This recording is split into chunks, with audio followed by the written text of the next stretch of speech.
By tradition, each infant goes through a rite of choice which dictates their future path. The boy chose the path of the patriarch. He thought he would enjoy a wealthy and rich life.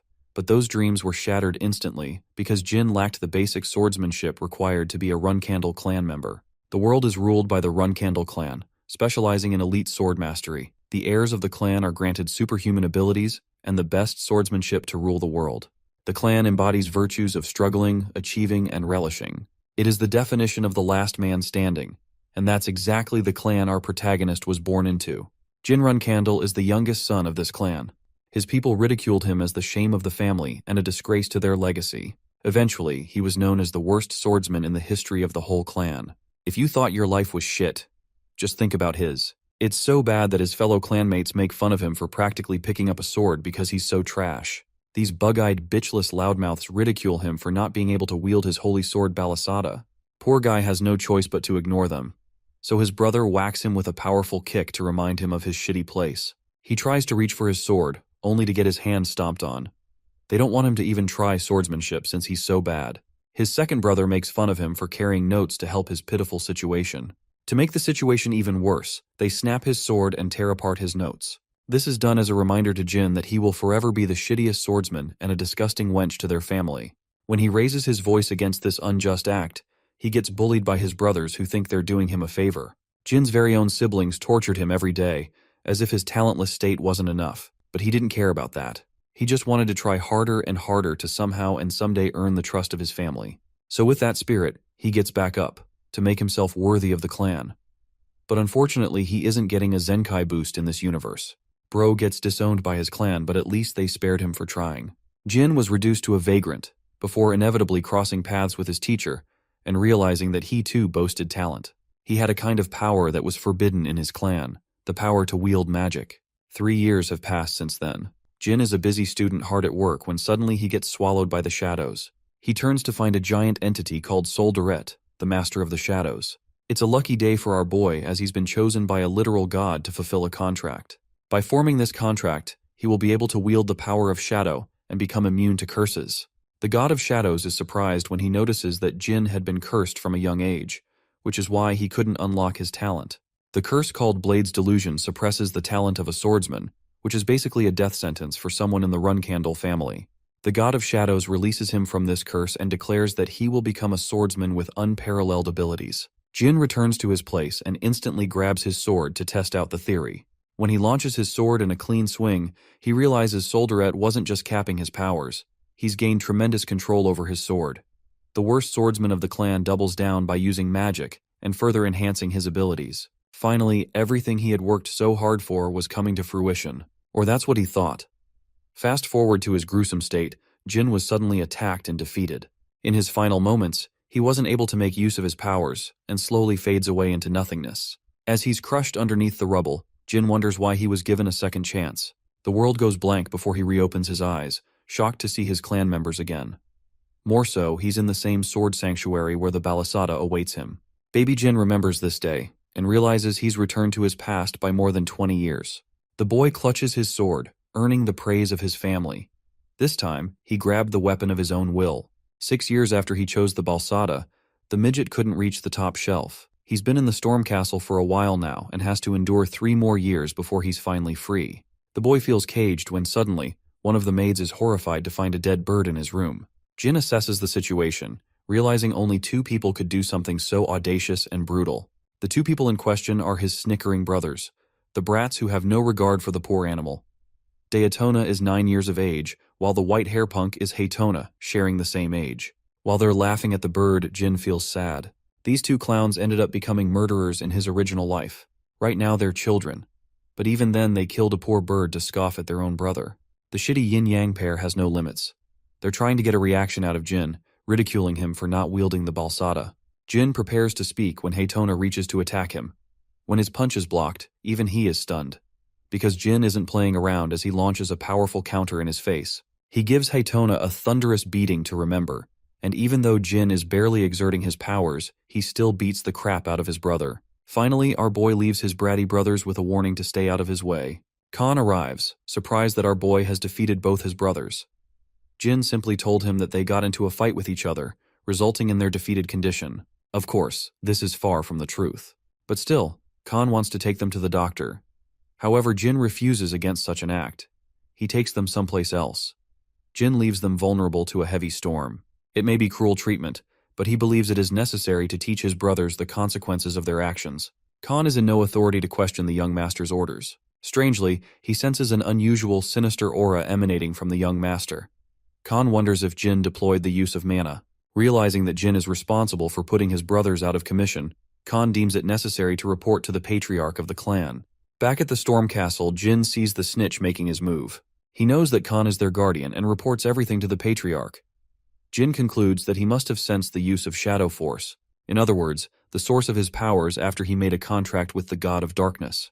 It also implies that even in his second life, his latent powers of darkness are active, allowing him immunity against the curse he inherited in his first life. No longer subject to a curse, Jin has changed history as he will no longer be remembered as the worst swordsman. He's happy about that. His next obstacle is a confrontation with his father, the patriarch. After Khan's report, the patriarch tells the guardian knight to assemble the flag bearers. He senses the need to have a meeting with his son. With all 200 knights of the Runcandle family prepared, the legendary patriarch of the Runcandle family marches his return to the Storm Castle. Mary is surprised they were given a sudden order to assemble. Dyphus, her comrade flag-bearer, is also clueless. They were in the middle of an epic battle when it happened. Dyphus wonders if it has something to do with Jin. They can hardly piece together why it's necessary for the patriarch to see his son. Luna interrupts them both, gesturing to stay quiet. But Mary is still curious because she doesn't get all the hype behind Jin's specialty. Back at the Storm Castle, one of the maids informs Jin about the arrival of his father. The pipsqueak wonders what else the guardian knight told his father. He thinks that his father must be curious about the power that he used, since it's different from both mana and aura. The meeting is necessary to determine whether Jin's powers will benefit the clan or not. The patriarch arrives with his many knights, donning his beautiful blade. He demands both Haytona and Daytona to be summoned. After their summoning, he directly asks about their mistakes. The brothers try to act cheeky and answer that they didn't do anything. It was Jin who attacked them with a weird power like magic. But of course, they're only saying these words to trap their brother. But this level of manipulation isn't enough to persuade the patriarch, as he leaves both his sons with cold advice. Their survival in the clan will be short-lived with such a feeble mindset. He basically called them pussies, and then demanded Jin to be summoned. Jin stands before his father, Kiran Runcandel, the head of the family as well as the strongest person. So powerful, in fact, that he is classified as a divine star knight and a demigod. After reaching the heights of such power, Kiran's human emotions have been dulled. The only passion he shares is an obsession for his clan's greatness and prosperity. In his original life, Jin was treated like a nobody. He had nothing to impress his father, but in this life, the boy walks with confidence and stride, knowing that he can no longer be underestimated. He makes his entrance as the flag-bearers glance at the boy, kneeling before his father. Ciaran questions why his son addressed him as the patriarch instead of his father. The boy responds that he thought it would be proper to address his father with respect. The Divine Knight proceeds to ask the same question he asked his brothers. Clenching his fist with frustration, Jin responds that their only mistake was revenge. He espouses the principles of the Runcandle clan to always take revenge, no matter the relationship. Hearing such words, Kiran commands the knights as well as the flag-bearers to leave the room. They're all shocked that Jin passed the patriarch's test. Mary is impressed by her little brother for earning a private meeting with their father. The door slams shut, as Kiran finally addresses the issue of magic. He reminds Jin that magic limits their potential for sword mastery.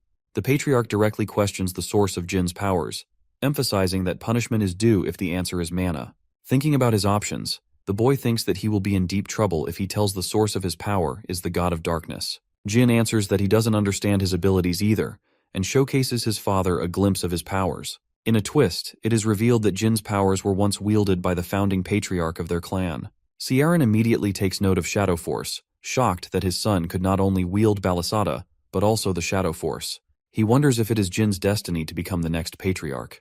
Interestingly, Kiran already knows about the God of Shadows. He explains that Soldaret once made a contract with Tamar, who was the first patriarch of the clan, allowing their growth.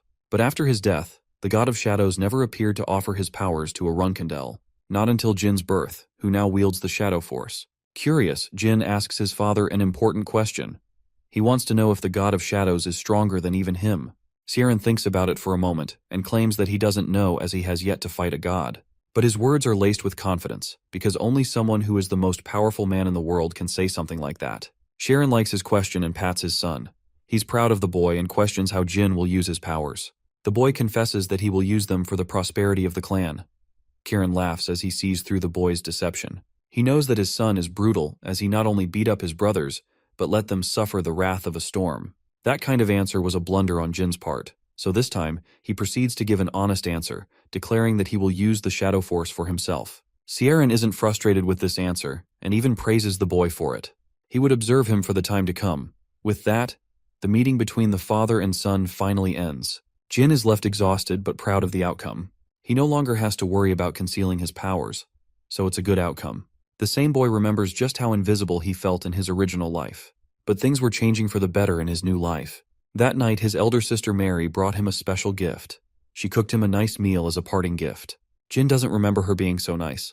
When he opens the box, what lies inside is a burning heart of a phoenix. It's a crazy present to give to a 7-year-old boy, but Mary is just that kind of crazy. She's a flag bearer and a 6-star knight. She bears many names, but perhaps her most notorious one is the Madwoman of the South. Basically, she's your average Hello Kitty girl but on steroids. This gift is an invitation to her brother to quickly become strong and challenge her someday. Devouring a phoenix's heart is greatly advantageous as it grants total immunity to fire and excels one's growth. Jin wonders if he can become strong enough to summon a phoenix someday on his own. The maid, Jilly, brings him the prepared soup. But before he could dig in, Jin's 2 bratty brothers are drooling over the meal. They want a bite out of it too, but aren't man enough to admit their intentions. Jin offers them a chance to eat the soup in exchange for a favor. The favor turns out to be an annoying job. Both Haytona and Daytona have to dig a hole to search for something.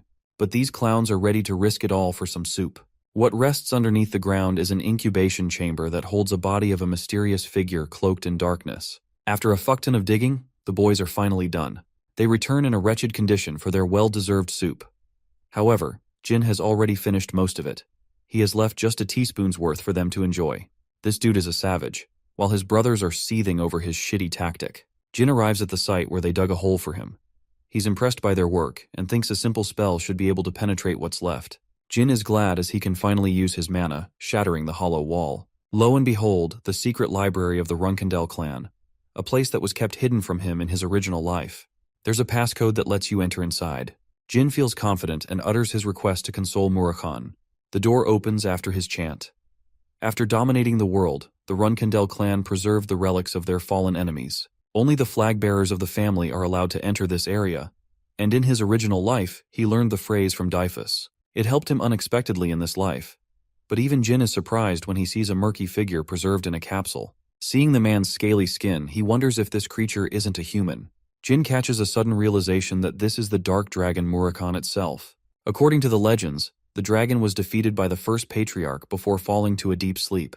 Jin stands before the legend and tries to search for the ancient books. After locating them, he begins his research by learning the secrets of the Kungan clan. However, the words are too difficult for Jin. He wants to take the book with him, but it would risk getting caught. The boy takes out his materials, deciding to copy the content. Every day, he would study at home and copy from the library. One day, things became complicated. Someone else decided to come to the library at an unusual time. But this isn't just anyone. It's the dark dragon Murakhan who has suddenly awoken. Jin tries to remain calm as this monster is an ally of the clan. He tries to act polite with the dragon by calling him a dragon, but it goes to infuriate him as he viciously shouts at the young boy. Murakhan feels angered that he was reduced to a guardian for the Runkendels. He sulks at his current situation. The only reason he awoke from his slumber is because he sensed something from the boy. Murakhan is surprised to find remnants of Shadow Force lurking inside Jin. He claims that such a scent could only be produced by Soldere's contractor, so there's no mistake about it. Jin decides to test his luck and shocks him with a display of his powers. The dragon stutters before collapsing in defeat. He's disappointed to realize that the latest contractor is a pipsqueak. Murakhan is devastated to explain that he made a promise with the god of darkness, and because of that, his partner is apparently Jin. The dragon saves the explanation for another time. He decides to give the boy a proper introduction, as the monster manifests into its true form. Murakhan is an aide of the god of shadows, as well as the last descendant of the shadows. He made an oath a millennia ago. This gigantic beast has vowed to partner with the boy as he is Soldere's contractor. Jin introduces himself as the youngest Runkendel and greets the legendary dragon. The mountain where the storm castle stands was named after the legendary dragon, who reigned over the lands for millennia before losing a battle against the first patriarch of the Runkendel clan. It was clear that they weren't actually enemies. The contractors of gods are always assigned a guardian dragon, which is why people wondered about the disappearance of the dark dragon. They didn't know he was residing in its deep slumber. Jin wonders if he's found himself a guardian dragon upon the dragon's awakening. Thanks to his human form, he's able to chat with him and get some of his questions cleared. Jin frequented the library for months after the dragon's awakening. He wanted to know the reason Tamar and Murakhan fought each other. The silly dragon doesn't recall the real reason as he forgets. More importantly, he's found an obsession with strawberry pies. Jin tells him that he prepares copies of the original books in the library. Unfortunately, he doesn't know about most of the content. Murakhan is still impressed by the boy's perseverance, as any other child would have given up easily. The boy explains that he's just average for a run candle. He has a dozen older siblings as well as amazing people like his parents. Jin has great ambition and wants to surpass them. He questions how much Tamar understood at the same age. Since this guy is supposed to be the strongest man ever recorded in history, Jin was curious how close he was compared to that guy. The dark dragon told him that even someone like him couldn't have ever understood a single sentence at his tender age. Tamar didn't read books to become strong. Murakhan emphasizes that the boy possesses mad talent just like the first patriarch. Jin wonders if he will compare to the flames of Tamar's powers. Murakhan consoles him to train and become strong with time so that he can compare and even perhaps surpass the strengths of the founding patriarch. To entertain him, Murakhan tells him about Soldaret's second name. The god of shadows is also called Soldaret the Infinite because his powers know no bounds. That also means that the boy's powers hold sky-high potential. To encourage him, Murakhan decides to teach him a new trick, an attack called the Shadow Force Release. This skill is critical for anyone mastering the Shadow Force. It imposes a risk to its wielder, so Murakhan advises the boy to master it well. Murakhan instructs him to release his mana. Jin is confused, so he explains that two skills determine the release of Shadow Force. The first is mana release and the second is mana transfer. The skill requires at least 3 years of mastery, but that's a duration too long for the boy. Murakhan refuses to teach him advanced techniques without the basics. Jin absolutely stumps him with a perfect mana release, which honestly looks like a Rasengan. He's also capable of using mana transfer for some reason. Murakhan is shocked because he's just found himself a genius pipsqueak.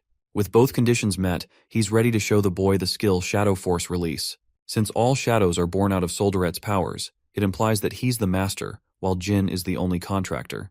The library is filled with dark shadows, as Murakhan reveals that Jin could also become the master of the shadows. Jin is impressed seeing the might of his magic in full display. The scene cuts to the flag-bearer Luna, who is nearing the completion of her mission. Estimating 4 months to be the completion target, Luna stands amidst the dead monsters while wondering what her younger brother would like as a gift. 6 months after Murakhan awakened, Haytona and Daytona left the castle after turning of age. That leaves the young master, who receives a celebration cake from Jilly on his 9th birthday. The kind young master wants everyone to enjoy the cake. Khan the Snitch makes his sudden appearance, apologizing for his sudden message. Lady Luna, the boy's older sister, has come for a personal visit. Rising as the first flag-bearer of the clan, an excellent knight and the eldest of all the siblings, Luna Runkindel is the strongest among the heirs. She stands different from the rest, uninterested in pursuing the path of the patriarch. Luna doesn't care about her siblings.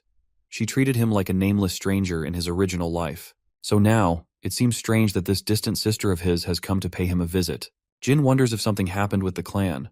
He's even afraid that his sister might have discovered his secret visits to the library. Luna pats her little brother and treats him with unusual kindness, even caring for his condition. Jin states that he feels guarded by her sister. Luna thinks that her brother believes they're enemies, and that she sees him as an outsider aiming for the throne. She feels frustrated with the thought and consoles her baby brother. Luna apologizes, kneeling down to pay her little brother proper respect and a request to speak in private. Jin is stumped with such a request and meets her with a smile. When they're both alone, Luna states that she hurried home for an important matter. Since Jin's sudden rising, the rest of their siblings are keeping a strict eye on him.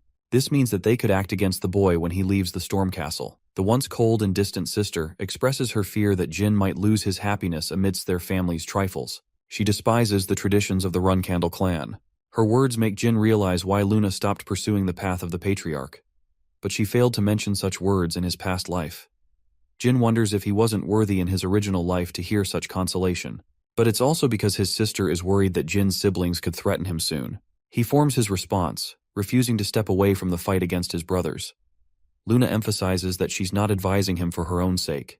Her baby brother acknowledges the fact, and even claims that he faced the threat of assassination once. Met with this surprising revelation, Luna taps into her terrifying powers, furious that someone could even attempt to hurt her brother at the Storm Castle. She tries to ask for the assassin's name, but Jin tells her that he doesn't know, and that he's fine for now. The boy is happy to learn that he has earned empathy from one of his siblings. Luna embraces Jin, apologizing for the troubles of their family tradition that come with the Run Candle clan. Embracing her like this, Jin had no idea his sister could be so kind.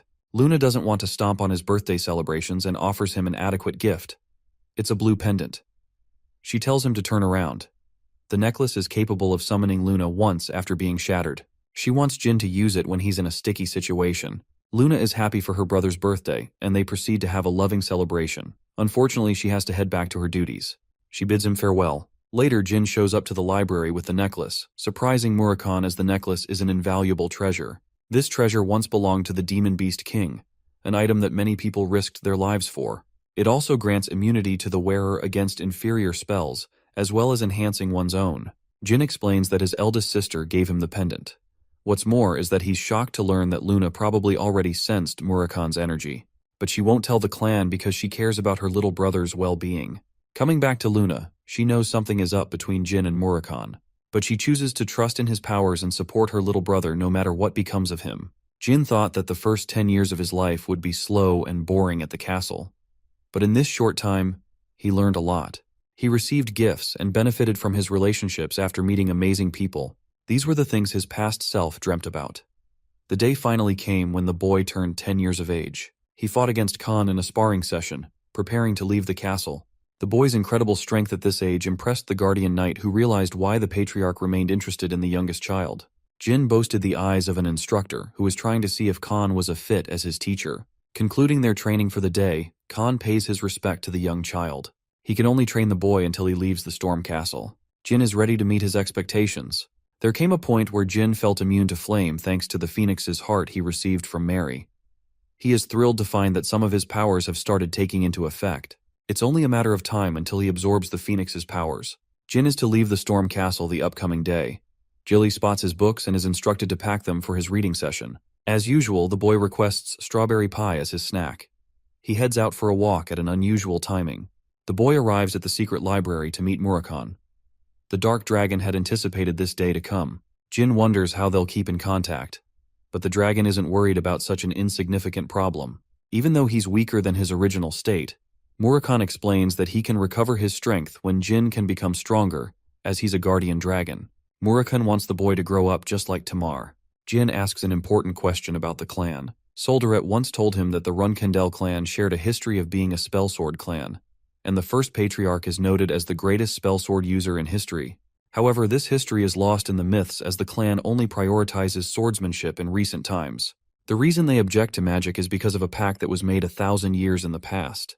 While they regarded Murakami as their guardian in the past, it's clear they might hate him in recent times. It's a shame because the boy would have drowned in riches for reviving him in the previous era. Then again, it's his shitty clan, so there's a chance that it wouldn't happen. Murakami assures him that he'll track the boy no matter where he goes. As for his capsule, he's planning to keep a hallucination of himself. A hallucination so powerful that they won't be able to see through his deception. The hallucination isn't going to hold for long because of the dragon's waning powers. However, Murakami plans to maintain the hallucination for until the time he becomes an adult. He's brought Murakami a special treat for celebration.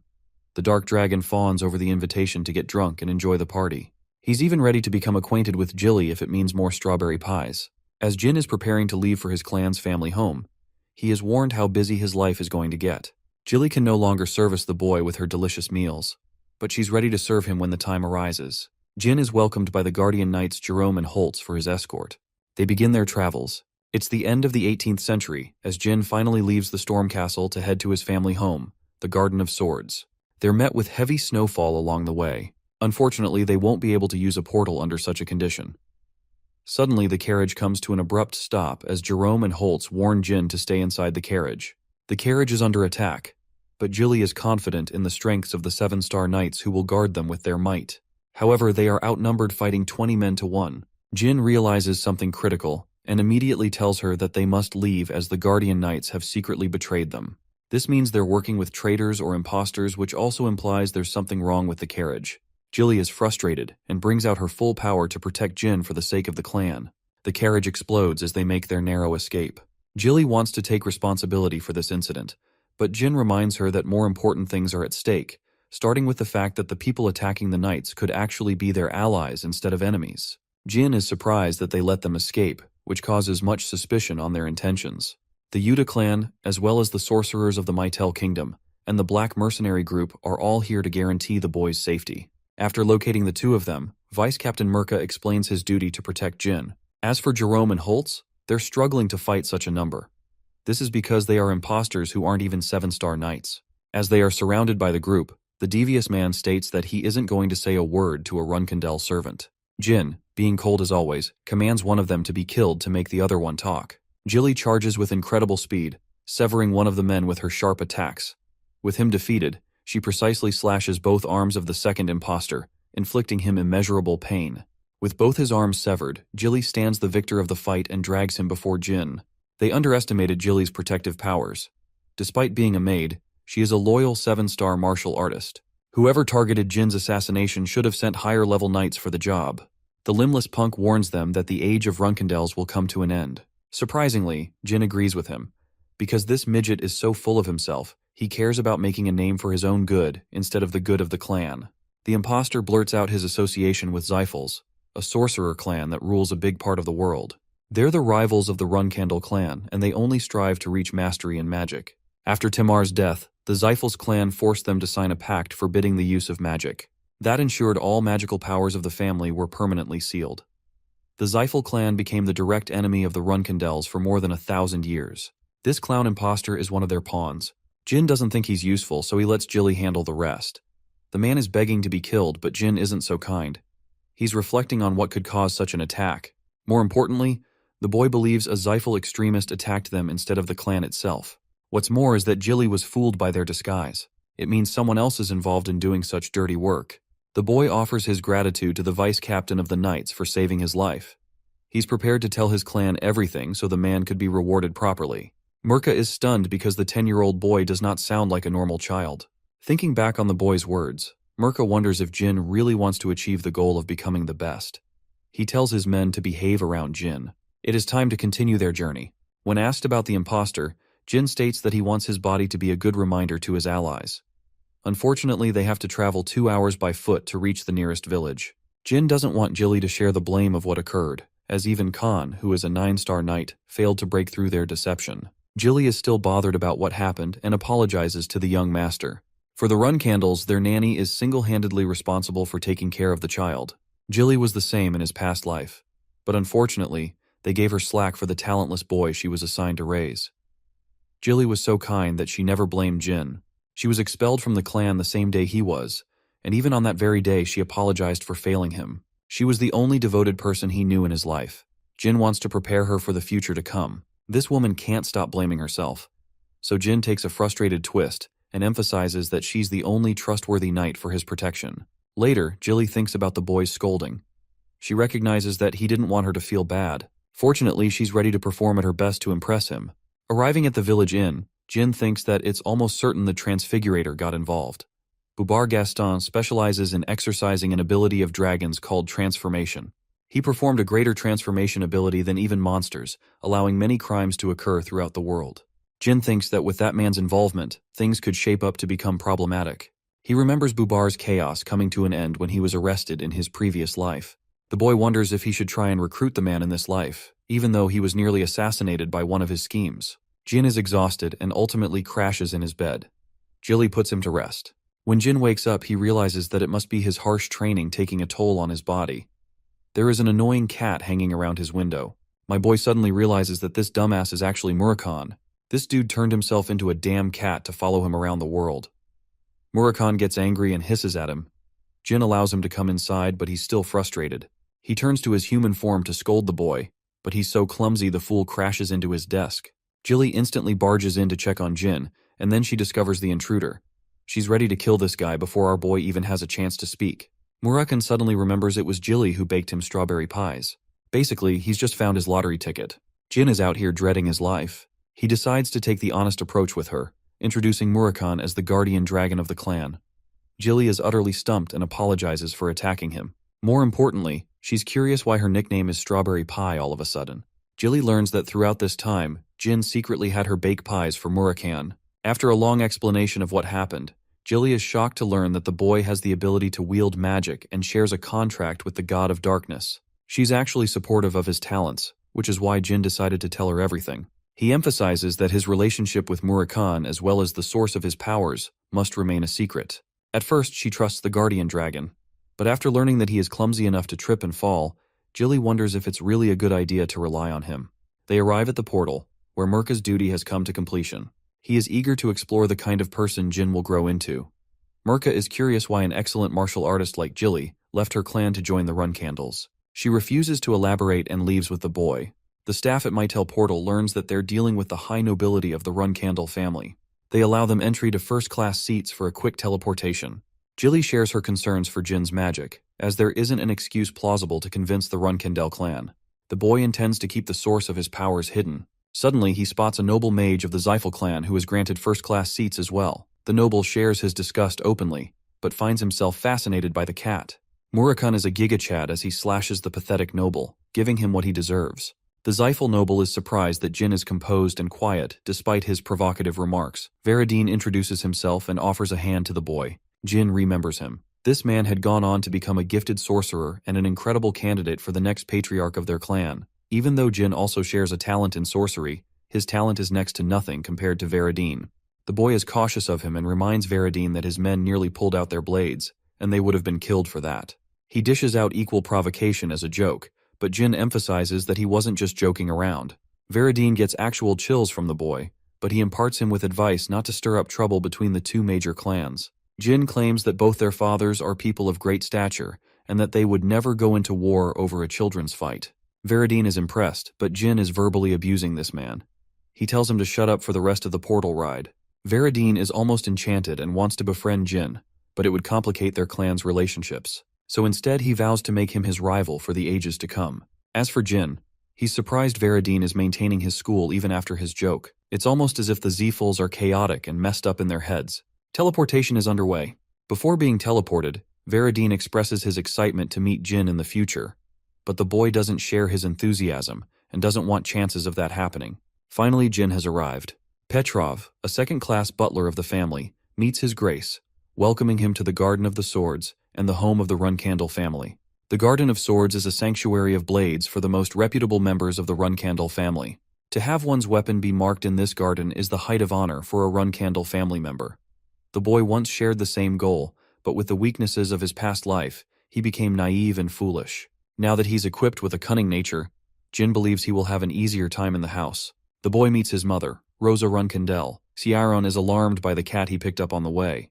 The fact that he claims ownership over the animal is considered a proud quality. Jin has decided to name him Kitty Runcandel, but this kind of name is seen as offensive by his brothers, as it is an animal undeserving of their name. Ciaron asks why he did that. The boy counters that he wants to take responsibility for the cat, a creature that he claimed as his own. He wants to ensure he takes care of it, even though the Runcandle name is a heavy burden, as Jin will have to seek revenge should anyone bother his pet. The patriarch is impressed with the boy's ability to make quick enemies. His siblings aren't an exception. Jin emphasizes that he doesn't shy away from taking his enemies down. His father appreciates this kind of attitude and hopes his older siblings stay sharp and don't underestimate him. 4 years have passed since then. Jin is a 14-year-old classified as a 2-star knight. His training session is concluded with Garen, and his next training is scheduled with Luna.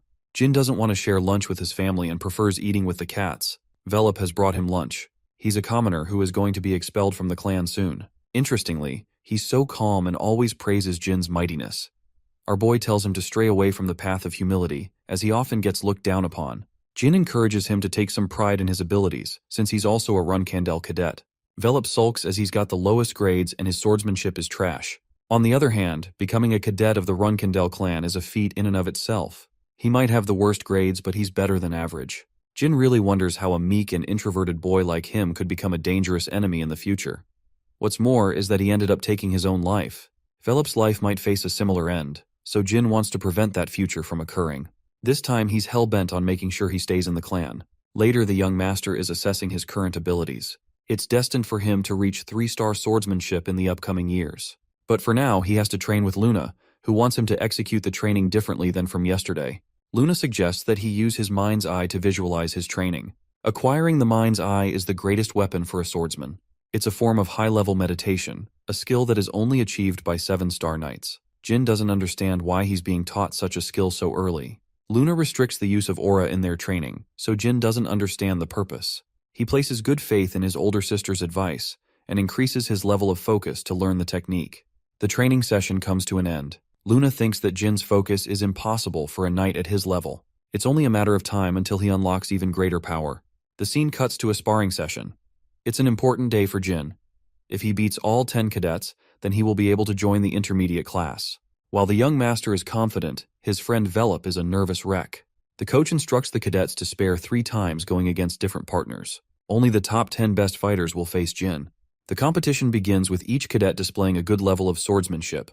With the 10 cadets decided, the remaining fighters are left to be seated. Jin prepares to face them, and his most impressive record to date was defeating 8 fighters in a row. Jin is most worried for Mesa Milcano, the top brass of the cadets.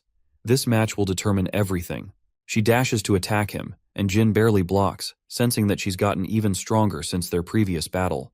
The real problem is that he has 8 more opponents to beat after defeating Mesa. She's overwhelmed by his choice of using simple moves instead of adopting complex variations. Mesa suddenly realizes that Jin is looking down on her. Offended by this treatment, she lunges to unleash more of her power. Mesa is determined to beat the young master. She lunges for a decisive strike, but Jin shatters her blade and remains the victor of the fight. Mesa is stunned that Jin was able to strike the same spot, making her sword chip and shatter. They have comparable strength and stamina, but it was his precision that crowned Jin the victor of the fight. Mesa declares that she will continue her training to impress him in their next fight. Though he's faced with 10 cadets, Jin is glad to have defeated Mesa and instills a sense of hopelessness among them. He quickly defeats the 10th cadet, fulfilling the challenge. As his reward, he will join the intermediate class next year, receiving actual training from a true run candle. Though the training session has concluded, Jin states that he wants to fight against a final cadet. He shouts Velop's name and calls him out to fight. The introverted nervous wreck refuses at first, but Jin reminds him that his time in the clan will be short-lived if he keeps up the act. Jin states his intentions to crush Velop in the fight. Fidgeting his way to the battlefield, Velop barely has the confidence to wield his weapon. He wonders if this is punishment from Jin, who claims that this should be an easy fight for Velop since he's tired after facing 10 cadets. But even then, Jin is confident that he can overpower the weakling. Without wasting another word, Jin dashes to beat the shit out of him. He's barely able to block the heavy attack. Jin is impressed by his parrying. Velop tries to hold on, but Jin isn't being kind with his attacks. He's giving him hell with his strength, stating that he could have even killed Velop with his last attack. He's given a second chance to redeem himself. Velop gets back on his feet, but something is different about him. A golden aura envelops his body as he's about to launch a deadly attack. Mesa alerts Garen that Jin's life is in danger. The young master commands everyone to keep this fight a secret. He wants Velop to use aura to heighten his abilities. Velop charges with his full strength, believing that he will defeat Jin in his weakened state. Even though Jin blocks his attack, his blade is shattered from the impact. He always knew about Velop's hidden potential, but Jin was completely unaware about his talent for casting aura. Even with his blade shattered, Jin counters with a heavy slam and catches Velop in a headlock. Finally, he lets go, surprising him with an act of mercy. Jin chooses to be honest, telling his friend that he didn't want to fight him like this. Even though he knows nothing about Velop, he wants him to become strong on top of his kind heart. Because in their clan, kindness isn't enough to survive. The young master shows a gentle side to himself, asking Velop to get along with everyone by becoming strong and protecting his beliefs. It's lunchtime. Jin decides to fetch them both a meal since it's usually Velop who brings them food. Sieran is shocked to receive a report from Khan about Jin's recent act of consideration for Velop. His father is proud of the boy's ability to care for people weaker than him. He's pumped for his son's growth and is ready to assign the boy his first mission. The first month of the year 1795 is when the boy finally turned 15. He was promoted to a 3-star knight and gained a vacation from training. The intermediate class used real swords instead of wooden blades. Each blade was handcrafted for every cadet, so some had to get their weapons made. Jin was also looking for a weapon, and more than him, Luna had been eager for this day to come. She was the one who would pick his weapon of choice, as she begged him to do so. Her baby brother trusts her choices and thinks she'll find the perfect weapon. Well, that's until she brings out what seems to be a giant sword. Even Jin is shocked. Luna states that she once used the same weapon at his age. She even came up with the design, and it's her prototype for her main weapon. Jin, however, has a difficult time accepting her choice. He declines the weapon, hurting Luna's feelings. Seeing his reaction, Luna decides to opt for a different weapon. A weapon that would suit his fighting style. Luna spent much time on his weapon of choice. Since he chose the balisada when he was an infant, she figured the bradamante would be the perfect replacement. It's the weapon of the first patriarch, a blade that comes to his liking, as it is one of the most valuable treasures of the clan. Jin wanted to obtain this weapon in the future, but he's glad Luna offered it to him for free. Both swords are excellent for the users of Shadow Force. Jin couldn't have obtained the weapon himself because of sibling rivalry. It's a heavenly gift from Luna that he obtained so easily. Luna states that he doesn't have a need to repay her in any shape or form, since she's also aware he's keeping his defenses up around her. Since she's upset, Luna instructs her brother to close his eyes for another training session. She tells him that the Runkandel siblings are always fighting against each other, but even so, she wants to remind him of her undivided love, as Luna is ready to support him no matter what. She says these things as Luna has felt immense loneliness and feelings of isolation before Jin's time. She hopes that her little brother never has to go through such feelings in his life. With that, they return to their training session. After the training, Jin excitedly shows off his new weapon to Murakhan, who doesn't think it's a great weapon for his current skill level. It's necessary for the boy to acquire some level of mastery with his Shadow Force to activate Bradamante's potential. Jin is way too weak at his current level, but he hopes to reach 3 stars in Shadow Force soon. Murakhan is offended by the boy's arrogance and emphasizes the caution one has to take just to use holy weapons of the Patriarch. Instead of 3 stars, he advises the boy to reach 5 stars instead. Jin is a defiant child who doesn't want to wait too long. He hopes to accomplish the target by next year, a claim that upsets Murakhan. To further annoy him, Jin takes his book, threatening to rip it apart. Fortunately, Jilly comes to inform the boy about Garen, who wants to meet him for a briefing of his latest mission. Jin is surprised. He learns that his first mission will begin after the end of the break. Although he is glad, he doesn't understand why it has to begin right after the break. Jilly knows that missions are tough even for the intermediate cadets. Jin is intrigued and wants to explore the matter with Garen. He enters the room to meet Garen, realizing that he is to execute a mission with 10 novice-class cadets. They will be split into groups of 2. The objective is to scout the border area of the Jian Kingdom. This kind of area is normally too dangerous for cadets of the beginner level. Jin thinks it will be tough, especially when you consider the fact that his teammates are weak as hell. The boy thinks his father has something to do with the mission conditions to be so strict. He wonders if Velop is related to the matter. Nevertheless, the boy is prepared to prove his skills to the Divine Star Knight, proving that his resolve is harder than steel. 4 days passed. They were on their mission to rescue Sember Bill of the Bill family. They took the initiative to set up camp near the border immediately, then they will commence operations. Each day, a group will be used to exchange information with their base camp. Jin is the leader and wants his allies to address him as such. Anyone injured will rest and take breaks plentifully to ensure the success of the mission. Jin learns that there aren't any werewolves in the area. He's impressed by Velop's insight, who is acting as the mediator for information. The group leader furthers the search on Area 13. Something about the mission bothers him. While it's true his father played a part in assigning the mission, everything is going comfortably smoothly. The boy wonders if his intuition had been incorrect about the mission. The land beyond Area 13 is called the Land of Halfman. It's a dangerous area well beyond the skill level of the novice cadets. Jin wants a smooth victory instead of exhausting his resources. Suddenly, Velop comes with a striking development on the situation. Jin receives the alarming news of Group 2 succumbing to an enemy attack. He immediately prepares to move, and learns from Velop that they were attacked by 3 human assailants. It's possible there are more than 3 enemies. Jin tells his subordinates to return to the base camp. He leads the charge against the enemies while reducing their intentions. There are many questions troubling Jin, but he's prepared to exact his revenge against the enemy. Traces of blood terrify Velop. He fears Mesa's group got annihilated. However, Jin thinks there is hope as there aren't any pieces of flesh around. It's possible only one assailant is attacking them. Jin comes to discover a bloodied bandage. With this discovery, he deduces that Group 2 switched tracks after sensing another threat near the vicinity. He wants Sierra to go with Eddington and David, while Jin is to pursue Group 2 with Velop. They both manage to find Group 2 fighting against their enemies, but Mesa is nowhere to be found. He commands Velop to attack the one on the left. Jin coats his weapon with Shadow Force, increasing its attack potency. He launches the blade, instantly killing one of the assailants. As for the second, Velop launches his attack, but Jin is quick on the draw and slashes him from behind. With that, both assailants have been defeated. Jin learns about Mesa's capture. He gives the assailant 2 choices, both spelling his doom. This terrifying 15-year-old is ruthless and promises to kill every person the assailant has ever known. The man doesn't want his family to face doom, so he spills information about his connection to the Kinzalo faction. They're a terrorist group who became responsible for killing the king of the Jian Kingdom in the original timeline. Under the guise of revolution, they wear a secret intention to conquer the world. Jin inquires about their intention. Unfortunately, the assailant is one of their underlings, so he doesn't have much information about their main base. He tells him about a different base that houses 20 martial artists and sorcerers. As for his final question, Jin wants to know why they kidnapped Mesa.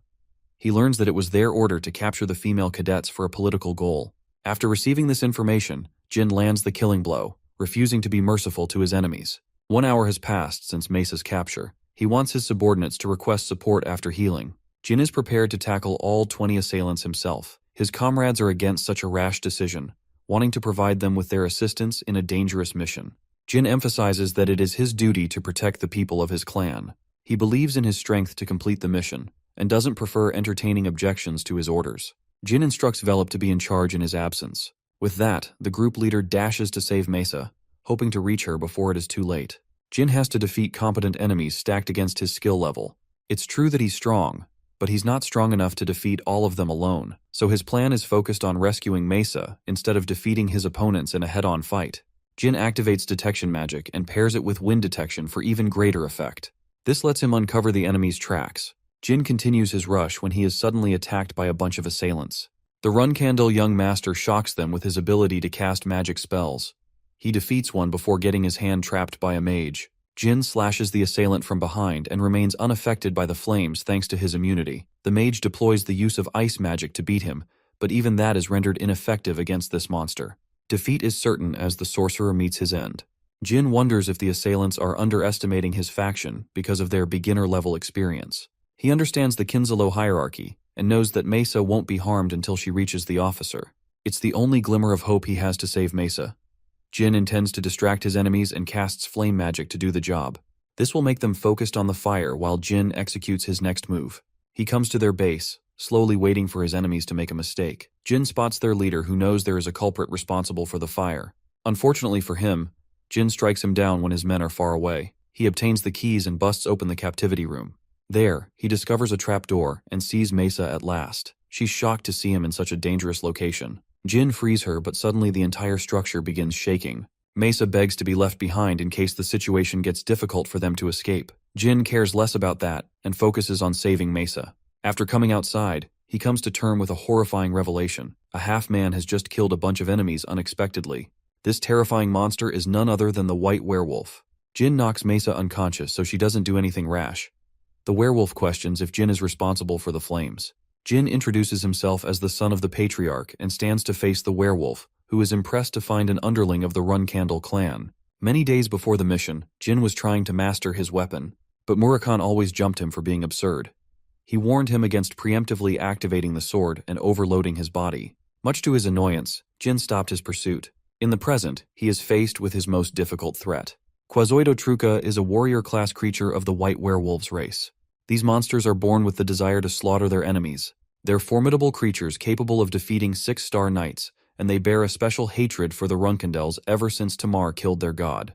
Jin is in a real pinch. He has no way of safely delivering Mesa with this guy on his tail. The only way out of this situation is through. The monster questions if the Runkandel will fight him head-on or choose to cower and run. Jin answers that he will fight with honor. This response triggers Quasito to burst forth for an attack. He uses his giant sledgehammer to crush Jin. Fortunately, he evades the strike, but only momentarily. Jin is overpowered by the monster's immense speed and strength. He's barely able to stand his ground, but thinks there's a chance as long as he can activate his secret weapons. Jin doesn't want to risk the use of Luna's pendant. He desires to reach the top by overcoming this difficult challenge. Lower-level magic against such an opponent is useless against the defenses of werewolves. There's also the risk that his secret powers will be discovered by other people. His only weapon in this case is the Shadow Force. Jin desires to awaken the sword or else he will lose this fight. The monster is impressed by Jin's weapon for being durable in a fight. However, Jin is still on the back foot. Clutching the sword in his hands, he tries to activate its power. Then suddenly, in a beam of light, comes the ascension of the blade that blinds the werewolf's sight. A decisive slash cuts through the air. The monster falls to his knees, having suffered a major wound to its belly. Jin declares the end of the fight, standing atop as the victor of this battle. However, the drawbacks of his sword start to overwhelm his being. Murakan warned him against this. The horrors of his past, the haunted voices inside his head begin to devour him. Murakan comes before the boy, reminding him of the price of activating the sword too early. With the shadows overwhelming his body, He encourages the boy to take his stand, or else he will lose his consciousness forever. Jin remembers to release the shadow force, but it's an impossible task as he is swarmed by the dark energy engulfing his body. Jin aims to achieve a level of calmness, and finally removes the pain from his body. Luckily, he didn't incur any wounds, but his body is still overflowing with the shadow force. With what little strength he has, he tries to get up to save Mesa. Suddenly, he senses the presence of a random man. The man tells him that he isn't associated with Kinsalo. In fact, he's Sember Bill, the man they were looking for. Jin tells him that he's supposed to rescue him on behalf of the Run Candle family. Hearing this, Sember celebrates in joy. Jin rescues Mesa and asks how Sember was captured by the Kinsalo. He explains how he found a lover. Unfortunately, she died 2 years in the past.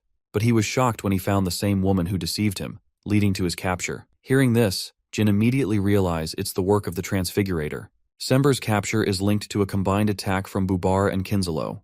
Jin hopes to meet him soon to uncover his intentions. As for Sember, he's greatly indebted to Jin's contributions in this mission. He wants to help him in the future. The mission is finally complete, as Jilly congratulates Jin upon his return. But more than that, the devious little cat bites his hand. In response, Jin tosses this dude in the window. Murakami is frustrated that Jin got ahead of himself and activated the sword when he wasn't even ready. He ragdolls Solderet's last contractor for being stupid enough to risk his life. Jilly tries to intervene, but he shuts her down too. Jin counters that he didn't want to waste his pendant, especially when there are more powerful enemies waiting for them. More than that, he's curious how Murakami was able to tell about the sword's awakening. It's because Jin's growth in Shadow Force shot up by activating the sword. Shadow Force overload is no easy task. 9 out of the 11 users succumbed and crumbled. The only ones that didn't are both Murakami and Jin. Still, he fears having to go through such a terrifying level of pain. The Dark Dragon makes a request for strawberry pie while he's at it, but feels devastated when declined. Talks of Jin's victory over the White Werewolf have raised suspicion. It's clear that Jin's ability is only ranked around 3 stars, so it would be impossible to beat the werewolf. Anna theorizes that the monster he faced must have been weaker than him. However, Mew doesn't buy that explanation. The both of them turn to the Tona twins for an explanation. They wonder if Jin truly defeated the monster out of his league. There's also the part where he's now in the intermediate class, which means both Haytona and Daytona are going to eat shit. Mew and Anne find their situation hilarious. Anne glares at them, giving them a sharp warning if they were to lie. The brothers confess that they're deathly afraid of Jin. Anne is prepared to help these clowns through their slaves. The intermediate class thrives on the survival of the fittest. Only the best of the best remain from cadets of 3 stars to 5-star levels. As for both Anne and Mew, they've made a bunch of these cadets as their very own slaves. They're ready to deploy them to Haytona and Daytona to beat Jin. The perspective shifts to our boy, who has reached 4 stars in Shadow Force as a result of completing the mission. There's an imminent risk of using his full powers, so Jin wants to reach 6 stars swordsmanship within the next few years of his life. He hopes to become an exceptional swordsman before climbing to rank 7 as a master. However, the strongest swordsmen are all 8-star knights or above. In fact, there are only 100 brilliant knights of such level on a continent with a population of 2 billion. But there's even more. One class that exists beyond even 10 stars. The divine star level of the Patriarch Tieron, who has achieved the strength of a demigod. That's his goal. Jin aspires to climb the heights of a divine star knight to surpass his father. But for now, his current objective is to deal with the intermediate class.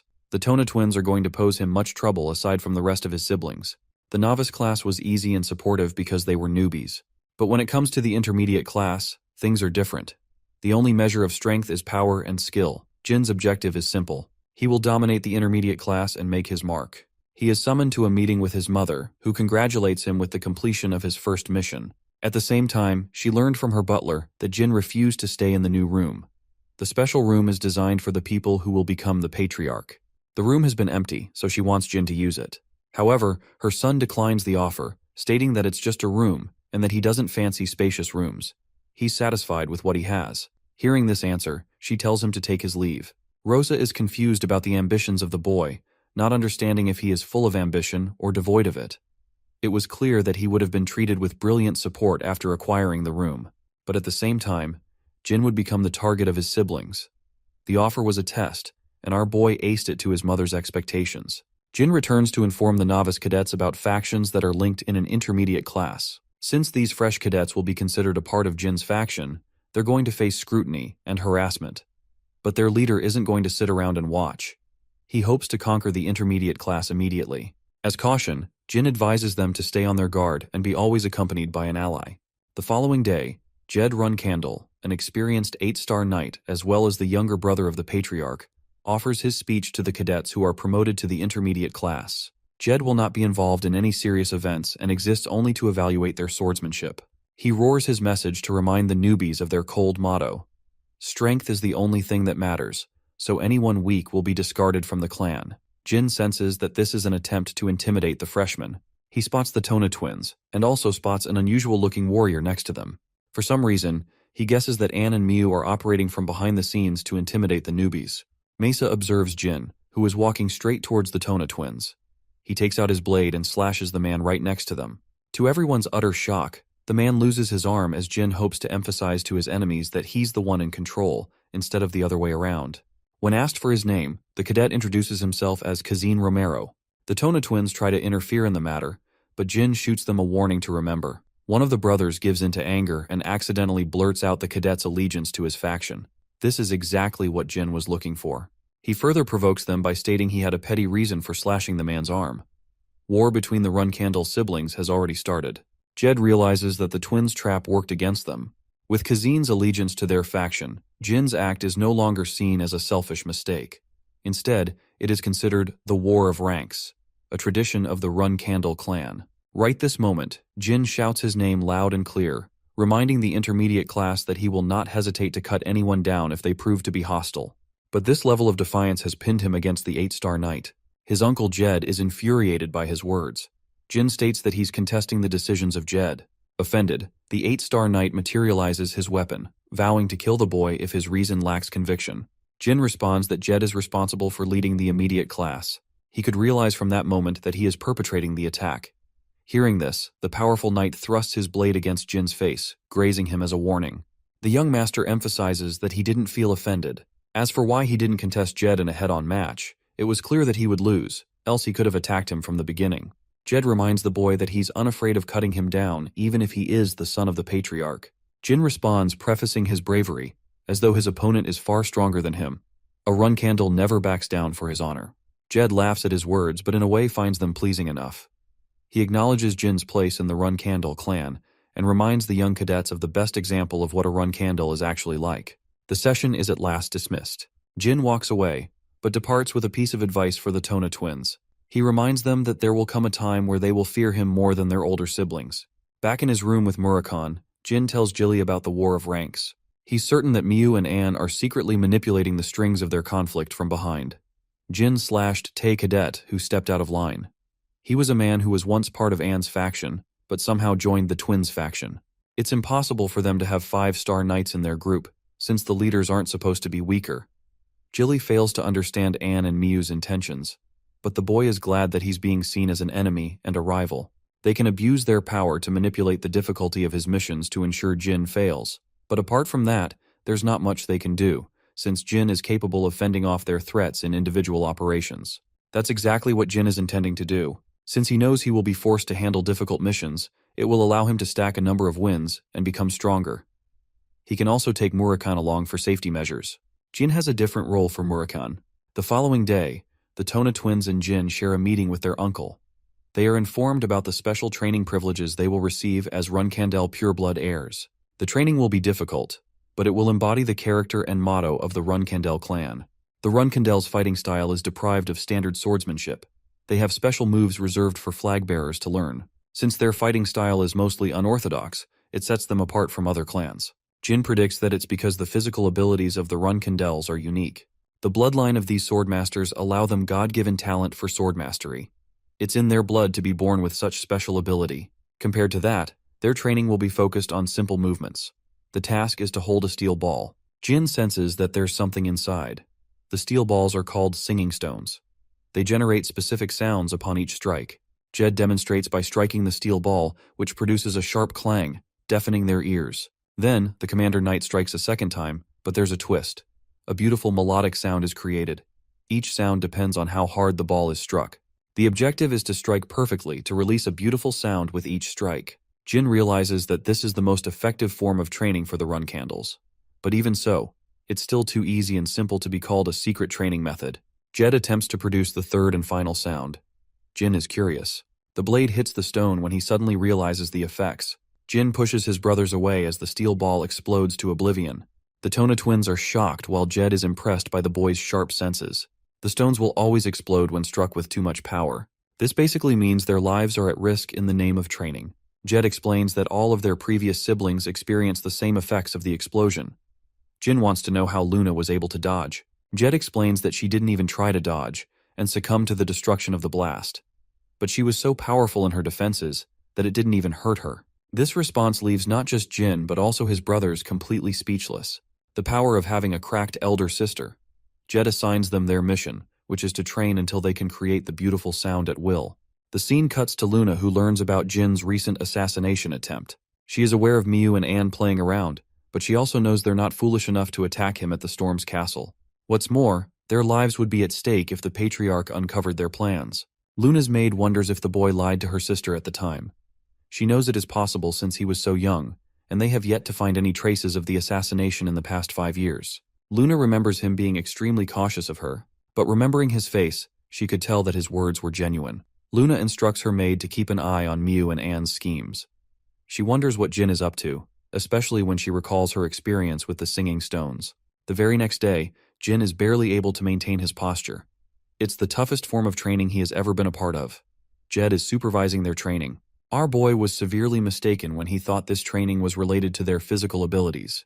Instead, it is focused on increasing one's aura. Jin has to increase his aura to make up for his lack of strength. He aims to remain calm. It's not an impossible task, as the Tona twins managed to complete it in his previous life. Jed observes each sibling struggling, but only Jin shows the most amount of progress among the three. It's possible that he will overcome Luna's record for the singing stones. The training concludes with the Tona twins facing utter collapse. Jed is impressed by their endurance nonetheless. As for Jin, his dear uncle is offended that he's the youngest of the siblings because this boy is a diamond in the making. The dude is slowly becoming his nephew's #1 fan. 1 month passed. The intermediate class was finally being handed its first missions. The mission is to protect the recruits of the Minche Blacksmith Guild. Each faction is assigned their missions, until finally, it's Jin's faction's turn. This group of 10 cadets is tasked to slay an enormous number of 25 orcs, nearly double their number. It's not the easiest mission, especially when they've just joined the intermediate class. It's evident that a lot of them won't even make it past their first mission. The other factions make fun of Jin's group, just like he predicted they would. Mesa stops her comrades from arguing, demanding that they maintain their composure as Runkandels. They have no choice in the matter of choosing their missions. The only way out is to execute on them. Mesa wants to shut their haters down for good after achieving victory. Diatona ends up striking the singing stone so hard that it explodes right on him.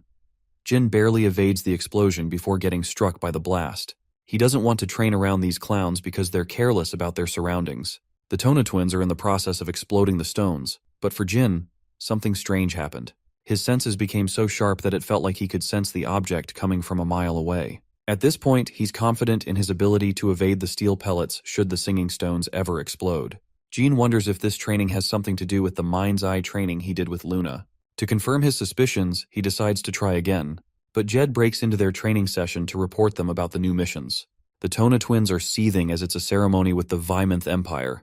It's not a life-threatening mission, but a draining one. Jed emphasizes the importance of attending the mission with seriousness, no matter the task. It's an event where strong warriors get to meet up, including the Runkandels. Jed wants the Tona twins to get a good scope of those people. Jin's mission is different, however. He's assigned a target mission. Jin has to kill Talaris's affectionate lover. The secret palace refers to the giant tower controlled by rulers. The current ruler is called Talaris Endorma, a woman so deadly that she doesn't show mercy to those who hurt her lovers. Jin is given the broad scope of the threat of this mission. His target is a man called Alcaro, who is effectively guarded by the agents of the secret palace. What's more, this kind of mission is usually assigned to guardian knights, prompting Haitona and Diatona's reactions. Jin is intrigued by the request. He wonders if the Chanderer family really wants to assassinate one of their own people. Jed explains that his family tried numerous times to retrieve Alcaro to preserve the family's secrets. With no options left, they pinned an assassination request over his head. Jin accepts the mission with conviction, much to Jed's shock, as it is well beyond Jin's current skill level. Jed decides to entertain his answer. He tasks the three to go out for the mission in 3 days. The Tona twins are actually worried for Jin's life, because even they understand the gravity of this mission. They advise him to state his name as a Runkandel, thinking it would be enough to help him. Our boy is shocked by their consideration and slices the steel ball perfectly, producing a gentle sound. Jin has already achieved mastery, and by the time he returns, the Tona twins will be forced to side with him. Even Jed believes they should make the sensible choice of following Jin, because their very lives will be at stake if they don't. The day of the mission is here. Jin will be designated in the dangerous Mahmit lawless region. The Runkandel young master has maintained a slight disguise to mask his appearance and identity. Jin's group is supposed to slay monsters, but he doesn't know they're supposed to be facing 25 orcs. All of them are miserable about the mission, to the point they've already accepted their deaths.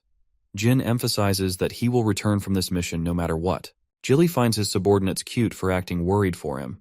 Murakhan tries to gloat about being the great dark dragon, not realizing he's reduced to being a stupid cat right now. Jin wants Jilly to enjoy the vacation while he's gone. She shares her personal concerns as Mamit is a deadly place. Jin promises his return and takes off. The Mamit region is festered with the worst criminals around.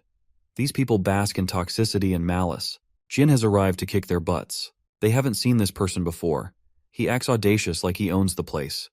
One of the crooks questions if he's secretly a 9-star knight. He wants the newbie to understand the order of strength. But Jin has no time for such petty banters. He stabs the man's head clean and instills a chilling sensation among the people. The criminals don't share feelings of loss for their fallen fellow. They're psychopathic people, and as advised by his teacher, Jin is trying to show them he's not to mess around with. He's grateful for his teacher's help. Jin takes the drink, unafraid of it being poisoned. He tosses the payment and eats breakfast. The bartender wonders if he's looking for someone. Jin confirms and asks for a person called Hister. Unfortunately, there's no one like her in town. Jin asks for a place to stay. The bartender recommends Moonlight Well, a safe inn where only the kings of Mamit reside. It's a luxurious inn. Since Alcaro is a rich kid, he didn't have to worry about minuscule troubles in his life. He's nothing more than a clown who can't control his lust for pleasure. Alcaro's only sticking around to try and gain the affection of the ruler, but there's no point as she's moved on to her next fascination. With only one place left to his enjoyment and safety, it's clear that Alcaro must have guards swarming around him. Jin decides to stay in the lobby to get a good view of the situation. Interestingly, he spots Alcaro immediately as he's arguing with his men. The guards don't want to leave him unattended, but Alcaro is lost in his desires. He even threatens to kill them. In response, Alcaro gets slammed by a heavy punch that knocks him out for good. They're tired of guarding this annoying clown who is mad in his obsession. Alcaro's guards are all powerful enough to cross the 6-star level. The assassination itself is easy, but making his return and fleeing safely is the difficult part. Since he can't easily poison someone in Mamit, it will be difficult. There's no chance of killing him directly because of Alcaro's men. Jin finds himself in a pinch until he discovers the perfect solution to all his worries. The following day, we catch a glimpse of Cirrus Endorma, the ruler's daughter. She learns that 6 men are guarding Alcaro strongly, a man who may as well be called a fool. Funnily enough, she's also prepared to kill him because the woman is sick and tired of his antics. As they're approaching the inn, an enormous thunderbolt strikes the establishment and pulverizes the place. The daughter of Talaris is excited, realizing there is more than what meets the eye. Circling back to Jin's grand plan, he opted to use a magic attack and increase its potency by stacking Shadow Force on top. This would help create a powerful 6-star magic spell, strong enough to assert the idea that they're being attacked by a powerful mage. No one would suspect the boy, especially when the greatest prodigy of sorcery, Veradine Zyphel, also just reached 6-star level. Jin has to ensure the attack came from outside, which is why he decided to go for a lightning-based attack. With his command over Shadow Force, he casted its release and manifested his lightning powers. The disastrous thunderbolt struck the settlement before they could even act. Their immediate suspicion alerted them to believe that this is the attack of a sorcerer. Ceres assesses the seriousness of the situation. She wants to protect her guards even if the scumbag died. But the moment they try to get close, the thunderbolt sends them flying back. They wonder if the Zyphel sorcerers are exacting revenge against the secret palace. A third thunderbolt strikes the settlement. Ceres thinks there won't be a fourth attack.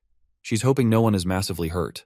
Unfortunately, during this stunt, even Jin caught massive injuries as he endured the wrath of his own spell. Though the guards are still alive, Alcaro is nowhere to be found.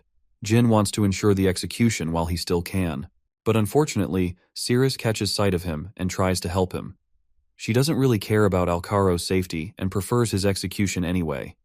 Cirrus also demands the capture of the sorcerer responsible for casting the spells. Jin is glad that he doesn't have to do the dirty work of killing Alcaro when she's here with a whole squad of her own. But there's bound to be trouble if she recognizes Jin's identity as a run candle.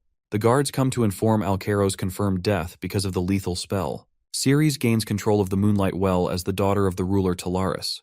There are obvious objections to her declaration, as she is challenged by the crooks of Mamit. Ceres shows her domination as she cuts them down with her icicle blade. She plans to compensate for the damages if the sorcerer aims to attack the secret palace, but she's also ready to ruin their lives if the sorcerer's target was one of the criminals. Ceres claims control over the inn.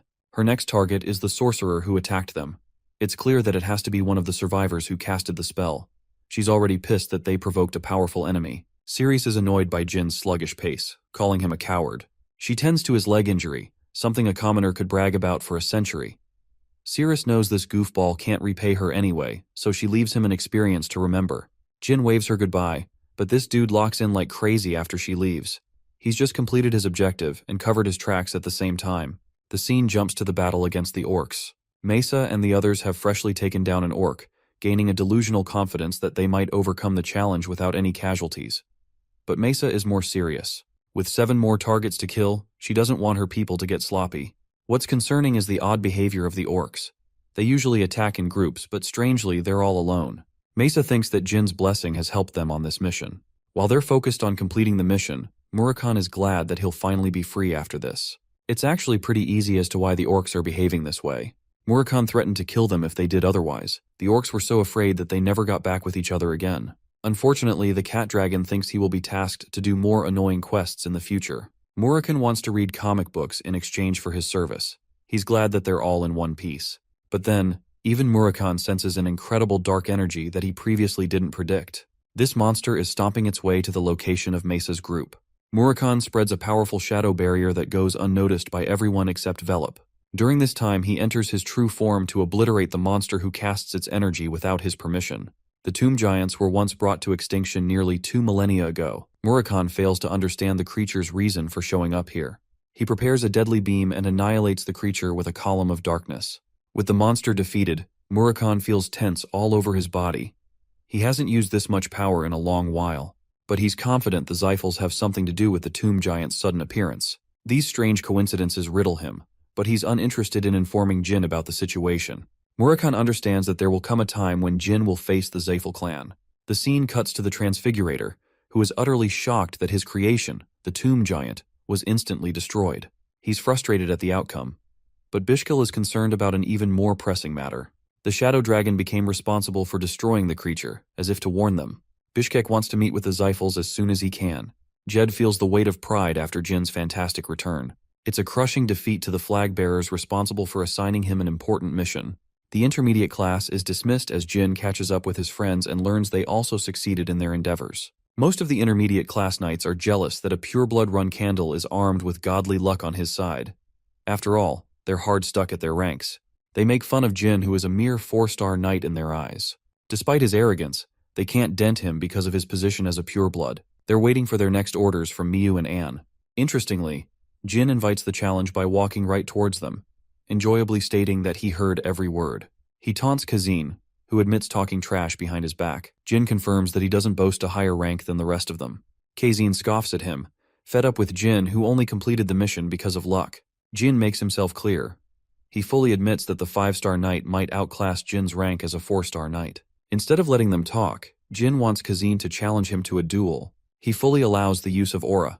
Kazin thinks he's going to snatch an easy victory. He lunges to attack Jin, who can sense his frustration behind every swing.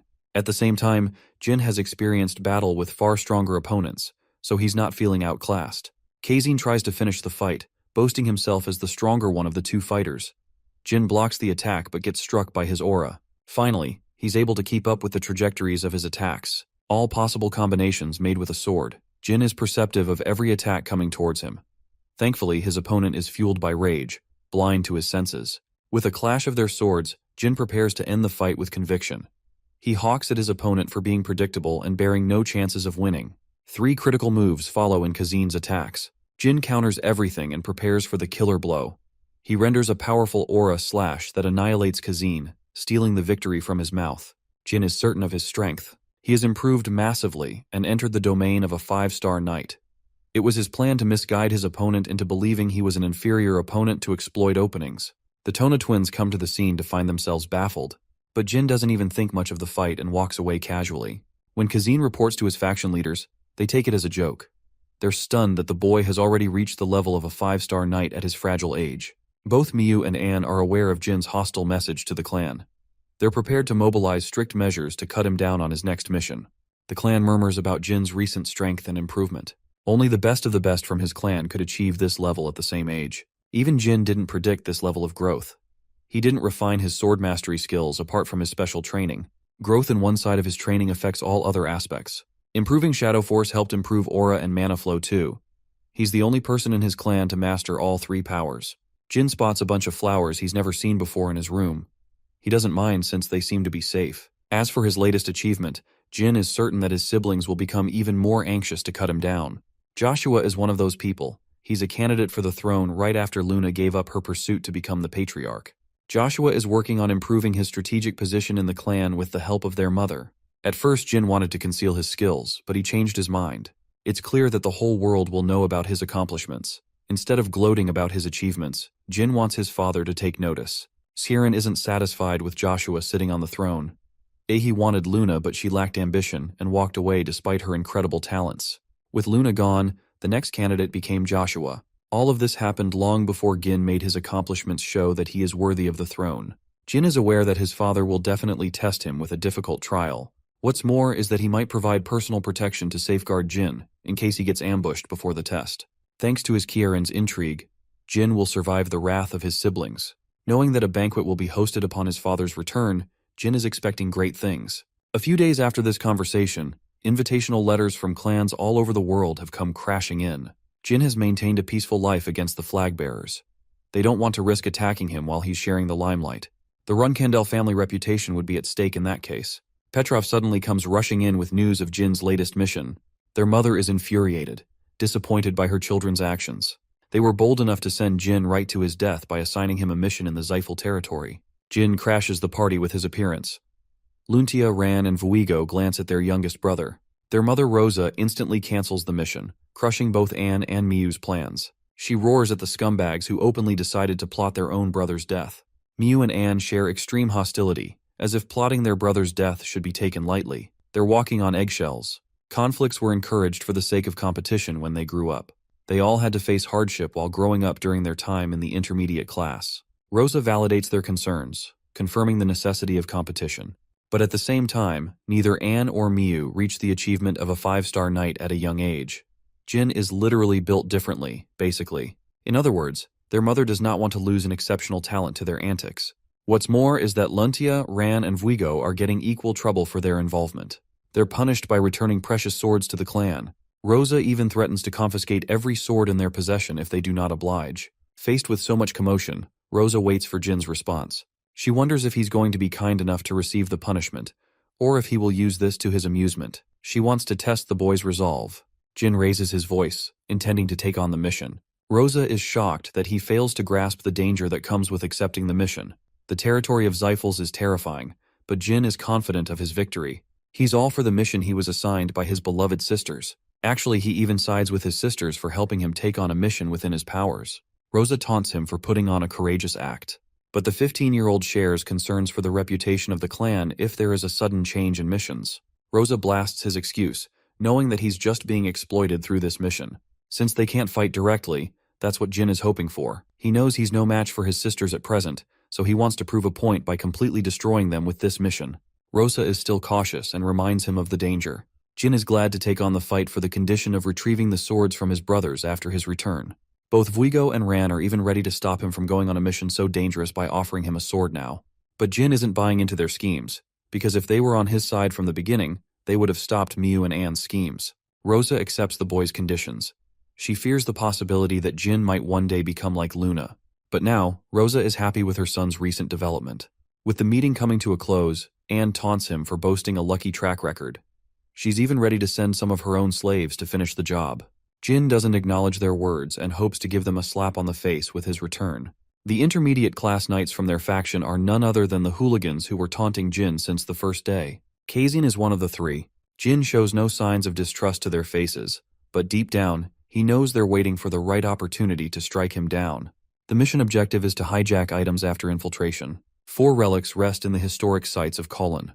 It was once a thriving land that now belongs to the Zyphals. After discovering the land, they mercilessly slaughtered the natives. They only act like they respect Colin's people, but deep down, it's clear they're still facing enslavement by the sorcerers. While the Xiphals generally try to play with reason, they are extremely cruel, and Jin knows from experience in his past life. Even the sorcerers were hunting a special relic in this land, a mirror that is boasted as a top-secret relic. One journalist was able to cover the mirror in great detail by investigating and testifying from Colin's people. The mystical well of mana is so powerful that it boosts one's mana to 7 stars, allowing the Xiphals to build an unstoppable army in the future. The object has yet to be discovered in this timeline. Jin wants to ensure the same doesn't happen again. The relic rests in the 3rd warehouse guarded by the Xiphals. They will have to take caution against the sentry spells in the area. Kazin offers his undivided support, but Jin obviously knows it's a bunch of crap. Kazin's men recommend keeping an efficient approach on the journey, but Jin has different ideas. He's not in the mood to play around, so he spikes their food with a sleeping drug. Their bodies flop to the ground. Jin thinks it was obvious they were trying to kill him from the start. He advances forth to finish this mission all by himself. Our boy immediately throws hands and sharply dodges the enemy's attacks. With 2 low-class fighters down for the count, Jin inspects the ordinary-looking lock. Jin cracks it easily to find a magic circle marked on the ground. Rumors suggest that only those with specific bloodlines can transport via magic circles. However, that technicality only exists for demons or humans. Jin slices the defeated guard's hand to extract the necessary blood. He could have used his own, but that wouldn't cover his tracks. The magic circle activates after coming in contact with the blood, but suddenly, it reacted harshly, even though he used the blood of the guard. Jin turns to realize that the mob characters he just defeated are actually monsters. He falls back to inflict them with wind magic. Originally, Jin wanted to cover his mana, but he's forced to use magic against these monsters. With his blade, he stabs the demon with a sharp slash but ultimately gets pushed back. Jin unsheathes the holy blade, which scares the ugly twins. What's more is that they're capable of regeneration at an immense speed. Jin is confident that he isn't dealing with ordinary demons since they were humans only moments ago. The Xiphal territory is filled with sorcerers, and now there is the appearance of terrifying monsters with mysterious origins. The answer is clear, that they were forged biological golems. This implies that the Xiphals are using the people of Kolin as their personal lab facility. These monsters only possess the speed and strength of a regular 4-star knight, so they're not impossible to beat. Jin narrows his focus on attacking the golem's core, as they are considered the greatest weakness. Jin thrusts this dude's head clean, but it's not enough to kill him. The monster is even more enraged than from before. Jin impales the creature's abdomen, but it's still not enough to defeat the monster. The final spot is the creature's heart. Jin defeats the golem at last, pitying the humans who were forced to become such creatures. He kills the second golem in the same manner, and with that, both creatures are subdued. The pitiable remains of the human begged for a release. Jin eased his pain by dealing the finishing blow. It's clear to him that there is an outside evil force turning innocent humans into bloodthirsty monsters. His heart is filled with anger after discovering the horrors of the Xiphals. The swordsman wonders if his sisters knew about this fact. And yet, Jin's spirit burns to complete the mission. He has no leverage against the Xiphals even if he exposes their shitty schemes. Experimentation and creation of biological golems is a taboo, so it would put incredible pressure on the clan's reputation. Jin safeguards what little evidence he has to use against the Xiphals in the future. What's more is that the sorcerers aren't jumping him to attack, implying that it's just a regular warehouse. Jin observes guarded relics. He has to overcome their spells before obtaining them. First, he wanted to try and solve each spell, but with the discovery of the biological golems, Jin takes a reckless approach by combining Shadow Force with his flame magic. He obliterates the site in the hopes of delivering a message for the Xiphals to remember. Back at the Runcandle Castle, both Anne and Miu are slapped around by their elder sister Luna. She is royally pissed that they sent him on a deadly mission. Luna questions if they're so bold as to wage a war against their youngest brother, who isn't even a flag bearer at his current level. Luna hopes they reflect on their shameful actions. Anne fights back against her sister, claiming that she shouldn't be the one to talk when she has never had an interest in ranks. Luna happily tells them the news of Jin's successful mission run. He has recovered the relics and reported its completion to their mother. That's why Luna was scolding their stupidity, as they've allowed Jin to seem even more capable than his rank. Before sending them away, Luna reminds her dear sisters that they're dealing with someone who loves to pay back double when it comes to revenge. She's literally fearing for their lives, knowing Jin could very well destroy them soon. Luna returns to her room after giving her sisters a verbal spanking of the century. Her maid shares the same concerns. If anything, Jin isn't the type to forgive and forget. He's going to become so powerful with his rate of growth that he will surpass his sisters, and probably even kill them. Luna asks for an update on the person who assigned Jin's assassination. It's clear that neither Anne nor Miu were responsible for such an atrocity. It couldn't be the Tona twins either. Luna shares her suspicions for Joshua, Daifus, and the others. They can't easily be investigated because of their rank. Luna recommends sitting back and waiting. Jin's growth is another reason she isn't too worried about him. Our boy has returned home at last. Jilly is teary-eyed because she was afraid of losing him. She loves him so much that she's ready to put down her life for him. Jin has submitted the report, making it seem like an outside force helped him this time too. More importantly, he shares his findings by presenting them with the heart of the golem. Murakun thinks he got way too lucky. But even the Dark Dragon receives a shock to his being when he learns that they were biological golems. Murakun fears the worst from the Zyphals, and seems confident that they're responsible for their creation. He insists on visiting the Kulin territory with Jin because he's got a bad feeling. Even though our boy is afraid of going back, he thinks it will be all right with Murakun guarding his ass. Jin hopes to arrange an excuse to venture into the Zyphal territory again. The 3 delinquents that he knocked unconscious returned after Jin's mission, but they were soon banished from the Runcandle clan. Jin's training continued as he mastered the singing stones. Jed wants him to stop training with the cadets as he's got a meeting with the Patriarch next week. The Tona twins are stunned. It's possible for him to become a reserve flag bearer to maintain his reputation until his role is officialized in the clan. Our boy was happy to operate on his own at last. He wears a happy smile as this will allow him to become even stronger. Kieran marched his army towards the Garden of Swords. He keeps coming back because of Jin's amazing progress. Khan admits that the boy's abilities were once exceptional, but now they're in another league of their own.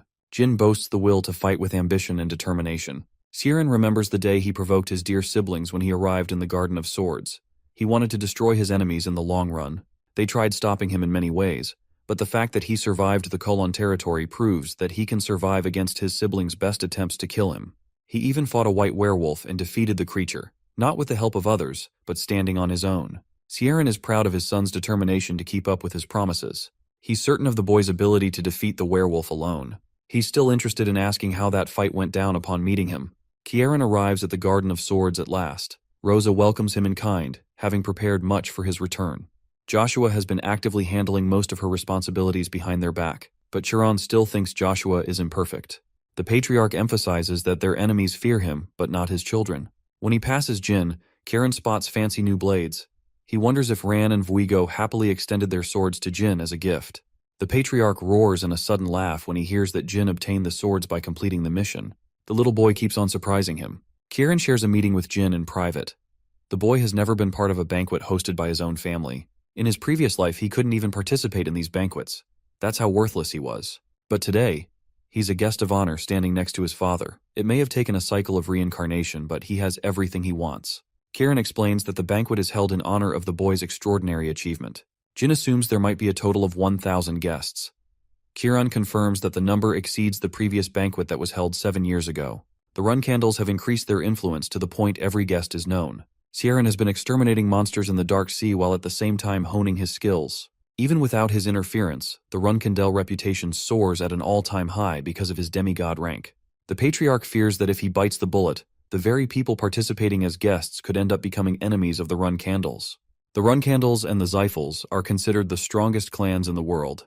But everything will change when Ciaran is no longer in the picture. It's likely that the Zyphals will conquer the world in that outcome. Jin shocks his father with a striking confession. He declares to leave the Runcandle clan once they fall victim to the Zyphals. The reason is simple. It's because the blame would befall upon the leading Patriarch. Jin isn't interested in serving an unskilled leader. Jin returned Vuigo's weapon in exchange for obtaining secret information of the contracts that only the flag bearers are privy to. He learned that many clans are actually indebted to the Runcandels for their services. Some of them haven't paid their due. There's so much material hidden in the form of blackmail and negotiation that Jin is planning to exploit them well after his father's death. The possibility of a Divine Star Knight coming into the picture is slim, so our boy is planning to become a negotiation mastermind to turn the tide in an unfortunate future. Ciaran reminds the boy that the Zyphals could do the same in response, but Jin believes that they can't exploit others like the Runcandles. Jin is firm on his decision to leave the clan if the next Patriarch ends up incompetent, which will then lead to a solo quest to take apart the Zyphals. Ciaran is impressed by his strategy. The rest of his children are meek. They lack the vigor to discuss possible futures in front of him. Jin, on the other hand, is reasonably calculating. Kieran thinks the boy shares the strengths of Luna, Mary, and Dyphus. The Patriarch doesn't have much more time left to maintain his position. He muses the possibility of Jin overcoming the ranks within that time span. Kieran wants to discuss one more topic after the banquet ends. Jin is confident that the conversation will be related to his promotion to a reserve flag bearer. He's very excited for that to happen. Suddenly, a Runcandle servant rushes to inform the patriarch about special guests who came uninformed. Sharon instantly realizes that it must be the Zyphals. 5 Zyphals have arrived along with the minor patriarch of the clan. Kieran accepts the others but refuses to welcome Andre's entrance. Jin is alarmed to see his father's humiliating response to the Zyphal minor patriarch, but he agrees that it is necessary. It's a smart order because Andre would be disobeying Kieran's orders if he forced his way in. This means Andre has to follow their command no matter what, unless he's interested in getting himself killed. Sieran welcomes his guests as the patriarch of the Runcandle clan. He highlights Jin's exceptional progress as the reason for the banquet. The guests praise the boy's accomplishments. Sieran explains that only 2 rules exist in the banquet. The first is that drunk fighting is acceptable in the arena, and the loser will be forgiven if he concedes the victory, as this is nothing more than a banquet. With 1,000 enemies brought together in one circle, they can't do anything but follow the rules of the Runcandle clan's banquet. However, they can happily choose to beat each other in the arena as much as they please. It's a way of settling scores or accomplishing records. Even Jin thinks they're a battle-driven crazy clan. Shirawan tells the boy to enjoy his time fighting anyone who dares challenge him.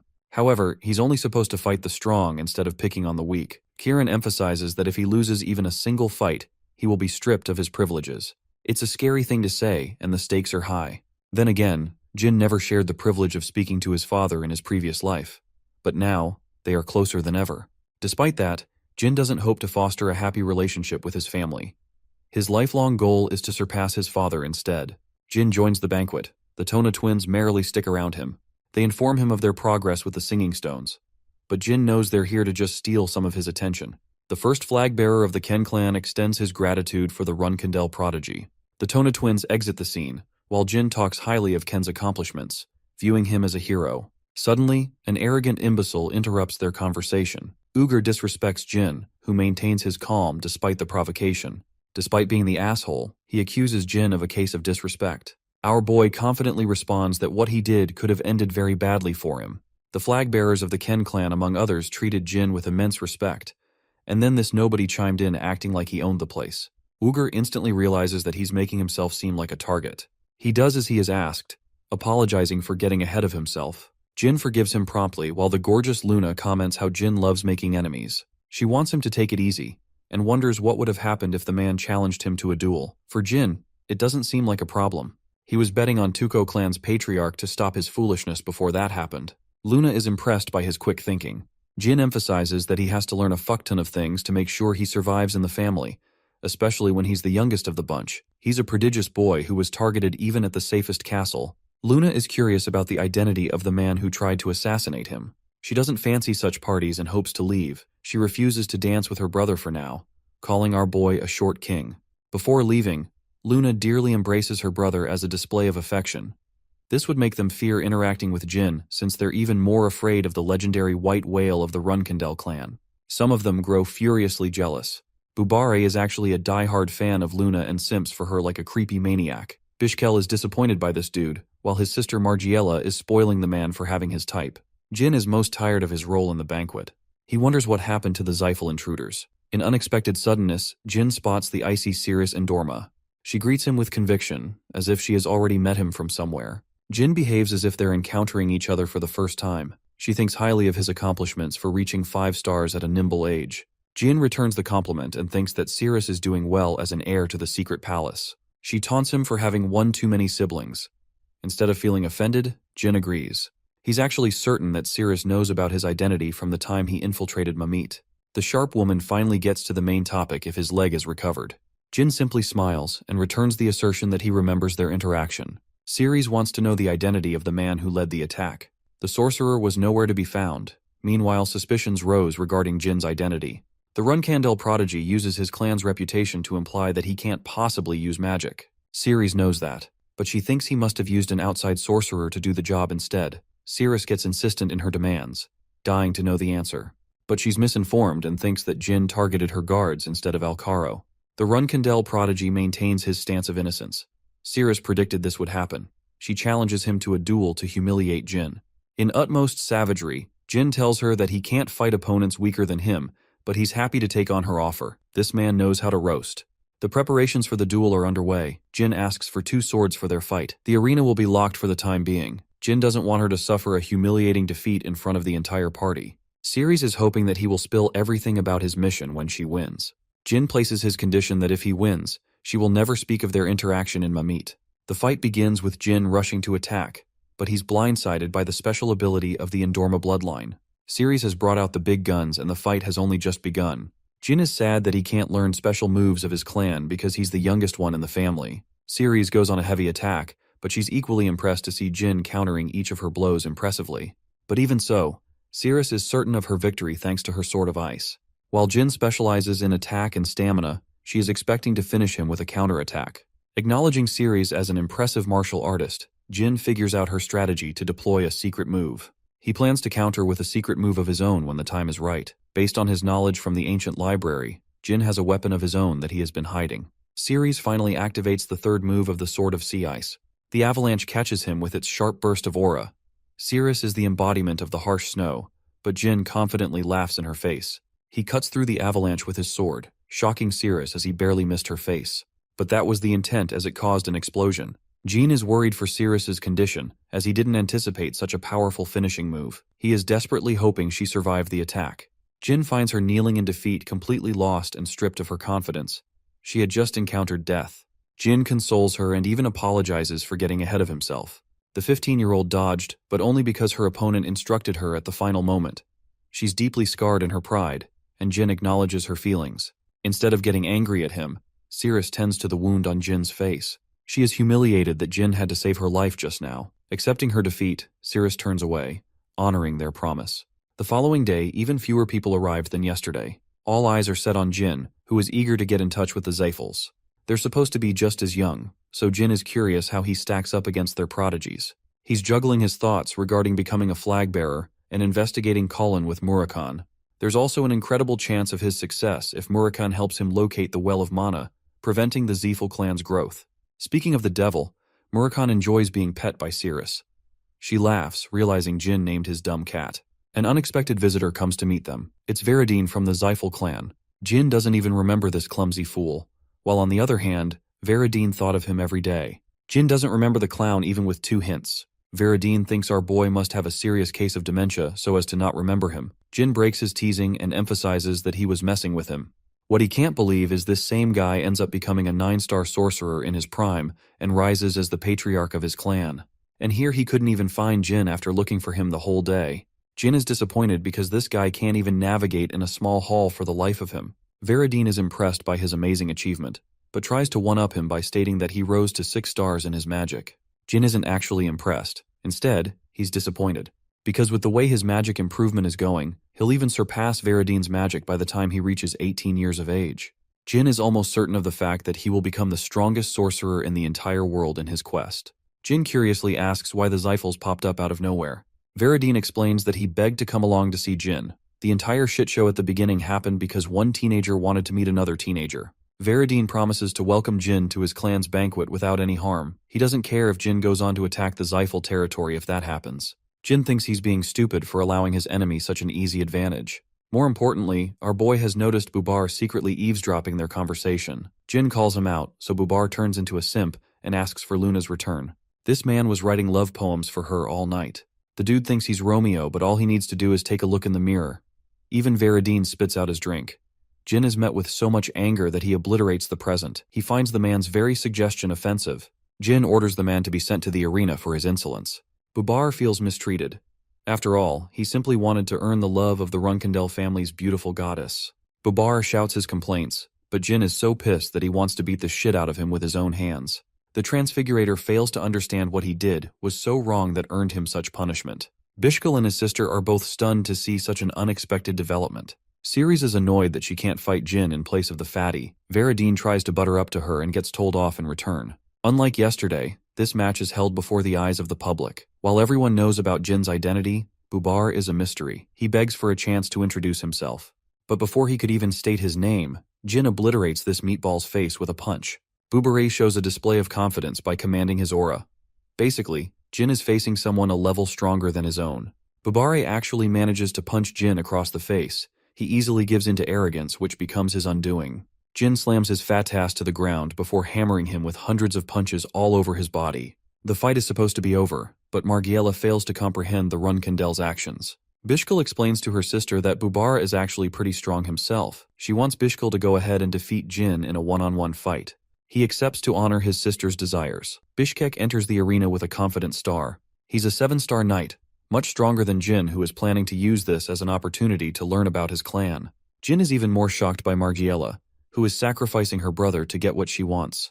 Jin commends his display of affection for his dear sister. He feels the same about his own sisters and hopes that Bishkel teaches his underlings to keep their mouths shut. The 7-star knight finally name-drops Bubar's name, causing a shock to Jin because he realizes he just beat up the Transfigurator in real time. Jin is having major flashbacks, realizing that Bubar is deeply connected with Bishkel's clan. Jin finds himself incredibly distracted but tries to focus against his opponent, who is a competent knight. The fight begins with Bishkel dishing out incredibly offensive moves. Jin can't believe that he's dealing with an ordinary 7-star knight, as this man's talent rivals even that of his uncle. Bishkel's hammering blows put Jin on the back foot. He's barely able to defend against Bishkel's menacing swordsmanship. However, Veradine is firm of the opinion that the Runkendels thrive on being cornered. He compares them to a rhinoceros, which would never stop to defeat their foes no matter what it takes. Jin is getting pushed back, and he knows that his opponent is barely using any power in the fight. He's a 5-star swordsman going up against a knight way beyond 7 stars. Jin is cornered and at the brink of losing, but it's exactly when he feels the same feeling he felt fighting Kazin. Bishkel dashes to finish the fight. Jin awaits his slash in a state of meditation. With his blade decimated from the impact, Bishkel stops his weapon right next to Jin's neck. Jin collapses and Bishkel is crowned the victor. However, he nearly endured a fatal blow to his neck. Bishkel assesses the situation, realizing that Jin managed to master the Blade of the Heart skill in their fight. If only he had been a millisecond faster, the 7-star knight would have been killed. This fight alone has confirmed how much of a threat Jin poses to the other clans. He wakes up later in his room, annoyed that he fainted for 2 days. The banquet ended in his sleep, so he couldn't even bid farewell to his dear guests. Jilly tells him that people excitedly talked about the fight while he was unconscious. They were shocked to see such a special skill rise from a 5-star knight. The Blade of Heart helped him immensely, thanks to Luna's lessons from a young age. He couldn't comprehend their lessons when he was young, but this skill has saved him many times. He projected the talents of an 8-star knight and feels proud of his achievements. Jin found out about a bunch of things as a result of the banquet. He learned about Veradine's strength and influence and earned Cirrus' friendship. What's more is the discovery of Bubare's relationship with the Eviliano clan. Jin wants to take his time to investigate deeper into his concerns. Before leaving, Cirrus left him beautiful flowers. Jilly wonders if she has found a crush on him, but Jin believes otherwise. The flowers represent a symbol called the unending fight, meaning she desires to fight him someday again. Murakan still thinks it's an achievement for this man to earn her affection. Jilly abruptly informs Jin to visit his father, who is expecting him. Jin realizes that his mission to get sent away is right around the corner.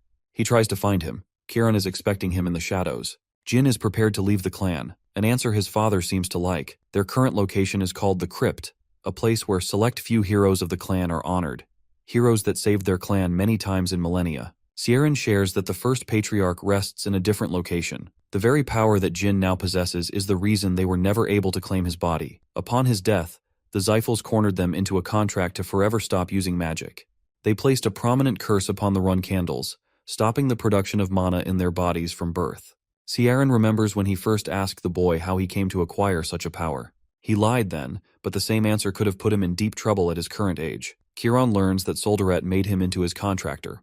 Interestingly, his father is curious if the boy wields the ability to conquer the clan with his newfound powers. Jin answers that once he discovers there is nothing in the world that is more desirable than his own clan, he will return to take his spot and conquer the clan. Sharon smiles as the boy possesses an entirely different reason for leaving the clan. Jin is given a duration of 5 years to make his decision. Unsheathing his weapon, Jin is prepared to meet his father at the end of his years. After his conversation, Jin wants to depart immediately, but Jilly is chained from using her powers. The Runkendels don't want Jin to accomplish anything with the assistance of outside forces, but rest assured, because our boy is prepared to manhandle the situation during this time. He feels sorry for Jilly for enduring harsh treatment for his sake, but she's more than happy with his accomplishments for becoming a reserve flag bearer. Jin turns to look at the Runkendel estate a final time, realizing that this is where his journey truly begins.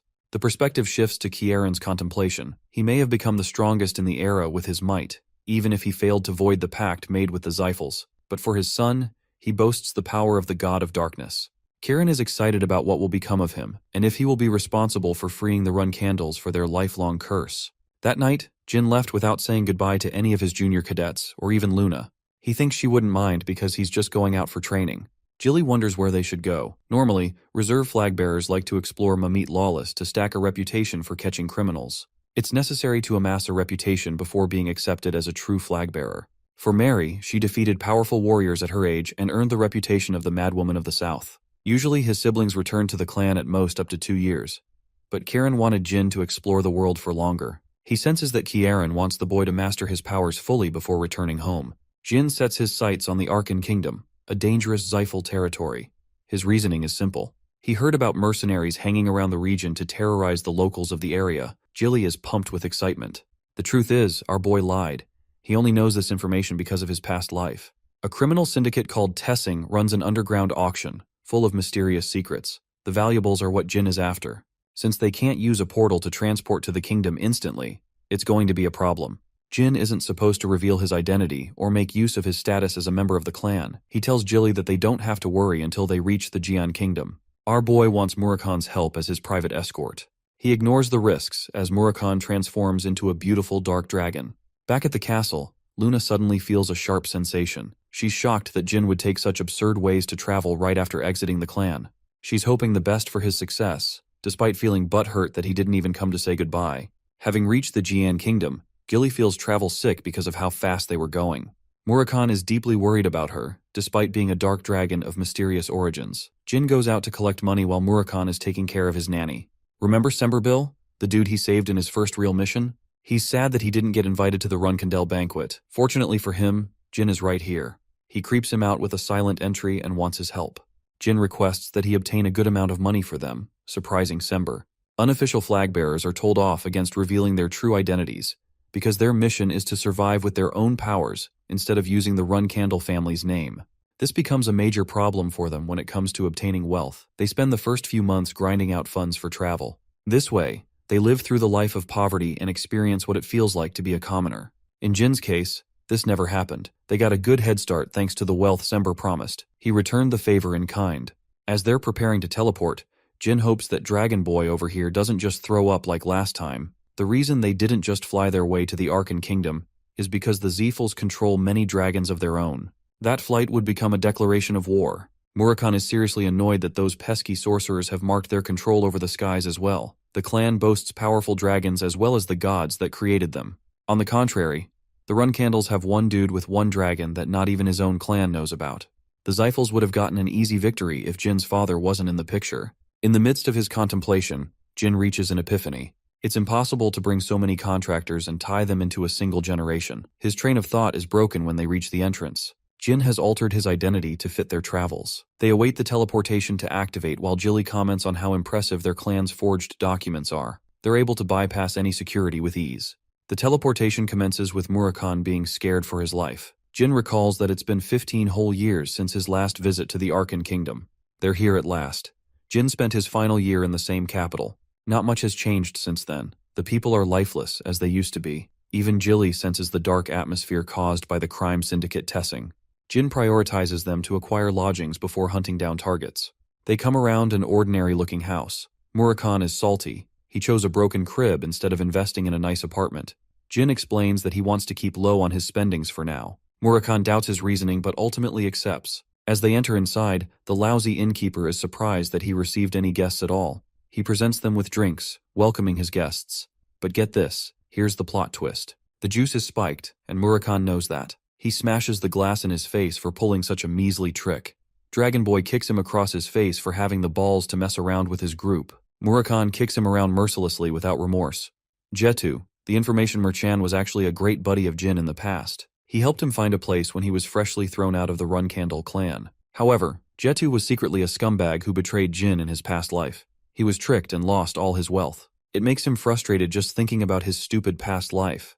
That's why he's nonchalant about Jetu getting his ass beat by Murakan. He will squeeze him to get everything out of the guy. Jetu grows frustrated and shouts that he's a 5-star combatant, but Murakan legit does not give a flying fuck. He's just beating him black and blue. He had no plans of stopping either. But Jin intervenes as Jetu is nearing death, begging for mercy. Jean is in the mood to interrogate and emphasizes that he will kill the merchant if he fails to give an insufficient answer. Jetu answers Jin's first question, all the way up to the part where he reveals his disgusting business dealing in human trafficking. He begs to be spared to help them, as previously his plan was to take advantage of the newcomers by selling them off while unconscious. Jin stomps his hand, crushing his fingers as he reveals his association with the underground auction house. Now that Jin has gotten him to testify about Tessing, he's ready to work with the merchant. Much to the dismay of his friends, Jin wants to patch him up. He explains that they're dealing with a crime syndicate as well as an underground auction house. It's the perfect target to crush and make a name for themselves. They need an adequate guide working under their heels. Jetu happens to be that person, so Jin personally ventures out to get a healer for the snob. Arriving outside, he feels suffocated concealing information from Jilly and Murakhan as they are unaware of his reincarnation. The doctor patches the merchant to health. He's incredibly annoyed and wonders what kind of person he's dealing with. More or less, Jetu doesn't want to betray Jin's expectations. Speaking of Jin, he wants him to lead the way to the auction house. Arriving in front of the grandeur of a beautiful estate, the guards are surprised to see Jetu with his so-called guests. They're given an easy entrance thanks to his name. Jin enters the house to find a bunch of musicians and waiters enjoying a premium party. One could hardly consider them criminals of a syndicate. Jetu explains that the organization has a cover leader called Salka, but their real leader is hiding elsewhere. He's called Spider-Hand Alu, and he's the one who decorated the place to hide his dirty professional life. Alu isn't just your average thug, however. He's got the influence to crush the underworld. He's also a powerful martial artist, stronger than Jin's current rank. Jetu reveals that the Runkandels are also associated with him. While Jilly and Murakhan treat this rumor as a silly joke, Jin thinks that it's possible that one Runkandel could in fact be responsible for this deed. This person might be the same one who cursed him at birth. After all, the curse he suffered from is a 9-star curse that strips the talents of the swordsman completely. In the past 15 years of his new life, this is the first connection Jin has discovered relating to his lifelong curse in the previous life. He wants to investigate Alu and destroy the crooks under his reign. The master plan is to defeat their enemies in one day. Jilly raises caution about the skill of their enemies. There's also a problem that they're dealing with a platoon of sorcerers in the enemy territory. Jin still wants to take on this challenge. He has a plan. A plan that sounds so crazy that Murakhan doesn't even understand it one bit. Jilly doesn't think it's a great idea since he's a Runkandel, but Jin is ready to drop the plan if their plans end up backfiring. Jetu leads them right to the underground auction house, which is undergoing its current trade of human beings. Jin sees this and realizes this dirty little Jetu wanted to knock them out and do the same. He's happy that there aren't any children among the people. Murakhan is anxious, but Jin is playing out his plan with patience. He wants to wait for a useful auction item. The item he's looking for is a ring artifact. A week passed. They've been coming here all the same without making any purchase. Jetu states that it's necessary to buy something, or else the criminal organization might pose some trouble. Jin leaves that problem in the merchant's hands. Jetu accepts on the outside, but he faces immense internal conflict because Tessing won't forgive them for refusing to purchase. Luckily for him, a magic book artifact is presented at last. It's an invaluable item once belonging to the sorcerer who ruled the world. Jin immediately recognizes the fake artifact. After all, the Zyphals would never allow such a treasure to get traded openly. Everything in this auction has been the same. The items are always fake, but foolish sorcerers keep purchasing them anyway. But something about Chenmi's artifact is different. Even Murakhan vouches for the valuable object and insists Jin to purchase it. Jin puts up 150 gold, an amount no one is able to match. After making his first purchase, Jin makes a second purchase for another relic. Murakhan doesn't understand why he's playing for such an expensive purchase. Jin feigns ignorance, but he knows that the object belongs to the Hister clan. It's a memory of his teacher in his past life, so he wants to give it to her as a gift if they ever encounter each other. After the purchase, Murakhan inspects the legitimacy of the book. He's pleased with the results, but he certainly can't understand the second book Jin purchased. It's in a special language that only a few people can understand. Jin immediately calls for his next objective. He wants to meet with the leader of the syndicate immediately. Jetu explains that it is beyond his powers to do such a thing. Jin comes up with a sinister plan, forcing the merchant to name-drop Veradine Zyphal's name, fooling him into a meeting with Jin. Jetu goes crazy because he thinks it's the real Veradine in the flesh. He happily crashes into Alu's place to tell him to meet Veradine. Alu's men come around to escort the so-called Veradine. Instead of complying, Jin bashes him with a punch before casting a strong fireball. The poor guard tries to clear the misunderstanding, but Jin blasts his ass for a case of disrespect.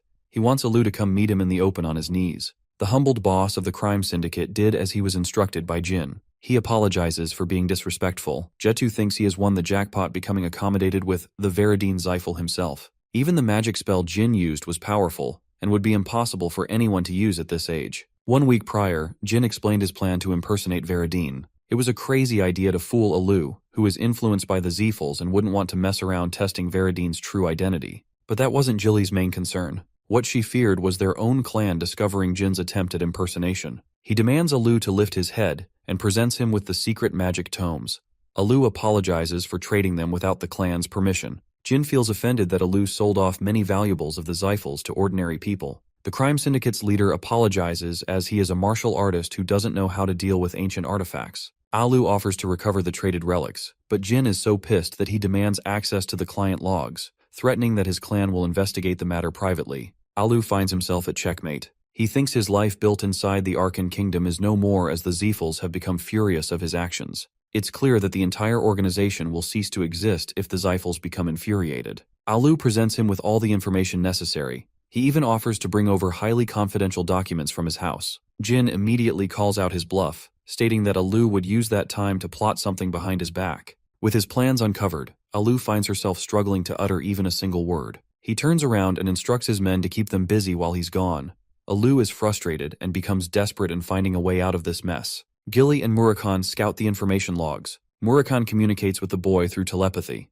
Alu would soon discover Jin's real identity, but he isn't worried. Jin finally found the ring he was desperately looking for. Best Nanny Gilly is concerned for our boy's reckless methods, while the information merchant Jetu brings him a list of all the slaves Jin requested. Jin forces his way through Alu's guard, knocking him out in a single punch. Jetu doesn't understand his intentions, but Jin's mission with him has put him under major fire.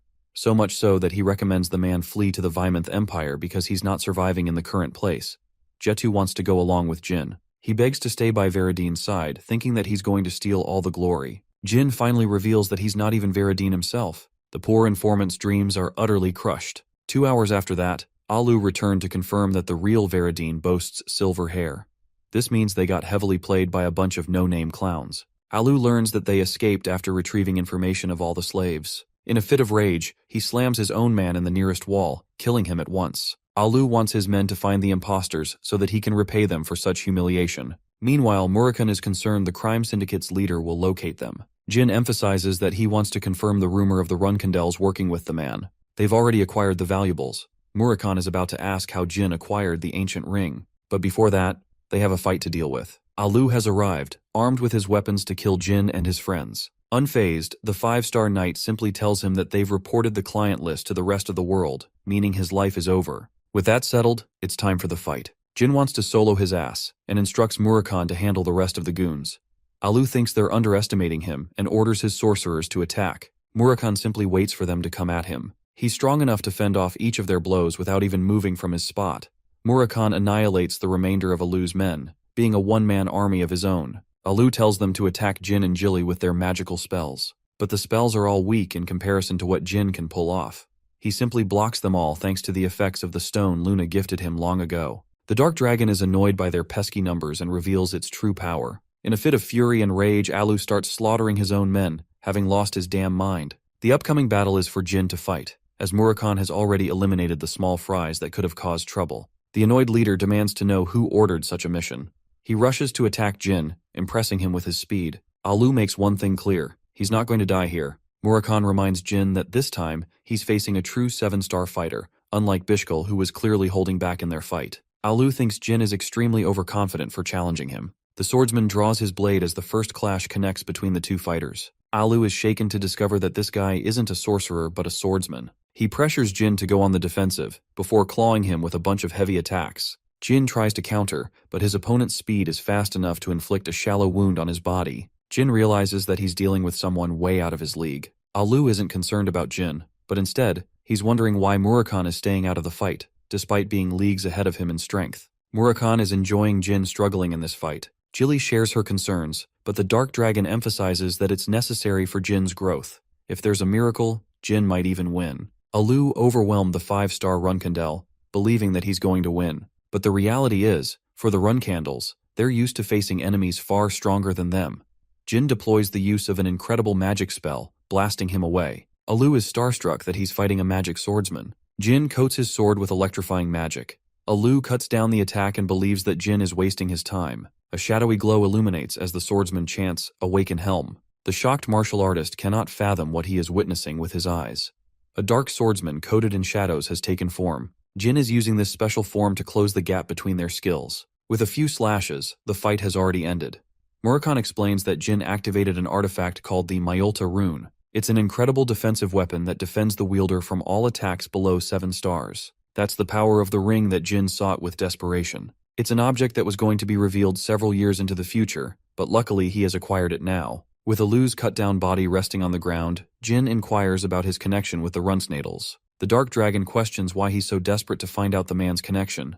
Alu, in his last breath, realizes that he just faced the youngest pure-blood Runcandle.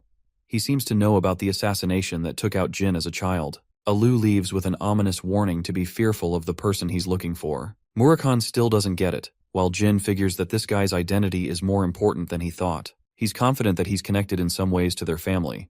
Murakami doesn't get his intrigue. Jin wants to hunt down the mysterious person, and it is critical he finds him for his clan's safety. Jin meditates on the man's words. He's confident that it's one of his siblings from the clan, but the question is who?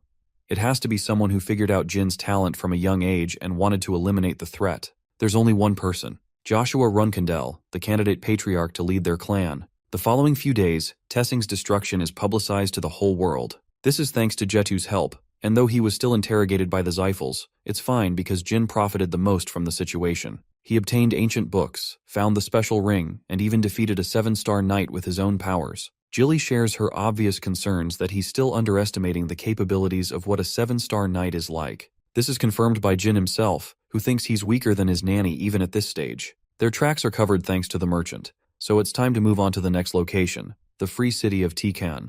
Murakami is confused while Jilly instantly realizes Jin's intention to hunt down the 7-colored bird. Don't get it twisted, it's not a rainbow-ass bird. It's like a CIA unit, a trusted agency that has a lot of reputation. But Jin thinks they're the bad guys, so he wants to hunt them down. They travel by sea as Jin is starting to realize that he can't find a good excuse for claiming the things he does. His knowledge of his past life is helping him, but he doesn't know how to explain it to Jilly or Murakami. What's more is that he has to carry out investigations into many different groups and clans. He's still bothered by Alu's connection, as well as the forbidden magic discovered in Colin. Since he has so much to investigate, the Tikan city is the best way to lie low. Murakami talks about Chenmi's spell, which is placed on the ancient relic. It's a form of light magic that was used to protect against the Xiphals. The Xiphal clan made sure to eradicate anyone in their path.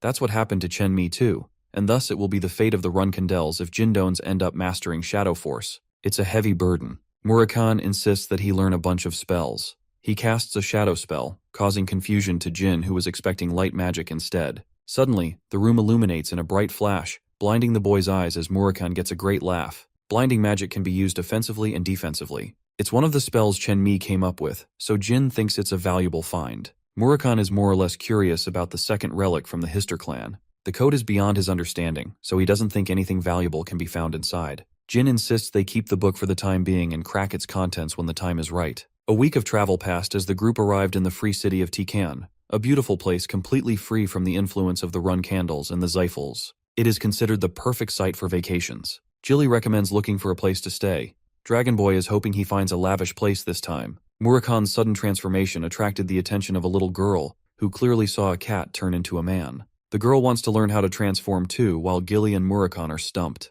Funnily enough, they try to gaslight the little girl into believing she was hallucinating, and that people can't transform like that. Jin is out here playing politics with a tiny loudmouth gremlin who is stubborn to believe what she sees. Jilly thinks they should take her to the guards, but it might cause immense trouble if the rumors spread. Murakami tries to talk shit, but she gives him the death stare for stupidly transforming in the middle of the damn city. Yulia spots the guards, but she doesn't like being around them since they cause her mother trouble. Feeling that something might be off, Jin assumes that Yulia's mother could be a criminal. The guard instantly recognizes Yulia's face and calls for the chief.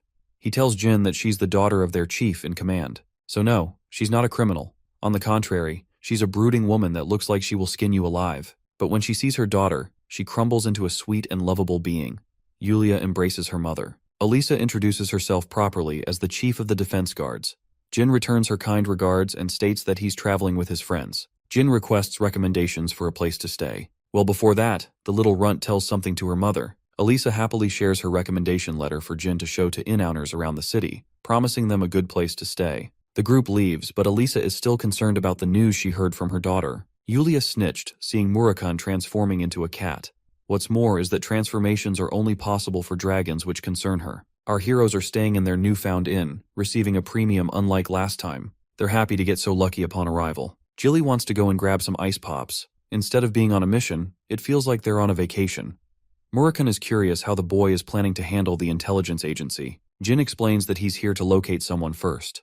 The Seven-Colored Bird Agency is commanded by Kashmir, the Phantom Sword. He's an incredible swordsman, so much so that the Runcandle family acknowledged his swordsmanship skills. But that's the only thing the world knows about him. In 10 years' time, it is actually revealed that Kashmir is the fallen prince of the Vymonth Empire. After that, he convinced the empire and the two most powerful clans to form Taikan into its own nation, becoming its first king. The man is not only an excellent swordsman, but also a sharp strategist who is laying low for years to come out at the perfect moment. Jin is hoping to make a friend out of him, but he doesn't know how. Suddenly, Strawberry Pie bursts into the scene, explaining that the inn has been exited completely. No one is there. A hand reaches out to grab her from the shadows. It's Kashmir himself, who was one step ahead of their plans. Murakun is so damn annoyed because Kashmir grabbed his crush. He rushes to kill him in an instant as Jin begs him to stop. The Dark Dragon shows a hint of its terrifying powers, warning Kashmir to back off. Kashmir isn't supposed to be here so soon. They kept their identity hidden for the most part, so Jin doesn't understand why.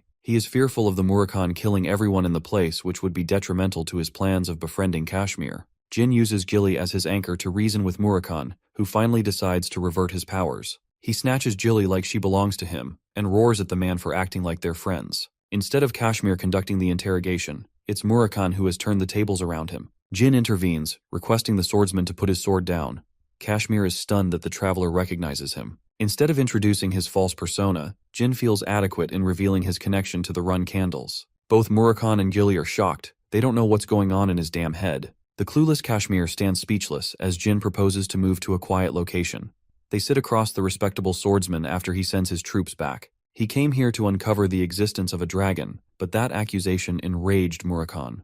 Kashmir is undoubtedly certain he's dealing with an actual dragon based on his terrifying aura. It's because of Jin that they managed to survive his onslaught. Kashmir even knows about Jilly, sensing that she doesn't bear any aura. He wonders what she's doing traveling with Jin. Kashmir is confused and immediately confronts the topic of the dragons. He doesn't realize how Runcandels are able to form contracts with dragons, because only the Zephyl clan is capable of doing such a thing. Jin emphasizes that not even his clan knows about this information, which is expected. Kashmir is concerned that he revealed an important piece of his life so easily. Jin questions what drew the man to investigate looking into a dragon. Kashmir happily returns the favor by spilling his secrets. Yulia is actually this man's daughter, and since she saw Murakun's transformation, he came around to investigate. Yulia possesses a special contract, which means she can't be deceived with her eyes. Murakun doesn't like what he's hearing. If the girl is a divine contractor, it doesn't make sense that her dragon is nowhere to be found. Kashmir sulks, explaining that Yulia's dragon has been missing as of late. It's possible that the Zephyl clan plotted an attack, but they're uncertain. Even Murakun is annoyed that a powerful dragon could get kidnapped for a year. The worst part is, Yulia will soon succumb to madness if she doesn't find her guardian dragon. Kashmir is shocked. He doesn't believe what he just heard. Murakun explains that Yulia possesses the power to see the future, an ability that even powerful dragons struggle with. The only reason she hasn't divulged to madness is because of her young age. But if she stays like this for another year, Murakun is certain the girl will lose her sanity. When Jin asks for an explanation, Murakun adds that her powers are governed by principles of causality. If Yulia has seen the future, then she must operate accordingly. Bending this law will incur a massive punishment. The contractor that chooses not to abide by the future will suffer a future of destruction. In simple words, Yulia sees the world much differently, and she requires a guardian dragon to preserve her sanity. Hearing such agonizing news, Kashmir is overwhelmed. He cripples to his knees and explains that not even his connection to the Seven-Colored Bird Intelligence Agency could help them locate a new dragon. The Dark Dragon reasons that Yulia was looking for them when they got there because the god Asmil wanted her to seek their help. Obviously, he turns down any request to help her, since this matter is out of his hands. Jin uses this as the perfect opportunity to befriend the man by saving his daughter. He encourages the wavering man to regain his composure, as they will personally start looking for Yulia's dragon. It's the perfect crutch he needed to have a favor over Kashmir, but it's not an easy task with all things considered. Since the Tikan city doesn't have any allegiance to a specific clan, Murakun requests for the data of every dragon in Vymonth. Jin catches on to what seems to be a last resort at saving Yulia's life. In a different location, Quiquentel, a beautiful dragon, speaks to Enya, her contractor. Enya is impressed by Jin Runcandel's epic tales, but her dragon thinks lightly of the brat. She believes Enya is more special since she was chosen by the god of time. Suddenly, a shiver runs down her spine. She realizes this bone-chilling feeling could only mean one thing and one thing alone. Signaling Enya to heed to safety, Quiquintel prepares to approach the darkness that has come to visit their land. Murakun in his dragon form intends to release all dark energy, calling out the rest of the dragons in the area. He wants Jin to keep hiding and conceal his presence. The dark dragon prepares to release the dark magic. Jin remembers how Murakun obtained the list and learned of 4 recognizable dragons in the region. He sensed that it could become problematic handling them all at once. Before they left, Kashmir offered his earnest gratitude and begged for them to save his daughter. Murakun instructs the man to exhaust Yulia's energy each day before she receives her new dragon. Anything that tires her out will work best in the child's favor. Kashmir intends to follow this routine. The second thing is related to ice pops. Poor Jilly wanted to get them, but she couldn't because of their intrusion.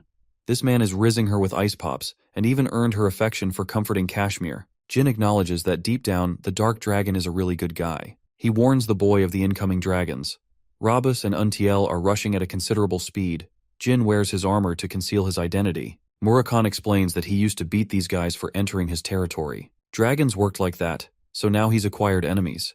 While he's making his fancy introduction, the Earth Dragons are begging for him to leave at once. Their contractor might see him, which would become a huge problem. But instead of taking their advice, Murakun is offended. They try to reason with him, finally revealing that Quiquintel is pissed and is in the mood to kill the Dark Dragon. The Silver Dragon has a complicated history with the guy. Actually, Jin learns that she's his damn ex. Both the Earth Dragons are beginning to leave the vicinity, because their battle might cause a lot of destruction. But it's already too late. Quiquintel makes a roaring entrance with her dragon breath. Murakun warns Jin to brace for impact, because she's clearly not finished. He evades each of her strikes, causing a vortex in the ocean. All of her attacks are all 8 stars or above. Jin is terrified by her strength. Quiquintel roars in frustration, frustrated that he had the gall to show up at all.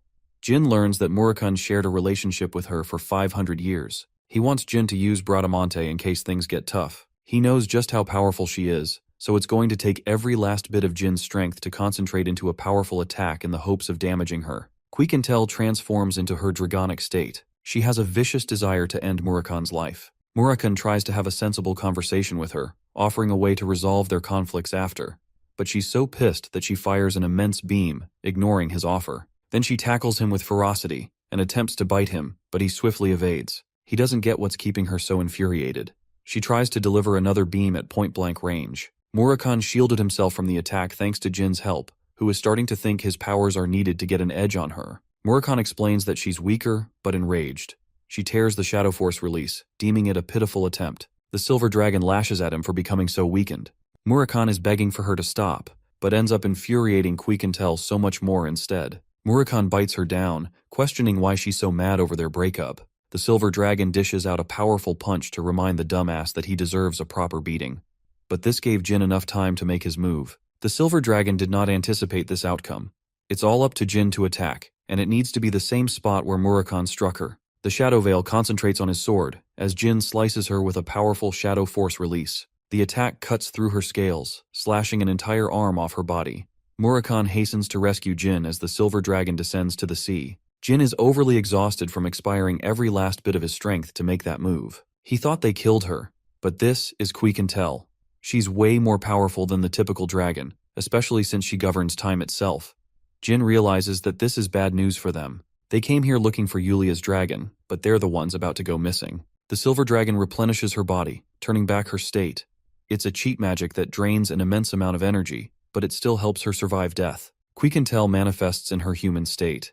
Murakun thought they ended the relationship on good terms, so he doesn't understand why she's so angry at him. The Silver Dragon is enraged that not only did he leave her, he said so without explanation. Murakun shouts back, roaring that he isn't at fault for thinking they weren't meant to be. This couple's quarrel surprises Jin.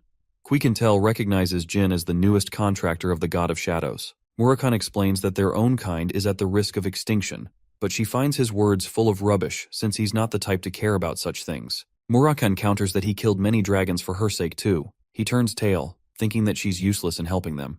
She apologizes and learns about Yulia's situation. At long last, they're not buzzing around. Jin overhears the talk of Bioretta, the Wind Dragon. This monster is the guardian dragon of the minor patriarch of the Zyphel clan. It's unquestionable that they're the ones who kidnapped Latri, Yulia's dragon. Quiquintel leads them to her place. She resides in a cabin outside the Viminth Empire's capital. She learns about the youngest Runkandel and recognizes that he's related to Tamar's powers. The three of them journeyed together after all, so she knows. She returns to the topic at hand. Bioretta took Latri by deception.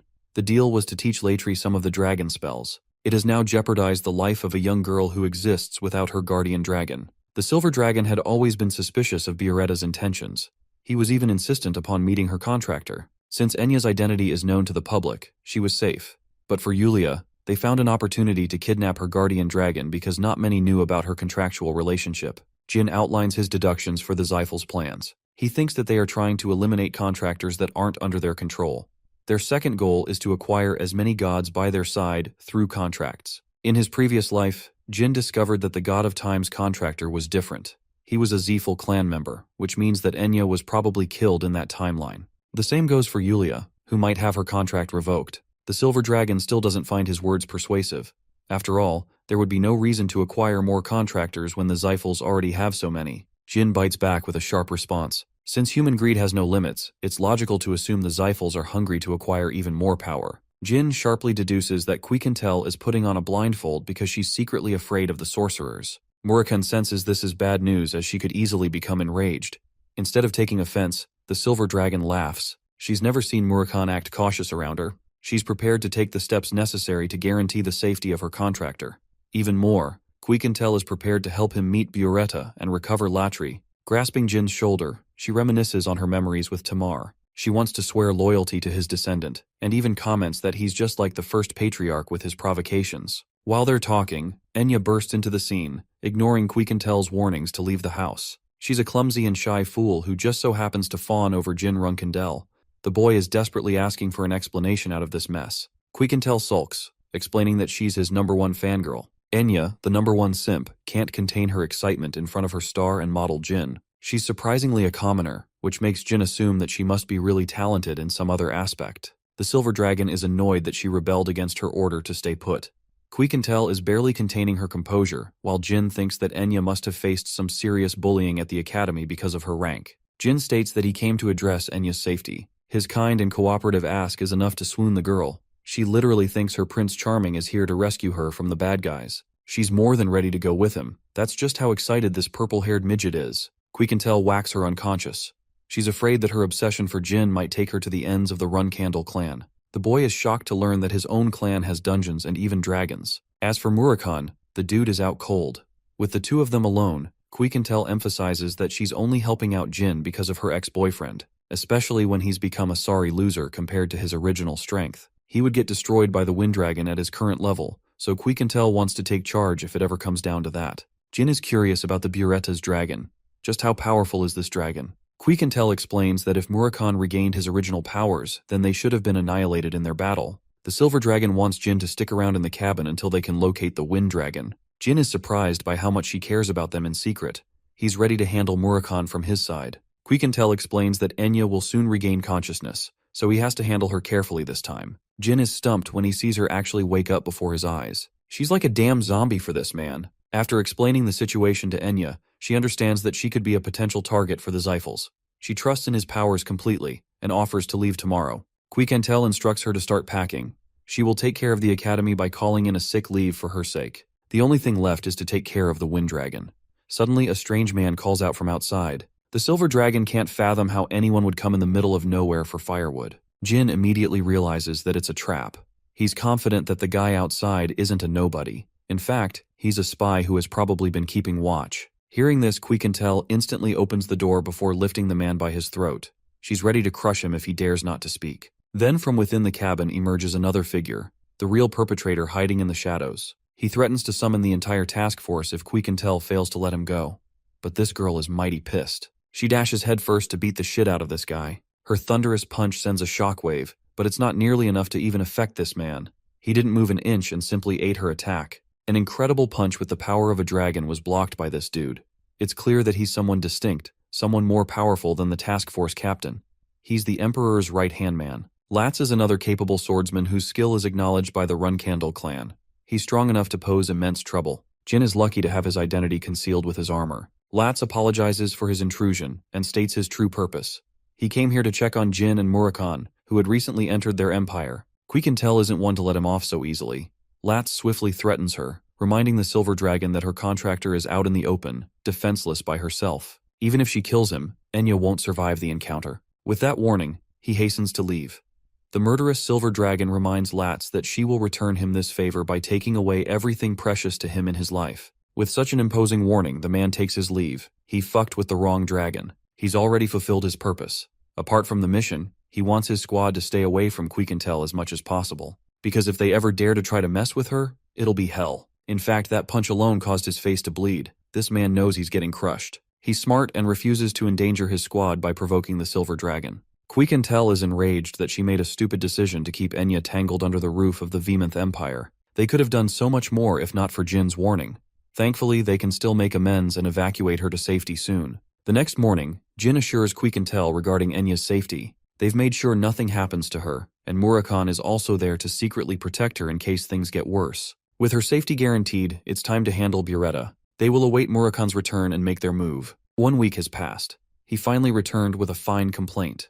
Quiquintel actually made this cabin in the image of their previous one. He's not planning on going back to her, but those days were truly something precious to him. They lived in harmony with the first patriarch. It was so much fun back then, but reliving those memories now is giving the dark dragon a headache he can't get rid of. Quiquintel makes fun of him for being so weak-minded. She informs the group about Buretta's response. They're to hurry to the uninhabited island soon. Having arrived at the location, Jin and Murakhan are observing in secret. When discussing a battle strategy, Quiquintel recommended that they adopt a direct approach and beat the shit out of him if he lies about Latri. Murakhan fancied the idea and thought it would be best if he could join in and double-team the Wind Dragon. However, the Silver Dragon took offense to the idea. It's a matter of honor for the dragons, implying Buretta won't bring anyone to jump them either. Quiquintel is more than confident in her victory, which is usually a bad sign if you ask me. Though Jin believes that Buretta will likely bring backup to take her down. The Wind Dragon finally emerges, and he's brought Andre the minor patriarch of the Zyphals alongside him. Quiquintel hollers at him for being a coward and going back on his word. Buretta remarks that his contractor received the letter in his place, so he's just going along with the situation. He wastes no time in talking pretty and wants her to get to the point. Quiquintel immediately brings Latri to the discussion, which makes the Wind Dragon burst out in an uproarious laugh, almost if it is to ridicule her foolishness. Quiquintel is further annoyed and emphasizes the seriousness of the situation. But the Wind Dragon isn't interested in giving straight answers. She's getting provoked to a corner with each response. The Wind Dragon warns her not to rebel against the Zyphals. Jin and Murakhan are still hiding. Buretta is done with playing around and threatens her life. But of course, she has been waiting for this moment. The epic fight begins as the Wind Dragon unleashes its furious cyclones to overwhelm Quiquintel. Transforming into her dragonic state, Quiquintel commands a bone-chilling order to free Latri if he wishes to avoid suffering. The maniac Andre grows excited with her powers. Unfortunately for her, she's dealing with a powerful sorcerer as well. A 9-star sorcerer, in fact, the same minor patriarch who wasn't granted entry into the banquet. Jin finds this opportunity a learning experience for the future. Andre prepares to strike her down. Quiquintel attempts to dodge, but all of a sudden, she has lost her ability to fly. This is one of the specialties of serving the god of the wind. They can negate flight of any creature at will. With Quiquintel stranded to the ground, Buretta prepares a powerful beam to attack her. Not like it matters to the Silver Dragon, who is overconfident in surviving the attack. Andre pairs his powerful lightning storm with the dragon's beam. The attack is powerful enough to cause Jin to worry, but Murakhan wants to believe in her strength. He knows that they're the ones who underestimated her true strength. In this pivotal moment, the Silver Dragon responds with her overwhelming control, stopping time dead in its place. She managed to stop the spell from hitting her, impressing Andre. What's more, she intends to rip him apart by the end of this fight. Andre orders Buretta to initiate his next attack, but to his shock, the dragon has been frozen in place. The Silver Dragon's incredible control has given her the upper hand in this fight. She beats the shit out of Buretta while he's still immobile, cutting him down limb by limb. Quiquintel encourages him to talk more shit like he was doing just a moment ago. Buretta's wing is torn from its body as the Silver Dragon delivers her onslaught. She's prepared to kill his precious dragon before the sorcerer's eyes, but even Quiquintel has exhausted too much of her divine strength. She is going to need her friend's help to stop the minor patriarch. Pushed into a corner, Andre threatens to use the Origin Stone, a powerful stone that was once destroyed ages ago.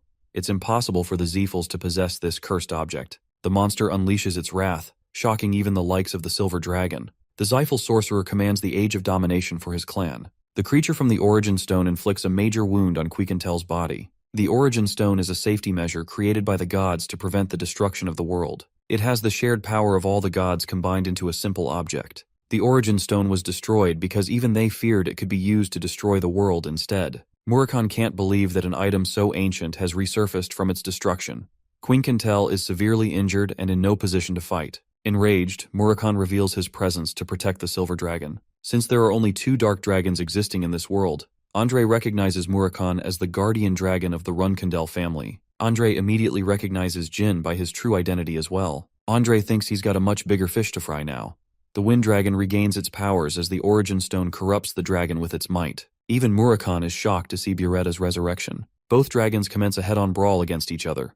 Buretta prepares to destroy Murakami, who counters with a punch. However, his attack is easily blocked by Buretta, who mocks him and calls him an easy opponent. Buretta is celebrating that he gets to take down the strongest dragon of the past. With their fight ongoing, Andre tends to the injured Silver Dragon with his Origin Stone spirit. While he's blindsided, Jin prepares to attack him with the light magic technique of Chen Mi. The spell blinds the sorcerer, who then gets his body severed by Jin's sword. Buretta rushes to attack Jin and smashes him with its powerful tail, sending the teenage knight crashing. He's barely able to regain his stance when 2 more attacks come rushing right at him. It is at this moment Jin senses the absolute urge to use Luna's stone. The legendary white whale of the Runkandel family is summoned as the last to overcome her brother's greatest challenge. When Jin entered the fight, he calculated slim chances of survival against Buretta, and instead made Andre his target. He was able to land a critical slash upon the 9-star sorcerer's body, but it wasn't enough to deal the killing blow. Jin wanted to finish the fight, but he unexpectedly got attacked by Buretta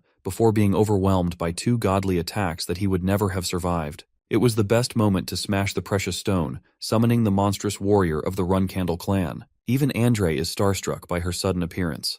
Luna is happy to have been called in an important fight. She's even impressed by her brother's ability to keep up with such strong enemies. Jin is truly grateful for her help, as it would have spelled the end of him. Luna, who is now pissed more than ever, hopes that Andre has a really good reason for attacking her baby brother. Since they're fighting the minor patriarch of the Xiphals, as well as a wind dragon armed with a divine artifact, Jin was wondering if they could survive this fight to begin with. But ever since she arrived, the outcome of the fight had been set in stone. Luna is single-handedly more powerful than everyone on the battlefield. Murakami recovers Quiquintel and recommends that they stay away from the fight. He's thoroughly impressed by Luna's entrance, who saved him at the last second. Andre is happy to find a living proof of the Runkandels breaking their pact against the Xiphals. He's certain to report the use of Jin's magic to his clan. But the confident Luna isn't worried. She's going to make sure he never leaves this fight alive. Andre sends the cursed spirit to attack Luna. The result? It gets annihilated to pieces. Luna has had a wide history of fighting the Xiphals, and she's never been impressed by a single sorcerer. In a flash, she cuts down Buretta's dragonic form. She's happy to have such an easy target, and inflicts so much damage that he's forced to return to his human form. Buretta prepares to take the fight in combat. His powers are strengthened by the cursed demonic energy. Luna realizes that the Origin Stone comes at a cost of a recharge. She thinks it's pathetic to see the minor patriarch backed into such a corner that he has to become slave to a pitiful strategy. Buretta rushes to attack her with his spear. The white whale swiftly dodges and happily counters without struggle. She tears apart Buretta's defenses, sending him on the back foot. Even the Wind Dragon is no match for her cruel and sharp attacks. Luna has had enough fun. She's ready to finish the fight using the finishing move of the Runkandel clan. Luna calls forth the meteor shower. Returning to Jed's memorable words, the Runkandel fighting style relies on unstoppable destruction. It is the definition of overcoming struggle. The Runkandels only have 2 moves in their arsenal. These are called the hidden moves and the finishing moves. Luna has just used the 3rd finishing move of the clan, a beautiful meteor shower, bewildering her brother's eyes. More than its beauty, the attack is wrathful. Andre is terrified as Buretta exhausts every bit of his strength to guard him.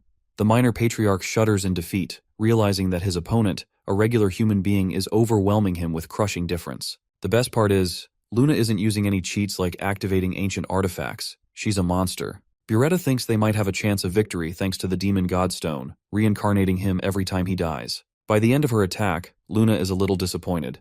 Buretta has been decimated to pieces, but she's still nowhere near as powerful as her father's attacks. She wants this moment to be an important lesson to her baby brother. Luna is dead confident in her brother's ability to overcome Ciaran's might, but her battle has yet to be finished. A strange demon is her new opponent, an unidentifiable creature of the Xiphals. Murakami theorizes that the Zilfs ended up creating their own Origin Stone thanks to their contractor's powers. He wants to escape to prevent harm, but Jin is worried for Luna's safety, especially if she's up against a powerful opponent like the incarnation of the Origin Stone. Murakami corrects Jin, stating that he's going to become a burden in this fight if he doesn't let her sister handle the creature. The youngest run candle reflects how he came to become a contractor to the god of shadows.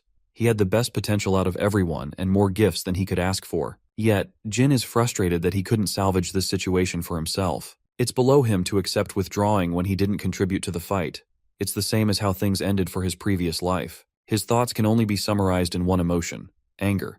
He refuses to become weak like this ever again. Murakami is happy that the boy is festering his ambitions to become stronger and stronger. After all, it's this motivation of his that will lead him to climb the ranks above all. As for Luna, she's underwhelmed by the demon who somehow thinks he can beat her this time. However, she learns just how powerful the demon Andre truly has become when he unleashes a malevolent beam strike. Luna defends with her sword, while the demon ridicules her. Luna calmly responds that she needs nothing more than her sword to fuck him up. While she's uninterested in showing him just how powerful she truly is, Luna hopes to demonstrate true mastery over the sword. She's the first knight to have worn a red aura. Andre is arrogant in his demonic state, believing that he has an edge in this fight with his godly powers. He prepares to unleash a final attack, hoping to end the run candle. But Luna is unshaken, and before long the words "Crimson Moon" escape her mouth. A beautiful splash of red severs the monster in half, but the attack left behind causes a black hole of energy that draws everything near inside. Luna recognizes that she's in a pinch. Jin comes to help her, reaching out for his older sister with an honest hand. She thinks they're even for saving each other that day. Meanwhile, Latz comes to report his newfound investigations to the Vimonth Emperor. He talks about the mysterious vortex, as well as the appearance of the wind dragon Bioretta. There is proof that the dragon did not survive the fight. Latz could up on the mana of a human, but couldn't figure out their identity. The vortex is still active. Unfortunately, Andre is nowhere to be found. The Emperor grows incredibly frustrated with Latz, who is failing him in many ways. He wants to conceal these sudden matters from the media. He also orders Latz to arrange a unit to uphold their relationship with the Zyphals. Finally, Latz is left with a warning. Amir isn't looking for imperfect reports and makes his point very clear. As for Bishkal and Bubar, they come to learn about the Silver Dragon's brawl against the Wind Dragon. The outcome resulted in an entire island getting decimated off the map. The Origin Stone is also reported to have been destroyed. Bubar is annoyed that they ruined his most precious piece, hinting that he may be responsible for the recreation of the demonic stone. Bishkek reports that their leader is pissed with the way Zyphals are handling things, which means they will likely ignore their orders for now. The true patriarch of the Zyphal clan acknowledges Andre's fall, despite his overwhelming advantages. He wonders if an outside force intervened to defeat them. Talks of a dark dragon have reached his ears. Misha, the other dark dragon, as well as Murakami's sister, is actually so strong that she'd easily overcome the challenge. Hearing this, the Zyphal patriarch orders his guardian dragon Kadun to look for the shadow dragons. He doesn't show any signs of concern for the loss of his brother Andre, because he knew his brother would get killed someday. After all, that man was insolent enough to arrive at Kiran's banquet on his own whim. Kadun recommends they create more demonic stones as they're the only source of their power capable of defeating the Run Candle clan. Keliak Zyphal has grand ambitions to conquer the world and rise as the new god of the realm. Returning to our heroes, Jin and the gang arrive safely to return to Jilly. She instantly faints upon seeing the great Luna becoming a part of their mission. Jilly is concerned about Jin's safety. He's getting involved in more trouble than ever when he's supposed to be operating solo. Luna is happy that she cares about the boy truly. Kashmir also arrives to meet the elegant Luna Runcandle. He also meets the silver dragon Quiquintel, who is in a very pissed mood right now. Kashmir pays proper respect, realizing that he could fuck up majorly like last time. Quiquintel cuts down on their conversation. She's only worried about Enya's safety. Kashmir explains how Latri returned 3 hours prior. She's with both Enya and Yulia, but something about the dragon is strange. The creature doesn't remember how it went missing for an entire year. He doesn't remember past the time Bioretta took him away to teach him magic spells. Murakami realizes that the Zyphals wiped his memory to clear proof of their involvement. They don't want the world to discover their schemes. After a long-winded explanation of how things went down, Kashmir and Jilly catch up to speed with what happened. Murakami believes that the only reason to create a demonic stone is because the clan wants to create their own god. They're in the process of acquiring powers from each god in an effort to crush anyone who stands in their way. That is the goal of Keliak Zyphal. Quiquintel goes to check on Enya with Kashmir, while Jilly sees Luna for a second time before fainting again. This poor nanny and her stress levels. Luna learns of all of Jin's accomplishments in the short span of 3 months. She thinks it's hilarious he can't even add credibility to his own missions because he abused his powers. The Runcandels would never forgive him for that. Jilly is happy that Luna is planning to let them slide under the radar. Luna shocks them all by revealing that Kiran already knows everything by now. He's only moments away from uncovering Luna's involvement too. While Jilly is fearing for her life, Jin explains he has the perfect story. He wants to go meet his father with Luna. Sounds like a great plan at first, but it's actually crazy sounding to both women. They think he's taking his father lightly. Jin explains that he's just going to warn him about the Xiphal scheme to destroy the Run Candle clans. It's ideal that he knows about the existence of the demon creation stones too. Luna reminds the boy that he's going to fail the test automatically if he returns home before his term ends. Jin doesn't care much about that. He's hoping to score a deal out of his father. For the first time, Luna delivers her words with emphasis and bluntness. She actually fears for the boy's life. Jin thinks that she'll step up before that happens. Hearing such words coming out of his mouth, Luna approaches him with a menacing stare. Testing his conviction, she's pissed. Luna realizes just how worried Jilly must feel for him. She agrees to comply with his plans. They are to leave tomorrow. Confused, Jilly questions why Luna is accepting to help her brother. It's simple. She doesn't like the way of the clan and how it thrives on killing each other. Luna hopes to become a reliable sibling to Jin, his one form of defense. She's hoping he has something good in mind to win this encounter. The next day, both Luna and Jin return to Storm Castle. They're met with scrutiny and frustration. Jin's big sister owes him big time for doing so much for him. Vuigo and the rest of the Run Candle flag bearers stand to oppose Luna's decision strongly. They're all ready to confront so easily, which also implies Kieran is aware of their return. Mary is mad and pissed that Jin is halting his growth by choosing an early death. Luna explains that Jin returned of his own volition, but then her own judgment is questioned for being unable to stop him. Luna can't argue with Luntia's clever arguments. Luntia is shocked when she learns that Jin is personally going to see their father. The rest of his siblings even try to warn him that he's definitely getting himself killed. Luntia takes a breath and allows entry. However, she is quick to draw her sword against Luna, demanding her weapon. Kieran wants to see Jin in isolation. Luna ferociously rebels against the decision with her anger, so the rest of the flag bearers all gather to beat her upon the orders of Kieran. Jin assures Luna that he's here to inform his father about something important. He's unafraid of what is to come, so he walks away without any fears. As he's making way inside the castle, Jin reflects that not even one of his siblings understands the patriarch. He thinks it's possible to earn his father's trust, so long as he keeps a cool act. Jin takes a deep breath, gently knocking on the door. The result? Well, let's just say his aura alone decimates the door. For the first time, Kieran is violently pissed against the boy. Ciaran literally made a blade out of aura, just to demonstrate how powerful his sword skills could become someday. It's actually a learning experience instead of a demonstration of fear. Jin knows that he shouldn't apologize, and act boldly. The boy utters words that none of his children ever even spoke of, that he missed his father. Ciaran is affected by his sweetness, but still calls him out for being weak. Jin emphasizes his affection, but it doesn't get him very far. Ciaran unleashes his sheer intent to kill, overwhelming Jin from the very place he stands. Ciaran knows that he's here for a reason. Jin reports that the minor patriarch of the Xiphal clan has been defeated. He is honest about Luna's involvement in the situation. Jin tells him that he has more to state other than what he just said. Ciaran takes intrigue and allows his son the chance to speak. Kieran learns of the many adventurers Jin has had along his journey as a reserve flag bearer. He wonders if Jin was here to tell him about the defeat of the second most powerful Xiphal. Jin argues that Andre is far from the most powerful Xiphal they have, because despite Luna's strength, it's unlikely for the Xiphals to have been defeated so easily. The patriarch confirms the boy's suspicions, adding that there is someone who is even stronger than Kiliak, being more powerful than the patriarch of the Xiphal clan. But Jin has yet to mention the most valuable detail, the artifact that was used in his battle against the Xiphals, the Stone of the Demon God, a mystical replica of the Origin Stone which the gods themselves created. Ciaran interestingly mentions Murakan, revealing that he's always known about the Dark Dragon as well as the boy's ability to control mana. His father knew the depths of his secrets. He even laughs in Jin's face because he actually didn't know about Murakan and instead manipulated our boy to spill his secrets. Even Chiron can't help but laugh at the fact that the strongest dragon was reduced to a damn cat. On a more serious note, Ciaran wants to discuss the information regarding the artifact with Luna. It's a dangerous object, and he wonders if the kings of the Dark Sea are aware of its powers. He feels the sudden need to return to the Dark Sea to fulfill his mission. Ciaran emphasizes that Jin's return will be forgiven, but it's clear that the boy is seeking something for his accomplishments.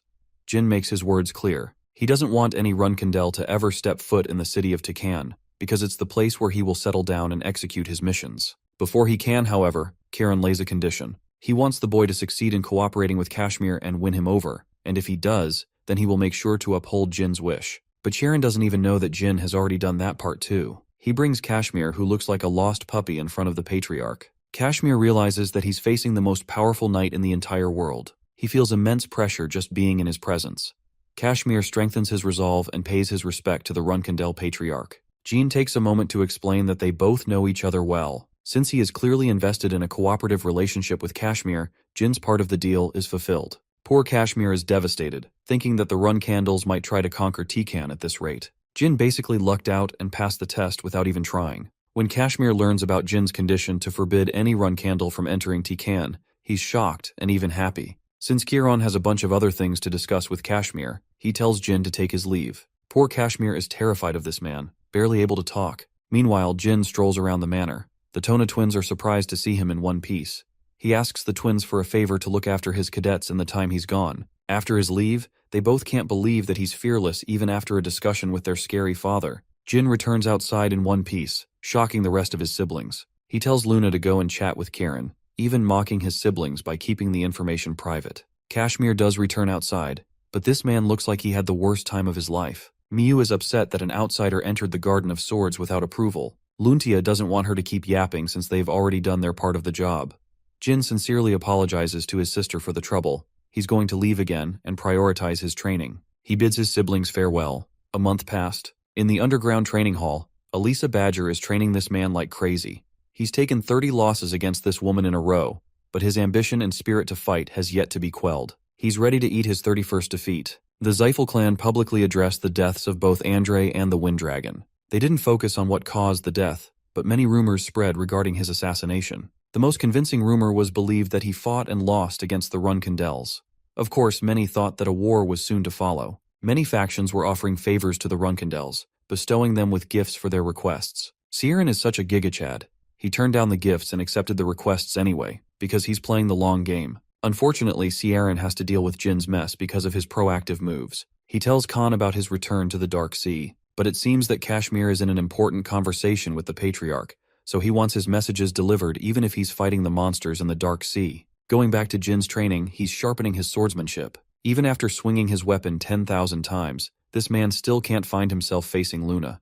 Even though he's reached 5 stars in both swordsmanship and magic, Jin is unimpressed with his level of strength. He is working himself to the bone to get stronger. He wishes to overcome his siblings in the 5 years he's been given. Kashmir is worried for his overtraining despite his talents as a run-candle swordmaster. Enya is also here for a surprise visit. She's concerned about Jin's swollen and bleeding hands. Kashmir reminds him that his enemies will be much stronger in the future, but it's likely that he will harm himself by overtraining through impatience. It's basically like ego lifting above his level. Jin admits that he's in the wrong here, even though he can't stop himself from giving his absolute best.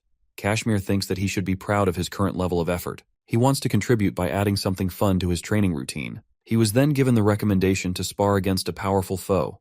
Jin thinks Kashmir is inviting him to challenge the Swordmaster. Though he acts like a coward in front of him, Kashmir is actually crazy strong with his sword skills. It's a reason they call him the Phantom Sword, and why he was recommended as a run-candle instructor. Kashmir wants to fight him when he's ready, but before he gets to that level, Jin has a different opponent to face. That's how his wife, Elisa, came into the picture. Jin was given 6 months to try and defeat Elisa. He was granted permission to use every single skill without holding back. Yulia was scared because the little girl didn't want her mother to fight, but Elisa welcomed the opportunity. Initially, our boy didn't have a great impression of Elisa apart from her impressive physique. Well, that is until Yulia dissed him so hard by calling him weak as hell, especially when you know she is physically incapable of speaking lies. Elisa was okay with challenging Jin every day for 6 months straight. She didn't think of it as a burden. 2 days passed and Jin found himself challenging the physical powerhouse before him. She explains that her only rule is to never go easy on anyone. Elisa is hoping Jin won't lose heart after taking his first L. It was here when he realized that the challenge to defeat her in 6 months is realistic. When the fight began, one single punch from Elisa took everything in Jin's arsenal to block.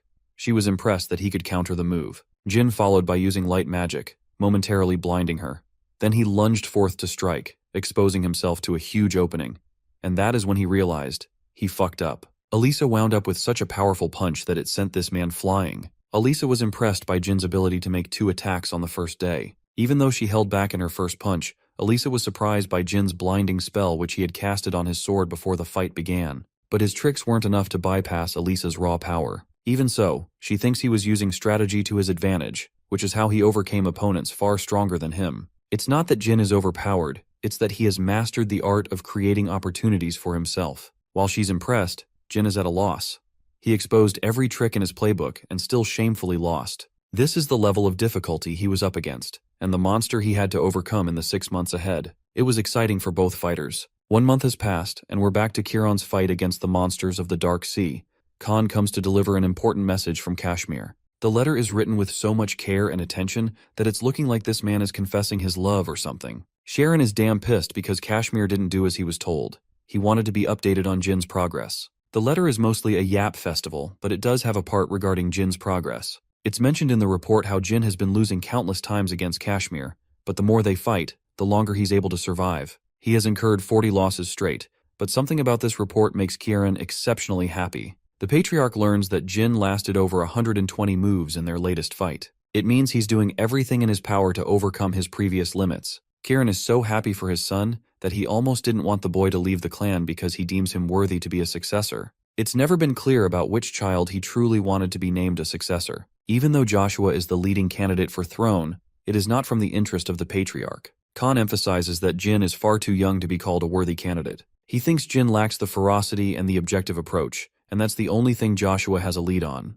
Before sending Khan away, the Patriarch wonders why the letter arrived 10 days after it was submitted. Khan explains that he was fighting monsters on the way, so the Patriarch uses a mana blade to tear apart their surroundings, clearing a path for Khan's return. He hopes the following messages will be delivered sooner. Back to Jin's training. He's fought Elisa over 90 times now. He's getting harder to beat after every match, but it's something that he must do in order to overcome Elisa's strength. Instead of going out to enjoy dessert, Jin maintains his practice, sharpening his speed of growth.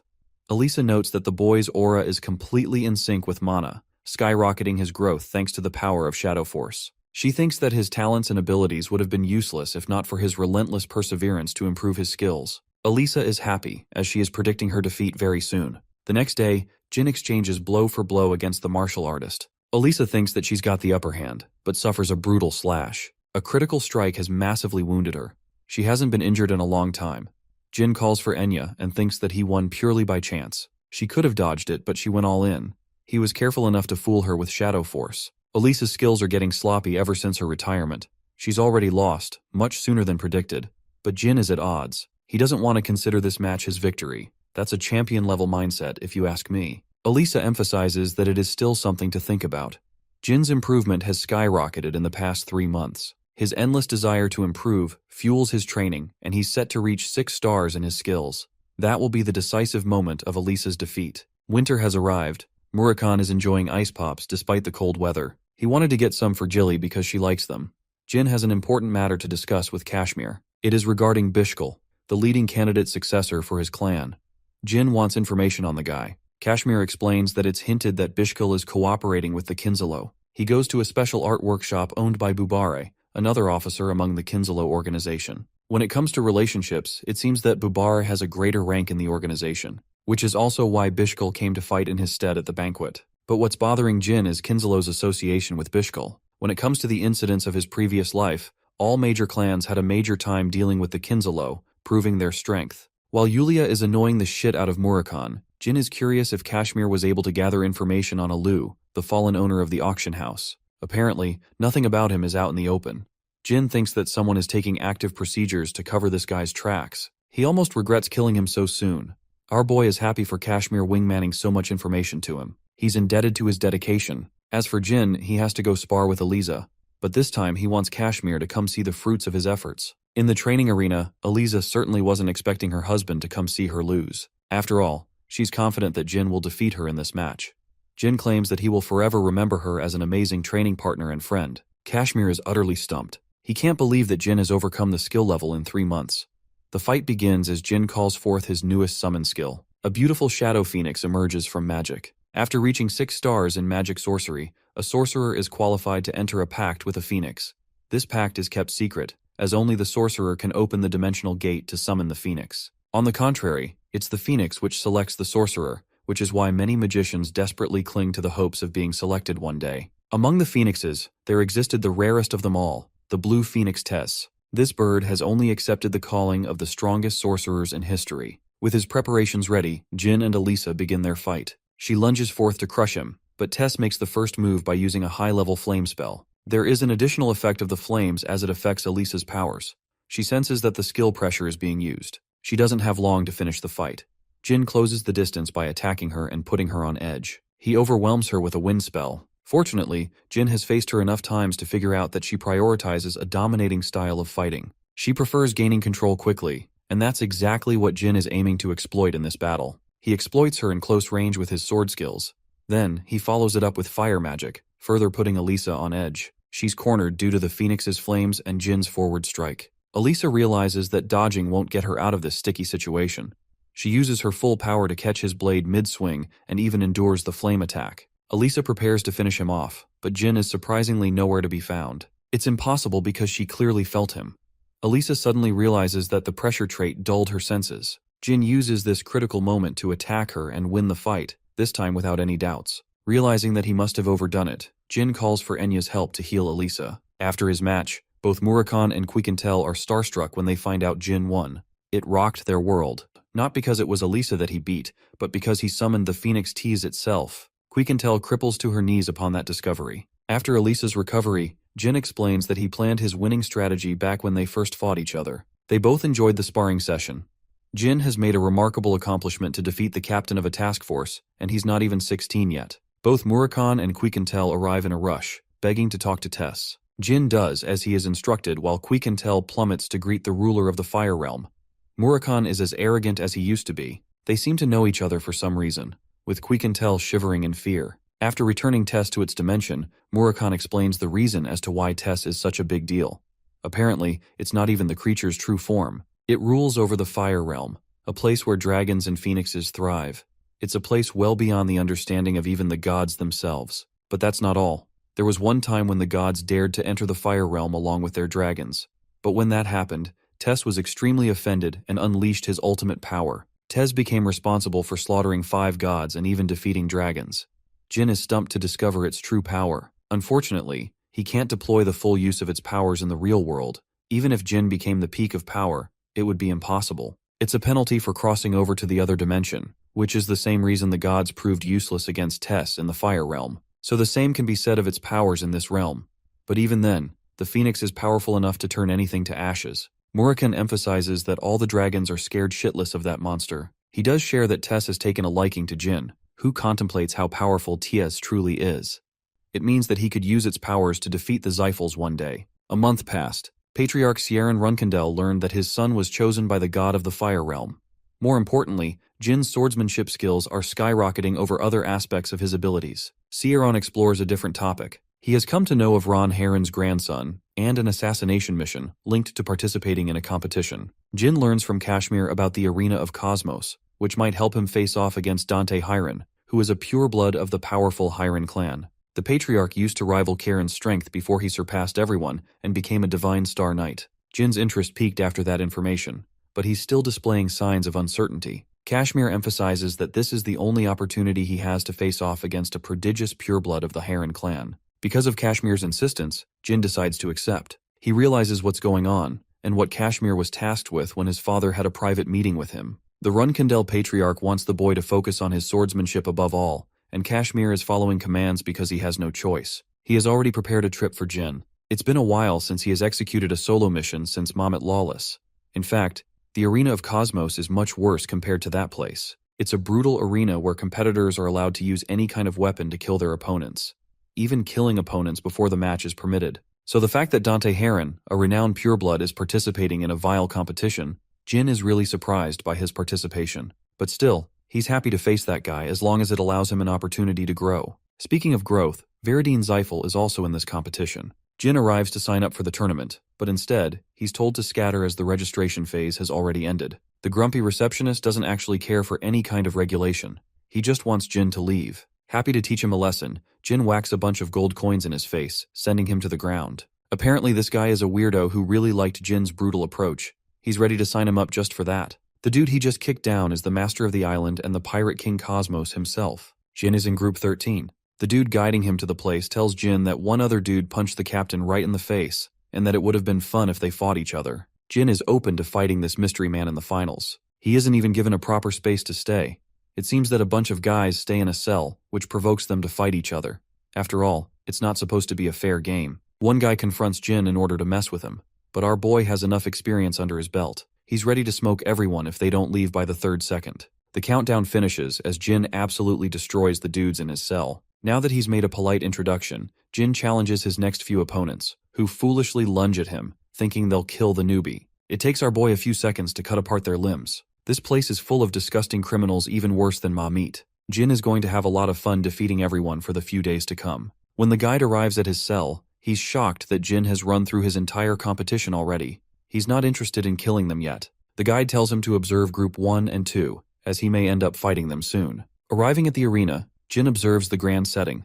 There's a lot of people in the stands, but nobody is likely to recognize him. A bunch of them are busy chatting about a mysterious fighter who knocked out the entirety of his group.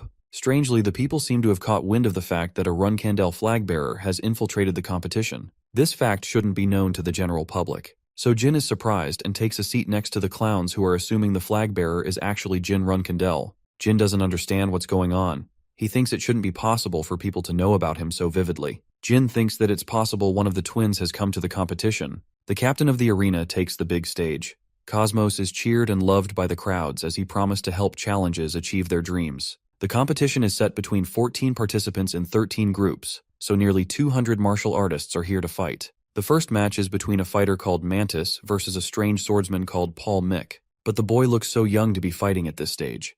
Jin thinks he's probably a 13-year-old at best. Then he remembers the words of the guide who told him about the other young boy punching down their captain. The match begins and immediately ends with Paul's instant slash. Mantis hits the ground with no one even being capable of discerning what happened. Jin recognizes Paul's ferocity, who cleaved his opponent's head clean with a single strike. This could only mean one thing. He's Dante Heron operating under a false name. Pumped by this epic fight, Veridine the Loudmouth places his bets on Paul. Jin is shocked to see this guy popping out of nowhere, as he didn't know of his participation. Veridine takes the crowd and rests his money on Paul. He's acting far too casual to be on a mission. Suddenly, the annoying sorcerer notices Jin Runkandel from the stands. Paul remembers meeting Veridine at a Zyphal banquet, but didn't think he'd be happy seeing his amazing performance. The two of them are happy, while Jin is just annoyed. Before the next match, Cosmos interviews Paul on his post-win feelings. Paul is happy to have exterminated a vile scum and seems like a righteous fighter. Cosmos is almost offended and reminds the young swordsman that his provocative words will make every pirate here his enemy. With that, the preparation for the next match begins. Jin observed the following few matches but found himself bored. It's clear that Paul Mick is Dante Heron in secret. His swordsmanship is too impressive for his age.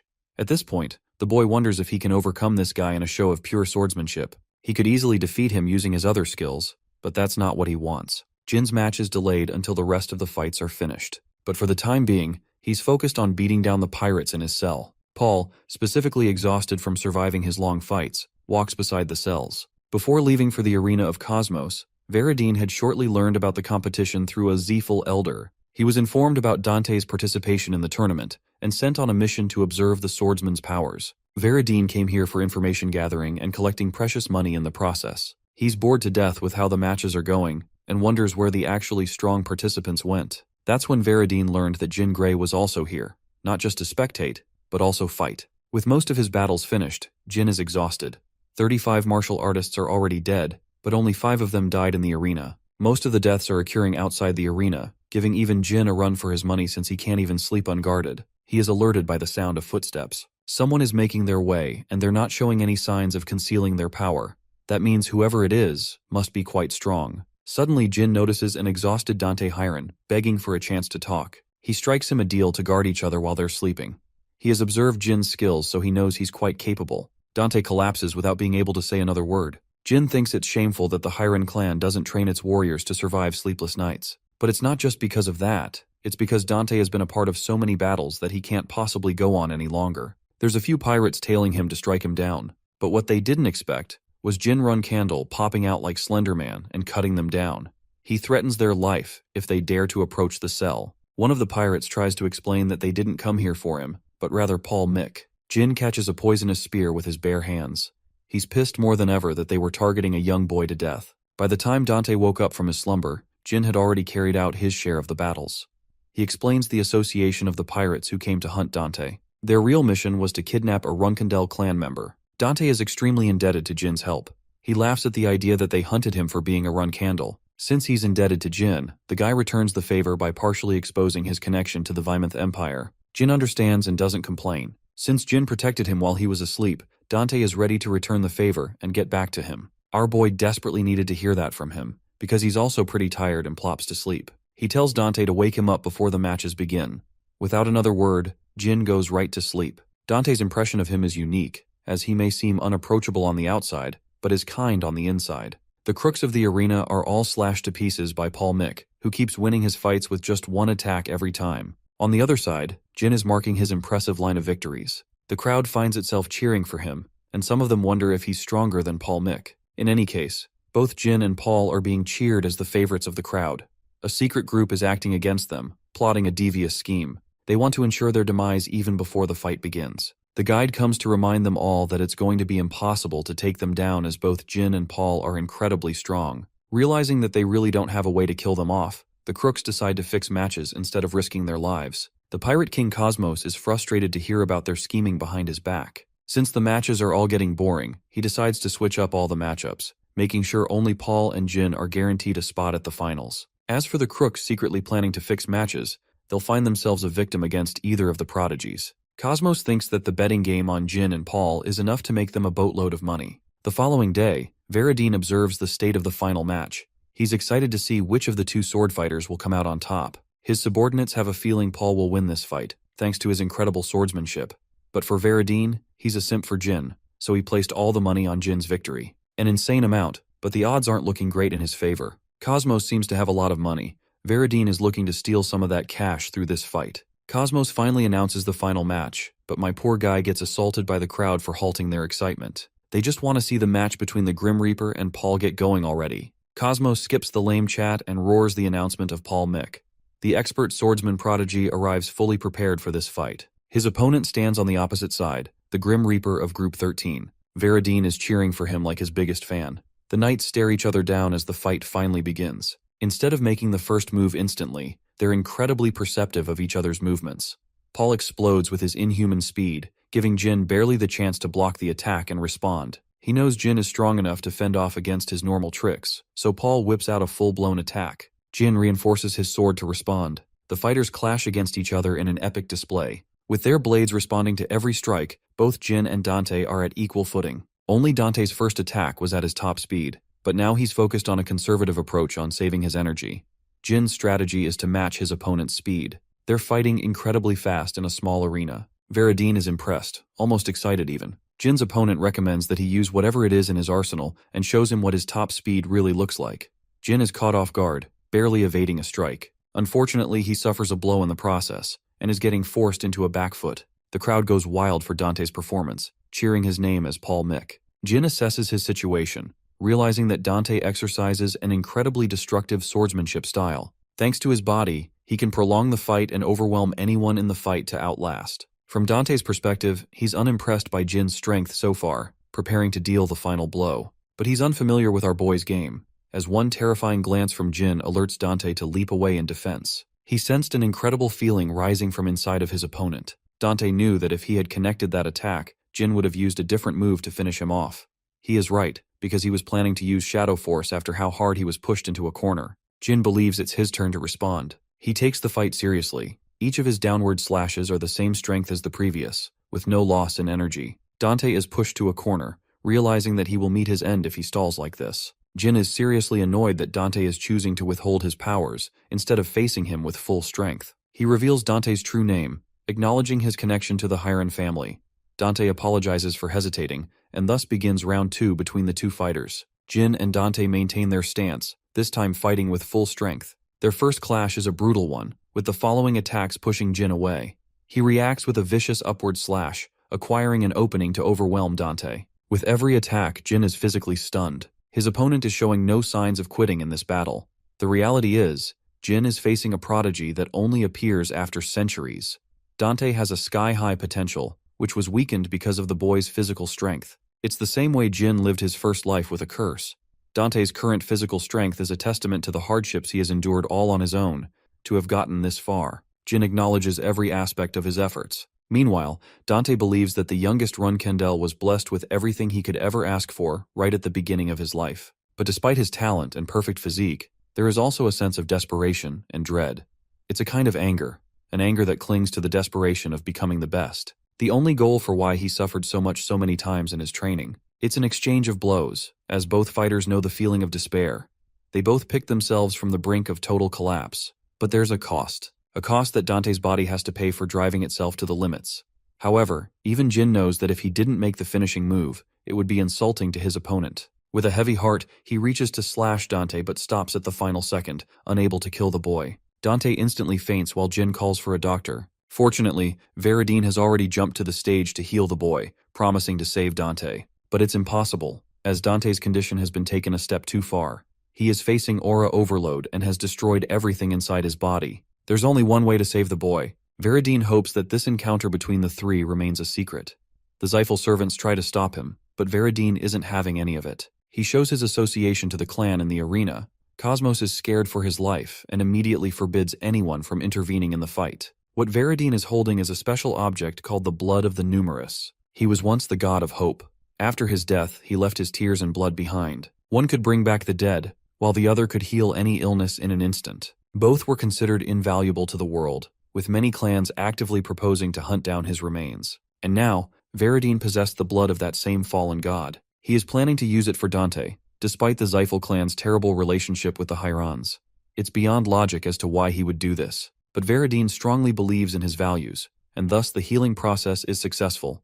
Dante regains his consciousness thanks to the rare artifact. It is still beyond Jin's understanding that he would do such a thing. Veridine reminds everyone that he just suffered a major loss by curing him. Jin thinks he's going to propose a major offer in return for the gift, but all Veridine seeks is a bunch of drinks to hang out with Jin. Our boy is baffled by his stupidly generous offer. He once believed Veridine was a fool, but he's more respectable than he thought. They dap each other like they're the homies for life. The same night, Jin is enjoying drinks with Veridine and Dante. He secured the prize money and the bet money after nearly costing his life in the arena. Jin is generous enough to slide half the money to Dante for his clan.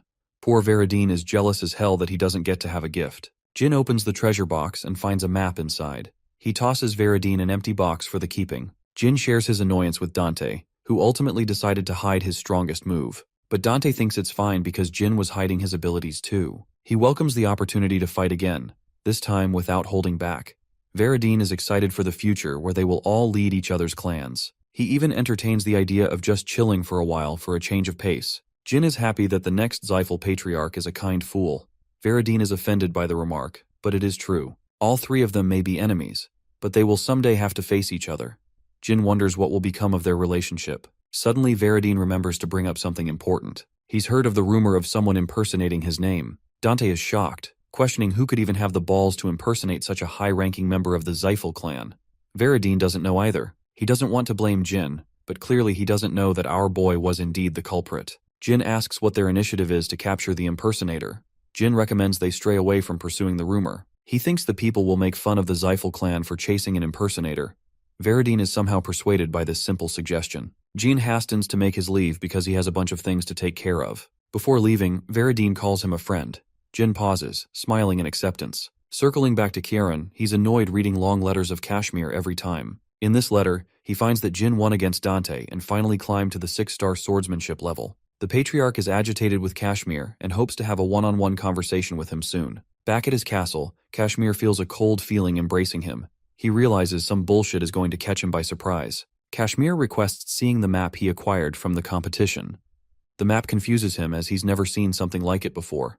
It's unclear and imprecise in its destination. Yulia sparks an interest with the map and points to a strange location on the map, sensing something so tragic and horrifying that it forces her to cry. Kashmir is alerted as Murakan realizes her powers are experiencing a sudden overload. The guardian dragon is necessary to calm her down. Latri rushes to find her. The young dragon helps calm her down in her state.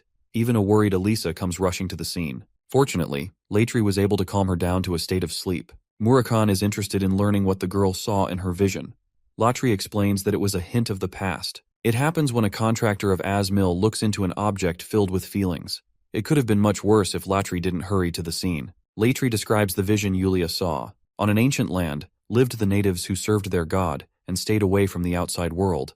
But then, certain people, namely the Zyphals, arrived and approached the locals. The magicians began asking for more and more from the locals, until one day they killed a child. After the killing of one child, the Zyphals killed many natives in search of a divine artifact. Jin, overhearing this conversation, connects the dots in his head. He requests Latri to illustrate the design of the artifact. He explains that it looked like a silver mirror, which confirms Jin's suspicions. It's the object from his future, the Well of Mana. The Zylfs intruded Colin for the artifact, driving its people into hard labor. Jin even discovered how they made biological golems out of those people. This means the map is actually pointing to the location of the artifact. Jin is lucky to have obtained an incredibly valuable map from Cosmos. Murakhan observes his interest and asks if he knows something. Jin feigns ignorance and apologizes to Kashmir for what happened to Yulia. Of course, it's not his fault, as she's a divine contractor. Latri is going to stay by her side to ensure Yulia's recovery. Kashmir recommends that they move on to find the object. His organization will first interpret the language of the map to understand proper directions. Jin knows that it would be impossible since most of the natives of the land have already been killed by the Zyphals. The people who know the language are confined in Colin, so it's a real guess if they'll be able to obtain the Well of Mana before the Zyphals are able to. 2 weeks after the incident with Yulia, a drunkard collapses in the middle of the night. Jin helps him out, offering him another drink for a conversation. Our boy uncovers information from him while he's defenseless. The man explains that his tribe is in a place far away, which is as big of a hint as any. Jin whips out the map, requesting him to read and translate. But when he spots the symbol at the top, the man spirals out of control, realizing that he's been set up. Jin freely exposes the identity of the two dragons. Murakhan is offended that he slipped up so much information with such ease. The guy is assured that he's not dealing with the Zyphals, but still shocked that they were able to pin him down. Jin explains how they came to learn about the tragedies that took place in Kolon. They wanted to find someone to translate the map, and coincidentally managed to locate this guy. Of course, even that dude knows it's not because of sheer coincidence, but he's happy to introduce them to his sister. The woman in question had been anticipating their arrival. Even Murakhan finds it strange that Raosa has been waiting for them in advance. She's the definition of divinity, a person of significance from her land. Raosa proves her powers by cleverly writing out Jin's powers, and even knowing about Murakhan and Latri. She has an aura that transcends all. Jin immediately realizes that he's dealing with an actual god. Raosa emphasizes that she is but a mere vessel, and that if she truly were a god, Colin wouldn't have been lost to their invaders. Murakhan spells her doom, as her powers are not going to last for much longer. Raosa confirms this fact, confirming the Dark Dragon's observation. Raosa takes the map and translates word for word what it means. The message shatters her soul as it was written by her grandfather. Thankfully, the map didn't fall into the hands of the Zyphals and met Jin instead. Murakhan wants to strike a deal with the woman since they're en route to visit Colin soon. Raosa shocks Jin, surprising him about his connection with Soldaret. Since it has been a while, Raosa plans to expunge all her divine powers to summon the God of Darkness. Jin likes the deal and decides to head over to Colin at once. He's unsure whether he could save the lives of the locals, but he promises to do his best. Raosa explains everything there is for him to know about when it comes to the Colin territory. Jin, Murakhan, and Kashmir all arrive at the location. It used to be an open location in his past life, but now, since he executed a mission while he was a cadet, it's clear that they have taken measures to close the place down. The journalist that exposed the existence of the Well of Mana will never be able to carry out his will in this timeline. Kashmir loses hope, but Jin and Murakhan don't care if the place is closed. They're still going in, and the reason is simple. The board is probably a placeholder. There are no guards on site, and there aren't any spells either. Suddenly, Murakhan senses the presence of people. They're the natives who are mining for labor. A pureblood Zyphal is enjoying himself. This man is none other than Muron Zyphal, the madman of the Magic Tower. He's a brother to Veradine and commits crimes like crazy. Since he's a strong sorcerer with 8 stars in magic, he doesn't require any guards around him. Murakhan is a feisty one and wants to kill Muron using the direct approach. But Jin doesn't fancy the idea, because he thinks that there will be problems if they keep killing higher members of Zeiss like Andre. Before they kill Muron, they need a valid reason. Just when they were having this conversation, the journalist Dino Jaglin popped out of the scene. Jin catches him and realizes this is the same guy who became responsible for exposing the Zyphals in his past life. It means that the nerd had been coming here all by himself, challenging the likes of the Zyphals without any powers. Jin is really impressed and curiously asks what he's writing about. Dino concerningly asks about their association. Jin relieves him by stating that they're also just passing by. Since they both share a common goal, it's best to ally with the journalist. Murakhan really doesn't like that approach. Kashmir thinks it's good to follow the journalist who already knows what's going around in the area. This could even help them conduct a sound reason for an attack on the Zyphals. Hesitantly, Dino puts forward his findings. He's investigated many natives and learned about them. Interestingly, Dino knows about Muron and has shared a few drinks with him to get answers out of the guy. He's so clumsy that he would let anyone pass unnoticed. Sensing an opportunity, Jin asks the journalist for a favor. Muron is annoyed by his elders, who assigned him a boring mission as punishment for a prank. He's as drunk as ever when Dino comes around, acting like an old buddy to him. Micron is happy, but suspicious of the people he's brought along. Dino explains that he's with travelers and apologizes for getting ahead of himself. Jin introduces himself in kind to the mad sorcerer. Jin happened to learn a lot about Meuron thanks to Veridine's yapping. Even Veridine doesn't think highly of him, since he's just a wretched mess of their clan. Veridine imparted Jin with an important warning to never challenge his brother, since he's the worst of the worst. Right now that same guy is acting like a clown in front of a Runkindel without knowing. Micron picks apart the journalist's identity. He's slowly growing suspicious of Dino, and comes to a sudden realization. Why did he interview the natives at all? Both Jin and Murakhan realize that this is a huge problem now. Micron had to torture the ones he interviewed, and even erased evidence of their lives. He reduces to a maniacal laughter before calling the dear journalist a fool for acting reckless. At last, Meuron reveals that he knows about Jin's identity as a Runkandel. He thinks Dino is secretly connected to them. Murakhan grabs Dino as the sorcerer commences his first attack. Jin is surprised to note that Meuron had activated a shield of mana, something that not even he could detect. Murakhan emphasizes that such a feat should be impossible, so their opponent is holding some nasty secrets. Meuron immediately identifies Jin Runkindel. While our boy is interested in learning how he was able to tell, he's even more interested in fighting him. Meuron wants to know why he was assigned this specific mission. Jin fails to comply, making him further infuriated. The mad sorcerer initiates his first attack. Jin dodges his devastating beams, while Murakhan helps protect the natives by shielding them against the attacks. Dino tries to help the natives run away, but the poor people can't even utter a single word. Dino roars at the scumbag who ripped their throats, taking away their ability to speak forever. But this is the kind of madness Meuron exercises on his victims. He has always wanted to punish the journalist for going behind his back and interviewing the locals. He pins the blame on him for being reckless. But while he's yapping, a punch comes flying in his face. It was exactly the kind of confession that Jin needed to hear, because now, he can really kick his ass without holding back. The Shadow Force ability has left Kashmir in shambles. The fact that Jin was able to drive an 8-star sorcerer to a corner. Even Meuron suddenly realizes that the god of darkness sided with the Runkandels once more. It means they broke the pact, which could jeopardize the existence of their clan. Jin and Murakhan can't sense anything from Meuron's attack, making it hard to dodge his strikes. Meuron doesn't really care about beating Jin. Rather, he's enjoying himself feasting on the misery of the locals. Jin wastes no time hearing his yap festival and charges to strike him down. With his super speed, he dodges Meuron's wind magic attacks, to the point Jin is able to dash behind him, surprising the Zyphal again. The sorcerer panics and attempts to widen the distance, but Jin is simply cutting down everything in his path.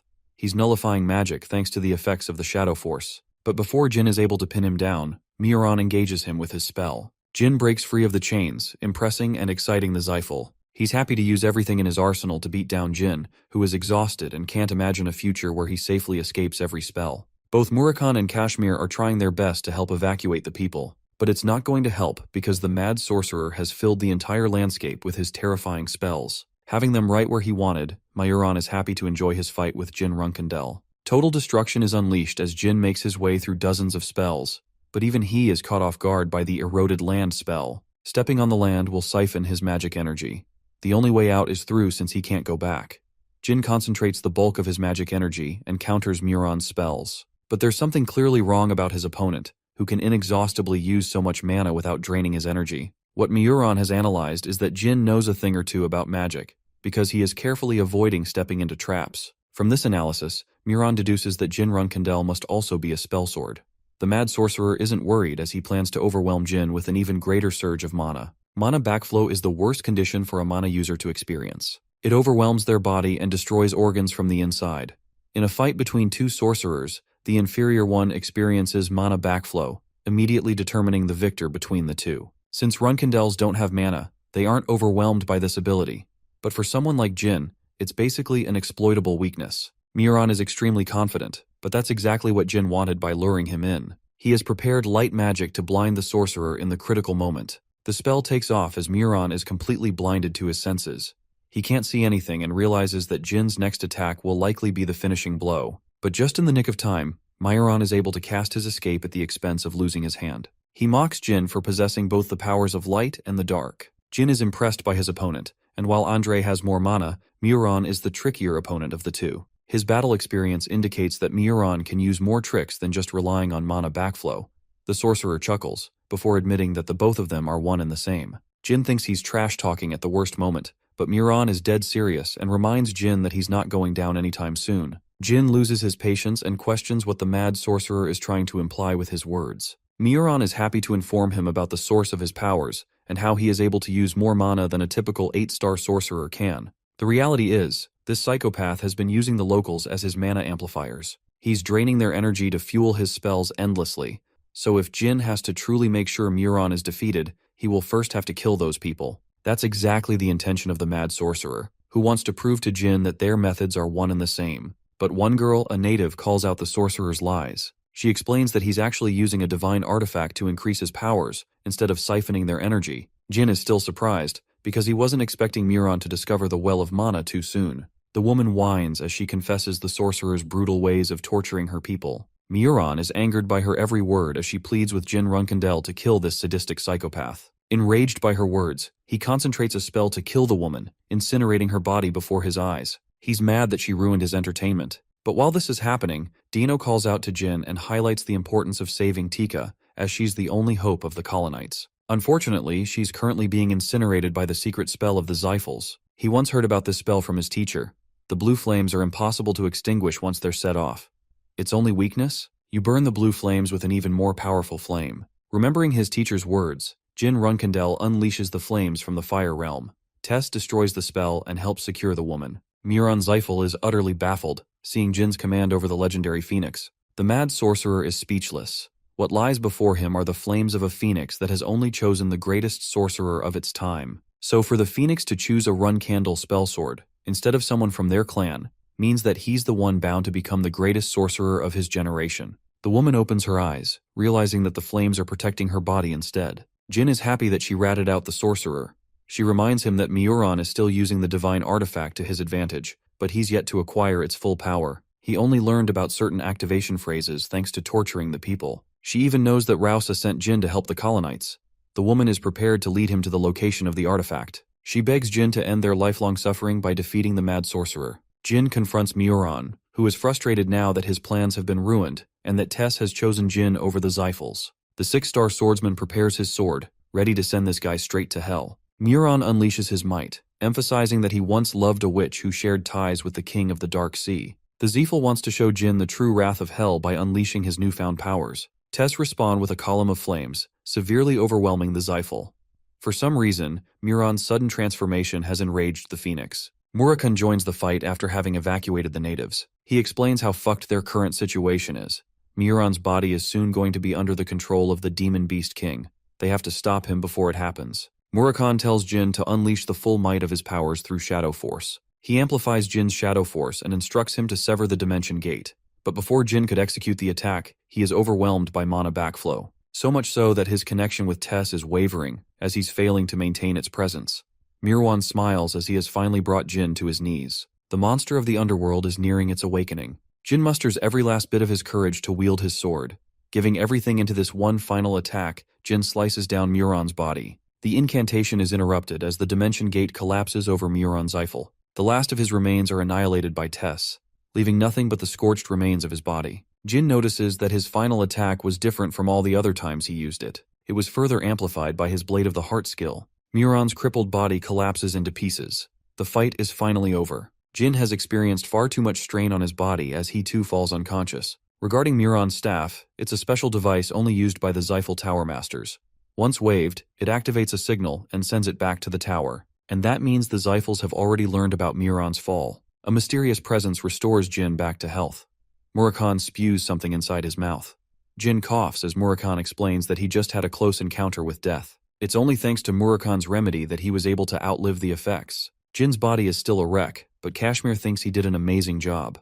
The remedy was provided by the journalist, who uncovered it from Miuran one time. Tika introduces herself properly as the priestess acting on behalf of Rausa. She crumbles into tears, offering her undying gratitude to Jin Runkandel, who put an end to the suffering of colonites. She reminds Jin of his mission, that Rausa had only tasked them to recover the divine artifact. Murakun is confused and wants to know more about the artifact, especially when he has lived for over 3,000 years and hasn't heard a word. Murakun has a bunch of questions regarding the god of Kulin. The god Clam is a deity not even Murakun has heard of. Kashmir suggests they look for the artifact at once, as they could come to face Zyphals soon.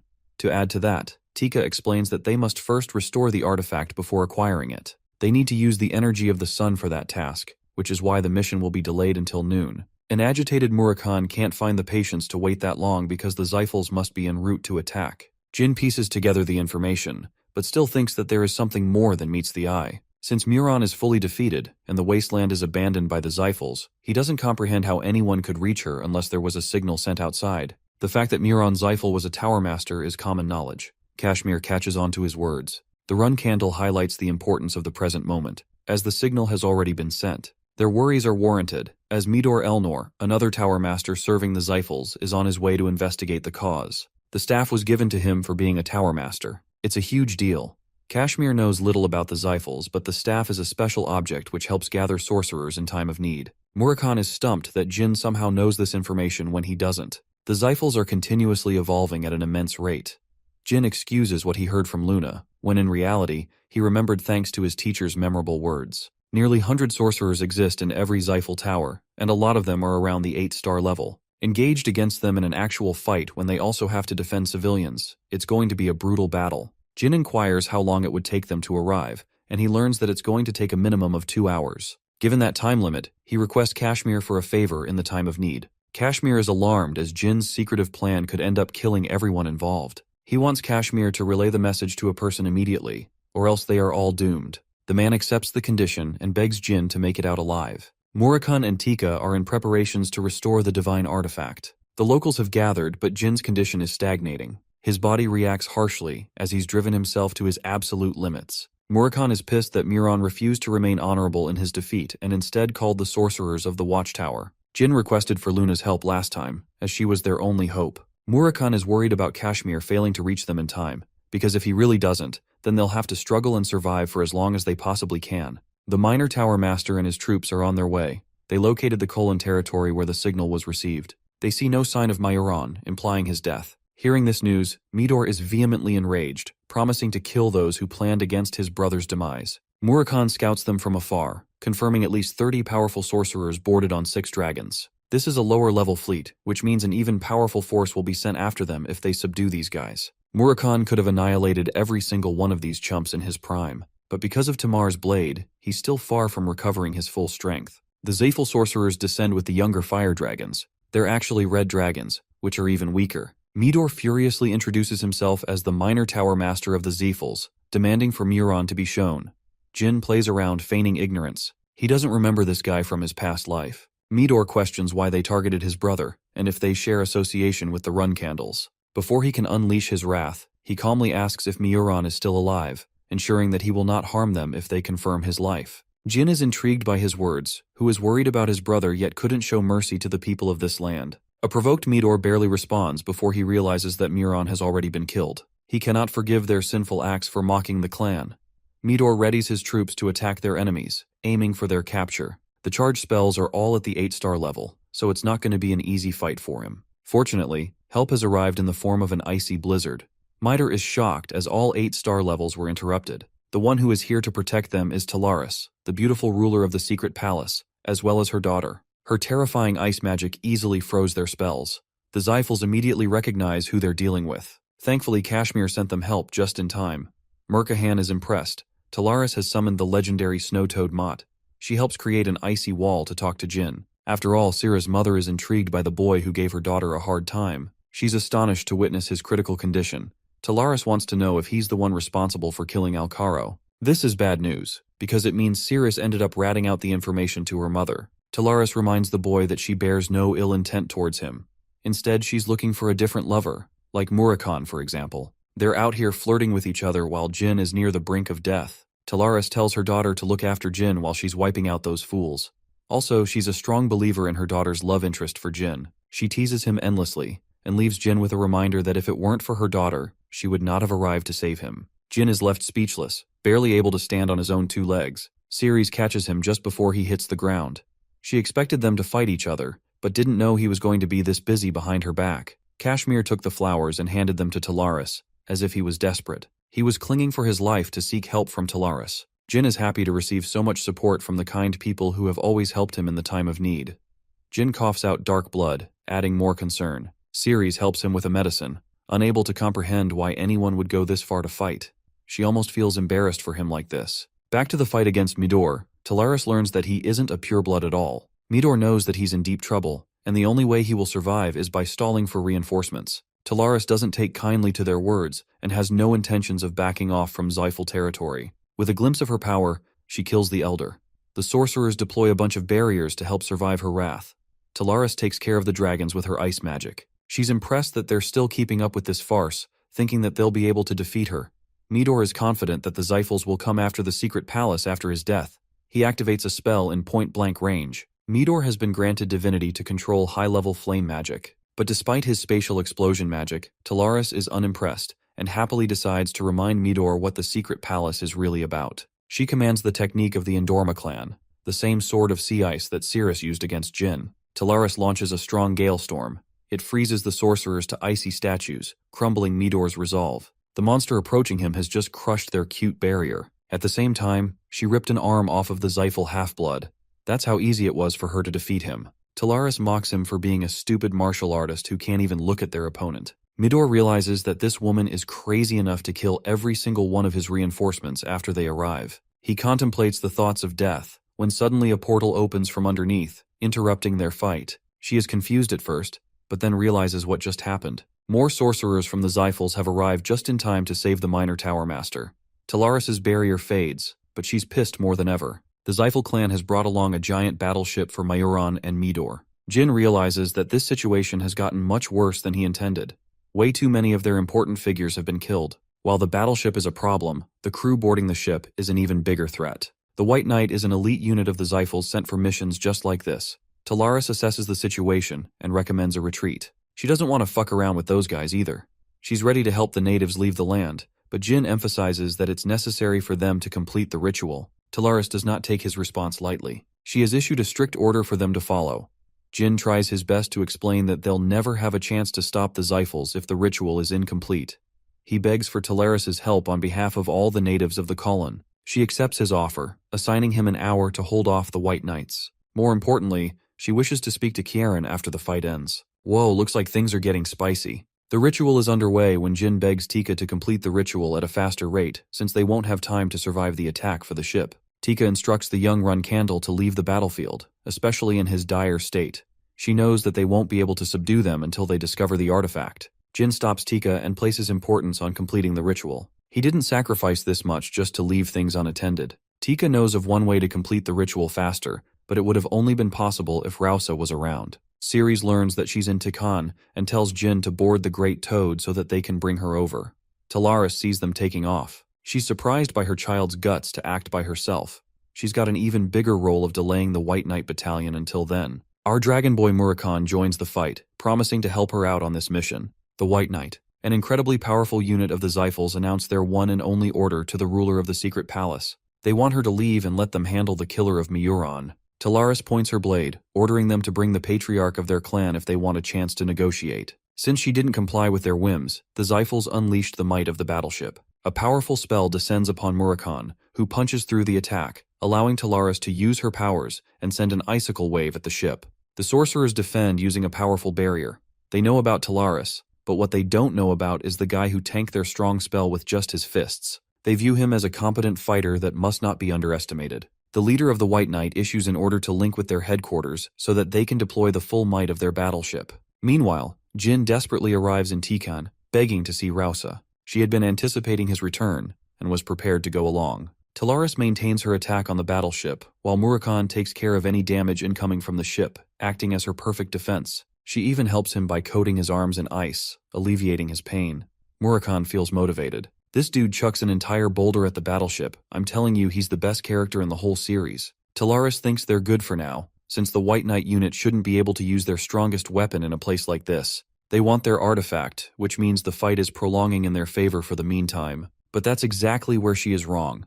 The commander of the unit is simply waiting to deal the killing blow. And after receiving a direct order of approval from his clan, the battleship goes all quiet. Murakan wonders if they've decided to give up, but Talaris realizes they're in grave danger. An enormous amount of energy is concentrated into one powerful attack. Kiliak has just given them direct permission to annihilate the Kulin territory using the cannon. The leader of the unit issues a final warning for Talaris to obey their demands.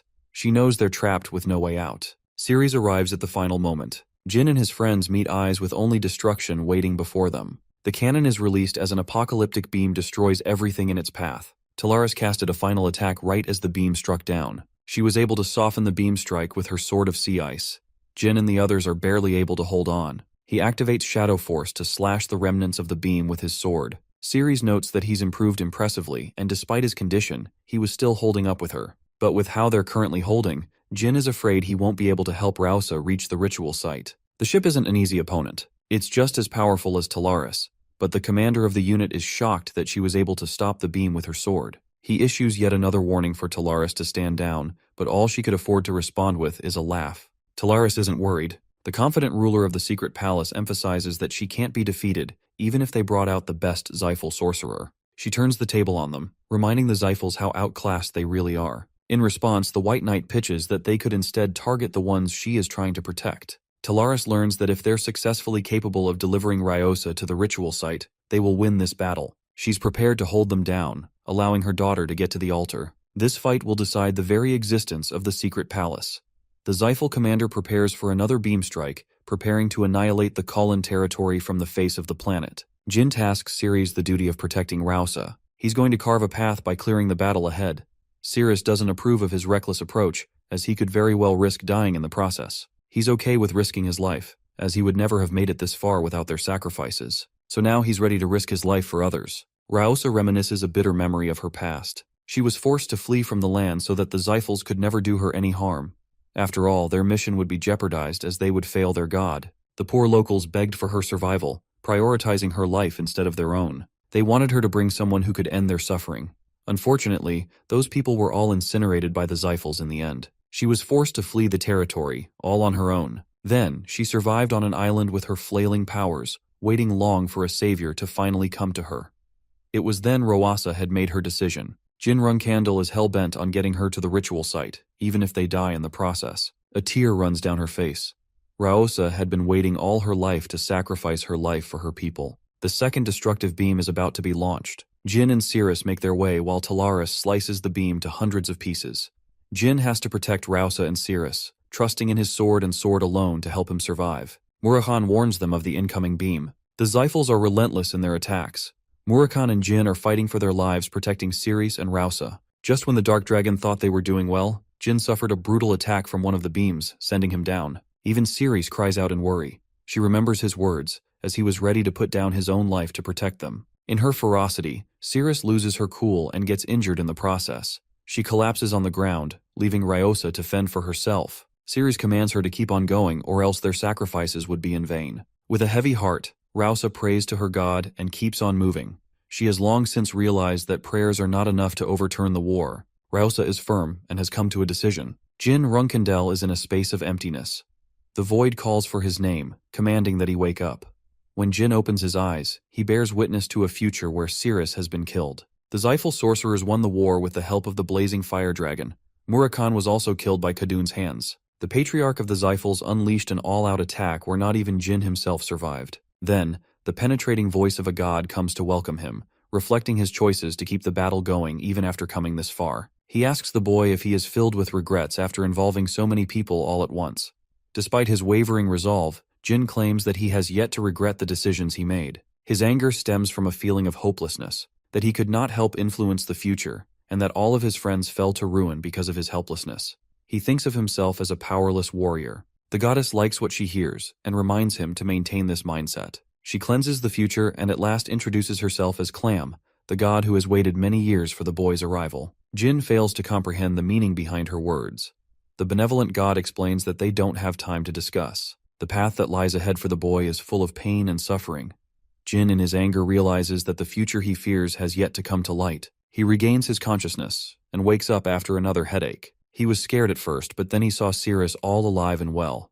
Murakhan smacks him for giving them a damn jump scare. The boy feared the worst, but it was all for nothing. Talaris is impressed that Jin was able to invoke the presence of a god. He still doesn't get what is happening. Rausa helped call forth a goddess with Jin's powers. It led to the destruction of the battleship. The White Knight sorcerers were defeated the moment she arrived. Now that she's using Rausa's body, she has donned a new appearance with longer hair and milky white eyes. Rausa sacrificed her vessel-like body to bring forth Clam. She offered Jin a glimpse into the terrible future as a lesson. Basically, she pranked our boy. Murakhan isn't having any of it and inquires what her true goal is. Clam manifests the well of mana in her hand. She is the god of mana, and once nearly destroyed the world when the god of darkness helped her. Solderette sealed her powers into the divine artifact. Murakhan is clueless about her divine origins. To prove that her words carry weight, Clam shows them the seal casted by Solderette himself. The seal has since become weaker, so Clam continually helps maintain its power. The Well of Mana is basically access to infinite magic. It's powerful enough to destroy the entire world. The people of Kulin exist to prevent that reality from ever coming true. Murakhan is pissed because those poor natives sacrificed so much in their lives just to protect the artifact. Clam reveals that she couldn't help them when she was sealed, until today, when Jin Runkindel helped in her manifestation. Both Ceres and Talaris are shocked to learn that the boy is actually a contractor of the god of darkness. She offers Jin the invaluable object. Now that he has Solderet's powers, paired with this artifact, he has gained an ultimate weapon. Clam entrusts the faith of the colonites within his hands. She clarifies that the Well of Mana was always a weapon Solderet intended for the boy to use. Solderet created the seal at the height of his powers. It's a direct reference to his divine existence. While Jin is happy, he remembers Rouse's reward. She promised to help him speak to his god.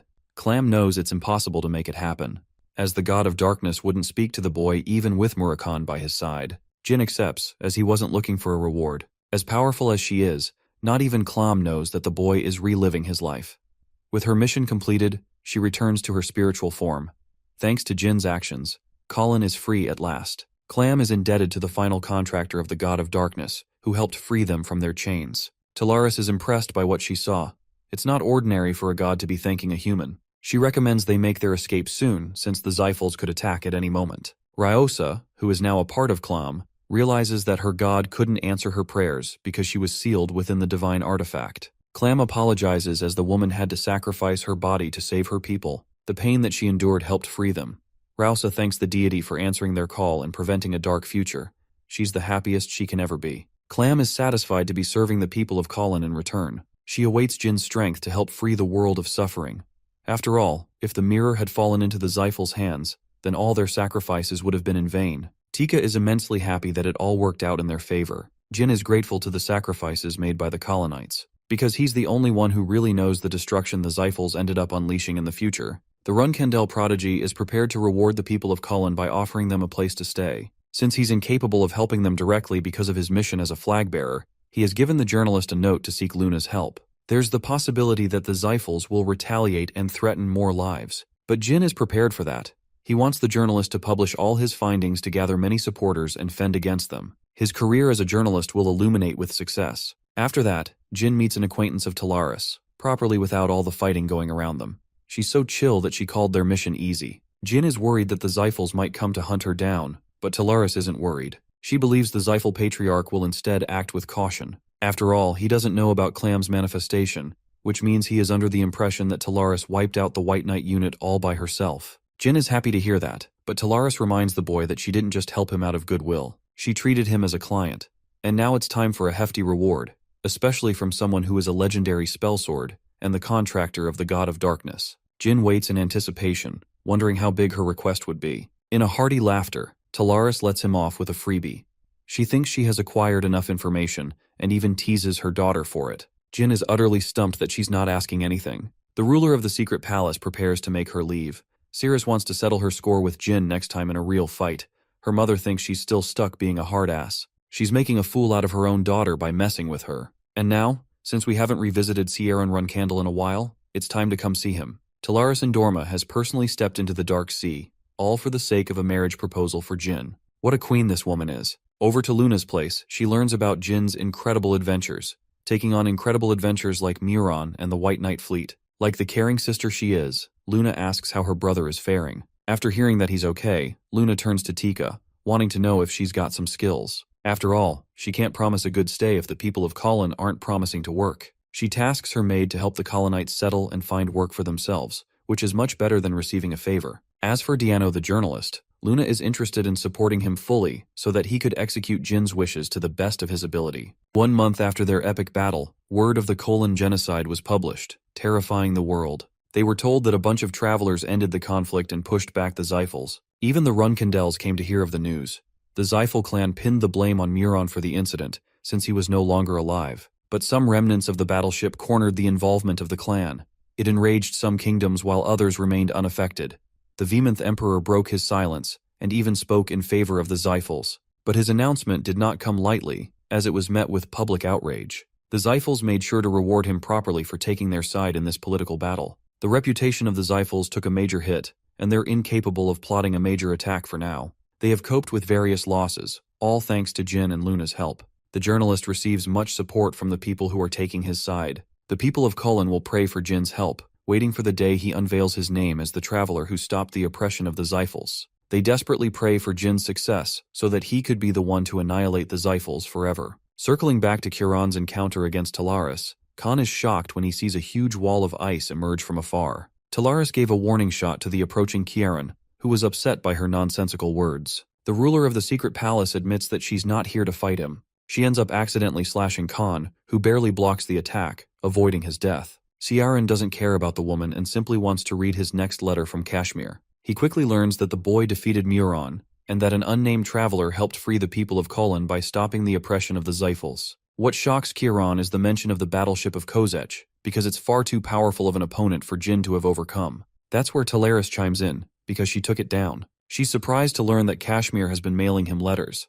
Kiran is furious that he didn't mention one word of her involvement. Talaris counters that the man deserves praise for taking Jin's side, favoring him over the fate of the run candles. The patriarch accepts this suggestion and realizes that he could have made a mistake just now. Sharon wants her to just fuck off with the marriage proposal. Talaris somehow sees the two of them as the perfect couple. Jin feels a sudden chill run down his spine, and for appropriate reasons. Jilly thinks it's probably a side effect of obtaining more mana, but Jin doesn't believe that to be the case. He improved in strength and ability, having reached 6 stars in swordsmanship and 7 in his mana. All he has to do is maintain the object in his hand to achieve a surplus of mana. But Jin doesn't want to risk using it too much because it would risk breaking the seal. Kashmir's assistant informs him about an unexpected visitor who wants to work for him. This mystery man even knows about one of his bases, so it's clear that he's someone important. Jin is curious just as anyone, until he sees a familiar face. It's the same information merchant, the dumbass Jetu. Jetu may have ruined Jin's life in the past, but it wasn't the case anymore. He was spared and came before him. Kashmir is intrigued how he came to discover the location of their bases. Jetu explains his former association with the Akin kingdom. Kashmir realizes that this guy is connected to Jin and helps bring down the auction house. He still wants to know how he came to find their base. Jetu tries to skip around the specifics of how he managed that. Kashmir is enraged, which causes Jetu to blurt out information on Alu. Intrigued, Jin wants to know more. When Jetu turns around, he is stunned to see Jin run Candle, calling him a fraud for betraying him so much. After all, he did impersonate Veridine. Kashmir is infuriated by his accusations and nearly cleaves his head off. Murakhan barges in, extremely annoyed that he didn't receive his ice pops. To the Dark Dragon, his ice pops are more important than any investigation. He's even more pissed when he sees Jetu, remembering how he kicked his ass black and blue. Jetu is stunned that they're closely related to Kashmir, and realizes that Jin supersedes everyone among the group. He apologizes by smashing his head on the ground. Jin is looking for new information on Alu. Jetu reveals his real name, a former Runkandel cadet. Jin is somewhat familiar with the name Marius, but Jilly knows for certain. After all, they share the same surname as Luna's nanny. Jin's face grows pale. Alu belongs to the kingdom of Delki, one of the many kingdoms of Huster. He was a nobody who passed the test and trained as a cadet. That was the last time he used his real name, before dropping it and never using it again. Jilly confirms this. Kashmir put his blade next to the merchant's neck, suspicious of his words as the commoner couldn't have taken a test to become a Runkandel cadet so easily. While he's pestering him, Jilly explains that it's possible someone from within the clan helped Alu serve his cause. Jin suspects that it has to be one of the purebloods, or even the nannies behind their backs. After all, the nannies are more capable than their simple task of caretaking. They've got influence of their own from within. When Luna Runkandel boasted the top rank, she was referred as the leading candidate to lead the clan. At the time, her nanny had a major influence in the clan. So if Alu and Timian are related, then it's actually possible that Luna cursed him in his past life. But such a thought is inconceivable. Jin thinks Timian is on her own without sharing any involvement with Luna. Jetu confirms the validity of the information, prompting Jin to use him as a bait for Delki. He wants to scavenge more information about Alu and Timian. In the kingdom of Delki, a delinquent is bullying a commoner when a woman donning purple hair kills him with an agonizing death. The commoner begs to be spared, thinking that they're heroes of some kind. But these guys are straight-up villains.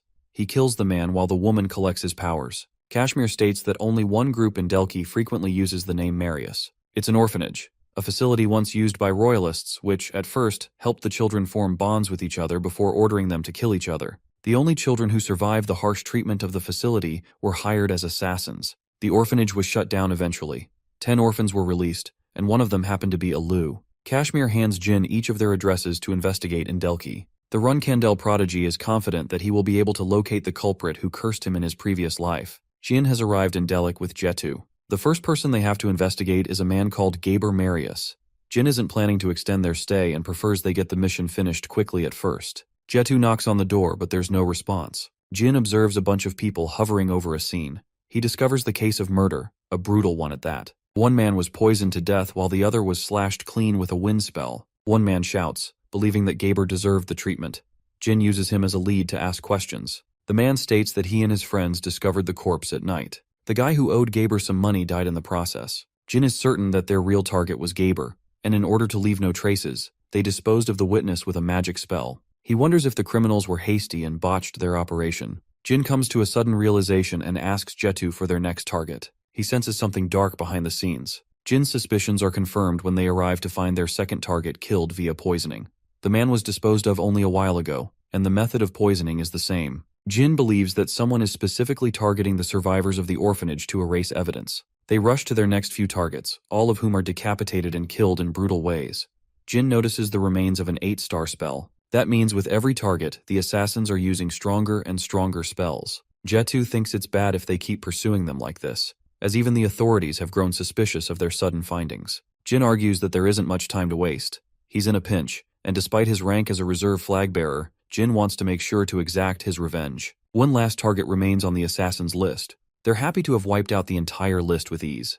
It turns out that these guys also survived the orphanage. The both of them were selected as the best of the bunch, and they step towards their final target, to erase all evidence. After forcing their way inside, the assassins are surprised to find no one. Clearly they didn't account for this case. Meanwhile, Jin and Jetu have already rescued the last survivor, and they're en route to escape.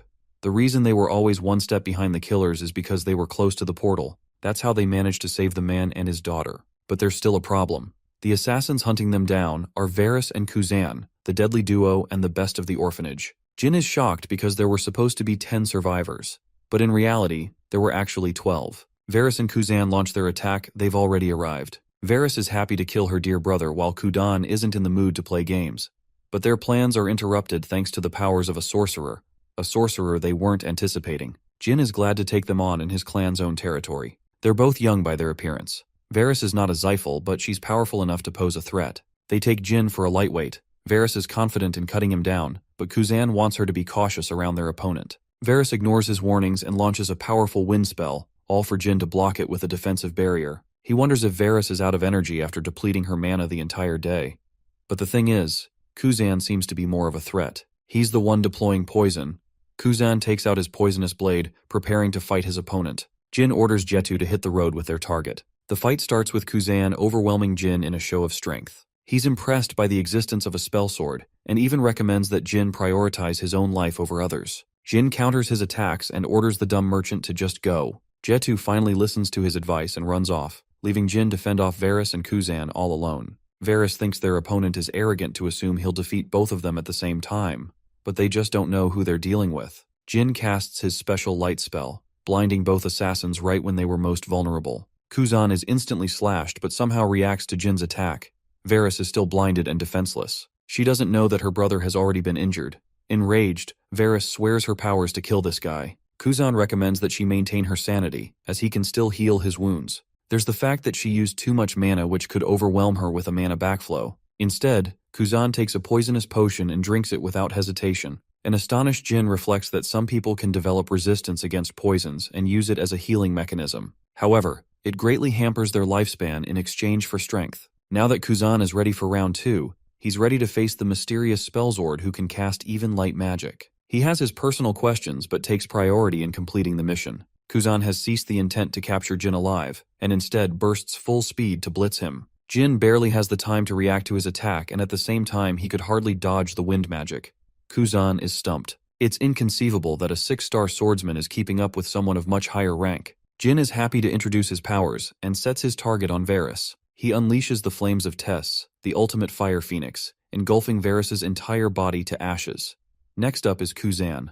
Our boy casts Shadow Force to entrap him in a void of darkness, before slashing him to pieces. The assassin had never seen such dark energy before in his life. He just faced a monster who could summon the Blue Phoenix and even command the Shadow Force. However, he does wonder if the effects of his poison will work against someone like Jin. The thing is, Jin received an injury which led to the poison kicking in and driving his body to its limits. With Varus nearly annihilated and Kuzan compromised, Jin is near the brink of death. It seems that all three fighters have come to a stalemate, but our boy isn't planning to die so soon. He takes his stance, preparing to confront Kuzan again. Before he can, the Imperial Guards arrive to seize hold of the assassins. Like Adelki is the third prince of the kingdom. It seems that Jetu called for support. Kuzan takes Varus and reminds Jinrun Candle that they will come for him and make his life a living hell. Saying those words, Kuzan takes, leaving Laika to call a healer for Jin at once. He's exerting every last bit of his strength to maintain his consciousness to remain alive. Jin wakes up in his bed with the third prince by his side.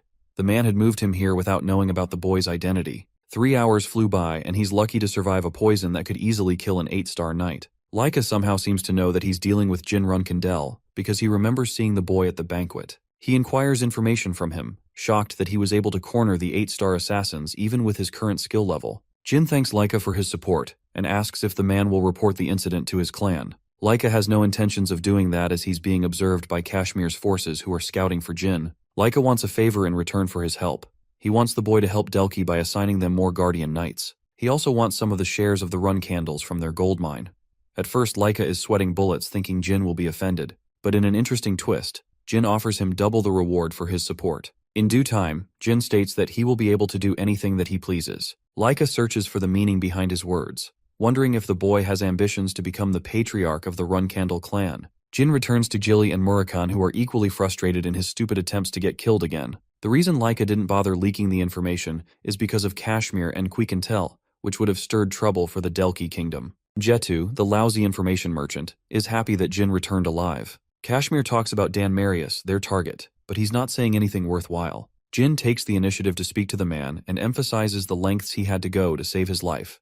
Hesitantly, the man finally reveals a bone-chilling fact. It was Timian Marius who trained the assassins, as she is their mother. As a matter of fact, they're cowering before her presence for failing the mission and even exposing their identity. Timian is dead serious about their shortcoming and commands them to get lost. She doesn't even want to acknowledge them as her own. Vera begs for her mother's consideration, apologizing for having failed her. She doesn't want to be abandoned, yet that is all the cruel nanny has to offer. She kicks them out and reminds both of her failures to never come back. Kuzan wishes for her health, almost as if he's praying for her downfall. Timian goes outside, reflecting that they definitely fought Jin, who used Shadow Force. Now that the boy has ensured a connection back to her, it's clear that he will come looking for Luna. Shockingly, she believes that not even Luna would be able to kill her. Timian has access to information on the boy. She thinks threatening to expose his powers would be enough to make a toy out of Jin. Anyway, Dan learns from Jin that Elu was killed in battle, but before death, he uttered that his master wished the boy to be assassinated. Jin wants to be concerned if this secret master is Timian herself. Timian secretly shook hands with someone inside the clan. The contents of the deal are confidential. Jin is starting to suspect Timian's association with this mysterious man. He hurries to see Luna at once. Luna is enjoying a meeting with Tika, who is happily settled with the rest of the colonites. She's surprised to see the boy waiting at her door from afar, almost as if he's depressed. Jin comes to reveal everything in front of her face, but Luna can't help but laugh at the ridiculousness of it all. She thinks that Jin is for sure wrong about everything, desperately hoping that her baby brother confirms that he's wrong. Luna erupts in rage, slowly accepting the situation for what it is. She even thinks that the people of the orphanage must be framing Timian behind their backs. Luna is ready to accept every reason except the one that causes suspicion on Timian. Frustrated and confused, she wants to speak to her nanny at once. Timian knows that both Varus and Kuzan will be eliminated in secret. She doesn't care for her children, as she could always make new servants. Timian is confused how Jin was able to get this far. In the middle of her contemplation, she hears a knock on the door. They're the Run Candles, both Luna and Jin. Luna does not hesitate for a moment before accusing the nanny's involvement. Without any signs of denial, Timian confirms the fact. Confused, Luna digs deeper to infer her motivation for raising actual assassins to get in Jin's way. She counters that they weren't sent on a mission to dispel Jin, but rather, she was the one who was surprised that they encountered him. Luna grows furious. More than anything, a feeling of betrayal and sorrow overwhelms her. Timian requests to pass a trial to prove her innocence, but this facade, this side of her. Luna was expecting her to deny the ridiculous claims, but she's just avoiding her confrontation. Luna is infuriated, so Timian finally reveals that she was forced to raise assassins to ensure her survival. Because of an enormous number of enemies within the clan, they were under constant threats. Luna doesn't get this excuse as she was powerful enough to fend off any threat on her own, but she doesn't even know that most of the Run Candle servants never make it past the first year. It's the same for the Guardian Knights. Every single one of their lives were taken by the purebloods who plotted against them. This is a lie, and Luna knows it well. She's devastated that her cherished nanny has to come to this. Timian stops her with a simple question. Would she have killed her siblings? It would not have mattered because Luna didn't care about the bloodshed. She loves her siblings and wants to stop the infighting. Back then, she was a weeping mess who stepped away from her obligations. Just when she rejected the throne, the people around her suffered. It all started 35 years in the past. Timian had clung to power for the first time in her life. Living a shitty life in a terrible orphanage, she was just a tool to be discarded by powerful people. The Run Candles sought her potential, and that's how she learned how to become human. They treated her kindly, and looked after little Luna since day one. She was happy to have been comforted by the little child's warmth. After that, many purebloods were born one after another. All of them stood to become a rival and enemy to Luna. Still, the child possessed brilliant talent and outshone her siblings. She had unprecedented talent, but the truth was, Luna didn't want to fight others. She just liked training. She was an innocent child, and Joshua was jealous of her. Luna became a monster that overwhelmed everyone in the clan. She was the definition of bloodlust and terror by the time she reached the age of 14. More time passed, until one day, Luna crumbled under the rain. She couldn't desire a life where her clan dictated everything. She did not want to become the ruler of the clan in her father's footsteps. Timian begged her not to lose her way, but that was the day Luna decided that she would never pursue the path of the throne, as it would require her to face her siblings. She wanted to carve a new path for the clan, to become their protector. That was the decision of a 19-year-old prodigy, but everything faded with her desire. Timian wanted to exact her revenge against the orphanage after being tortured for many years. She wanted her to come to power so that she could carry out her own revenge. But when Luna made her decision to step down, Timian was forced to support her will. She was the only one who stayed by her side. She accepted her happiness by killing her own. Ever since the Run Candle purebloods noticed a shift in their older sister, they began targeting her servants. They killed everyone all around, with Timian barely surviving their wrath. She did not want Luna to find out because it would cause her even greater pain. So for Luna's sake, Timian persevered and came up with the plan to use the orphans of the orphanage as her own. One day, Timian was captured and did not bother speaking a single word. She would accept death long before anyone could make her talk. But the man was no stranger to her fear.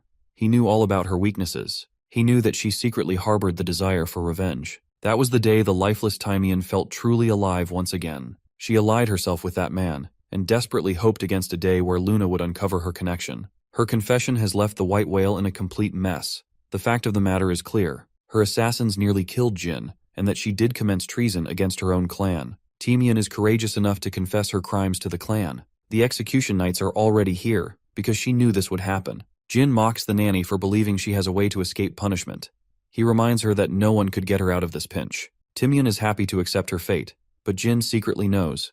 He knows that she was talking way too much for someone who had anticipated this death. He questions Timian, wondering if her master will reliably get her out of this mess. The nanny leaves with a strong impression of the youngest Runkindel. He is not only strong but also sharp. She still thinks she's got the upper hand on him thanks to the information she possesses on his powers. Just then, Timian receives an official message from her leader, who bears no interest in protecting the nanny. Saying as much, the executioner knight tries to kill her. The attack didn't make it through. Luna's terrifying rage is at an all-time high. The fact that someone could attack her own nanny before her eyes is unforgivable. She happily reminds them of their place. The knights are operating under the direct orders of their master, but they're still assassins who were sent on a mission. One of them is bold enough to attempt to kill Timian, all for Jin to intervene and stop their attacks. He clears their head clean for treason. The ones left are demolished by Luna's rage. She crushes each knight into the ground before breaking their limbs piece by piece. Seeing such a sight, Timian is left cold. Jin's suspicions proved correct. Her master shared no intention of keeping her alive. Now that it has come to this, Luna squeezes the life out of the knight, only to realize that he poisoned himself to prevent torture. Jin goes on to interrogate Timian for a chance to talk, especially since she just got betrayed. Luna is suspicious of the nanny, as she lied to her about the investigation involving Jin's attempted murder. Timian breaks her silence, but it's already too late. She's affected by the poison and won't make it soon. It's the same poison she gave to Kuzan, only to end up wasting her life by it. Luna becomes a whining mess. She didn't wish for her death. The old nanny reflects on her actions. She simply wanted to stay by her side for as long as she could. It all spiraled out of control when she prioritized vengeance over her obligations. That's why, in her final breath, Timian reveals an important piece of information before her death. She names the man responsible for placing a curse on Jin. Kiddard Hall placed the curse, but the one who commandeered this mission was none other than Joshua Runkindel. He knows everything about Jin's current abilities. Timian, in her dying breath, apologizes for her betrayal. Reminiscing the memories of the very first time she held Luna in her arms, the nanny hopes that she doesn't remember her for too long. Luna grasps the lifeless body of the woman who had stuck with her through thick and thin. Meanwhile, the real culprit, Joshua Runkindel, hopes for an easy death for the nanny. Joshua is greeted by the abandoned assassins. They're prepared to pledge allegiance to their new master to help change their mother's mind. Varys is desperate for her mother's attention, and is prepared to do whatever it takes. Rising from his seat, Joshua approaches the hopeless assassins. He tells them that Timian rejected them for a reason. It was the only way she could save them. Joshua then pins the blame on Jin Runkindel as the man who killed their mother. He makes himself act as a hero who sent his knights, but it was of no use. Enraged, Varys wants to kill the spellsword responsible for bringing down their mother. Joshua confirms Jin's contract with Soldaret. Kuzan is confident to find their mother's killer. He wants to avenge his mother at once, but Joshua knows that their blind outrage will lead to nowhere. It's clear that Jin will try and hunt them someday. He becomes their benefactor in kind, and at the same time recruits them on his team. Joshua makes fun of them underneath, and even feels indebted to Jin for helping take care of the nanny. Joshua instructs Kuzan and Varys to leave, as he's got something to tend to. That something is actually the outrage of Luna Runkindel. Furious as she is, she trashes Joshua's place, demanding his presence. She breaks the rules of her clan, and commands the knights to stand down. While they're hesitant, they still choose to rush into battle to attack her. In response, Luna unleashes a powerful energy wave that drops them dead without even using her weapon. Joshua comes out in the open to meet his sister, clearly provoking her with every word. He knows what he's done. Luna calls him a pathetic man hiding behind the Black Knights, but Joshua is still feigning ignorance to the matter, acting as if he's uninvolved in their affair. It's her intent to kill, and that's exactly what Joshua wants. He wants her to become enraged and act recklessly so that the Runkindel clan takes his side. Instead, Luna chooses to react with patience, claiming no intention of killing Joshua. Instead, she's here for a final warning. Luna tells him that Jin will slaughter him the next time they encounter each other. She recommends that Joshua heed her advice, but he makes light of the situation and even provokes Luna. But he doesn't know, she's the queen of trash talk. She thinks of him as no more than a little boy. Joshua, on the other hand, wants Luna to stay like this. After all, her powers are necessary to stop the Zyphals, but when he's taken over the Runkindels, he will make sure that she bites the dust. After the confrontation, Luna meets up with Jin, who is worried about his sister's health. She only held back because Jin instructed her to. After all, that was Joshua's plan from the beginning. Jin hears about the Black Knights guarding him. They're the finest warriors among the knights of the Runkindel clan. They actually work under Ciaran, so it's strange that they're bothering to protect Joshua. Jin is convinced that his mother has played a part in permitting Joshua the usage for such an elite Runkindel unit. Both Luna and Jin stand to commemorate Timian's death. The vulnerable older sister of the family is devastated that someone so close to her could betray her to that extent. Luna takes responsibility for her personal faults. Timian became her loved one while her own brother became her enemy. Luna is feeling a gush of emotions no one could understand. She confesses her hatred for fighting among her siblings. The wretched tradition of her clan disgusted her. Jin commends her for helping safeguard her siblings and protecting them from causing each other harm. But her naive approach didn't last for long. All she did was run away from her responsibilities instead. Luna declares that she no longer cares about protecting the clan. She has sworn her allegiance to her baby brother Jin, and she will be unafraid to cut down his enemies. Instead of serving her father, Luna surrenders her sword to Jin Runkindel. This is the only way to make amends with her actions. She doesn't care what happens to her siblings, as that is the cost of her hypocrisy. In response to her bold declaration, Jin swears the same to her sister. He wants to share the responsibility and the suffering of her sister. This time, Jin is the one who comforts her with his undying support. Embracing his older sister, Jin promises to protect her once he claims his spot as a flag bearer. He's the only person who understands her, so Luna's final desire is to create a future where Jin seizes the throne. It's been a while, but Murakhan is back to his ranting. He trash-talks Joshua for going to absurd lengths against his own brother. Even Jilly is disgusted. They swear at him, pouring insults until their hearts are satisfied. Jilly analyzes Joshua's desperation to assassinate Jin back at the Storm Castle before stopping. It's unclear as to why, but Jin is almost certain that Joshua is aiming to obtain his contract. The Zyphals have already found a way to steal divine contracts, but even so, Joshua can't possibly be working for them. Jin wonders if there's another way to strip a divine contract. Kashmir has found reports on the man who placed a curse on Jin. He's a sorcerer who is hiding himself under an alias. Since Jin has a personal matter to settle, he requests all of his friends not to pursue him for the upcoming 3 months. The man is enjoying his drink at the bar when Jin Runcandle arrives with his own disguise. He acts like a member of the Xiphel clan and locates his target. Jin introduces himself as a student of magic, drawing attention from everyone around. Amel throws a fit and empties the bar by threatening the people. With no distractions left, Jin's disguise is ripped apart. Amel can see that he's got an immense amount of mana paired with brilliant physical ability. Amel accuses him, but Jin, since he's perfected his disguise, has no reason to fear his new identity. He adopts the name of his teacher's clan as part of his alias. The name Hister rocks the Elder's world. He can't believe that this man is the descendant of the same clan that were once wiped by the Xiphels. To prove his identity, Jin comes up with a concrete excuse of his past. He even shows him the invaluable book written by the Hister clan. Jin refuses to let anyone touch the object. He opens the book before Amel, and with the flip of every page, Amel's nervousness climbs. He expresses the desire to study the scripture and takes Jin right to his laboratory. Now that they're alone, the Elder wants to know how someone like him could survive the extermination of the Hister clan. Once again, Jin comes up with an elaborate excuse based on the information he knows about the Hister clan. But in any case, it helps add proof to his powers. Amel emphasizes that if he truly is the last descendant of the clan, then the Xiphels aren't going to let him rest easily. They'll place an incredible bounty upon his life. Sensing the man's despair, Amel makes him a deal. He offers his tutelage and reveals his real name as Kiddard Hall of the Backflow Magic. Jin acts shocked, claiming that he's the sorcerer who climbed to the 9-star level without receiving any outside help. He even helped teach some of the Xiphels. He's a master of the mana backflow technique. Amel emphasizes his offer for the final Hister to become his pupil. The Histers possessed incredible amounts of magic. The man had endlessly spent his life digging up information about them. Until one day, this nobody called Huel Hister popped out of nowhere. He wants to ensure that his legacy lives on in the form of Huel Hister. Having acquired a basic understanding of the backflow technique, Amel is ready to teach him advanced levels of the same magic. Of course, it's not like he's doing it for free. He wants to obtain the scripture from Huel. Amel is furious and states that he could easily adopt the forceful approach, and yet he refuses to do so out of his respect. His words have come out of his impatience, so Amel apologizes for getting ahead of himself. Jin offers him an exchange.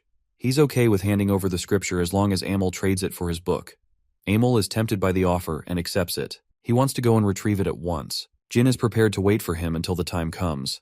Amel thinks he's struck a golden deal. After all, he was going to offer him the book anyway. What's more important to the man is the magic of the Histers, which could help him get ahead of the Xiphels. While he's getting ahead of himself, Jin is happy that everything is going according to plan. Amel does return and comes to find that Jin has already mastered the advanced backflow spell. Amel is happy to have stumbled upon a prodigious pupil. Jin retrieves the backflow scripture and hands over the relic of the Histers. Jin has no intentions of reading the book for now. Amel recommends his disciple to get a taste of the real world, and by that he means the humans living in the village. After all, he's an evil man who exercised his magic on innocent lives to perfect his craft. Jin suggests his master use the backflow magic technique on him because he could learn what it truly feels like before testing on real targets. Amel casts one of his advanced techniques, demonstrating his craft. He attempts to absorb Jin's mana, but strangely the boy is somehow immune to its effects. Amel is terrified when he realizes that the boy's mana exceeds that of a 9-star sorcerer, so as a consequence, he's the one who becomes victim to his own technique. Finally, Jin can help him with some real answers. He shows the man the well of mana with infinite mana surging inside.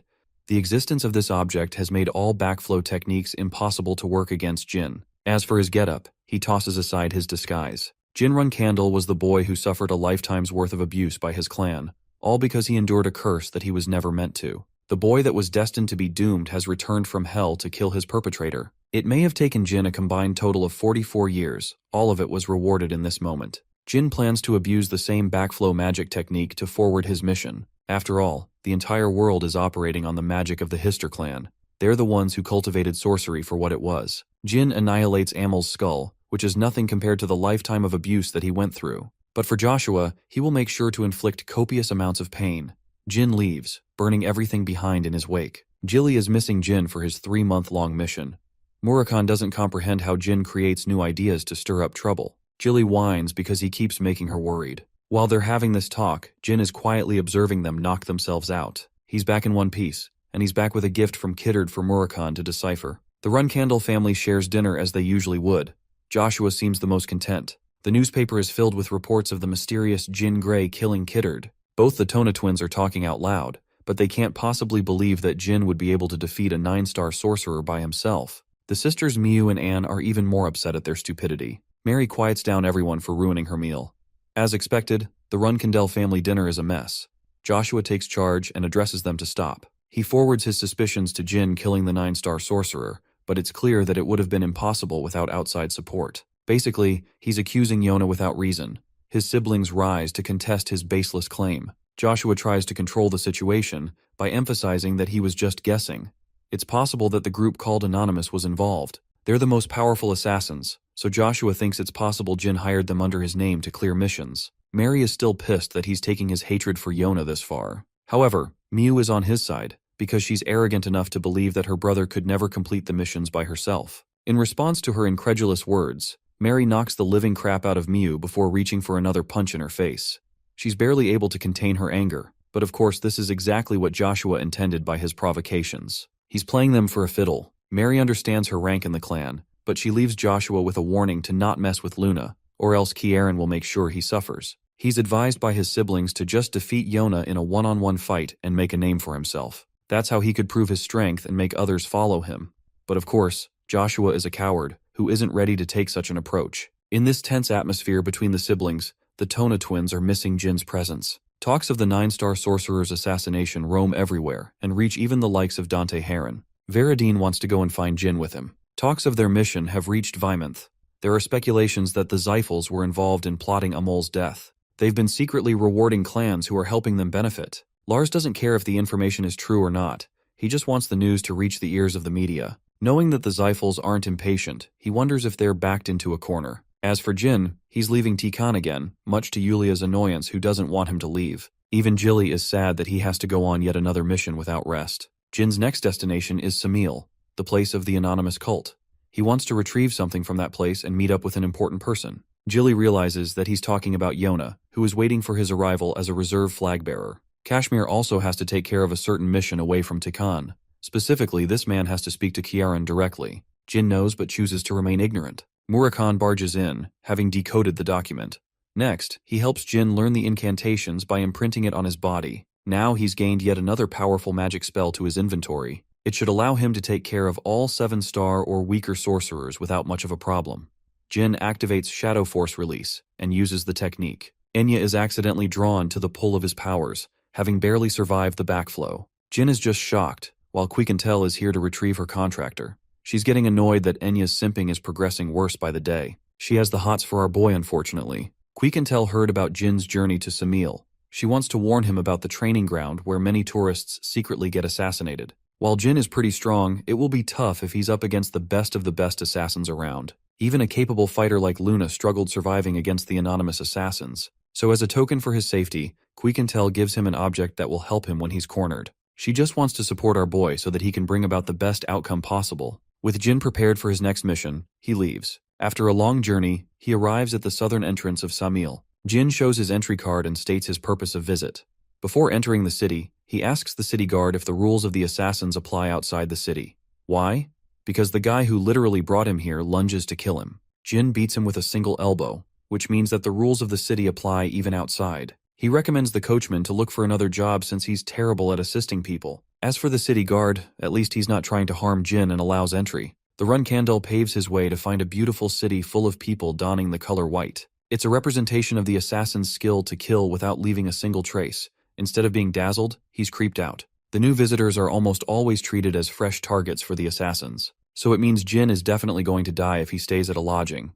It's going to be a similar fate to the arena of Cosmos. He looks around for a suitable inn and comes to rent a room. Staying at an inn is dangerous after all. He leads the boy inside and isn't even bothered if Jin doesn't pay any money because he's basically gambling on his life. The man ensures that the boy won't be killed in the room upstairs. Inside, Jin wonders if there are any traps waiting to creep up on him. His composure is shaken when he hears an unexpected clap. Jin prepares to fight, but no one is around. It's impossible to detect their presence. One person is eyeing him down while he's blissfully unaware. Jin knows that he heard someone clap. It's his very own senses that are playing against him now. Yona is impressed by his skills. She was tailing him around to confirm his identity. She's certain that this man is indeed Jin Runkindle. Jin grows restless and eyeballs every speck of his room because he's cautious. Yona is stunned because for a mere few seconds, Jin was able to detect her presence. She excitedly observes his confused reactions. She wants to play a game with her little brother to sharpen his senses and make him stronger. 4 days have passed since the event. The man wants him to leave, and he doesn't seek any payment from the boy. He's tried everything in his playbook to assassinate the boy, but nothing has worked. He knew from the beginning that he belonged to a known clan, but he wasn't expecting the boy to be this capable. Jin isn't worried about this guy. Instead, he's put off guard by a familiar presence who keeps creeping up on him. The man wants him to leave, and he departs Jin with a piece of advice when he fights another assassin. The easiest way to beat an assassin is to treat him like a magician, as they're capable of pulling off the wildest crap. Jin thanks him and hastens to leave. He's getting a bad feeling all of a sudden, because just outside, Jin is met with numerous claw traps. Of course, they're nothing more than a distraction for the assassin to attack him in secret. Jin responds just in time and chases after his opponents. He meets 3 assassins, who deploy their traps from the ground to overwhelm him. The traps latch onto his weapon, which means he won't be capable of using it to attack. Sensing their opportunity, the assassins lunge forward to strike him down. But these idiots were unaware about this man's raw physical strength. He casually slaps them away. Jin goes for a finishing move, destroying the man's place while defeating 3 assassins. He leaves a bunch of gold as payment for the damage. The assassins he beat were advanced trainees, and Jin just took care of them without breaking a sweat. Next, he's prepared to hunt down a veteran. Jin shatters the poisonous arrow, but the first one was just a teaser. There are hundreds of arrows raining down on him, forcing Jin to evade their wrath. He's cornered, not knowing where his enemies are attacking him from. When he takes the high ground, the assassins collectively jump on him. Since this is Jin's best opportunity to strike, he kills them all. Jin is confused because way too many of these guys are attacking him for no reason. Meanwhile, Yona is happily enjoying the sight. She's impressed by his skills in combat, and hopes that he develops his mind's eye fully after this training.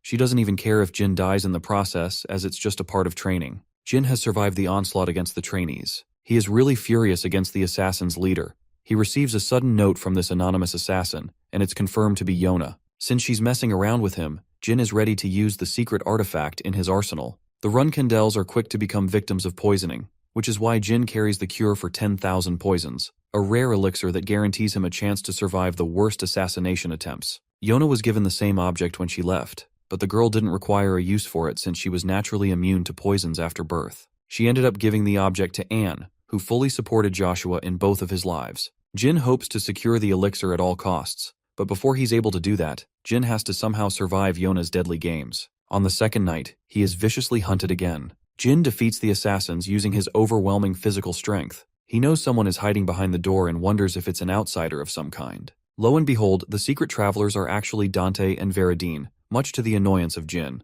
They made it his problem that he was so hard to track down. Meanwhile, Jin is out here barely able to contain his rage.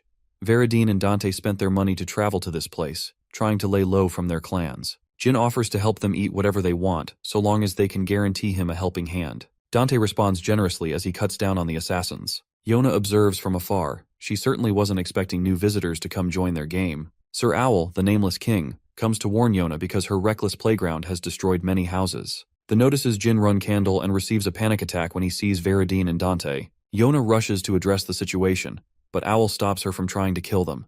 She doesn't want any added interruptions ruining her playtime with her brother. Owl suggests playing a game of survival, intending to send real assassins this time. Winning or losing depends on whether these guys survive or not. Yona is desperately hoping for Jin's survival because she likes him. She's going to choose the killers and runs off without addressing how many houses she's destroyed in the process. The following morning, Veradine and Dante are out cold. Jin has noticed how the both of them have massively improved in their abilities. He just can't fathom how the geniuses of his previous life are buffoons in his current one. Jin thinks of a plan to utilize both of them for his gains in a way that he gets out of the sticky situation. But suddenly the owl pops right in front of him undetected. He's the best assassin in the city. Jin identifies the nameless king immediately, who congratulates him for putting on a brave face in front of death. Jin is unafraid of death, but he's still nervous on the inside. He wonders if Owl came here to talk about Yona. The man exerts his dominating aura, offended by Jin's arrogant tone. Just his aura alone is enough to suffocate Jin right where he's sitting. He calls off the attack in the name of the Run Candle Patriarch. Jin realizes that he's severely outclassed and apologizes for his bold approach. The owl tells him that he'll be facing real killers from now on, and it's going to be a huge problem if both Veradine and Dante end up dying. This is a game that Jin has to survive by staking both their lives. It's almost as if the nameless king is warning Jin to act ahead of time. It's asked if not even Owl can control Yona. He advises Jin to travel to the central part of the city for safety, and the next day, he recommends sending Veradine and Dante back home. In exchange for his mission, the man is happy to lend him a reward. But when Jin asks for the 10,000 poisons elixir, the request infuriates him. But he accepts it as a valuable trade for his life. His only mission is to protect Veradine and Dante from dying. That said, the Nameless King wonders why Jinrun Candle took the bold approach of mentioning Yona's name. He suddenly realizes that it was a bold attempt to check their connection with each other. Impressed, the Nameless King vanishes before Jin's eyes, who now has to take on the new mission he was assigned. Jin skips no details and immediately tells the other two jokers about the situation of real killers. Dante and Veradine take the matter lightly, but even as they're traversing through the city, they have yet to feel anyone's presence from around. It's almost as if they're being chased by a hunter. Jin knew the difference between trainees and killers, but he wasn't expecting it to be this much. Yona is enjoying the sights. The owl thinks her baby brother is most certainly going to die when the assassins initiate their attack. Yona argues that it would be impossible with Jin's awakening. He's moving on instinct from the outside, but even he is beginning to detect sharp movements thanks to his mind's eye. She's proud of her brother's accomplishments, a side of her that not even the Nameless King has noticed before. Jin protects them from a sudden attack and immediately grabs both Veradine and Dante to brace for the incoming projectiles. But right when he's blindsided, the assassin comes rushing to attack.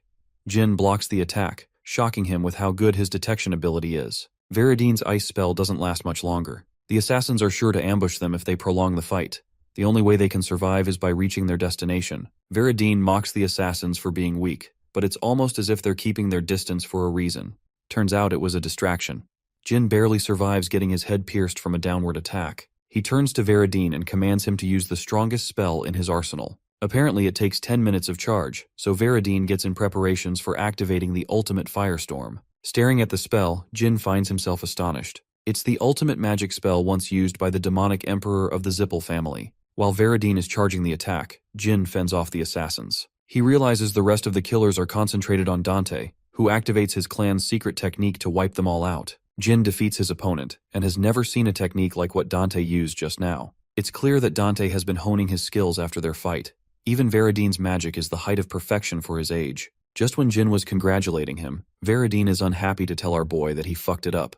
The spell failed. Jin emphasizes Dante to run with Veradine, who's out here suffering the backlash of using such a powerful technique. The assassins are hell-bent on cutting them down because they're afraid of what Yona will do to them if they don't. Yona pieces together the clues and grows infuriated. She knows for a fact that the Nameless King secretly helped Jin about the restricted killing zone. No crimes can be committed in the central area, and thankfully Veradine and Dante have reached the location just fine. The assassins can't do anything now. Yona confronts the Nameless King, who tries to feign ignorance and attempts to lie. Since he broke the promise, Yona will personally step down and take all three of them on in their next fight. Yona is like a daughter to the Nameless King. Her talent goes beyond any assassin in the world, often considered the god of murder. Some say she possesses a blade stained with chaos. That's the level of threat Jin and his friends are up against. The owl can't do anything to interfere in this fight since he broke the terms. He's hoping his best that Jin finds a way to get Dante and Veradine out of this place. He is hoping for Yona to pull her punches when dealing with Jinrun Candle, since she happens to develop a liking for him. He thinks that if Jin follows his orders, everything will be fine. Or that's what he thought, because Veradine is knocked out cold in the face of their biggest possible threat. Yona is happy to exploit them when they're most vulnerable. She's most pissed that they had to interfere in her game against her brother. Yona gets frustrated when she sees Jin holding a certain object in his hand. The Silver Dragon's Claw, the same object that Quiquintel gifted him to use when he is outclassed. Jin is surprised no one is reacting to this. But our boy doesn't know both assassins are standing behind, with a presence so light that he can't sense them at all. Yona is barely able to look at her brother. Jin pretends to greet the owl for the first time to conceal their connection. Jin had already fed his friend sleeping pills, so that his conversation with Yona wouldn't be interrupted. The Nameless King questions how he obtained the object. Jin explains that he merely obtained it from a friend. It's an item of reputable importance, and will always protect you if waved in front of a nameless killer. Before he gives them the gift, Jin wants to know why real killers were used instead of trainees. He thinks that Yona must be attacking him just like his other siblings, but that's not the truth. The Nameless King explains the terms of their bet. One argued that he would survive, and the other side figured they would lose. Owl won the bet because of their survival, so there won't be any more killers pursuing Jin or his friends anymore. They're even safe from the best of the best like Yona. This gift will last for a decade's worth of time. Jin has eliminated a major problem with his involvement. And in exchange for the Silver Dragon's Claw, he will receive a reward. The owl leaves the two of them to speak in private. After all, It is their first encounter with each other in Samil. Yona is an Omega-level introvert with how shy she is. Meanwhile, another group is operating in secret, working for Sir Joshua in order to frame Jin and Yona. Since they're not allowed to kill Jin so far, they have to watch and observe. Back to Jin's conversation with Yona. She clarifies that she's not here to kill him but rather help him improve. She asks about his friends, and quickly learns that they're members of the Zyphel and Hiren clans. Jin is scared that Yona will report them to his family, but she genuinely cares for her baby brother and doesn't want him to get hurt. Unfortunately, the fact that she sent killers after him has shaken his trust in her. Jin confronts her, asking if he's a toy for her to play around with. Yona strongly denies before breaking into tears. She shows a gentle side to herself, proving her innocence that she didn't mean real harm. The best killer was supposed to conceal her emotions, but she's an emotional wreck in front of her brother. Yona had become a killer even before she arrived in the Nameless territory. The girl was only 8 years of age when she killed her own cousin at the Storm Castle. Unfortunately, that led her to be punished, but in reality she was sent here to hone her talent to kill. Siren was afraid that his other children would be at risk from a young age. That's how powerful she was. Yona is happy to speak to Jin without wearing any defenses. Jin thinks it's messed up for their father to treat Yona so carelessly. He expresses the unfairness of how she was treated, how their father considered her nothing more than a killing machine. Yona doesn't bear the conscience to see how messed up it is because killing comes natural to her. Jin wonders if she is a contractor of some kind. She has something, a secret skill, but Yona isn't ready to dive into that yet. After all, she knows about his secret powers too. Yona claims that she feels genuine fear, as the demon inside of her is aching for her to kill her brother. She's fighting against her natural instincts to not kill him right here. Jin is surprised that she treasures him so much, even though they've met for the first time. Yona offers to give him the elixir of 10,000 poisons. After all, that is the only reason her other siblings come to explore the territory. Jin shocks her by denying any such intentions. He won't start liking her just like that. Yona wants to earn his affection. Jin senses the opportunity and suggests that they walk together, as relationships are strengthened through conversation. He takes his sister's hand and contemplates the best way he could treat his pitiful and clueless sister. As they're walking through the city, no one is around. Yona suggests going to a restricted place she likes. Jin thinks he's about to get his ass pushed from the cliff, but Yona thinks he'll survive even if she does. They arrive at the beautiful garden of green roses, shining brightly underneath the moonlight. Yona treasures them with her life and gives her brother a bunch. It's not the first time Jin has received the same roses. After all, he's found them many times by his bedside. Even in his previous life, someone came to leave them by. When Jin struggled the most against his siblings, they were there. He realizes that Yona has spent many years looking after her baby brother from afar. She has always cared for him even when he had nothing. Jin, genuinely happy, allows her the chance to speak her mind about the things they could never talk about. He learns that she once tried to kill the Nameless King for a harsh scolding she received. Yona was unable to kill him back then, but with her current powers, she could probably pull it off. She's intrigued to learn about the Silver Dragon. Yona wants to collect the Silver Dragon's claws after all. Jin expresses being unafraid in her presence. Normally, everyone she has ever talked to is afraid of the tiny killing machine. Jin recommends that she take a job of becoming a florist, studying flowers and setting up a territory. As long as she doesn't kill her customers, it should be all right. With their conversation coming to a close, Jin has to speak to the Nameless King in private.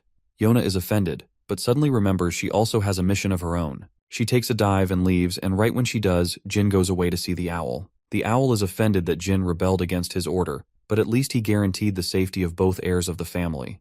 Jin expresses his honest intentions. He wants Yona to live a life away from Samil. Jin will do whatever it is possible to help her. The reason is a simple one. He will tell them she is talented at being a florist. Jin does not wish for Yona's life to be spoiled by becoming a tool of her family. Instead, he wants to bless her with a happy life. The Nameless King is hoping Jin has a solid plan for when that happens. Jin will soon leave the territory along with Dante and Veradine. A week after this discussion, Kashmir and Khan are on their way to Kiaran. It's Kashmir's first time in the Dark Sea, where the owl, Talaris, and Ciaran are waiting. The dude realizes just how royally fucked he is being in their presence. Talaris is bothered that she can't discuss the topic of marriage with the others around. Similarly, the owl can't talk about Yona with these guys around. Ciaran breaks the silence, ordering Kashmir to take a seat. He's the only person that was truly invited. Talaris and the owl popped up out of nowhere. They all have the same question regarding Jin. Ciaran wants to share a drink with Kashmir after the others are gone. He checks on Jin's status, while Talaris is stunned that this boy can't stop getting himself in more trouble. The owl also came to talk about Jin. He's wary of Talaris, but Chiron signals him to speak. The patriarch laughs when he hears about the Silver Dragon's claw. Jin wanted him to erase his presence in Samil, which means he wanted him to kill everyone who knew about him. As anyone could expect, it was a bloodbath. They annihilated their own knights who were chasing Jin down. Kieran wonders if they've come here to ask for a gift. The owl confirms that it's indeed true. He's proud of the boy's accomplishments, but more importantly, he wishes for Kieran to read a note left by Jin Runkindel. Back to Jin and his clueless friends, they're still out cold. He checks his pocket and discovers a note tied to the invaluable elixir, ensuring his survival. Yona wishes her brother a happy birthday and writes a note for Yona. That same note is the one Kieran is holding. He wants Kieran to free Yona from the territory of Samil. Everything written in the note is the truth. Kieran laughs like the overpowered manic that he is. He almost doesn't buy it and suspects the owl to have a secret hand in freeing Yona. Kieran is prepared to discuss this matter at length at his home. For Kashmir, he has come here to report the death of the 9-star sorcerer who was taken down by Jin Runkindel. Kieran is pumped and requests the others to leave. Talaris wishes to stay, but the patriarch insists that she also leave. While he's pressuring them, Jin is pestering these ridiculous clowns who just don't want to leave Samil. Veradine wants to spend as much time with Jin as possible before he becomes the head of the family. He has his priorities messed up, but Jin is busy and wants to deal with his personal matters. He refuses to address the matter of Kiddard's death. Dante recognizes that they won't be able to speak often once Jin becomes a flag-bearer. It's true that they'll never be able to see each other after being appointed heads of their clans. They suggest they travel together, helping build Jin's reputation on the way. There are many criminal associations they could help take down, but Jin doesn't like the idea of a 3-person adventure. Veradine and Dante want to travel with him as friends. Jin entertains the idea for a moment. He wakes up in his bed, not knowing how he even got there in the first place. What's even more strange is that Enya is next to him. Jin recalls drinking the elixir and fainting right afterwards. She was scared for his life. Quiquintel comes to mention that he's been knocked out for 5 whole days. It usually takes a month, but his run-candle body is the reason it didn't take too long. Enya reports that Jilly received an urgent summoning from her family. She is headed for the Garden of Swords and will return soon. Right after drinking an abominable elixir, Jin has to drink a really ugly-looking medicine. He drinks it anyway. Turns out it wasn't even medicine, but actual poison. This idiot Murakan really tried to kill him just now right after he woke up too. With this, it is confirmed that Jin's body has become fully resistant to the effects of poisoning, but he has to return Quiquintel's favors by helping train Enya well.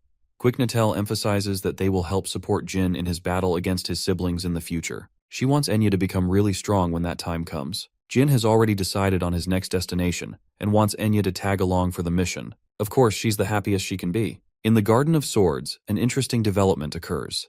Kieran confronts Joshua regarding Yona. The patriarch isn't so kind as to treat him with respect and smashes his face with a gauntlet. He commands Joshua to get back on his feet. Finally, the ass-whooping this bitch should have received ages ago. Another smack to his face, more and more without mercy. He orders Joshua to take off his precious armor. Kieran is pissed that Joshua is being treated like a joke by Jin. But what's more, he gave a precise warning to him and the rest of the siblings regarding Yona. They were reminded not to lay a finger on Yona. Sharon chucks a heavy fist in his stomach, causing Joshua to fall to his knees. The owl is starting to realize that this Kieran's bold warning for Yona, who requires his daughter's safety at all costs. Sharon calls his son nothing more than a coward, and reminds Joshua that he will soon be taking away his flag-bearer rank. As he's being taken away by the Black Knights, Mary laughs at his pathetic and pitiful condition. Because on the other side, Joshua is raging like a maniac, nearly about to burst in his anger. Sharon speaks to Jilly and learns about Jin's next adventure. The armor he retrieved from Joshua, now Kieran wants Jin to wear and acknowledge what happened. When Jin finally hears this news, he's actually shocked. Jilly is excited to tell him how badly he beat the asshole of the family. He also gifted Jin with the black armor, a legendary equipment. Jin realizes that his father wants him to be different from Joshua, who doesn't fight and relies on cheap tricks. Jin's mission is to fight so many battles that it's incapable of being worn. It was also a way to warn the owl, never to use his daughter for negotiation. Patriarch Kieran is 10 steps ahead of everyone with his every action, but Jin fails to understand what caused him to take such extreme limits. Maybe he also feels sorry for Yona. Jin wonders if there's more than what he sees in Yona. His next destination is the Dark Magic Association. He hopes to eliminate the evil mages with his backflow magic. Enya has tagged along on this journey with him. Jin reminds this dumbass not to use their real name on a deadly mission. The girl is flustered and faints. The Dark Magic Association is a deadly organization worshipping evil magic. The one who annihilated them was Ryul Zippel, using the same spell that Veradine failed to utilize. It killed their leader. Zippel also happened to be Soldere's last contractor, and he wanted the boy to follow in her footsteps in his previous life. The evil mage Ascoation is known for their vile deeds. They've reduced the people to a gloomy expression. Jin explains that it's because of the nobles who specifically turn a blind eye when it comes to the criminals. Jin suspects that the Bement territory wants the academy to eliminate the Dark Mage Association instead. Speaking of which, noble mages arrive at once. The people of the city are happy, thinking that they're the hope needed to put down the evil mages. While everyone is cheering in celebration, Jin declares that all of these mages will come to meet death because of their impossible mission. He shares a meal with Enya, who is still cautious of what he says. Jin explains that the cadets are not powerful enough to bring down the Evil Mage Association, despite their training. It's specifically because they lack the practical experience in combat, while the Dark Mages are full of it. The 30 cadets sent on this mission simply aren't enough to defeat the association as a whole. Speaking of those cadets, they share the same sitting area to eat. They're amateurs, and Jin can see that with one look. Jin wants to leave with Enya, but she is traumatized remembering that these punks are the same ones who mistreated her at the academy. Unfortunately, they happen to catch Jin staring at them. While Enya is shivering to respond, Jin replies, meeting the cadet's offense. He comes to threaten the commoner. The restaurant owner tries to pitch in, but he's attacked for no reason. Agitated, Jin punches the shit out of the guy for failing in his duties. He walks away with an imposing warning for the cadets. Jin pretends to be a higher mage and instantly dismantles them with just a little bit of his magic. He can't believe that these are the weaklings who bullied Enya. Jin turns the tables on them and threatens to interrogate the cadets for their arrogance. He tasks them with a mission, and they have no choice but to comply. With his expert acting skills down, Jin states that it's time for Enya to shine. She roars at the scoundrels to clean up the place. 5 days after the incident, the cadets prepare for an all-out attack against the evil mages. Jin suspects the presence of nearly 50 enemies, and yet the cadets are acting far too relaxed. An unexpected orc comes flying at them, screwing over their defenses. Fortunately, it was taken down almost immediately. Jin orders Chip to obey his command and warn the others of a potential ambush. Scared, the coward forwards this suggestion. Jin fails to comprehend how a low-level orc could be hiding out in the open. What's more is that a 7-star mage has yet to catch on to the details. They have their suspicions on Professor Orton, who was caught eating meat despite being a vegetarian. Jin picks up on this small detail. The cadets are instructed by Orton to form groups of 2 and enter the cave.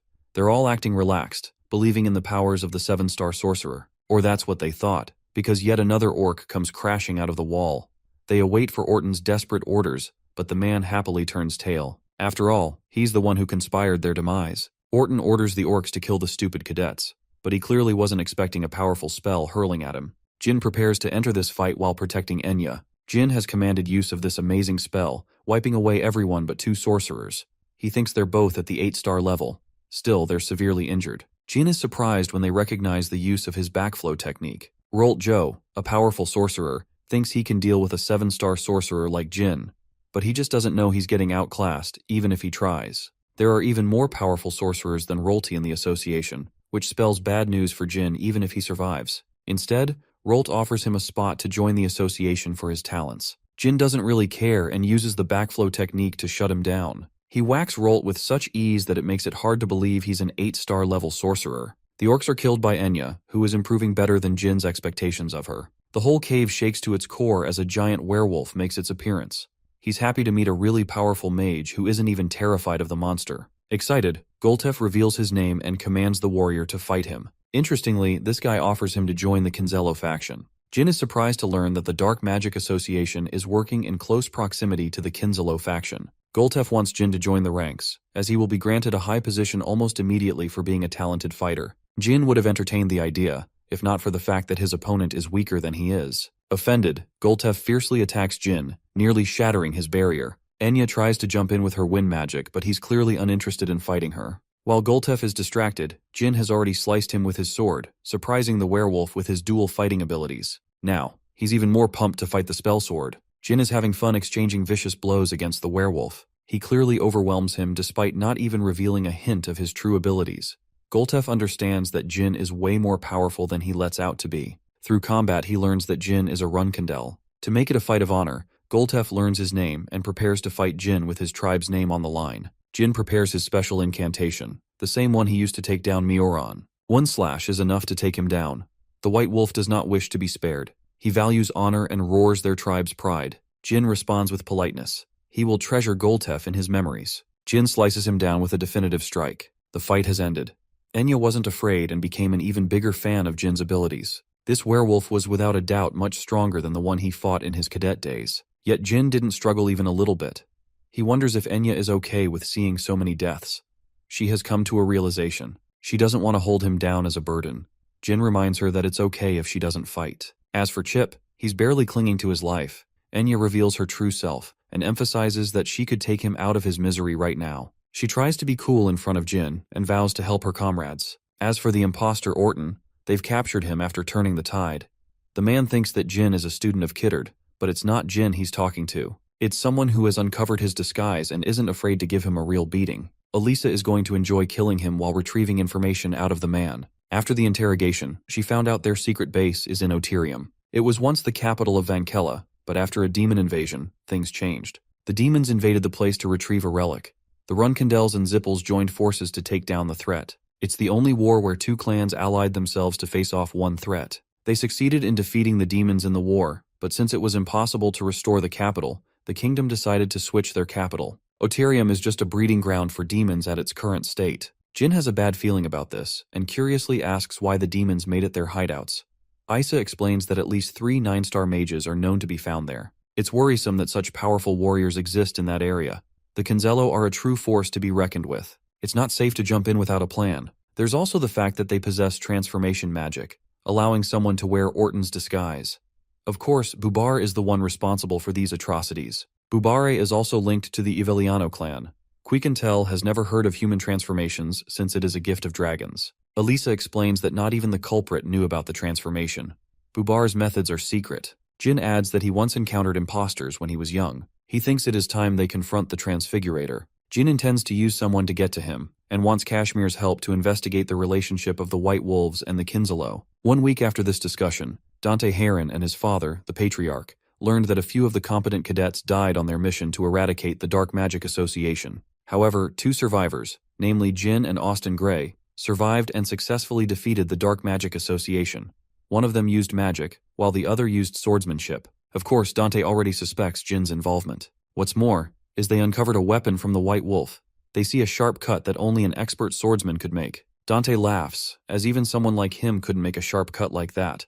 It's a skill of a swordsman at the 8-star level. The boy humbly confirms that he has yet to reach that level with his strength, so their investigation proved baseless. He's extremely impressed by Jin's incredible growth, and feels the urge to speak to Veradine. Lots can't see anyone but Dante deploying a precise cut like that, aside from Dante. But he is fooled into believing that Dante is hiding his true powers. A month passed, Jin was waiting at the teleportation portal, concocting his plan. While he's busy contemplating, the woman next to him looks at the swordsman with intrigue. Jin arrives before Bubara's hideout. Bubara is worshipped as the greatest transformation sorcerer of their time. Dudes literally have a statue of this man, tempting Jin to annihilate it to a billion pieces. He knocks on the door and finds Bubar shocked. It's been a while since they met each other. The man is pissed, of course. He doesn't want to welcome Jin, who embarrassed him at the banquet. Bubare lunges to attack him, thinking the results will be similar to their previous fight. But Jin isn't playing around. He knocks the shit out of him instantly. Bishkal sees Jin walking. He's astonished to find Jin when he's clearly in the middle of his mission as a reserve flag bearer. Bubare begs him to kill Jin, but Bishkel is frustrated by his antics. He doesn't want to become an enemy to Jin for pointless reasons. Jin apologizes and states his intentions. He came here to commission a sculpture for his father. Bishkek finds it odd. It's as if Jin has changed, or maybe he's here for something else. Jin wastes no time, claiming that the real purpose of his visit is to meet Bishkel. He wants to fight him, but Bishkel is uninterested in fighting him. Just as he's about to speak, Jin feels a sharp cut, slicing off his hair. It was a test to check Jin's reflexes. Bishkek thinks he's still too weak to challenge him. Jin leaves without causing more trouble, but nearly kills Bubar in the process. He does not condone spewing dirt on the Runkandel family name. Bishkel is forced to fight him, to the point he's even warning Jin that it may be the fight that ends his life. Jin is prepared to suffer the consequences as long as he maintains his family's name. It's Bubari's stupidity that has escalated the situation to such extremes. Bishkel wants the fat idiot to apologize, ordering him with bloodlust. Bubari has to eat dirt as he apologizes to Jin for soiling their family's name. Jin is okay with Bishkel beating him for his rudeness, but both swordsmen acknowledge that it was Bubari's fault in the end. He takes his leave, while an infuriated Bishkel commands the Fatas to shut up as they have a lot to discuss. Bishkel reveals his findings to Bubari. Their connections with the Zippel family have been cut off. Bubar is insistent in finding a divine object called the compass. Bishkel is happy to ensure its retrieval.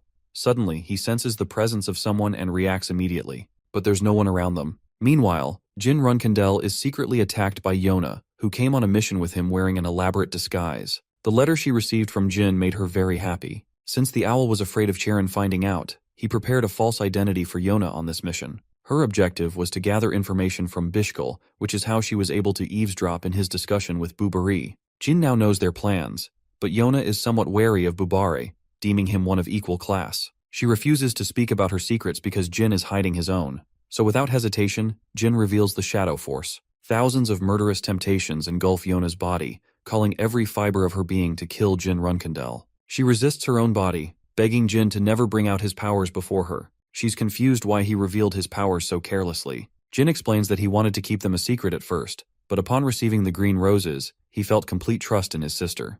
He doesn't hope to hide any secrets from her. In fact, he promises to become so strong that she's incapable of killing him despite her temptations. However, even our boy is afraid of messing around with Yona too much because of their father's warning. In the Dark Sea, Sieran learns that both Jin and Yona had fun playing around. The patriarch is impressed by his son's spirit. Kashmir's latest letter reports that Jin defeated another werewolf. Sieran remembers fighting the leader of the werewolf tribe, who was powerful, so powerful that he lasted 5 hours against a fight with him. He comes to know about Jin's newest technique, a technique that uses the shadow sword and hasn't been used for 1,000 years. It was Tamar's original skill. Sieran is getting sudden goosebumps and hopes to fight a shadow force user. Back at Tikon, Kashmir learns from Jin that the one responsible for the creation of the Devil Stone is Bubari. He's meticulously using corpses of dead gods with his ability to create dangerous artifacts. Speaking of the dead gods, Murakhan wonders if it has anything to do with Nemuris. It's time to reveal to Jin what Murakhan found years ago in his battle against a giant. It was unclear why it appeared out of nowhere, but the Dark Dragon is almost certain it involved Bubar's involvement. It's possible that he has connections to the god of sculpting, one that disappeared from Histor itself. He made the creation of the Origin Stone possible in the first place. Eventually, the god was stripped of his rank and forced to become human. The dragons were responsible for annihilating the graveyard giants that he created. But still, it's impossible for Bubar to forge a contract with a dead god. Jin adds that there's an item that could even locate divine contractors. That's how they found Yulia. It's an item called the compass, and while it is an imperfect object, it still led to the capture of Latri. Jin thinks it's necessary to obtain the compass from their enemies. He plans to steal the compass when it falls into the hands of the Kinzalo faction. Jin plans to locate to a safe location. The Silver Dragon suggests they make their move before getting exposed. They will reunite 1 year from now, guarding them from their enemies. Murakhan knows of a place safer than even the Ice Palace. His suggestion? Going to the underworld. As crazy as that sounds, Murakhan thinks it's a good experience.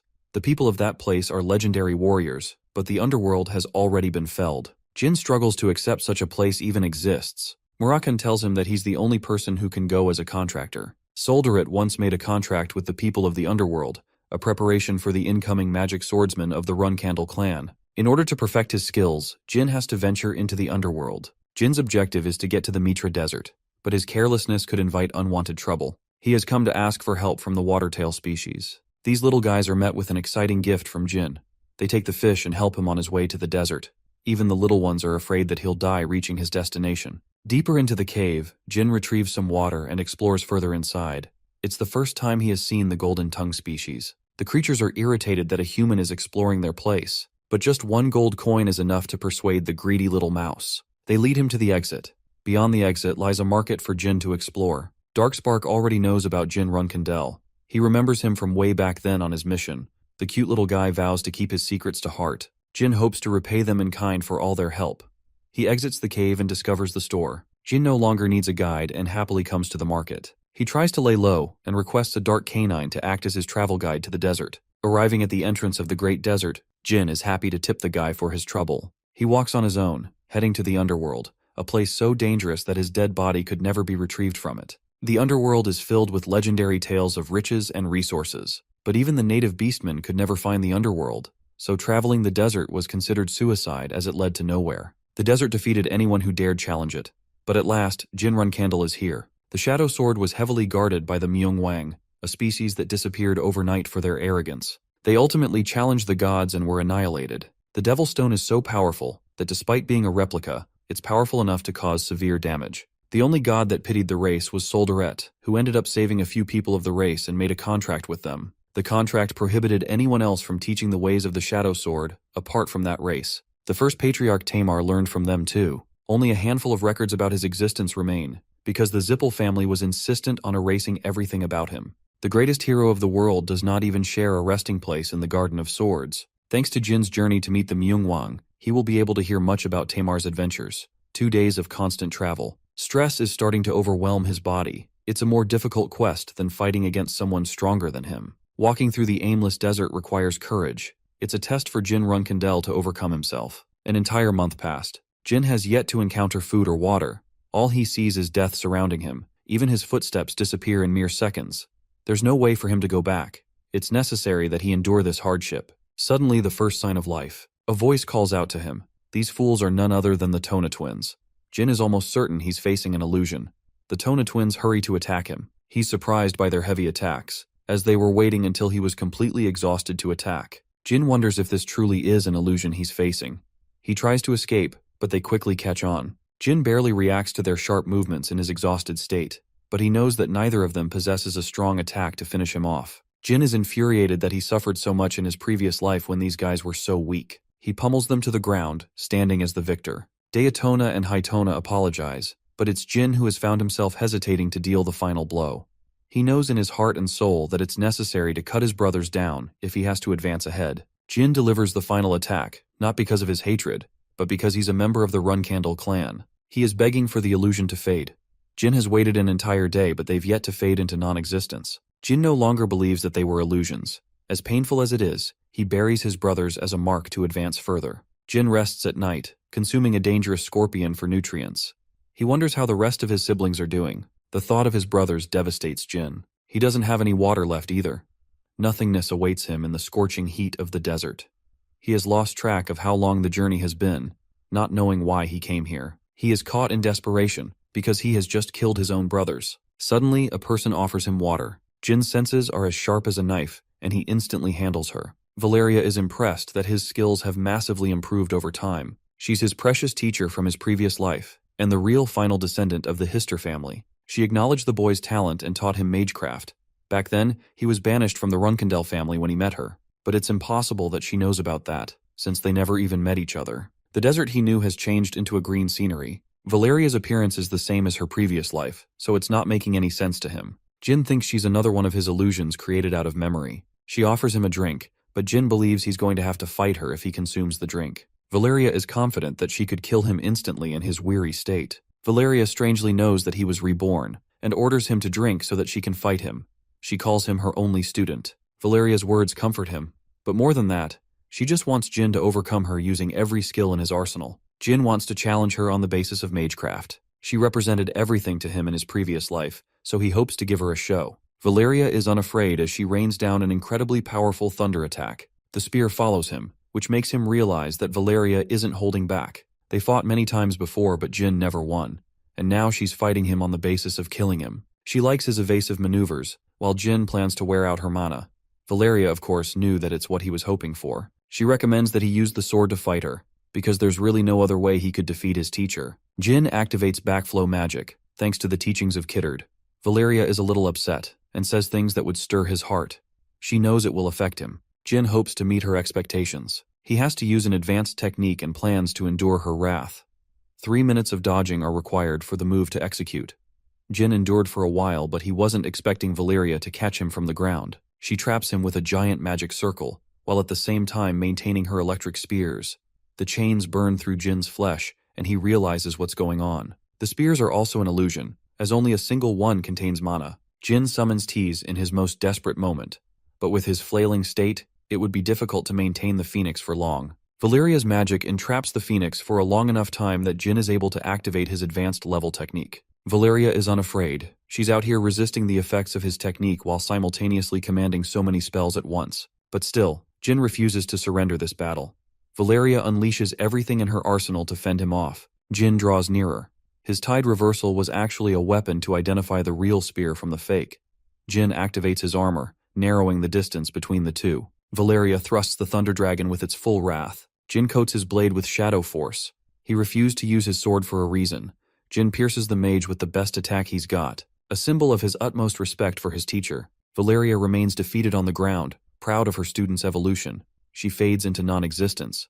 After all, this too was just a mirage. Jin refused to hold back in his final attack, because if he didn't, he had no choice of winning. He weeps in sadness and regret that he killed the teacher he loved most. That night, he finds himself in a bundle of swords in the desert. From out of nowhere appears yet another mirage. It's the first patriarch, Tamar. One flicker of his shadow force dominates Jin into throwing up. It's as if he was facing a god who forced him to kneel. But if Jin kneeled now, all his sacrifices would have been for nothing. He resists the sheer pressure, overcoming the pain to move ahead, to go on and cut Tamar down. Seeing the boy's relentless stride, Tamar smiles when he hasn't for 1,000 years. Jin's entire body is commanding him to slice the first patriarch. He possesses willpower to cut his siblings and even kill his own teacher. While he was sad, he did what was required to overcome his shortcomings. The test is coming to an end. Tamar unleashes a shadow wave that nearly kills Jin. But still, he goes on, resisting the hopelessness of his situation. Tamar commands the swords and cuts Jin down, all over his body without stopping. But Jin still hasn't accepted defeat. He killed the ones he loved most to get this far, and he wouldn't have hesitated even if there was someone else in their place. His willpower knows no bounds. Jin commands use of the special technique, cutting down anyone who stands in his way, and finally eviscerating Tamar's image. Unfortunately, before he was able to cut him down, Tamar disappeared. Jin roars that he came to cut down the first patriarch, but a voice reminds him of the real reason he came here. The land of the Manhwa is his destination. Jin wonders if the voice was also a mirage. Murakhan had told him about the 3 mirages. It's Jin who forgot about them after losing his sanity. With the 3rd mirage finished, he releases his shadow force. But nothing happened. It doesn't make sense at first, until Jin cuts down a path revealing the location of the one who tested him. The man is impressed that Solderet's contractor passed the test. Jin, on the other hand, is damn pissed for being played like a fiddle. Tantel has waited for a very long time for Jin. He takes him to La Prarosa, the land of the Myungwang. Jin consumes a drink before spitting it out. It's a special elixir that helps him recover some of his sanity. Tantel wants the boy to rest up before meeting the others. La Prarosa was built 5 millennia ago. It's not a surprise adventurers lost their way just finding it. Luxury of the highest caliber surrounds them. Everything is made out of gold. Jin takes note of the jewel in his chest. Tantel explains that it's nothing more than a heart. There's no one in the city besides this man, which leads Jin to question how many of his race are left. Tantel explains that nearly 80 people live in the city, a small number including the Battle God and Battle Kings. They're the siblings who will pass the Shadow Sword upon Jin, his most anticipated weapon. Tantel takes the boy to the Battle Temple. It was made for a god and has immense pressure. It's only because of Jin's 3rd test that he was able to make it this far. Tantel warns Jin to be cautious of his words, as they're not the type to let him fly easily. Jin meets his siblings, who are curious to meet Solderet's contractor. They've been dying to teach him since Tamar. The woman wants to clean him up. Jin is treated like a rag doll as they fight over who gets to wash him clean. Jin enjoys his bath. He had a rough time dealing with the warrior woman. The humans of this era didn't have good hygiene. The size difference is crazy when he compares himself to the warriors. After cleaning himself, Jin dons traditional outerwear. Tantel explains they're headed for the temple to meet the battle god and the 12 kings he saw from before. Inside the temple, Jin notices the illuminated stone on Tantel's body.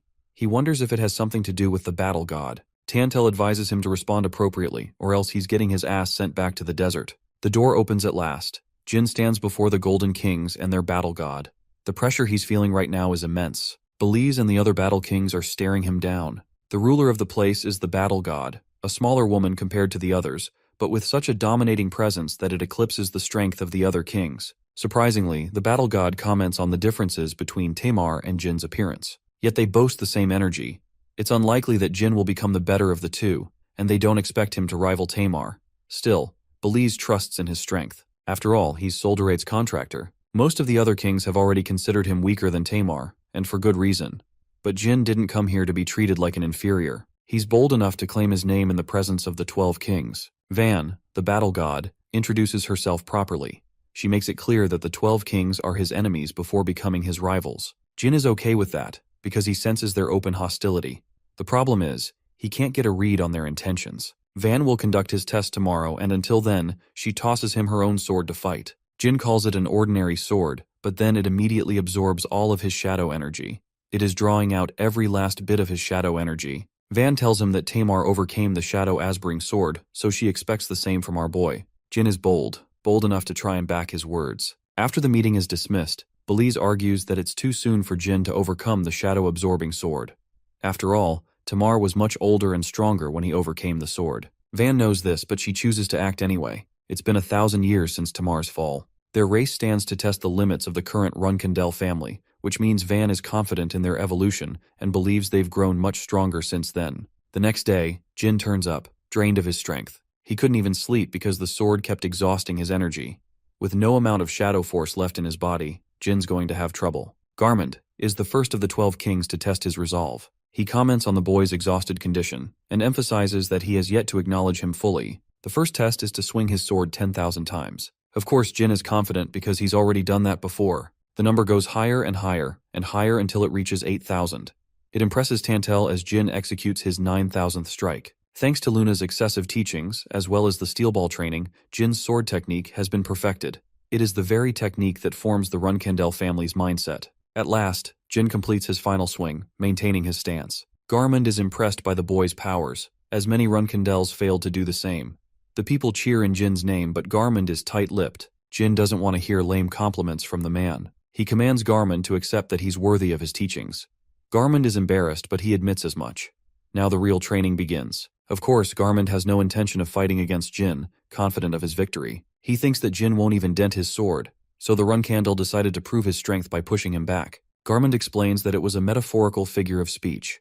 The 8 King instructs the boy to take a swing. Jin uses his full strength, but instead he's the one getting pushed back. Jin wants to try again, and Garmund is happy to let him. With only aura left at his disposal, Jin concentrates his strength in a single slash, destroying the landscape with Garmund still pushing him back. Jin can't believe the difference in their skills. He has found himself completely outclassed. The 8th Battle King has taken some level of damage from the boy. He wonders if it's because of his perseverance as a Runkandel who conquered the desert. Even without Jin's shadow force, he's powerful. Garmund gives him 1 week to perfect an attack that will move his sword. The swordsman was expecting him to teach, but Garmund believes the third mirage, and the belief that everything can be cut is all he needs. He asks how long it took Tamar to succeed, and discovers that it took him only 2 days. 4 days have since passed. Jin has yet to move Garmund's sword. He has tried nearly 8,000 times. At last, one of his strikes managed to chip Garmund's weapon. He's still behind Tamar's performance, but the 8th Battle King is impressed by the boy's growth nonetheless. In Tamar's case, he didn't have the shadow-absorbing sword wearing him down,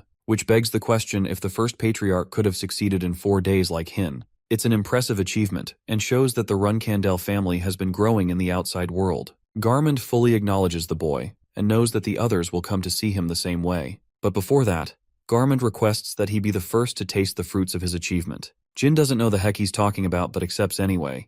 Garmund takes the chipped piece of the sword and straight up eats it. Jin is struck speechless with what he just saw. His next training is scheduled to begin tomorrow. That night, Jin is observing the beautiful cityscape of La Prarosa. He wonders if he could boast the same qualifications as Tamar and uphold the reputation of being Soldaret's contractor. Tantel sees him lost in thought and knows that Jin didn't sleep for 3 days because of his shadow absorption training. He offers him a stone to eat, but Jin is suspicious and doesn't want to consume it right away. It's actually a snack that recovers one's energy. Jin takes a bite out of it and feels rejuvenated. He wants to know which of the Battle Kings is the strongest of them all. Tantel explains that there isn't a ranking system. They're treated as commoners like Tantel. A gloomy, shadowy presence creeps behind Jin, forcing him to react with his sword. It's the 5th Battle King, Boras, who is impressed by Jin's reaction speed. He inspects Jin's teeth and finds it strange that Jin is missing a molar. It happened with his final slash in the 3rd Mirage. Jin was so concentrated and angry that he ended up breaking his tooth. It's a considerable achievement. Boras is happy to lend him one. This guy casually chucks out his own tooth and offers Jin. After all, the teeth of Battle Kings can cut through diamonds. Jin can't believe what he's hearing. Boras disappears, leaving Jin at a loss for words. The following morning, Jin observes how strong the floors are. They're made out of a stone that refuses to be cut, and yet there are marks of a sword all over them. That means the training was incredibly tough. One sword slash is gigantic compared to the rest. Garmund is shocked that he's only just noticing the details of his training ground. The marks are from Tyr, who used the first form of the Shadow Sword. Garmund doesn't have high expectations from Jin, and taunts him for it. But our boy doesn't like being compared. He wants to do even better than Tamar. Garmund sheds light on the technique itself. The first form is called Soul Slice, a staple to the Shadow Sword. He demonstrates the attack by coating his blade with shadow energy.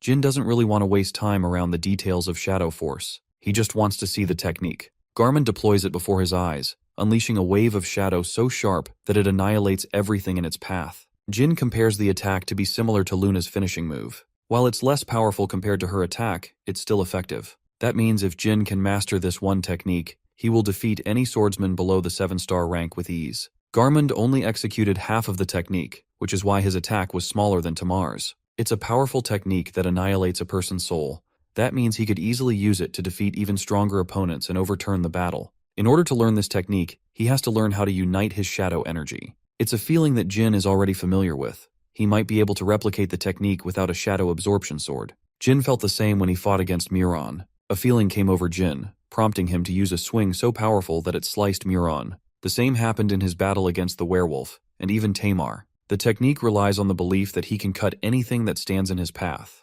Garmund is impressed that he's already familiar with how the technique operates. He wants to show a second demonstration of the technique. Garmund annihilates the training round with an even more powerful swing than last time. Strangely enough, Jin's experience taught the Battle King in bettering his technique instead. Jin knows he's hiding something. He tells the boy that he doesn't like using the shadow sword as it drains his energy. Jin calls him out for being a pussy. He feels like he's wasting his time and requests to see the Manhwa sword. But Garmund strongly declines, stating that it requires a metal heart to use the sword. Jin has a strong reason to see the sword. Only last night he learned from Tantel that he's going to fight warriors every night after his training. He recommended Jin to take a look at the sword. Tantel couldn't show it to him because it would cause him great trouble. Jin is ready to blackmail Garmund's reputation if he refuses to show him the sword. He has no intentions of backing down. Garmund is forced into a corner and accepts his terms. But right before he's about to show the Myungwang sword, Boras chimes in. He's made the perfect tooth for the boy. Jin literally received no say in the matter. Boris just grabs his face and adjusts the tooth in place. It's weird for Jin to be accepting a nasty gift like this. But the moment he receives the tooth, Jin experiences the effects of memory transplantation magic. He learned about it from Valeria in his past life. The Hister clan used a device to exercise the use of such magic. Every bit of information about the Myungwang sword is currently being instilled in his memories. Boris chooses to keep his secrets, but confirms that what he received isn't related to magic. Magic is nothing more than a term of humans. In reality, mages don't exist as a race, and the people who use magic merely become blacksmiths. Boris is one of those blacksmiths, the most skilled one of all. They keep yapping about each other while Jin is contemplating how this civilization could use magic half a millennia ago. It's even more advanced than their current magic. Jin thanks the legendary blacksmith, who didn't just offer him the gift for no reason. Boris wants the boy's second achievement, that not even he himself knows about. A month passed as Jin finally managed to learn Soul Slice. He also honed his abilities thanks to Boris's, allowing his body to be faster and precise. The techniques of the blacksmith helped him unlock amazing levels of power. It took a while, but Jin eventually became capable of forming an aura heart. At last, he could nearly even execute the Myungwang sword. Boris is happy with his development, as he formed an aura heart that not even Tamar did. After all, he didn't receive the memory transplant from Boris. The blacksmith reminds him that training his Myungwang sword is nothing more than a secret. He is yet to be acknowledged by the others after all. The Myungwang race were born with jewel hearts made from aura. Every one of them boasts the strengths of a 9-star warrior. Basically, they're the strongest from birth. For Jin, it should be considered impossible as a human. With Garmund and Boris finished with their training, it's time for the 4th Battle King to help with Jin's development. Jin questions what he will learn from the 4th Battle King. The training will focus on the second form of Shadow Sword, a topic of interest for Jin. The 4th Battle King happens to be mute. Although not entirely, she considers it a form of training which started when time stopped for the city. She's finally here, the only Battle King whose presence is undetectable among others. Garmund and Boras have their peculiarities, but she's different. Jin politely introduces himself, but he wasn't expecting to get attacked right away. Rinfa is even faster than Boras. She annihilates Garmund with a show of her strength. Garmund, now enraged, comes to attack her. Even Boras steps in, launching her sword and kicking her away. Rinfa seems to be really mad. She doesn't want to hold back against Garmund. Boris takes him and leaves Jin in her care. When he sees her, Jin is reminded of his dear sister Yona. He thinks it should be a good idea to treat her the same. Jin's training with Yona began. He's training by himself, and has yet to ask anything from her, which is also why she's observing him training on his own. Just like Yona, she observes him quietly. Every time he tries to gather aura, Rinfa appears before him to teach him the second form, but she doesn't like the way he executes the first form. Rinfa sometimes strikes him down, satisfied with dealing him the blow. If it wasn't for Jin's training with Luna, perfecting his mind's eye, he would have been killed. Still, he hasn't addressed Rinfa's weird way of training. He has to make sure Rinfa is the one who approaches him, instead of the other way around. 10 days passed. Confused, Rinfa asks why he's yet to ask about the second form. Jin claims that he's uninterested and instead wants to know why she's not spoken a word. Jin calls her out. He thinks that not communicating with others through speech and instead communicating with writing invalidates the purpose of her training. Jin emphasizes that he doesn't want to train under someone who is hollow on the inside. He wants Rinfa to put her efforts into teaching him, the same way Garmund and Boris did. After his bold words, he offers an apology and returns to training. For the first time in hundreds of years, Rinfa breaks her silence. In order to show her sincerity, she prepares to demonstrate Jin an incredible technique. Rinfa executes a beautiful dance, different from the first form Jin learned from Garment. Each strike resembles a reflection of itself. It's an attack that cuts both ways with one sword. Jin is astonished to witness the miraculous second form. Rinfa completes the beautiful attack after executing it with elegance, impressing even the likes of Boris and Garmund. She asks for his thoughts. Jin is left amazed, and is really happy to earn her trust as the techniques she showed days before was just a fake. Boris wants to break the news with the others. Jin performed a feat not even Tamar could by making her talk. The second form is called Scissors, which befits its nature to interlock the shadow force. Jin's mission is to copy the technique, but even he knows it's going to take him a while. He also doesn't feel confident with the shadow absorption sword, constantly draining his magic. Rinfa explains that the sword doesn't absorb energy but instead refines the quality of his shadow magic. It's more of a cover, a sheath for his blade. This will further allow Jin to use shadow energy with refined consistency. Rinfa is hoping for our boy to overcome the shadow absorption sword. She loves to over-explain, and Jin likes this side of her.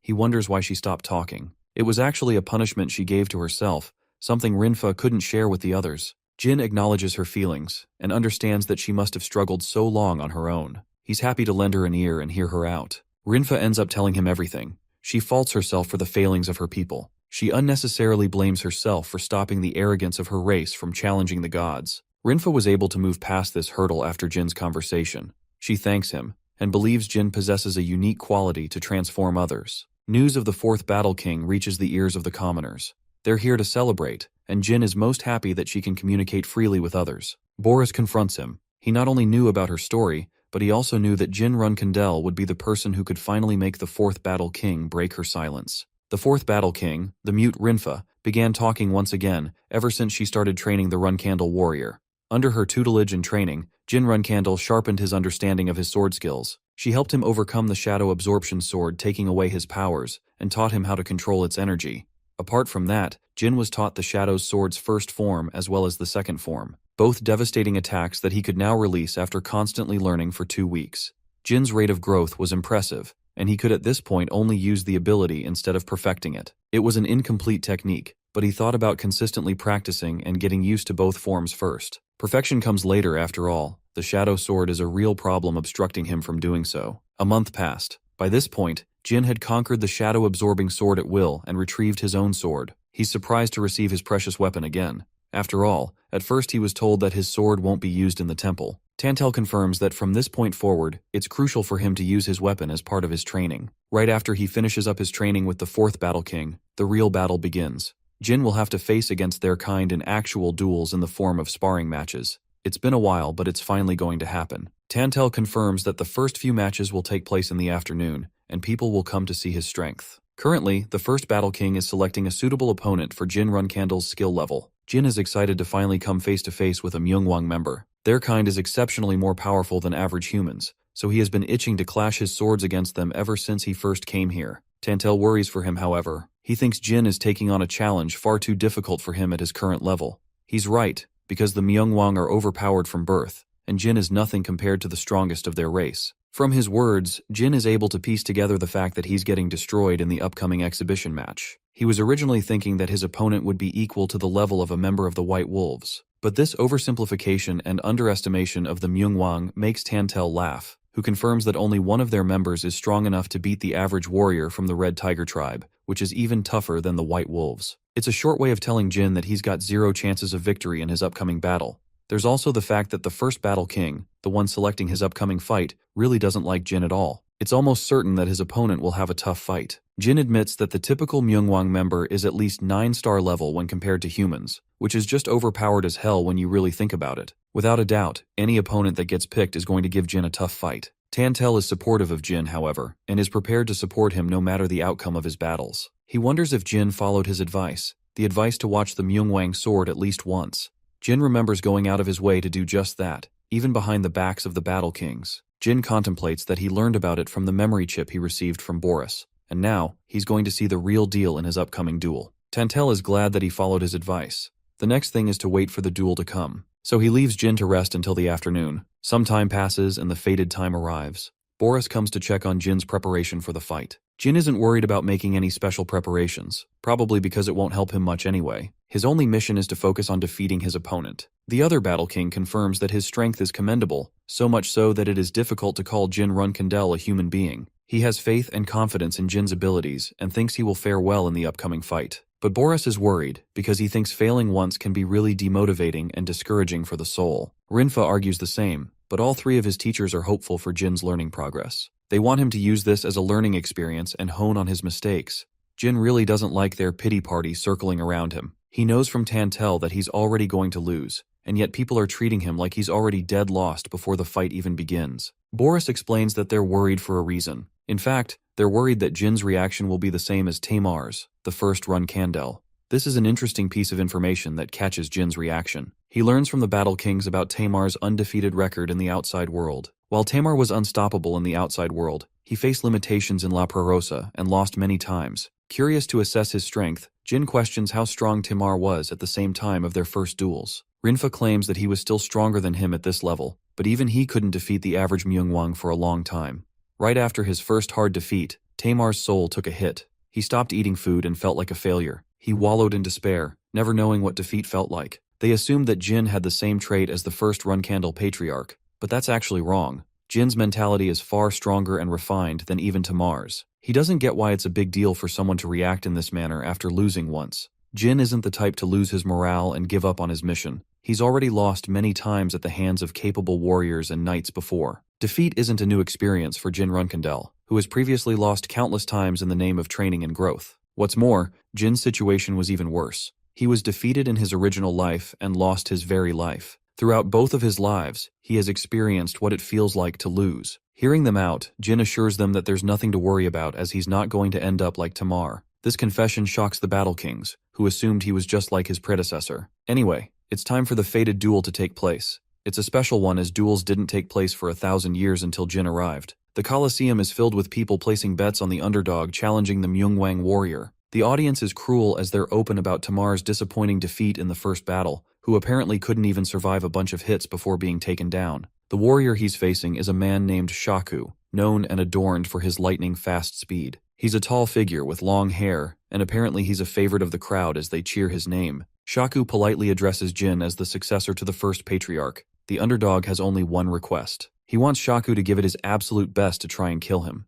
Initially, even Shaku is shocked to hear this provocation from the boy. Jin doesn't feel fear and certainly doesn't want the fight to end up like any typical duel. He wants a real fight to showcase his endurance and strength. Shaku bursts into a heavy laugh, acknowledging Jin's reckless bravery, before getting serious and reminding him of his place. Shaku emphasizes that he despises those who are unable to wield the sword. Jin materializes a wave of electricity from his mana gem and concentrates all of it on his sword. Shaku is astonished. What Jin has done is impossible for his current level. He has just casted use of the Myungwang sword, right when he wasn't supposed to. Shaku is offended and calls for the traitor responsible for revealing the Myungwang sword to the unprepared Runkandel. Jin is done talking and blitzes his speed to attack him at once. His thunderous speed leaves cracking lightning behind him. Shaku is still in utter disbelief, as even if someone demonstrated the Myungwang sword to the boy, Jin shouldn't be able to cast it at his level. He's actually right. Jin reflects that the Myungwang sword is a fighting art known only to the Myungwang race. That's why he had to create a glowing gem heart using his aura to replicate them. But the heart isn't the only requirement to activate the legendary technique of this race. The answer lies in the memories Boris shared with him. The molar he obtained was the key ingredient. Jin practiced the Myungwang sword in secret, exerting himself every day to gain control of its power. He refused to give up until he could cast it. Now, he concentrates his full strength in an obliterating blast that destroys the arena. Or that's what he thought. Because even as he used Myungwang's sword, Shaku merely blocked his attack effortlessly. The man roars for the fifth Battle King, offended to find Boras as the culprit responsible. Shaku takes a breath and casts an energy wave of his own. Before long, he releases a powerful wave of aura. A wave of power falls upon him. Shaku is pissed that Jin deployed the Myungwang sword in battle. He wants to pay him back dearly for disgracing the technique. Shaku isn't letting this one slide, and Jin can only prepare for what's coming at him. He props up a spell and tries to summon Tess. To his great shock, Jin can't even access or summon Tess into this dimension. He wonders if it's because the La Prarosa dimension was created by Soldere. hindering the Phoenix's access to the dimension. Shaku sees him wide open for an attack and blitzes past Jin, who is barely able to respond by dodging his vicious attack. Shaku follows up with a second attack while Jin responds with an attack of his own. The attack slashes Shaku, but doesn't have any effect on the man. He merely releases an energy wave, sending Jin flying back. None of his attacks seem to be working in this battle. Jin lunges forth to try again and attack. Their clashes are almost equal in speed and power, but Jin is slowly getting overwhelmed with every attack. Not only is his opponent extremely fast, the man also boasts an impenetrable defense. There's not a single opening he can exploit for a counterattack. It all seems hopeless for Jin, while Shaku is confidently hammering him down. In this pinch, he decides to make use of a weakness of the body that can never be strengthened, no matter how much training. Jin plays dirty and pierces Shaku's eyeball with his finger, but to his utter shock, he breaks his finger instead. He had massively underestimated Myungwang's strength. Shaku explains that his cheap trick won't work since their eyes are as tough as their hearts. He only had one chance and he blew that up too. Jin is really in a tough situation right now. He's starting to realize why these guys are called the strongest species on Earth. The fact that there are hundreds of people like Shaku who are all similar in strength is terrifying. Jin wonders how a powerful race such as this face collapse. Shaku is enjoying himself. So far, he was merely toying around with Jin, but now, he's going to use a special technique. Jin's present condition is one of fear and shock. His body can't even bear the confidence to wield his sword properly. Shaku chimes in with a confident punch, explaining how he just used an ability called weapon oppression. Just like its name, the Myungwangs have the ability to imbue power into other weapons, forcing it to stop moving even in their opponent's grasp. Jin's face is wide open to eat a powerful punch coming full speed right at him. In this critical moment, he takes the initiative to dodge the attack, which causes a shockwave on impact. Jin can't afford to use his sword anymore either, since weapon oppression will kick into effect and work against him. He optimizes to gain distance and leverage a long-ranged battle, but Shaku doesn't seem to be worried at all. He sees Jin running off like a bird and merely catches up without any problems. Jin needs some time to execute the Shadow Sword's first form attack, as it's the only move that could prove effective against Shaku.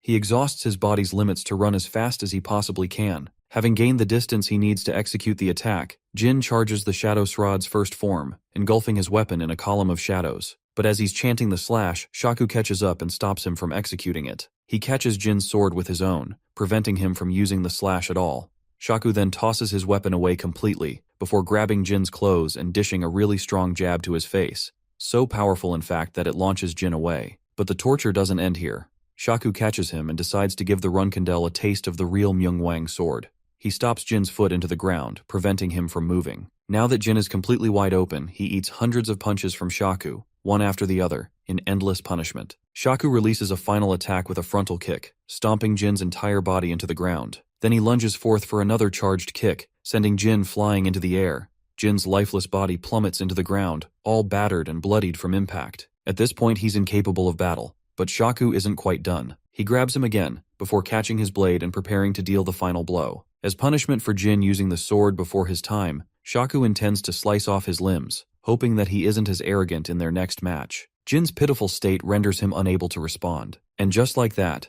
Jin Runkandel loses his legs in painful punishment. After his disgraceful defeat, Jin ended up knocked completely unconscious. Vaughn wanted to use his blood to cure Jin's condition, even though the risks involved were high, as humans cannot handle the blood of the battle god usually. Jin could regain his consciousness in this fickle moment. He couldn't figure out what they were talking about.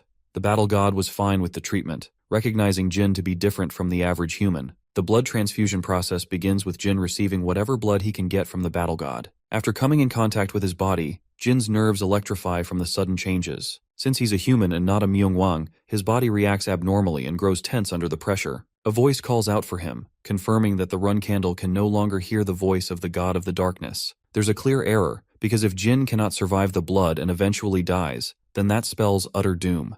The battle god has previously confirmed that Jin's death implies the complete annihilation of their race. His survival is critical. The battle god Vaughn speaks to the boy in his memory's consciousness, confirming that his death would mean the death of everyone.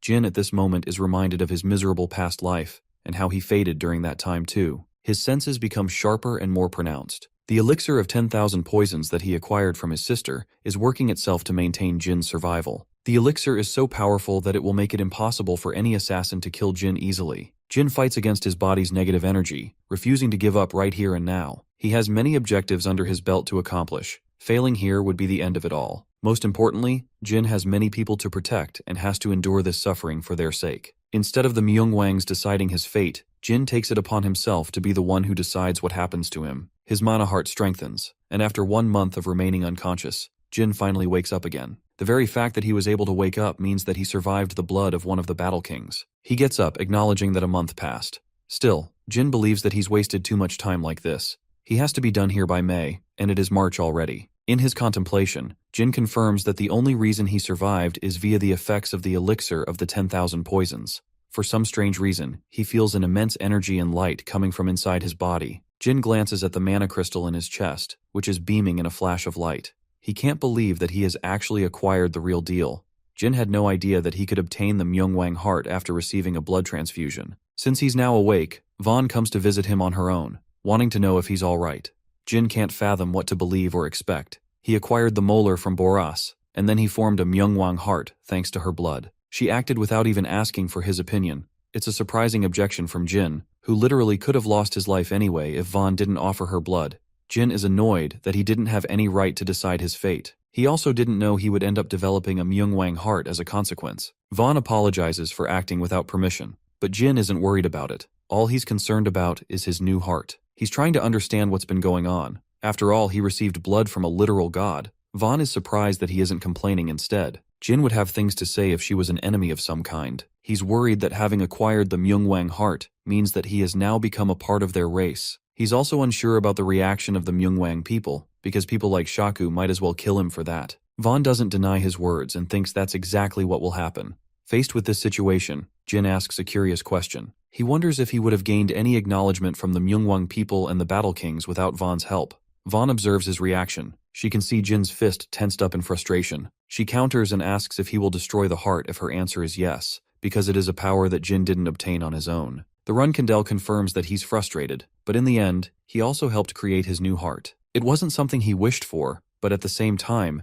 if Jin failed to meet Vaughn's personal standards, then she wouldn't have decided to offer her blood. Vaughn believes that is required for Jin's succession to become complete. She questions why he wishes to oppose what she has done for him. Jin explains that if it's a heart that he created, then he can always create it again when necessary. He doesn't share any intention of eliminating his new powers if they can be used for good, since they would serve a greater purpose. Vaughn confirms that even if he didn't take her blood, Jin's performance would have gained acknowledgement of her people. Happy with her response, Jin intends to use his new heart to his advantage. He tells Vaughn about his departure in the month of May, as he's also got things to take care of. But he will return to La Perosa after that, so he wants the battle god to adjust and tune the rate of his training with this trip in mind. Since there are only 2 months of training for Jin to use, she alters his training schedule, commanding the warrior to train with the 7th Battle King in the morning and in the afternoon. He will train with the man who put him in critical position, Shaku. 50 days passed in the blink of an eye in Jin's training. The Myungwang clearly opposed him, and grew even more hostile than before, ever since Jin obtained his new heart. But after a while, when they learned that it was against Jin's personal choice in the matter, they came to stop hating him. The Myungwang race is unquestionably fierce and dominant. While normally, Jin would have wished to become just as strong as them without having to utilize his new heart. But it's impossible, and he knows that after facing Shaku in 49 matches. The outcome? He lost every single match decisively, but every time he faced defeat, Jin Runkindel mustered his spirit to train again. Instead of fixating and turning inside his loss, Jin felt the need to climb higher and stronger than before. He could feel his mind opening to new perspectives and strength. After facing Shaku in 10 whole battles, Jin was starting to believe that he might be nearly as strong as Luna, his older sister whom he deems the strongest among his siblings. Shaku's overwhelming strength and aura blew apart Jin's chances of victory. Every fight was a fight to survive. After 20 harsh and strong battles, the Runkindel realized that Shaku wasn't an equal to Luna at all. After facing him 30 times, Jin began to grow stronger on his own, and was able to match the warrior's blows. By this point, he thought Shaku clearly doesn't hold a candle to Luna's dominating strength. After 40 long battles, Jin had the confidence to believe that he could slice off one of Shaku's arms. Their strength and speed matched each other, and the gap was narrowing with every fight. Jin's physical skills were increasing at a godly rate, and the spars of suffering soon became battles of joy for him. He began to enjoy those fights with Shaku as a rival instead of an underdog. Despite his struggles, Jin still had to seek outside help from the 5th Battle King Boras. Why, you might ask? It's because after every fight, Jin's body would be mutilated and sliced apart. After a while, Myungwang stopped talking about Tamar, his predecessor. In fact, they were starting to cheer the underdog on more than ever. Now came the day for the 50th duel, where Jin was cheerfully supported by the people. He observes Shaku's stern and annoyed face and mocks him for fearing an incoming loss. Shaku explains that he's actually grown attached since they trained together every day. With every battle, it's gotten harder and harder for him to slice Jin's body. But that's not the kind of man Jin wants to face. He wants someone dead serious and strong coming right at him like they've got a grudge to settle. Jin recommends the man to fight him seriously without any brotherly feelings. Vaughn is eagerly watching this fight take place. She comes to hear from Tantel about Jin's scheduled departure from the land of La Prarosa. Tantel makes a quick suggestion. He wants the rest of the people to also have the chance to fight Jin, as Shaku has had enough chances of his own and fought Jin for too long in their training. The other battle gods also confirm that Jin has gained a positive audience of supporters who spectate him eagerly, waiting for the chance to fight the successor. Vaughn draws to a pause before requesting the permission of the people. Before their fight begins, Vaughn announces Jin's departure in 2 weeks. She thinks it's time they all accepted him as one of their own, allowing them the chance to spar with him without any problems. Vaughn asks if anyone has a problem with what has just been discussed. Some of the Myeongwang are still on the fence about accepting Jin Runchandel as one of their own, but seeing Garmund, Boras, and even Rinfa support Jin in his journey of growth has influenced their hearts. He has impacted the lives of the Battle Kings in his short stay, and he didn't even have an arrogant attitude despite receiving the Battle God's blessings. Even though his limbs were severed each day, Jin had the tenacity to return the next day and fight again. His undying persistence earned him the praise and recognition from the Myeongwang. Instead of despairing like Tamar, he didn't fret about his losses either. In a moment of silence, the first Battle King Valtirok stomps the ground and accepts Jin Runkandel as his brother. He leads the pathway for others to accept Jin as well. Boris and Garmund are the happiest homies they can be. They also stomp in acknowledgement of Jin Runkandel. The gatekeeper Tantel follows, and even Shaku confirms they also believe in Jin Runkandel as one of their own. Soon, Jin receives a wave of acknowledgement from every single person at the arena. At last, the Myeongwang people have agreed to accept him. Vaughn makes the announcement and declares Jin Runkandel as one of their own. After gaining acceptance from the Myeongwang people, they decided who would come to fight him using the age-old game of rock, papers, and scissors. The sequence of fighters was soon finalized, and Jin became the victim of many fighters throughout the day. 2 days passed, and even Tantel was there to obliterate Jin's body with fierce slashes. Every morning he endured, every noon he suffered, and every evening he suffered even more.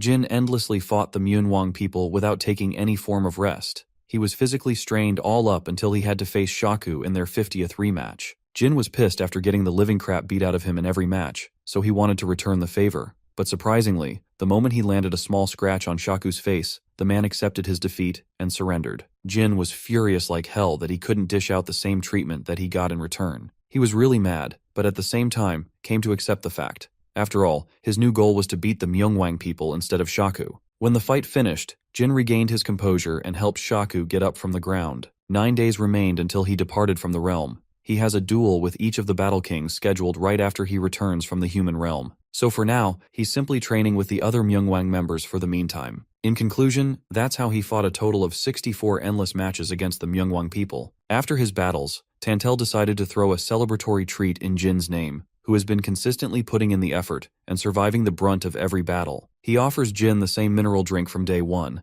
but he's just not interested in remembering his previous experience, which was filled with disgust and bitter taste. Tantel emphasizes that this time, it will taste much different, so he should go ahead and drink up. Jin is surprised and suspicious, but he decides to trust the man anyway. He chugs the drink down, and this time, Tantel wasn't kidding around. The drink does taste different. It packs a powerful, rich flavor now. The fifth Battle King explains that the change in taste occurred ever since Jin acquired the Myeongwang heart.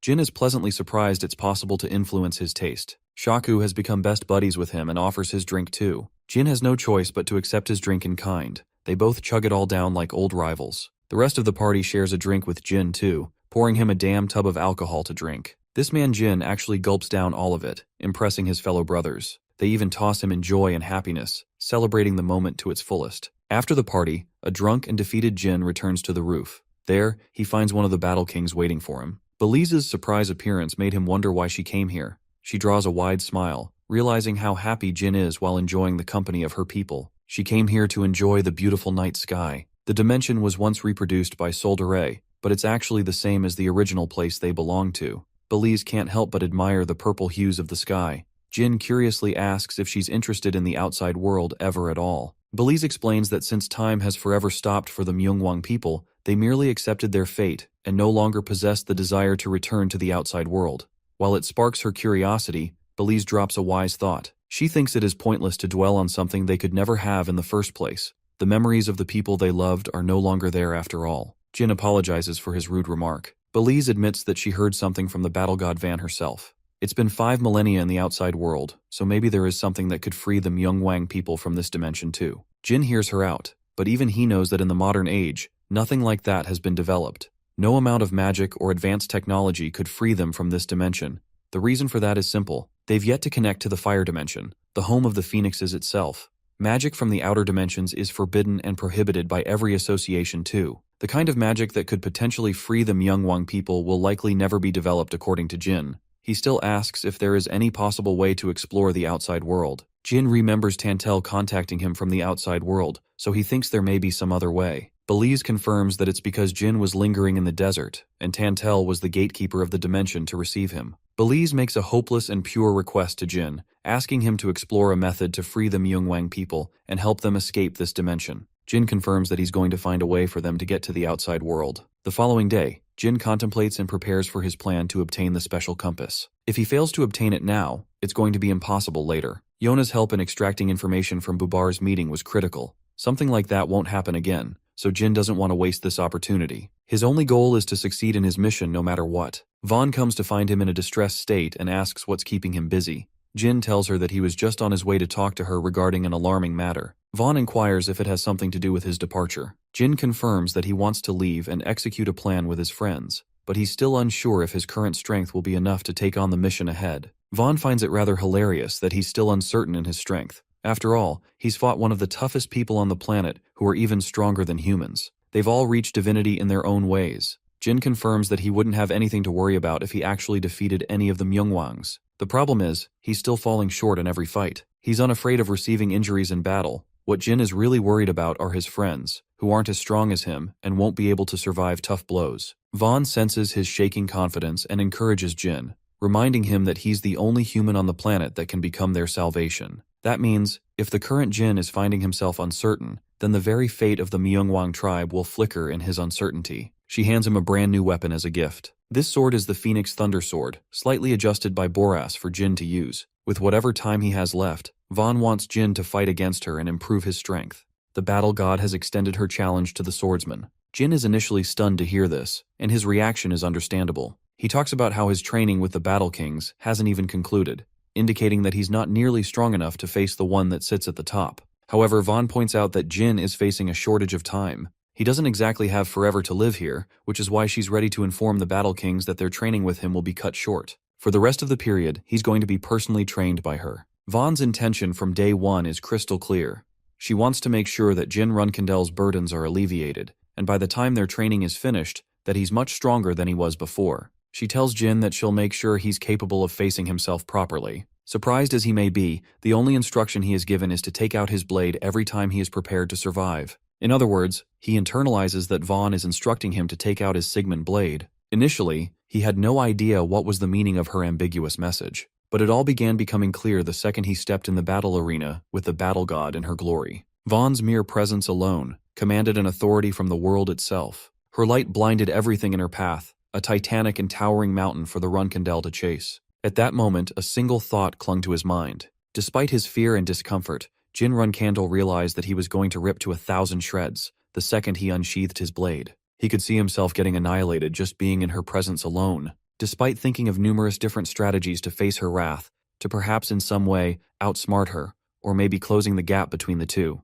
But unfortunately, it doesn't work that way. You just can't gulf a power gap that massive, even if you've got the brains of Light Yagami. Jin Runkandel simulated many different outcomes in his mind, poking around solutions to his most prominent problem yet, but there wasn't any way of surviving the ultimate outcome.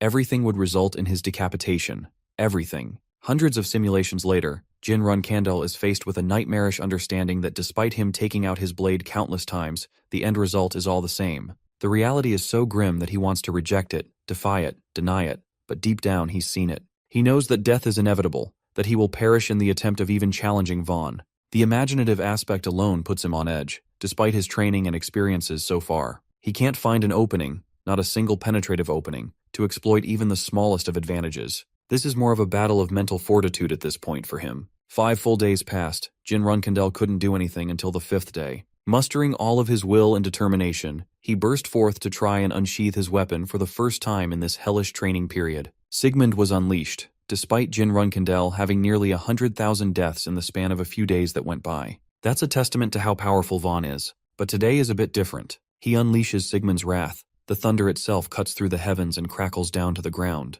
Here, at last, he's made an opening. A single opening from which he managed to unleash one attack. When the dust settles, it is revealed that Vaughn is standing there, unfazed, unflinching, and unharmed. All she had to do was catch his blade with a single finger. Despite the minimal effort it took for her to catch his weapon, the battle god still commends the Runkendel prodigy for his valiant effort. It was better than all the attempts he made in the past. The only question that leaves her confused is why didn't he do something like this sooner? His hesitation became his own undoing. To that, the exhausted Jin replies that the only reason he even managed to get his blade out of his sheath is because he saw a slight chance that he wouldn't die in this instance. At the same time, despite his attempt, he still failed to land a strike on her. The wise battle god encourages him not to lose heart, as there are countless people in this world, although they may have been powerful, were never even able to lift a finger against Vaughn out of fear. This woman is the literal embodiment of aura. You just can't do shit in her presence. The intriguing part is pointed out and emphasized by Vaughn. Jin could have done what he did just now, 5 days ago too. It's merely that he lacked faith in his own abilities and strength, which is why he hesitated in the fear of death. She furthers this explanation by enlightening Jin about his wavering faith. He had all the strength, nothing changed there. The only difference was his attitude about his own abilities. Letting out a relieving smile, the Runkendel finally realizes the point of the lesson. It wasn't to hone his physical abilities or to defeat his opponent. No, it was something much greater than that. The purpose of this training was to remind him to entrust his own abilities, to believe in himself. By his own admission, Jin recalls believing in himself with godlike determination when facing the mirage of his predecessor.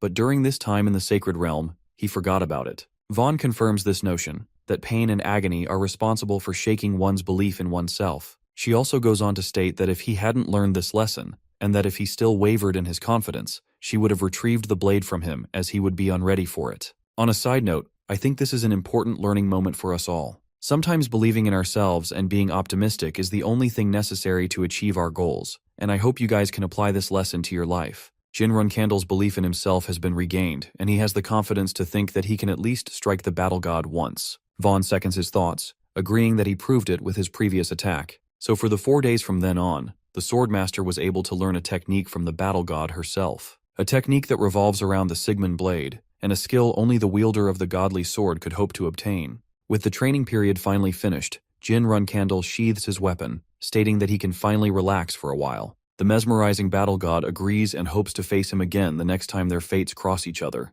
The rest of her tribe is waiting in the hall, and she allows him a chance to say goodbye to them before returning. Feeling endlessly grateful, Jin bows his head, thanking her. But she stops him, grabbing his face as she shares that kindness isn't something to be given, but an ordinary custom to their tribe. If anything, she's best pleased after his achievements in his short training period in her land. She'll wait for Jin, and actually treats him as one of her own kind by calling him her brother, wishing the best for his travels. The scene is actually heartwarming and makes the Runkendel really happy as the scene comes to a close. And so, on May 17th of the year 1797, Jin Runkendel bid his farewells to the Myungwang tribe and finally left La Prarosa, recalling his goal of what to do next. The good thing about his departure is that they even allowed him the opportunity to take some objects alongside him. Of course, he couldn't do anything for the freedom of the tribe itself, however. Jin ended up taking some teeth, a few blotches, and a robe personally handcrafted by the Battle King Boris. He also took a jewel drink and some cacto for his travels. After a long journey, he was able to return to the original realm and exited the Great Mitra Desert.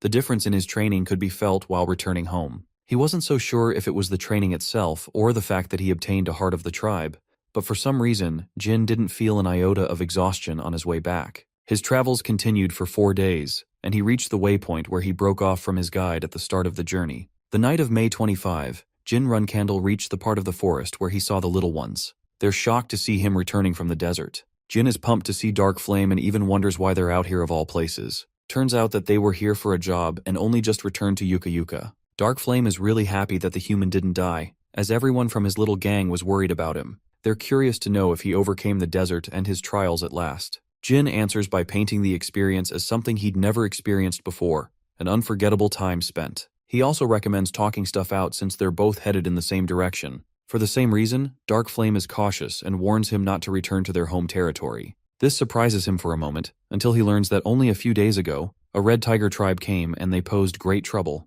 So instead of taking the direct route, the little one suggests that he use the market and go around the place. Jin asks how long it will take him to return using that route, and learns that it'll be another journey of 4 days. But he can't wait that long because of something urgent, so he asks for a secret passage that could help him. Dark Flame states that there isn't, which gives our boy enough of a reason to just go and confront the Red Tiger tribe. The adorable one warns him of the danger, but let's be honest, after that whole ass training arc, bro is way too confident and promises to take care of the threat for them. It leaves the little one perplexed, but yeah, in the end they end up returning to Yuka Yuka. Spying on the tribe, Dark Flame recommends that Jin aim for his own safety and not get tangled up in their troubles. I'm starting to really like these little considerate fellows. The Swordmaster instructs them to go on ahead, while he'll take care of the rest. Poor Dark Flame is really sad and worried about him. Meanwhile, the brooding Tiger Tribe warriors welcome the Watertails and the gifts they've brought. They even bully the little guy by slapping him on his head. Jin decides to reveal his presence right after witnessing the scene,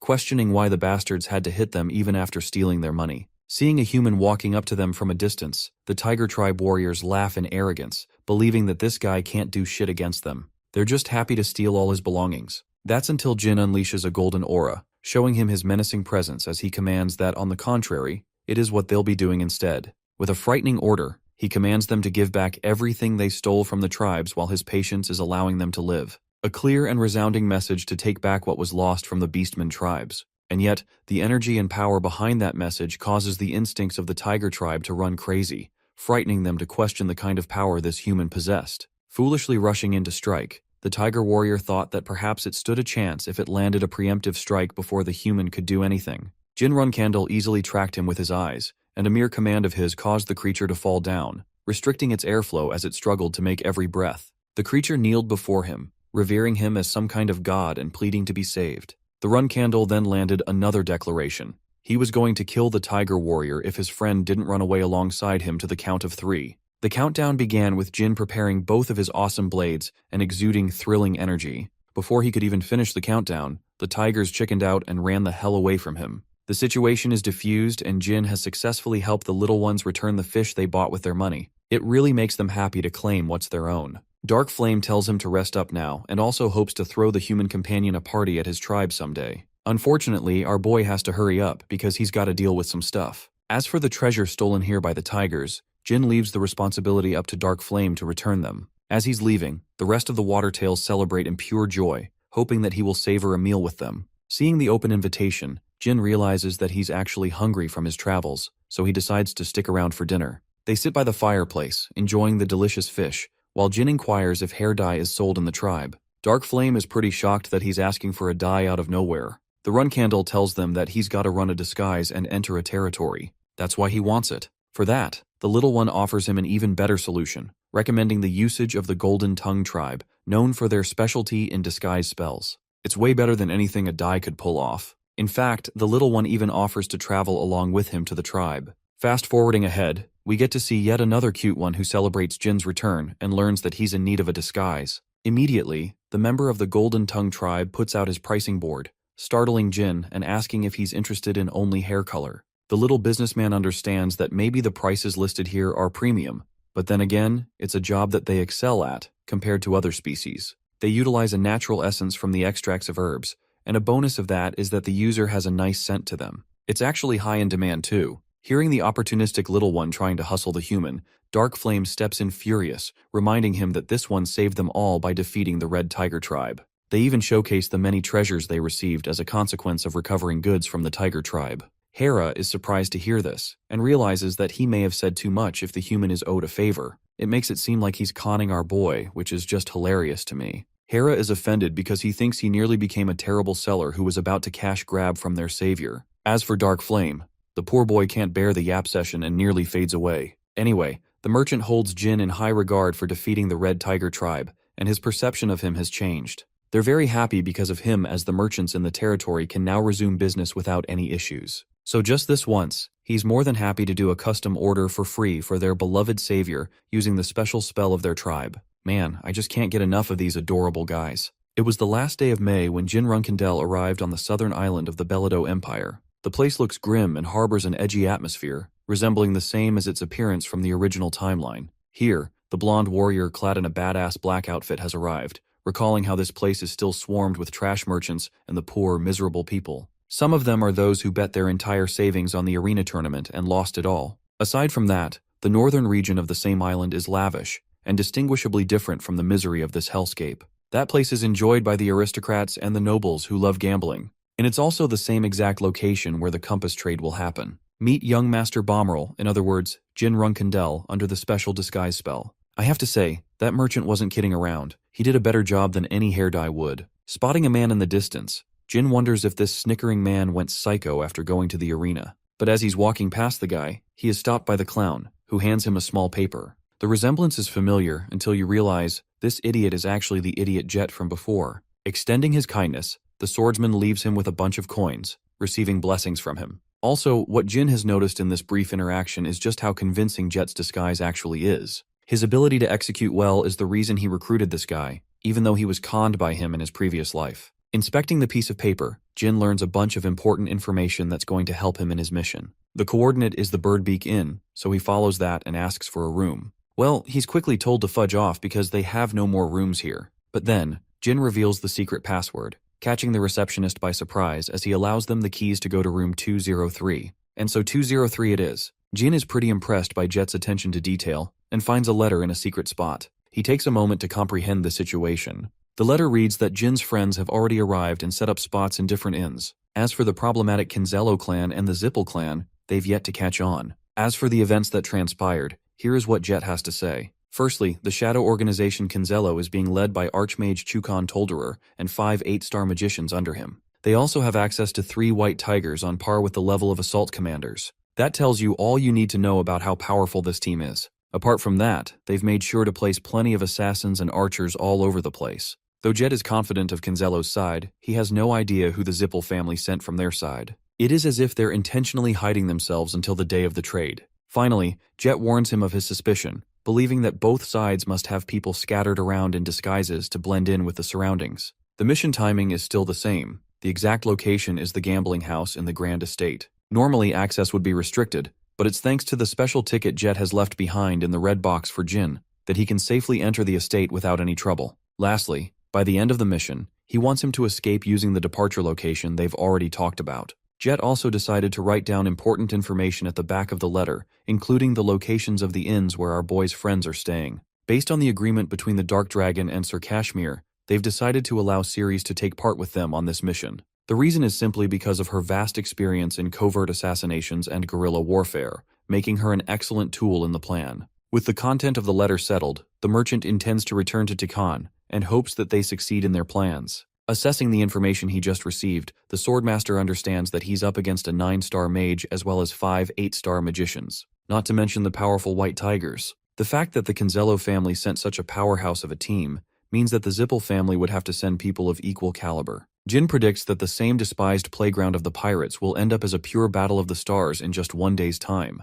Funnily enough, right in the next scene, Bro is out here trying to gamble for his life, only to get his ass beat consistently by a confident young woman. The rest of the players are worried for the young man, who has already spent and lost 1,000 gold in amount. You can just see Bro's devastated expression. Clearly he wasn't ready for this kind of loss. June broke dawn's morning in the gambling house of the Grand Estate. Our boy had just made his fresh entrance inside, and immediately he was being eyed up by noble young women. Bro is a straight-up chick magnet with the way these women are horny for him. The curiosity of his identity makes them want to approach this heroic young man, and they all wish to stay with him for the rest of the night. As he walks past everyone, a fashionable black-haired woman calls him out for being a new guy, and yet his mere presence uplifts the mood of the people around him. The funniest part? This is actually Ceres in secret, but she introduces herself as Zelaya here. As for the stupid cat in her arms, that's our boy Murakan, and honestly he's the only reason our boy even recognized her disguise. Showing respect, the nobleman greets her. Even though Ceres' disguise isn't as commendable as the Transfigurator Bubare,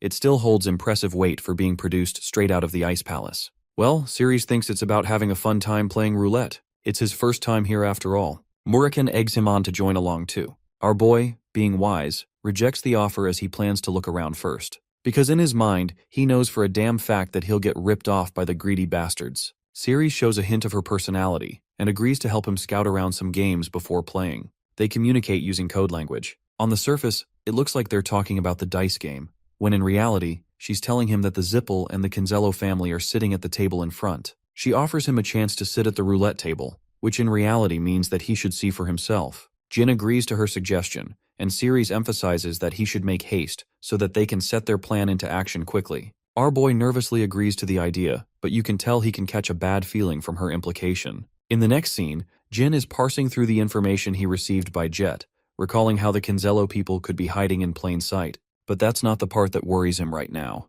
What worries him is actually the mage family of the Zippels, who definitely put in a lot more effort into their side. Apart from the fact that they're proud of their work, they've also done a splendid job at disguising themselves as gambling addicts. It makes him wonder if they're all in the caliber of the special class as they predicted. Suddenly, something provokes one of the White Tiger warriors, as he smacks his drink on the table and harkens Jin for his attention. Realizing that they're calling him out of the blue, it makes him wonder if they somehow sense the energy of the Myungwang from him, even though he did such a good job concealing it. Immediately switching personalities, the Run Candle acts like a young noble who is amused to see a white tiger for the first time in his life. He admires and cradles the muscular body of the beast, revering the white tiger and respecting its beautiful hair. But apparently kissing their ass doesn't work because the beast only gets pissed and demands that he take his hands off him. It makes the beastman question his own senses. At first he thought that this blonde bastard was dangerous from his scent, but now he just seems like a damn fool. Jin apologizes for not keeping his hands to himself and inquires why he was being called. Instead of bothering him with any questions, the disappointed white tiger turns tail and tells him it was just a false alarm. Though Jin successfully deviated the threat, things could have taken a really bad turn here if he got caught. Right here and now, he establishes one of his primary mission objectives, which is to eliminate all three of the beastmen from the Kinzello side. Deciding to head right back, Jin ends up finding Lady Zelaya, or in this case, Ceres again. The girl is out here destroying people at the roulette wheel and finds herself delighted to see the young man here. Caressing his face, she apologizes for not knowing his name any sooner. When asked for an introduction, Jin notices that Murakhan is spitting out the secret message for this exchange, which reveals that the compass will be exchanged at the central poker table on the second floor. Deciding to fuck around with Murakhan while he's still in his cat form, Bro squishes his face with the note inside his mouth. And he extends his pleasantries by giving a peck on the lady's hand, introducing himself as Ba Merrill. Ceres then tells the young noble to sit alongside the table so they can enjoy playing all night. As he's making himself comfortable, our boy glances at the three people in front of him. They're all of his friends disguised excellently thanks to the help of the Ice Palace. The dude dressed like a nervous pirate is Kashmir. Then there's Enya, who is writing down math equations on her notepad. And finally there's Alicia, who looks embarrassed having to take on the disguise of a man. And I would be too. Ceres looks the most stellar of them all, and starts off the game by rolling the marble. The roulette wheel swings its wonders, and then we come to the exact scene from last time. Ceres is out here kicking the young noble's ass by winning every game, while Kashmir remarks that our boy has already downed 1,000 gold. Jin is struck with despair, but refuses to back out, believing his pride will be tarnished. But in reality, this is actually a clever saying.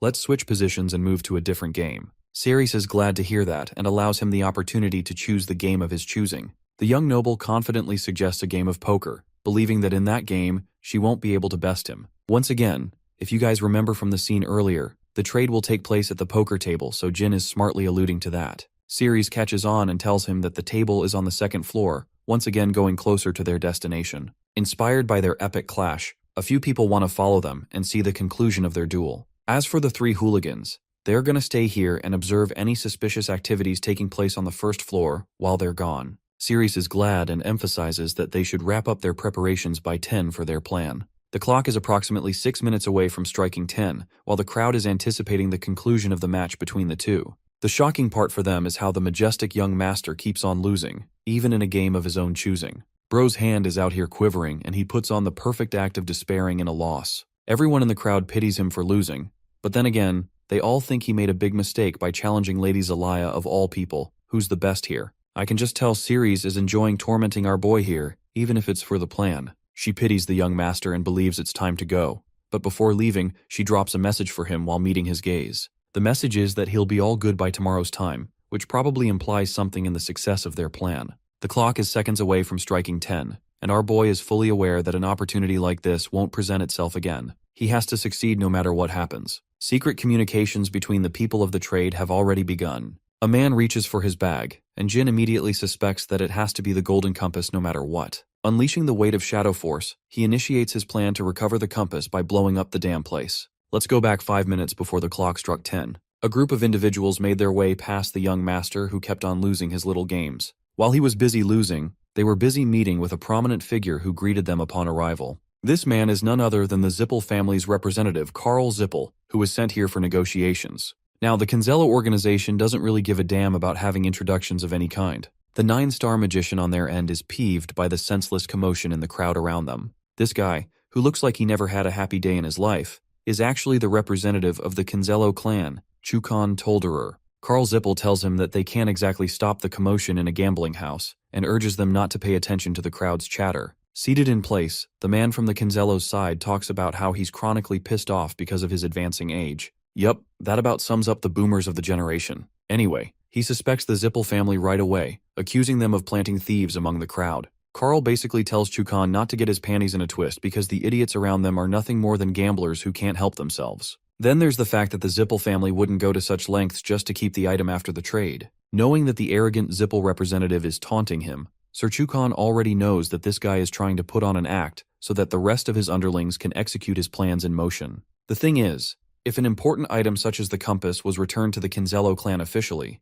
then the Runkendel family would be suspicious. And in the off chance they didn't, then the Kinzello clan could easily share the information with both the Bement family as well as the Runkandels. Karl is disgusted to hear the 9-star magician's humiliating words. However, Chukon is just being cautious, reminding the Zippel family that they're the clowns who broke the alliance in the first place. And yet, even after disrespecting the conditions, they still have the gall to put on a proud face as if nothing even happened. At this point, not even Chukon has any understanding of the intentions of the clan leader. Karl snickers and tells the man that he can go talk to his father if he's so interested about that, but he also provokes him by saying that Chukon doesn't have the balls to go up to the Zippel family's leader. These petty affairs aside, Chukon is done with small talk and wants to get to the seriousness of their business. The compass is destined to fall into the hands of the Kinzello. Now, while this is happening, our boy is sharply alert. He's watching those two men bicker around, and as soon as he sees them reaching for the golden compass, Jin fully moves forward with his plans to retrieve the compass using the shadow force. A bright shimmer of light blinds the magicians from both sides as the scene cuts off. And now it's time to go way back, before this whole thing even began. Jin's strategy from the get-go was that he'll use his light magic spell the second the compass is brought to his vision. The Dark Dragon, however, was strongly opposed to this stupid plan, believing that it had too many issues with its approach. Kashmir, on the other hand, realized that they were up against mages from both families, so perhaps the goal is to blind them. To that, Jin agreed, stating that most likely mages of 9-star caliber will show up to the event, which meant that they'll be able to react to any and all offensive magic. This kind of natural defense system is difficult to penetrate by any fighter lower than the 8th rank. The second they attack them, their defensive spells will automatically kick into motion, and before these guys can even snatch the compass, they'll have to deal with a bundle of spells from their enemies. That's why the smarter approach is to blind them. The ancient light magic conveniently lasts for a full 10-second duration of its blindness, and in that moment, Jin Runkendel is tasked with the goal of snatching the compass no matter what happens. He blitzes past the people with godlike speed as the countdown begins. The 7th second is when he dashes ahead and reaches to catch Sir Chukon's group, who is still blinded by the light and unable to comprehend what's going on. On the 4th second, the Kinzello representative starts accusing Karl Zippel and his family for pulling off an elaborate scheme just like he suspected. The compass is visible in sight as Jin determinedly lunges forth to snatch it. Jin is 1 second away when he casts a final spell, unleashing an explosive effect right at the end of the flashbang duration.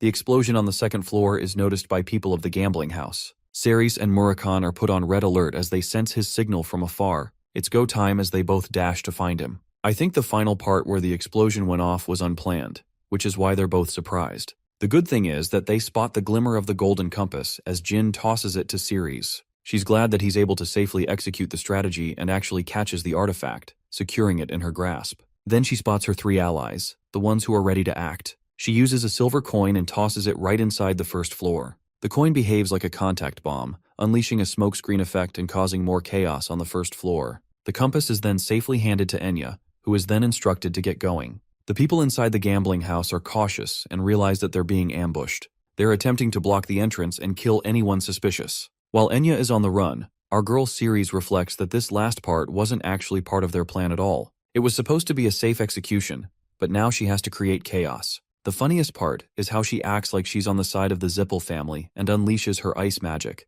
The same goes for Alicia, who is enjoying this far too much by bashing the skulls of those around her. Even Kashmir is in on it, so I guess their strategy is to make it seem like the attack was perpetrated by the Zippel family. As for Jin's side of the story, dude is out here realizing that he nearly flunked that plan. The only reason he succeeded is thanks to Sigmund's sword ability, the secret technique he learned from the Myungwang family. Sir Chukon at present is roaring his frustrations about the item's disappearance, ordering his men to focus on securing it at once. Knowing that this guy's vision will return soon enough, our boy prepares his blade, grasping it with immense power as he understands he should end this battle before it even begins. The Kinzello representative is out here shouting insults at the Zippel family for backstabbing them once again, while the blinded Carl is trying his best to reason with him, pointing towards the crackling yellow lightning in his rear. The 9-star magician sees the same.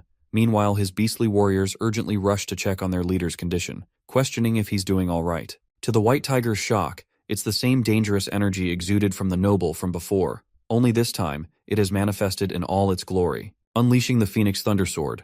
Sigmund's wrath, Jin Runkendel releases relentless crackles of lightning. He invokes the Myungwang sword technique, which is simply called lightning, and as the name implies, it's exactly what it does, sending wrathful lightning from the heavens to crash down onto Earth. With the activation of the technique, the ceiling of the estate collapses and leaves debris all over the place. Faced with so much chaos, the leader of the Wolf Warrior tribe tells his men to stop pissing around as they're supposed to take on just one opponent. A primal instinct is activated inside of the beast, desiring an epic battle with the human, to the point that it wants to know his name. But the second our boy takes another step, those same instincts of honor and pride turn into damn straight fear. The kitty cat is afraid as Jin Runkandel believes that his instincts would be wise to tell him to run away from this fight. All three of the battle beasts are shuddering in pure terror and realization. They're forced to be made familiar with such a terrifying feeling, a feeling they've never experienced before. To make the scene even more badass, the warrior beast admits that this kind of fear has been imprinted in its blood as a sign to flee from sight. And seeing this human's blade, the White Tiger tribe trembles in awe and fear of the warrior before their eyes. At long last, Jin Runkendel activates the battle god's technique, the third sword, the very embodiment of the fear of death. Roaring condemnation, the shrouded swordsman releases a thunderous slash that makes its way to the three beasts. Even the warrior tribe knows that they can't block an attack of this magnitude, so the leader tells them to dodge at once. But he's far too late, as the moment he turns his attention back to his comrades, they've literally been vaporized out of fucking existence. Bro, literally Thanos snapped them out of here. The despairing sight makes the White Tiger leader sulk in shock and horror. At first he tries to deny the situation, but then he remembers Sir Chukon and checks to see if he's okay. Realizing that Jin is about to slash the 9-star mage down while he's still blinded, the White Tiger warrior faces his fears, adopting the responsibility as a warrior. And so he rushes in blindly from behind, shocking Jin on his way. He has to counter the beast warrior's attack, so he lets out the authority of the Myungwang tribe and stuns the monster with a zapping effect, tossing him further away from the field. Luckily for the White Tiger, it is able to regain its footing, but to his horror, his prized weapon has been heavily chipped from the blow. It's impossible to think that a weapon made to last has been reduced to such a state. Unfortunately, during that small window, Sir Chukon managed to regain his sight and wondered what's going on. His eyes widened at the sight of the shrouded swordsman clad in black, who was aiming his blade right at him. The White Tiger roared a warning to the 9-star mage, alerting the leader to escape. In that pivotal moment, Jin's forward advance is met by the automatic activation of the Zippel defensive spell, protecting him via a barrier. At the same time, the White Tiger bursts with incredible speed to counteract our boy's thunderous dash. But nothing is stopping this man as the entire hall is filled with golden light. The loyal White Tiger gives away its own life to block half of Jin's attack in order to protect its leader. You know what? He deserves true respect because he's even more loyal than any human so far. Anyway, Jin's monstrous sword strike does a number in its clash against the Zippel barrier. The 9-star mage can't believe his eyes. The defensive barrier is actually crumbling, making him question if his opponent is on par with the level of a 9-star combatant. Knowing that this battle practically threatens his own life, the mage goes on the double to activate even more defensive barriers while gathering his thoughts. Sir Chukon takes a second to collect his thoughts, narrowing down on his suspicions of the attacker's identity. He thinks that an easy giveaway for any form of glaciers would be Talaris of the Ice Palace. As for swordsmanship itself, from the technique alone, he could deduce if it's Luna or another Runkandel. But the fact that his opponent strictly used lighting abilities in this battle, knowing that neither family wields the element of lightning, confuses Chukon. In fact, the only family capable of wielding the element is the long-lost Hister family, who has not only lost the ability, but has also gone mostly extinct. So then it makes him wonder if the Bement family is behind this, and if their horrific experiments actually ended up creating a monster of some kind. Right now, the situation is too blurry for him. He genuinely can't tell. Chukon pleads with the assailant to inquire about his intentions and what family he represents. Of course, anyone would be the stupidest man on the planet to reveal that to his enemies. The Shrouded Knight questions if they're so curious of his identity. The 9-star mage of the Conzello clan finds himself pissed off, especially since he hasn't been humiliated like this in a long while. Not only that, he has zero knowledge of his attacker. It makes him question if his opponent is some kind of magic swordsman. To that, Jinrun Candle argues that it would barely make a difference whether he was or wasn't. After all, by the end of this battle, not a single one of them will be left alive. Hearing that only provokes the Conzello magician even more as he casts a spell and threatens to kill the knight if he doesn't surrender quickly.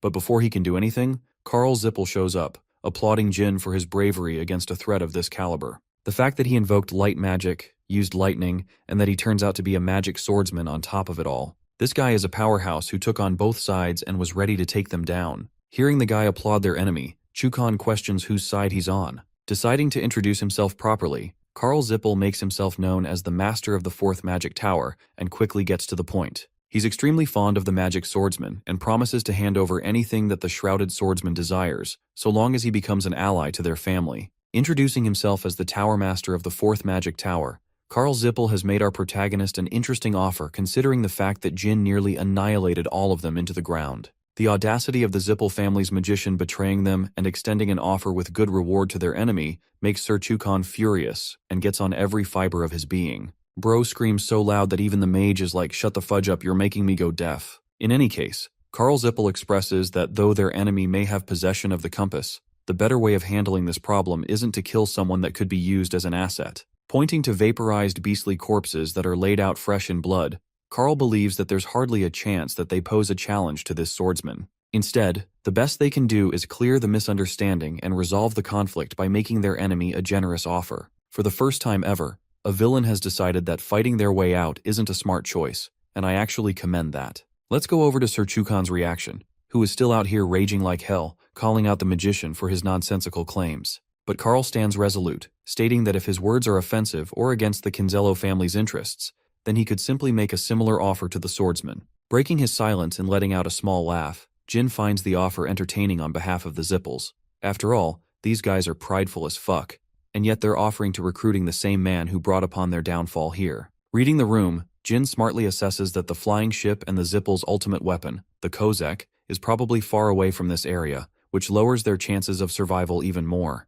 Hearing the shrouded swordsman talk of the flying ship's existence stuns Carl Zippel, as he realizes that this man knows way too much about their family. Not only that, the confidence in his words makes him recall the same incident that nearly left the flying ship destroyed. More on Zippel's crippling death is a quick reminder as memories flash in his mind. Carl quickly theorizes that this shrouded warrior must be the same man responsible for both of those incidents, the same man that the Midor Elner and the White Knight spotted. Instead of using that as a reference not to fuck with the guy, Bro goes ballistic instead of remaining diplomatic. Carl unleashes his wand and questions why Jin went to the Kalin territory. With his magic staff, he conjures an icicle spell, unleashing his fury as he questions the wealth of knowledge that this warrior possesses upon his family. Within seconds, hundreds of ice spikes are aimed at the shrouded swordsman from the sky. The situation has clearly escalated further, but Jin doesn't give a damn and doesn't even share any information with his enemies. He simply prepares his neon blue sword, ready to fight. Before jumping into battle, he does the Conzello commander a favor by offering a choice.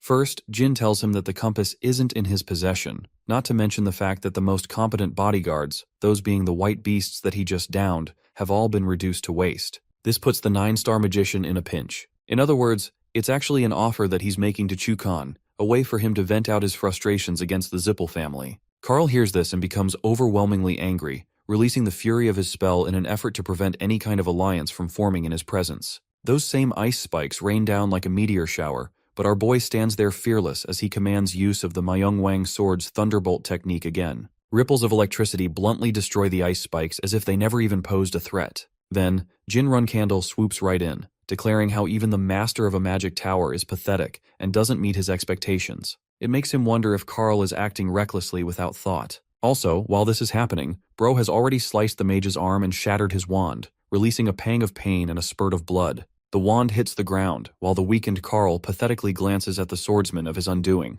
Jin playfully taunts him, stating that if he even attempted to activate the rune script here to call for help, it's them who will get in trouble by their own families. Jin then asks for Chukon's opinions on the matter. Despite being a boiling potato when it comes to his temperament, The 9-star mage actually reflects on how intelligent Jin's strategy is. He's slowly taking care of each of his worries. After all, the second the rune script is activated, reinforcements would come bursting directly from the magic tower. But if that happens, their whole idea of keeping the negotiation a secret from the Runkendel and the Bement family would end up in flames. It's as if their enemy is reading their minds and countering them before things even stride into motion. However, despite that knowledge, Chukon thinks that the swordsman has underestimated the experience of the mages. The one thing about Karl Zippel is that he's capable of commanding magic even without his staff, something that Jin Runkandel probably doesn't even know. To add an additional worry, he's only just beginning to show a hint of his powers. Karl hasn't been going out, but now he's going ballistic and he's pissed at his humiliation. He kind of reminds me of Alexander Anderson from Helsing. Do you guys see the resemblance like I do? Anyway, Karl is out here yapping every insult known in the English dictionary, stating the many ways he'll incinerate the swordsman's body. But suddenly he sees a wing of blue flames. Feathers of a phoenix, the brightest creature in the dimension of fire, a creature that leaves both Karl and Chukon at a loss for words with its very appearance. The wielder of the blue flames and the overseer of the flame dimension, Tess, and it's right there aiding the magic swordsman. The creature's presence puts fear in Chukon. At first, their enemy had possession of an unforeseen lightning sword, and now he has the literal ability to summon Tess at will? Be honest, anyone would be crapping their pants in their position because no one gets paid enough to deal with all of that in one day. Karl Zippel, funnily enough, went from hurling every insult to now quivering in his boots and begging Chukon's help. While he's whining like a baby though, the 9-star magician makes good use of the opportunity to betray Karl Zippel. Bro really said if you can't beat them, join them at this point. With his impaled body resting on the ground, Karl Cianate believed that his ally betrayed him. Meanwhile, the traitorous Kinzello commander states that it's only fair business. After all, the Zippel family is arrogant enough to claim the end of the alliance, and then Karl also doubled down by extending an offer to the swordsman right before his eyes. So in his point of view, Chukon is basically dealing karma back to the arrogant four-eyed bitch. Miserable as he is, Karl finds himself screaming the guy's name before Jin shuts him up by literally kicking his ass and knocking him out cold. The 4th Tower Master is subdued without much difficulty. Jin is glad that the commander of the Kinzello Great Plains region is a smart cookie for not fudging this up for himself. Chukon grabs Karl's body, stating that he's making the best use of the situation. As for Jin, he is of the opinion that the Kinzello family will benefit a lot more from the capture of Karl Zippel rather than the retrieval of the compass. The fact that he intentionally brought their leader into this makes Sir Chukon realize that Jin's information network really runs deep. It's true that the compass can never be retrieved, and then there's the fact that he lost 8-star magicians under his belt, as well as the amazing white wolves under his command. The only way Sir Chukon can get out of this situation in one piece, and yes, the one piece is real, is if he surrenders Karl Zippel back to the Kinzello clan. The commander has already prepared himself a boat full of products handmade by the Transfigurator Bubar. From the events that unfolded today, no one could have predicted any of it, so he's hoping that his leader will understand some of his explanation. From then on, it's their leader's job to do the rest. Chukon is fully aware that the second he brings up the Shrouded Warrior's abilities to his master, he will definitely send his men out to find more about the guy. The good thing is that Chukon has acquired a good lead and a lot of information on the warrior based on his abilities to narrow down his search. With those thoughts in mind, Chukon disappears into the mist, stating that their meeting is concluded until next time. Right after the dude disappears with Karl's body, the dark dragon, or should I say the tiny dark cat, comes rushing to find our boy. Murakhan is incredibly shocked and happy for the kid's growth after his training period.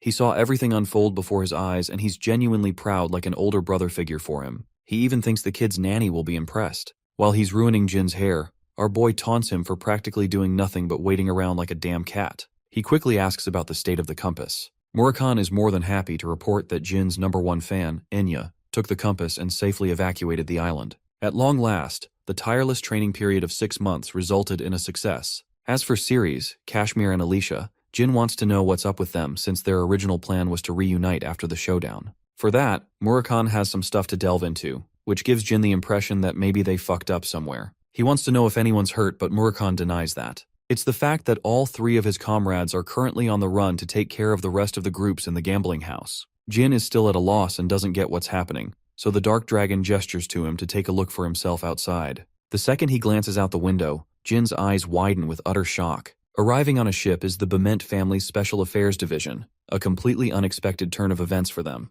Not to mention that there's a warship sent directly from the Balado Empire too. The appearance of both unexpected factors has Jin in a nervous and confused state. Evening comes along and the snoozing captain is out cold. Reminds me of when my ass had to wake up for school every morning after the late night homework. Anyway, the old dude doesn't get what his men are screaming about.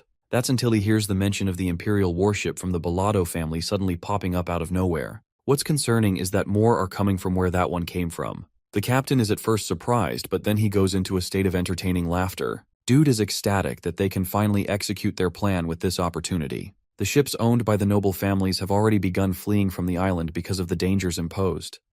The special force warriors of the Bement family are insisted that no one else is allowed to take off from the island. After all, they've only just heard that some foreign parties are planning to group up here for a meetup. Before the Bellado family comes around fully, they want to gather some evidence and arrest the people involved. Witnessing the scene from afar, Jin realizes that his family is also involved with the way they've sent their knights. The Run Candles probably caught on to the information from somewhere, and it's possible that some of their own spies were here waiting all along among the chaos in the gambling house. The good thing is that Enya was able to evacuate the island long before this shit went down, because this way, they've practically erased all proof of any important meetings. The one thing that's left for them to do is escape undetected from this damn place. The pirate people are out here ganging up on the 3 Run Candle Knights, believing that this fight will be a piece of cake. Their sole purpose is to protect the ship and to prevent the knights from seizing it. It represents everything to them, so to lose this ship would pose a greater loss to their dignity and pride. As the men are charging with bold confidence, Jin is out here questioning where the hell these guys are getting their confidence from, because they're up against the guardian knights of his family. Crashing into his party, Ceres and the others successfully manage to sneak their way in. They're so glad that Jin is secure, and he's happy to see them too. He alerts them about the current situation, concerning how their planned escape route has been blocked. But Kashmir has one way out, suggesting that they move to the opposite port of the warships before they can even begin to surround the island fully. It's a smart approach, the only viable strategy in fact, and something that Jin himself agrees with. Right as they're about to put their plan into motion, a loud explosion is heard outside. The boats docked around the island are being annihilated one by one, sending people flying like birds from the impact alone. Murakhan and Jin are terrified, because these guys are genuinely serious about blocking every exit way off the island, preventing people from leaving until the investigation is concluded. From the way things are going, Alicia thinks it's too dangerous to rely on the strategy to get to the opposite port, because even at their fastest, it's going to take them a minimum of 30 minutes, and by the time they've arrived at the port, the ships will probably already be destroyed. Knowing that any methods of normal escape is impossible, Murakhan quickly suggests that they ride on his back and escape as they're cornered for options. At the same time, Jin points out the obvious that the Dark Dragon revealing his true form here could become risky, as the people will begin to target him right after. The Dark Dragon chooses to act defiantly anyway, unleashing his shadowy powers and concluding that there's just no other way. But right as he's initiating his transformation, Kashmir stops him from doing so, which gets on Murakhan's nerves funny enough. Kashmir then points to the cage in the sky. Yes, the literal damn island has been fully caged by the Bement family's Great Link Barrier, a hexagonal trap initiated by the warships to prevent anyone from escaping via aerial flight. Murakhan has no idea what the barrier represents, until Kashmir enlightens him, stating that it's a tool of the royal guards, and a technique specifically developed to counteract any and all flying-type monsters. Even Alicia backs up this claim, agreeing that if the barrier is breached, or if it detects a flying presence, it literally shoots down the target with precise laser beams. Talk about turning a dragon into a medium rare steak in the air. Ceres understands that Murakhan is tough and will probably beast mode the fudge out of the barrier, but the rest of them aren't as durable, so it's a risky plan. Kashmir argues that their last resort isn't viable anymore either, which puts immense pressure on Jin as everything they're trying is ending up in flames. That's until he notices the pirates, and remembers their valiant determination to protect their treasured boat no matter what. This makes him search and navigate for the so-called boat they're trying to protect. Things aren't adding up, so Jin requests his group to follow him as he's got a hunch for something. Shortly afterwards, they arrive at the location of the well, where Kashmir suspects that the pirates probably used the same path. Both of them descend down. It's kind of like an underground sewer thing. A tunnel that neither of them knew of until now. Even though Jin doesn't comprehend its purpose fully, he knows for certain that the pirates are hiding something in here, and that is their purpose to search. The scene switches to the pirate group. They're all murmuring and whispering to each other when the room goes quiet, upon hearing 2 warriors emerge from the entryway. Both of them are immediately deemed as the enemies of the pirates, and they want to kill the invading intruders. However, their captain has other ideas. He knows that the voice of the warrior is actually familiar to someone he's met. Jin smiles and asks if he's really speaking to the captain. Instantly realizing that it's Jin Grey the bastard, the captain roars at him in fury and happiness. Pretending like the diva that he is, Jin acts like he has no idea who that guy is. But the enraged captain isn't so much of a fool to forget about his voice so easily, especially not when he's the reason bro went into debt. Jin won the battle against his opponent and won a crap ton of money, leaving the Pirate King over here in shambles and loss. The fucker Veridine ruined them with his bet placement, causing the captain a world of pain. Seeing the dude crash out like this even has our boy laughing, because he knows that Veridine is definitely the type to do that type of stuff. Anyway, he comes clear about his identity and doesn't keep up the act anymore, making his existence known. Anyway, Jin has an issue to confront Cosmos with. Both of them are aware of the situation taking place outside. The warships are destroying every single boat there is, making their escape difficult if not impossible. To that, Captain Cosmos frustratingly reminds Jin that he isn't going to help his ass no matter what. He then commands his men to kill the guy so they can escape. But before this fight even begins, a thunderous punch is hurled in the guy's face, knocking Cosmos and his ego down and sending his men quivering in their boots. Grabbing Humpty Dumpty's head, Jin emphasizes that he'll pay the guy handsomely for the escape, so it's less of a request and more of a deal. Jin whispers that he's even willing to get rid of all the debt accrued on Cosmos and even add money on top, which honestly is the best deal ever. It's too good to be true, making Cosmos question Jin's loyalty, suspecting that he'll kill the pirates after escaping. Realizing that he's got to convince Cosmos, Jin drops a bombshell. He's not Jin Grey, but rather Jin Runcandinal, and the family of Swordmasters always keeps its word. Cosmos can't believe that he's been fooled to this degree. Jin even goes as far as to express how Paul Mick's identity is Dante Heron, and that their meeting in the tournament wasn't just any coincidence. The captain finally understands why the mage of the Zippel family went as far as to help out the two of them in their final match. It just wouldn't make any sense otherwise. But with the knowledge of Jin's ties to the Runcandel family, the pirate captain now trusts him. Accepting our boy's offer, he instructs them to follow his command. A little bit of walking later, they were shown the beloved treasure of the pirates, a majestic ship that no one knows about, the secret ship of their escape. Cosmos is happy because with this, they'll be able to make their escape. But Jin is still in wonder of their super-secret plan to escape. He's questioning their methods, especially since the pirates don't seem like a coherent team. The funny thing is, in the very next scene, Bro is out here scared for his life because the ship is going so damn fast. Jin is genuinely sweating with the way Cosmos is commanding the ship. Kashmir and Alicia are screaming while Ceres is the most horrified I've ever seen her be. Perhaps the funniest reaction comes from the cat. Bro can't even hurl his insults because they're getting drowned out by the chaotic rumbling of the ship. Let's go back a few moments and see what really went down. Cosmos instructed our boy to get on the ship because that's the only way to make him understand how they're gonna escape. The ship is also docked and loaded with important cargo, consisting of barrels and crates. Now Kashmir has his own troubles regarding these pirates, believing that it may be a bit unwise to trust the pirates. The fact that there's barely enough water to make the ship float is one problem already. And then there's the issue that they have to navigate a massive ship into a deep underground pathway, which could be dangerous for them. Now Jin argues that maybe they should entrust the situation to the pirates. After all, they're obviously going to try and do their best for their own survival, so it's not like they're going to botch this up. For now, he instructs Kashmir to board the ship with the rest of the squad. Shortly afterwards, the preparations to sail are completed. Cosmos is given the green signal and assures our boy that there's nothing to worry about, because from this point on, it's his job to take care of everything. Telling his men to fire it up, one of the pirates lights up a thread to an explosive and, well, kaboom. It's a Michael Bay film, because the explosion gives the ship the necessary propulsion to take off. These pirates really are crazy and funny. Ceres and the others can't believe what the heck just happened. Because of the explosives, the water is crashing down and rapidly advancing towards them. Even Jin is horrified when he sees the water making its way down the path to meet the ship. The tide is literally about to hit them strong when Cosmos has the consideration to remind them to buckle up. Jin's reaction is basically, oh shit, and the ship is then carried away by the water, driving it forth as it cuts into the wave. Jin's face is the same as the one you guys saw earlier. Dude is scared for his life, and this is the same guy who got used to flying on dragons. The ship is going down like a roller coaster on steroids with a hell of a speed. It's the point that our boy is starting to question the pirate captain's methods, but the crazy Cosmos is enjoying the ride all the way through, while Jin's friends are screaming for their life. Curses shouted all over by the cat are contrasted by the pirates who are having the time of their lives. The ships are guided by the water and make their way to an exit way from the opposite side. Seeing the glimmer of light, Cosmos laughs his ass off like a maniac and celebrates creating the order. The ship ejects out of the giant stream and literally stuns their enemies. The men on the warships can't believe what they're seeing. They're all left with the same Saitama Ak expression as Cosmos is out here having the happiest day of his life. The ship is literally flying by this point, mind you. Or well, it's not exactly flying, but rather it's a really long jump, which means it won't be affected by the link barrier by a way of technicality.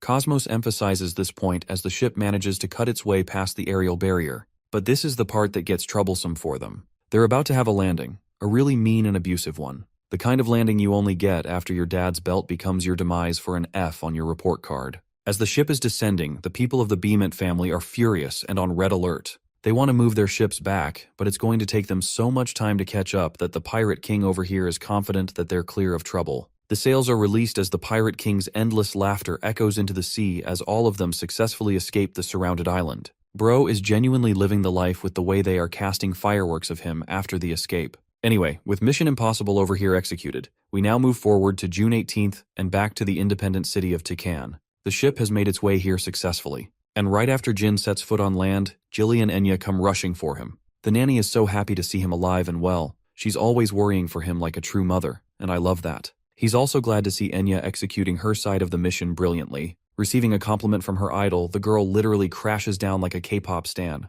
She's happy to report that the compass is safe and secure, but his radiant smile isn't. In the next scene, we're back to the meeting room, where the group is discussing the usage and the function of the compass. Enya expresses that it operates just like ordinary magic artifacts by infusing magic, and so Jin pours some of his magic inside, causing the artifact to merge with his energy and light up an epic hologram in the ceiling. It shows the globe in its entirety, as well as red dots as its markers. Kashmir refuses to believe his eyes, questioning if the red dots are supposed to signify actual contractors. Unfortunately, Jin confirms that it must be the case, because they're all detected in the Zippel and Beament family regions. The surprising part? There aren't any signs of contractors in the Tikan region, as pointed out by the Dark Dragon, even though there's literally 3 contractors sitting in the room. To that, Enya expresses her theory. She's done a few experiments and comes to the realization that for some reason, the contractors of the Tikan region are seemingly hidden even on the compass. But especially for Jin's case, it's even weirder, as his location was ambiguous and undetected even before his arrival in the city.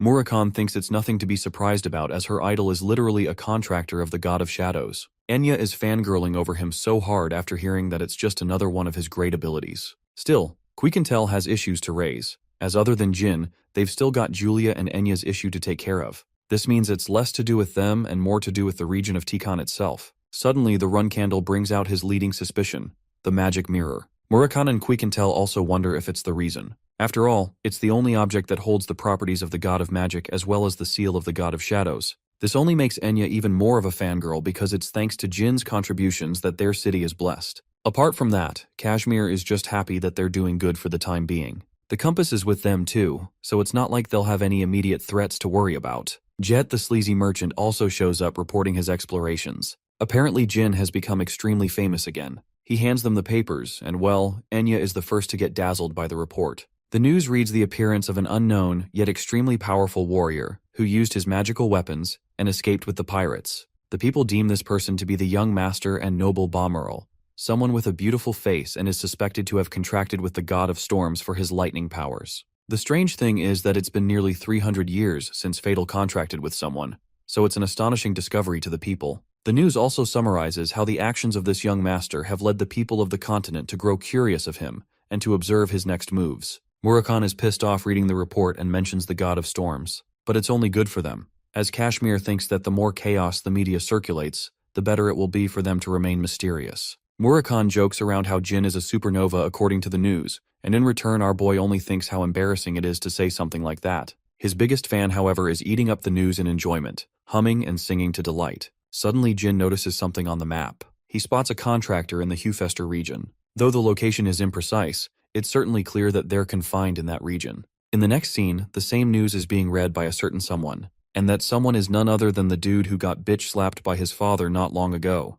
Anyway, Joshua is curious about his assassin's thoughts, who are all suspicious that this might be the same contractor of the God of Shadows that they were looking for. His other half argues that maybe they're wrong and this is someone else. By the end, we see Killua jumping into this universe and showing a hint of lightning, which may turn out to be a plot twist, that the real contractor of the God of Storms is this dude. Undercut Killua is kinda pissed at the remark shared by the crazy lady, until Joshua puts him to a dead stop. He regards him as Julian, and questions if someone like him would be capable of taking on and defeating 3 white beast commanders in a single battle. Despite his abilities, even Killua is humble enough to admit that he wouldn't be capable of something like that. This then confirms to the psychotic Joshua that it's finally time for them to help Julian enhance his powers. But Julian's reaction tells me that this enhancement is one that involves suffering and dread. It's been a while since we visited the awesome and yet terrifying Black Sea, The patriarch is busy slaughtering dragons and reading reports of the so-called Bommeral person who is making a lot of noise in the outside world. His trusted knight tells him that the name was actually brought up in the main estate of the family, where they talked about his ability to beat 3 white tiger commanders on the island. They all suspect the same thing, believing that he might have a contract with the lightning god. The patriarch then casually admitted that the rest of the family would be stunned to believe that it was actually the youngest son of the Run Candles. The mere mention of Jin like this has the knight at a loss for words. He's told to keep this information a secret, and not just that, Kieran wants him to personally ensure that word doesn't get out to the flag bearers and that the information is suppressed. Now, Kashmir's letter failed to mention one thing: the intent of going to the island in the first place. This makes the patriarch question if Kashmir's loyalty is stronger against Jin than Kieran himself. It's actually a flex in my opinion. When Kieran reads something specific in the letter, he can't help but burst out in a roaring laughter for the Black Sea to hear. Even the knight can tell that the patriarch is enjoying himself greatly. Handing the knight the same letter, Kieran urges him to read the contents, as they do appear to be quite amusing. The letter addresses the patriarch and Jin's admittance at a drinking party. That night, Jin casually admitted that maybe he can rival his father now in terms of judging one's ability based on a single attack. Indeed, now you guys know why Kieran laughed in ridicule, but the reaction only causes the knight to become furious, as it's quite insulting to say such a thing. Before the knight can say anything more, Kieran cuts him off and name-drops the mention of the Myungwang tribe. Khan is alerted by the sudden mention and points out that it's supposed to be this unknown race of people that were dubbed the losers of the world, and that they were sealed away 5,000 years ago. Kieran actually confirms that this is exactly how it is, and yet, the patriarch has a keen suspicion that his youngest son must have encountered the people of the tribe. It's likely that it was a task doled out by the god of darkness Soldaret. Here's the most badass fact comparison you'll hear in this story. By Kieran's own admission, the battle god Vaughn is powerful enough to rival his strength. This lady is freaking powerful. Now the reason Jin appears to be so confident is because in his trials against the battle god Vaughn, he finally overcame his hesitation and fear and succeeded in unleashing one powerful strike against the battle god.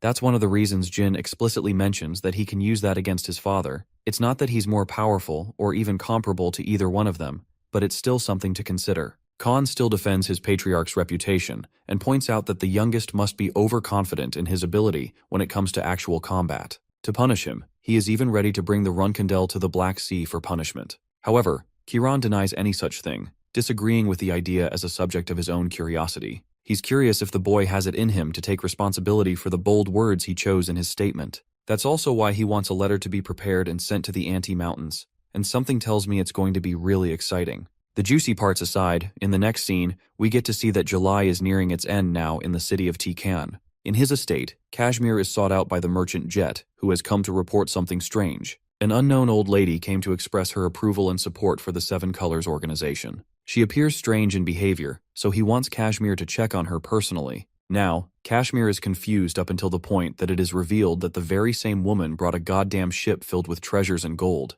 Yeah, that's definitely someone big. Sensing the urgency to speak to her immediately, Kashmir seeks a meeting. As for the beautiful dragon Quikentel, she's alarmed by the sudden stench of uncomfortable energy, comparable to the kind of energy she sensed in the Anti-Mountains. Jin arrives on the scene, expressing his unawareness for the mountains. Quikentel decides to drop him a lore of what happened exactly 40 years ago. There was a shocking discovery that all the dragons who decided to take shelter in the mountains ended up slaughtered in cold blood. And it wasn't an army of people that took them all down. No, just one person. It is because of that rumor alone that no dragon ever dared to venture into the Anti-Mountains ever again. This old lady is badass, to the point even Murakhan is terrified and can't believe someone like that existed. Quikentel reveals the existence of Vanessa Olsen, a woman of high competence that the dragons feared as the terror of the Anti-Mountains.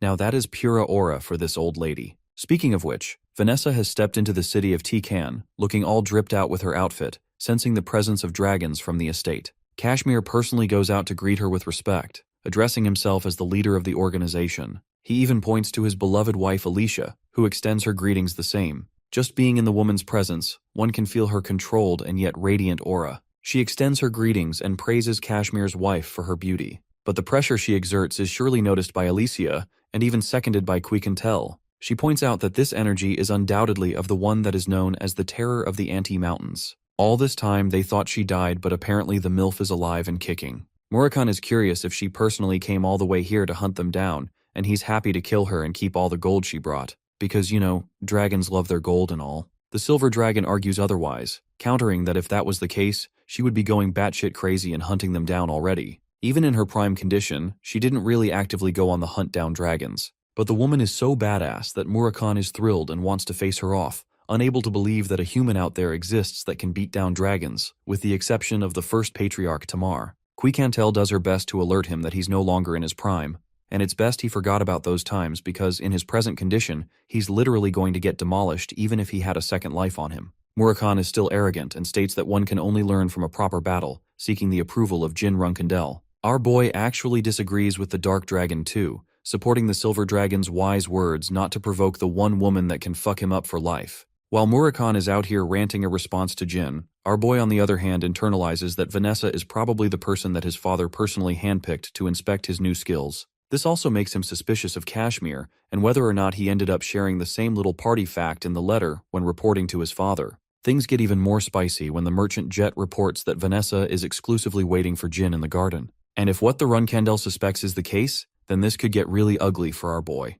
In the next scene, we find the three important people sharing a meeting with one another in the mesmerizing garden. Kashmir passionately talks about the exquisite dessert that's been a favorite of the people lately. He's hoping it appeals to the madam's palate. Vanessa sarcastically notes that she doesn't have to worry about paying for anything anymore considering she dropped a massive donation on them. Even Kashmir laughs and agrees that he's grateful for the support. She's hoping that it will be helpful to the organization. Finally getting to the seriousness of the matter, she requests Kashmir to give the two of them some space and privacy for a conversation. Of course, he quickly leaves while hoping they both enjoy their stay here. Now that both are alone, she gets to the bottom of her true purpose. She was approached personally by Chiron, who requested to check on the youngest. Jin forwards that he understands his father must have sent her, and despite the elderly women suppressing most of her power, he can feel her intense aura seeping through. It makes him question why, after all this time, he had yet to hear someone so powerful as her. To that, Vanessa simply thinks it's a matter of coincidence and chance. The world is full of powerful people, including Jin Runkandel himself, having been blessed with sword ability, magic ability, and even uniquely shadow energy. Jin is rather surprised but also convinced that his father must place a lot of trust in Vanessa for him to reveal such important information like that easily. To Jin's utter shock, Madame Vanessa goes as far as to admit that the patriarch trusts her so much in fact that he relies on her when needed. Based on her words and declaration of strength, Jin states that her name as the terror of the anti-mountains must be true then. Though that name is fearsome for the dragons, to her it holds little meaning. Instead, she prefers the name Black Knight as much more appealing. And you best know it. At the time she looked like a goddamn amazing knight. Her appearance in her prime reminds me of how Igris from Solo Leveling looks. Knights will never be not cool. Time to flesh out the concept of Black Knights. You see, a Black Knight is actually a category from the Runkandel clan. After becoming a knight of this caliber, they are known to erase their existence entirely in an effort to serve the family fully. Their contributions are so damn noteworthy to the main family that their names are etched in the Runkandel mausoleum for remembrance and honor. In the entire history of Runkandels, the Black Knight previously was known as the strongest. This one Black Knight actually teamed up with the Patriarch, alongside the strongest humans in the entire world, in order to face off against the Black Sea. And you know it, Madame Vanessa is that Black Knight. She's mega overpowered. Realizing that he's meeting someone of such high stature, Jin bows down in proper respect, deeming himself as a mere reserve flag bearer who greets the great sword of the family. She's glad that the kid is groomed to have good manners, but let's be honest, that's not what she's here for. Vanessa orders him to get his weapons quickly. On her way coming here, she saw an island, and that island will be the place of his punishment. Oh boy, as strong as our boy has gotten up to this period, I think he might get his ass kicked by this auntie. The scene cuts to the beautiful sunset as the two warriors set foot on the island. Jin Runkandel has strapped himself with both of his blades, questioning if this punishment is supposed to be a matchup between the two. Vanessa agrees with his thoughts, but she is curious about one thing, the same as us. She wants to know if the boy is aware of his sin that caused her to come all the way here. When Jin says he has no clue, she admires the child's honesty, but because of the child's honesty, she is going to punish him. Now for the good part. Remember when he said he could strike his father at least once? Yeah, well, that's exactly what she asks him directly as a question. To her, and probably everyone in the family, it's the height of insult and ridicule, even though Jin is just stating a fact from his point of view. Back to the actual scene, he internalizes his correct assumption. It's all because of Kashmir that this is happening now. Unsheathing her blade, Vanessa offers the boy a way out, a way to prove his innocence. And that way is simple. She points the blade at the Runkandel and demands that he unleash the fullest of his power. That is the only way he can redeem himself for his arrogance. Jin fully understands that this duel isn't one to the death, but a confirmation to assess his current level of strength. First off, he asks her clearly if the condition of this fight is to actually defeat Vanessa in a straight matchup. The fact that he even amused the possibility of winning over her makes her laugh out immensely, so much so that she believes it will be a victory for him if his weapon makes contact with her body.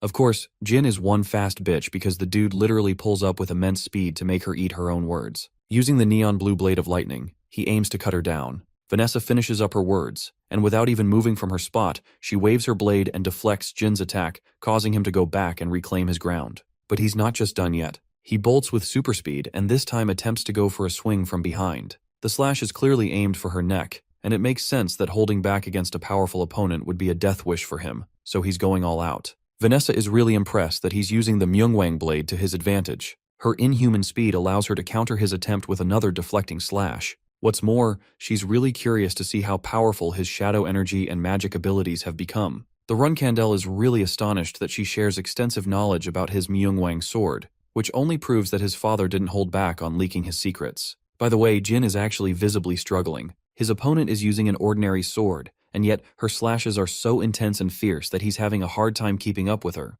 Vanessa reminds the boy that the patriarch trusts her fully, and her words are complemented by the truth of her raw strength, as she deflects the lightning sword like it's no big deal. An explosive clash of numerous sword hits takes place back to back. Vanessa finds herself entertained witnessing the Myungwang blade of lightning, especially since it's being used by a Runkandel now, who specialize in sword ability already. She's also impressed by the boy's usage of deceptive magic. Why? Because in that moment where she was focused on clashing her blade against his, Jin casted magical spells to deter her from behind. Jin has been secretly casting magic with his free hand. From these factors alone, Vanessa has acknowledged one part of the Runkandel, that he knows how to actually fight someone, that too to an impressive amount. She evades one of the spells and blocks the other. So far, it's like Jin is her toy because she's really hoping for him to show her new things with each instance. Vanessa goes for a retreating motion, and Jin Runkandel isn't giving her a break, quickly dashing after her. Just like he fools everyone else with his ancient light magic ability, Jin tries to get the best of her by blinding her with the spell.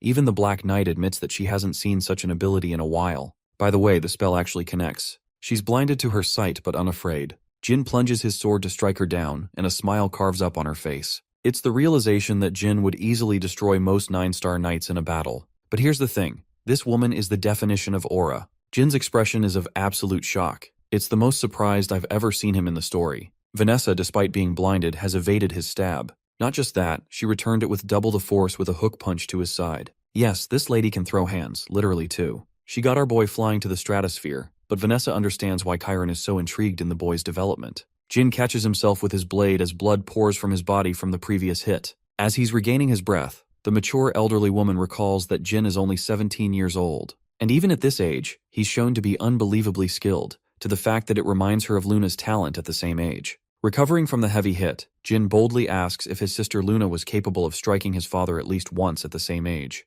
Vanessa denies this, but points out that Luna gained that ability right after becoming an 18-year-old. Now Jin has gained a secondary understanding of the test. It's a way for them to compare the sprouting talent between his strength and Luna's past records. The only problem is, if he fails to prove his power in this matchup against the Black Knight, he's going to lose an arm at the very least for his arrogant words. Recalling the agonizing training period he went through on the land of the Myungwang tribe, Jin has always gotten used to the feeling of losing his limbs. For now, he wants to concentrate his might on proving his ability to his opponent, and so he gathers clumps of energy into his jewel heart, inviting a smile from Madame Vanessa, who wonders if this is the boy's trump card of all things. Just now he's casted energy spears, dozens of them in fact. Vanessa reminds the boy to be cautious while using such a thing, signifying that it's pretty damn dangerous that he has such a power. Jin smiles back, hoping that he may have impressed her with this technique. Invoking the technique of the battle god Four Swords, he plunges his lightning blade into the ground and declares the erosion spell. With this, a bunch of magical portals with projectiles appear vertical from the ground.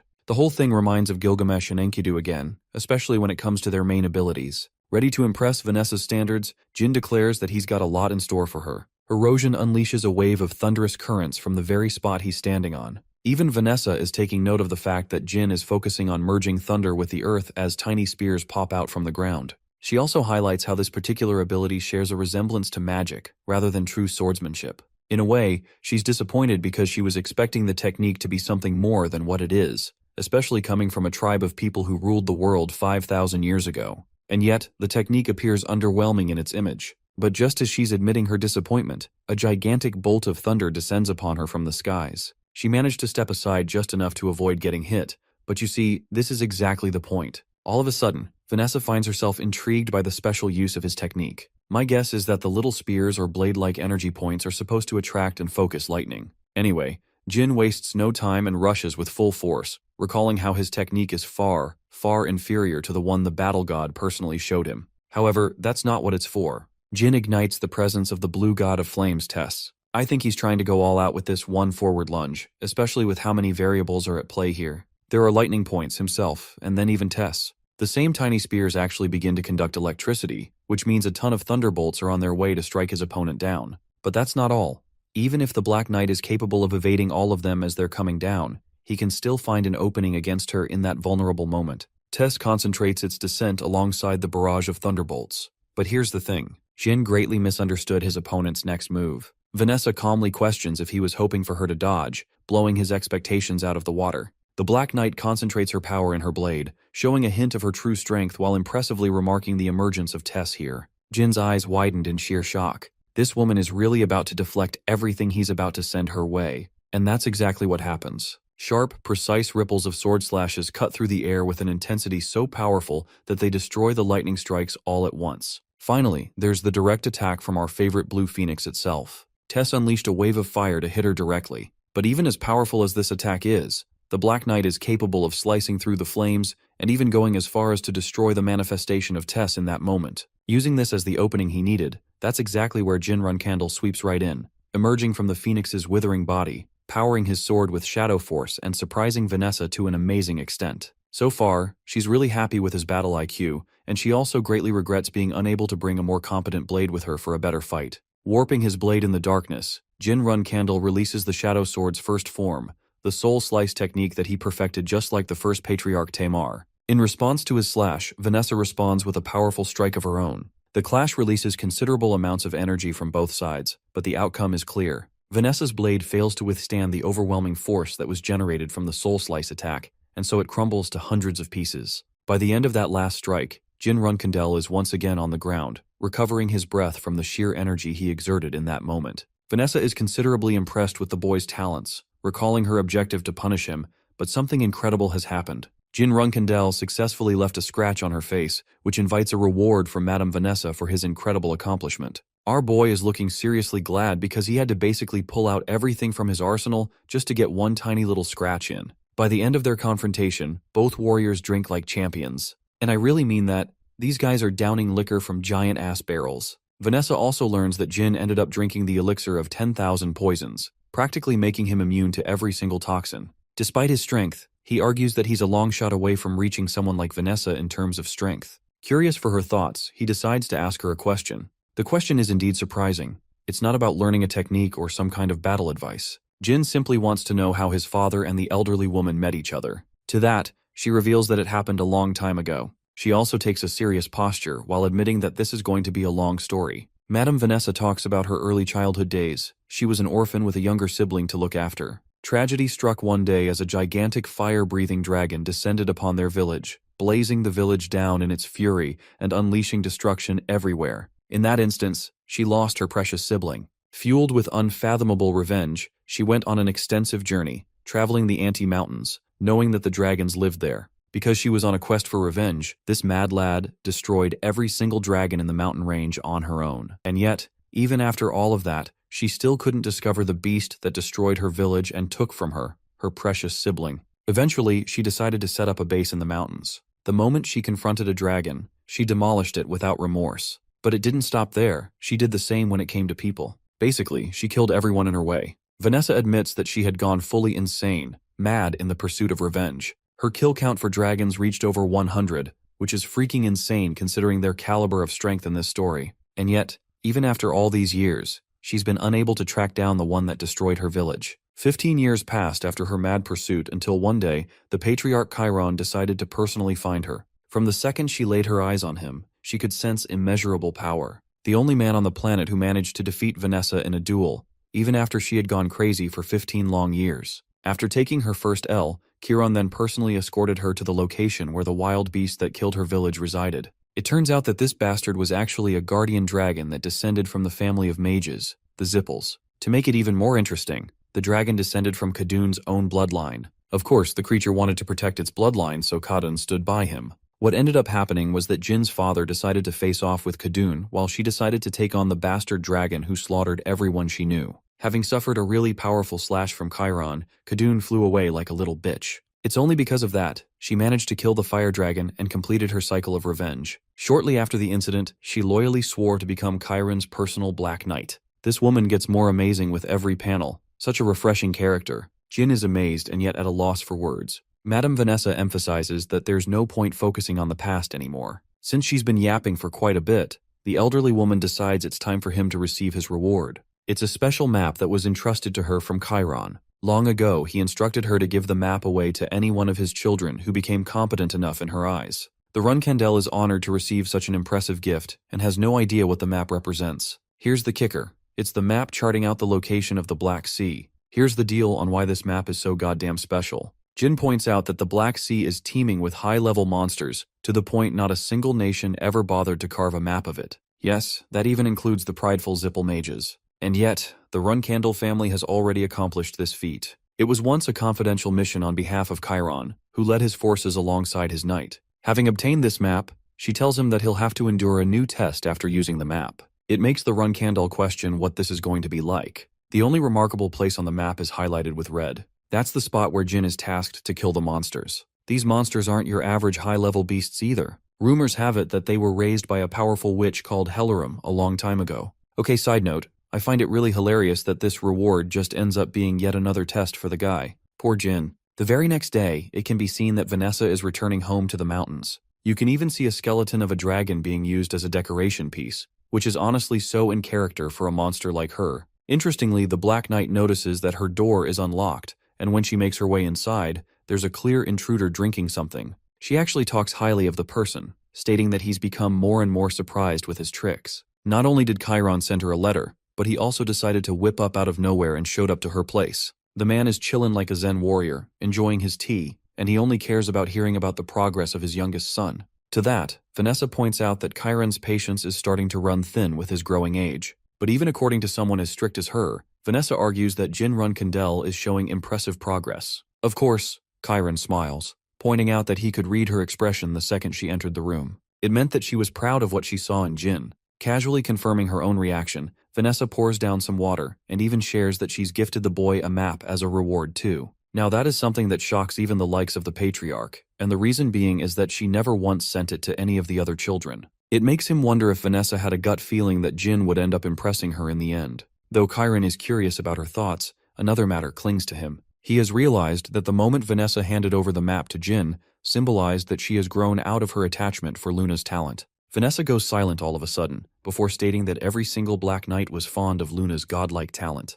She was the pride of the family, and they all wanted to make sure she rose to the top. Unfortunately, Vanessa thinks that it's because of their carelessness that the eldest sister abandoned her interests in rising to the top, showing no interest in pursuing the rank of matriarch of the clan. Vanessa also reasons that the family's troubles could easily be handed over to Luna, and from then on they wouldn't worry about focusing on their own duties. Throughout her speech, Chiron is silently observing her words. She tells him that it's necessary for them to ensure that Jin Runkandel doesn't become another Luna, which is why she will take extra care for the boy. Also, she has a gut feeling that Joshua is also looming over behind the scenes and observing everything go down. The patriarch counters that Jin isn't the type of person that requires care or consideration like Luna did because of her past, especially because Joshua appears to be troubled and watching Jin's every move. Chiron strongly believes that if his youngest son is unable to control his family's troubles on his own, then he will be worthless against his enemies. To that, Vanessa entertains the possibility of Jin Runkandel becoming yet another Luna, questioning what would happen in that case.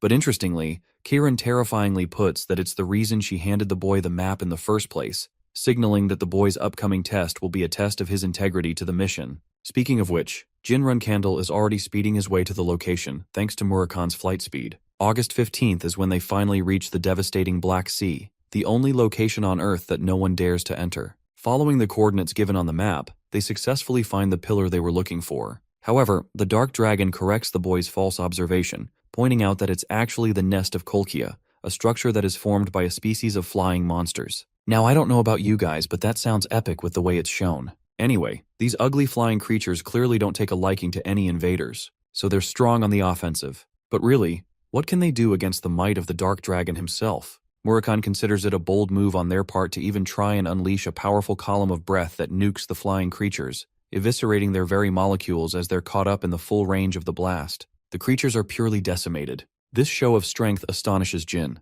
as he even comments how Murakami has regained more of his power from the looks of it. The Dark Dragon laughs, countering that it's still nothing to the meteoric rate of improvement Jin has experienced in the past few months. Jin tells him that it's still a ton of improvement, taking into consideration that originally, Murakami lost his power because his heart was shattered in a fight. The Dark Dragon is still unimpressed with his current display of power, believing that he is a long way from becoming whole. He's also desperate to find another means to replenish his lost powers. They make their landing as the Dark Dragon reveals how flight won't help them anymore, so it's best to step down. At first you guys must be thinking that it's just an excuse, but here's the issue.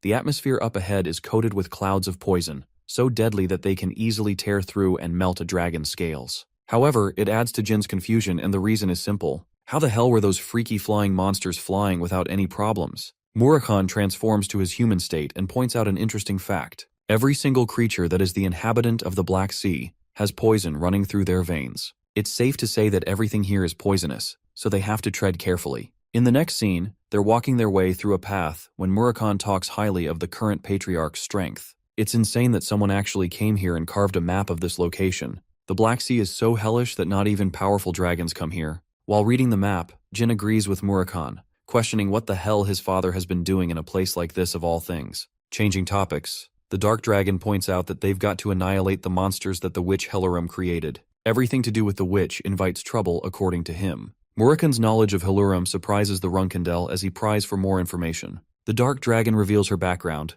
Apparently the witch was known for one thing. She had a love for all diseases that troubled both gods and demons alike. The most Jin has heard of her is from the history books, and there it is said that Hellurum literally raised all kinds of calamities. Even Murakami confirms this fact, pointing out her human appearance, even though she was a half-demon, adding on to her lifespan thanks to her demonic self. It can be said that her very existence is a curse, so much so that every time she was awakened, the gods preferred to avoid their contractors out of fear. The impressive part? A demon king called Orgel actually once decided to take the toll of her curse entirely when they were together. It is something so impressive that even Murakami holds it in high regard. He even warns Jin that though he has a resistance to curses, the best course of action would be to avoid Hellurum as much as they can. After all, she might hold a grudge and exact her revenge. Jin interestingly points out how odd the behavior of the Dark Dragon is. Never before did Murakami fear the idea of going up against an opponent exacting revenge on them. Of course, the Dark Dragon suppresses the humiliation session and emphasizes just how bad things can really get if they end up pissing her off.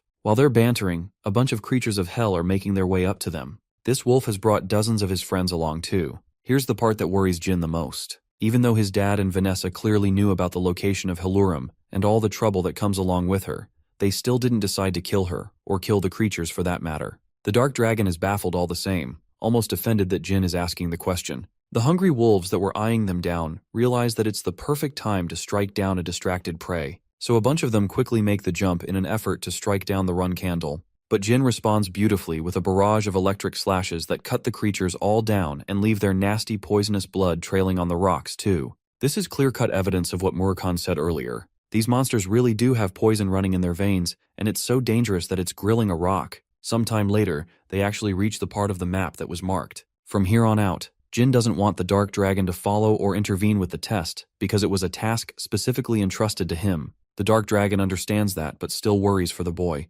questioning if he'll be okay to navigate all on his own inside the thorny cage. The Swordmaster strides courageously ahead, displaying no signs of fear as he steps into the domain of the thorns. As he's made his way inside, Jin notices Murakami from afar and turns his attention to a beautiful butterfly. Its color is a distinct purple that is foreign to the outside world, and for some reason, Jin assesses that the place feels different inside compared to the outer world. Among the thorny structures inside, Jin notices a tangled mess of thorny vines, questioning why it's so large in size. As he's trying to comprehend the situation, a little furball pops out of the vines. It's a cute kitty cat that appears alarming to the run candle's eyes, because this cute kitty is numerous times larger than even the human. If dangerous, then why is a friend shaped? Seeing the creature, Jin begins questioning his senses. He has no idea if he's supposed to take down this monster or not, and it's the first time he's laid his eyes on a mythical creature such as this one. From its adorable and harmless appearance, Jin quickly grows fond of the creature's innocence and even shows kindness by saying hello.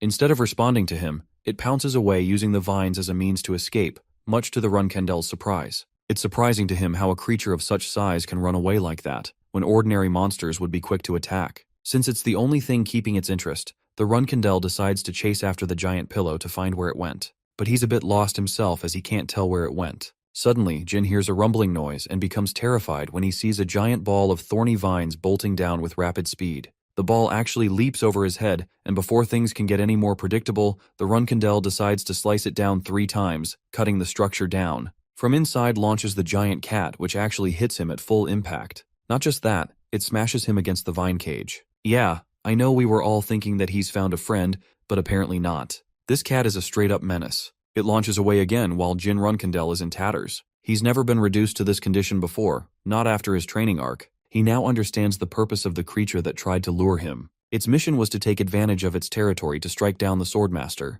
Despite the tricky battle, the Swordmaster can't call it quits so early, especially when Vanessa tasked him with the mission. At first, he was figuring out a way to capture the cute thing, but he's done playing around. His next approach is to force the creature to reveal itself. In order to do that, the Runkendel unleashes a flame spell. The spell is called the Fire Wave Gale, and as the name implies, it burns everything in its surroundings. It's the perfect attack against a creature that utilizes the thorns as its environmental advantage. Faced against the towering flames, the cat shows an expression of annoyance. The flames are burning down everything around. I think this will really piss the cat off even more, but Jin thinks it's a good way to lure it out, stating that he's going to burn the whole place down otherwise. In the end, the furball decides to reveal itself from the shadows. Here, Jin whips out his thunderous blade, declaring a real battle between them. The funny thing is how Bro is challenging a goddamn cat to a fight. The even funnier thing is how this cat pretends to be the most adorable thing ever and plays cute in front of him to get pity points. But Jin ain't falling for the same trick twice and calls out its bullshit, causing the creature to wince. Deciding to go fully serious, the cat stretches and becomes really fucking huge. Like this thing is the size of a small whale. The cat stops holding back and uses some kind of hypnosis ability, stunning him with the memories of his first life. The same life where he was humiliated and beat down by his brothers, bullied relentlessly back to back, and even when he was clinging to the edge of his life. While Jin is hypnotized inside his own cage of traumatic thoughts, the mythical creature takes advantage of the situation and uses its sharp paw to cut him down. But to its shock, Jin responds by slicing the creature's paw, even though he was supposed to be hypnotized. The Runkendel reveals that he's grown used to mind control magic, and he despises illusions, so it's going to be tough to get the best of him. Dark energy exudes out of the severed limb, regenerating the mythical creature's body. Jin internalizes his shock. He always knew that a certain type of high-level monsters boasted the ability to regenerate parts of their bodies. To counteract the attempt, the Swordmaster wastes no time and plans to finish off the creature before it can properly regenerate. Using the Myungwang sword, he throws down lightning bolts to finish off the creature.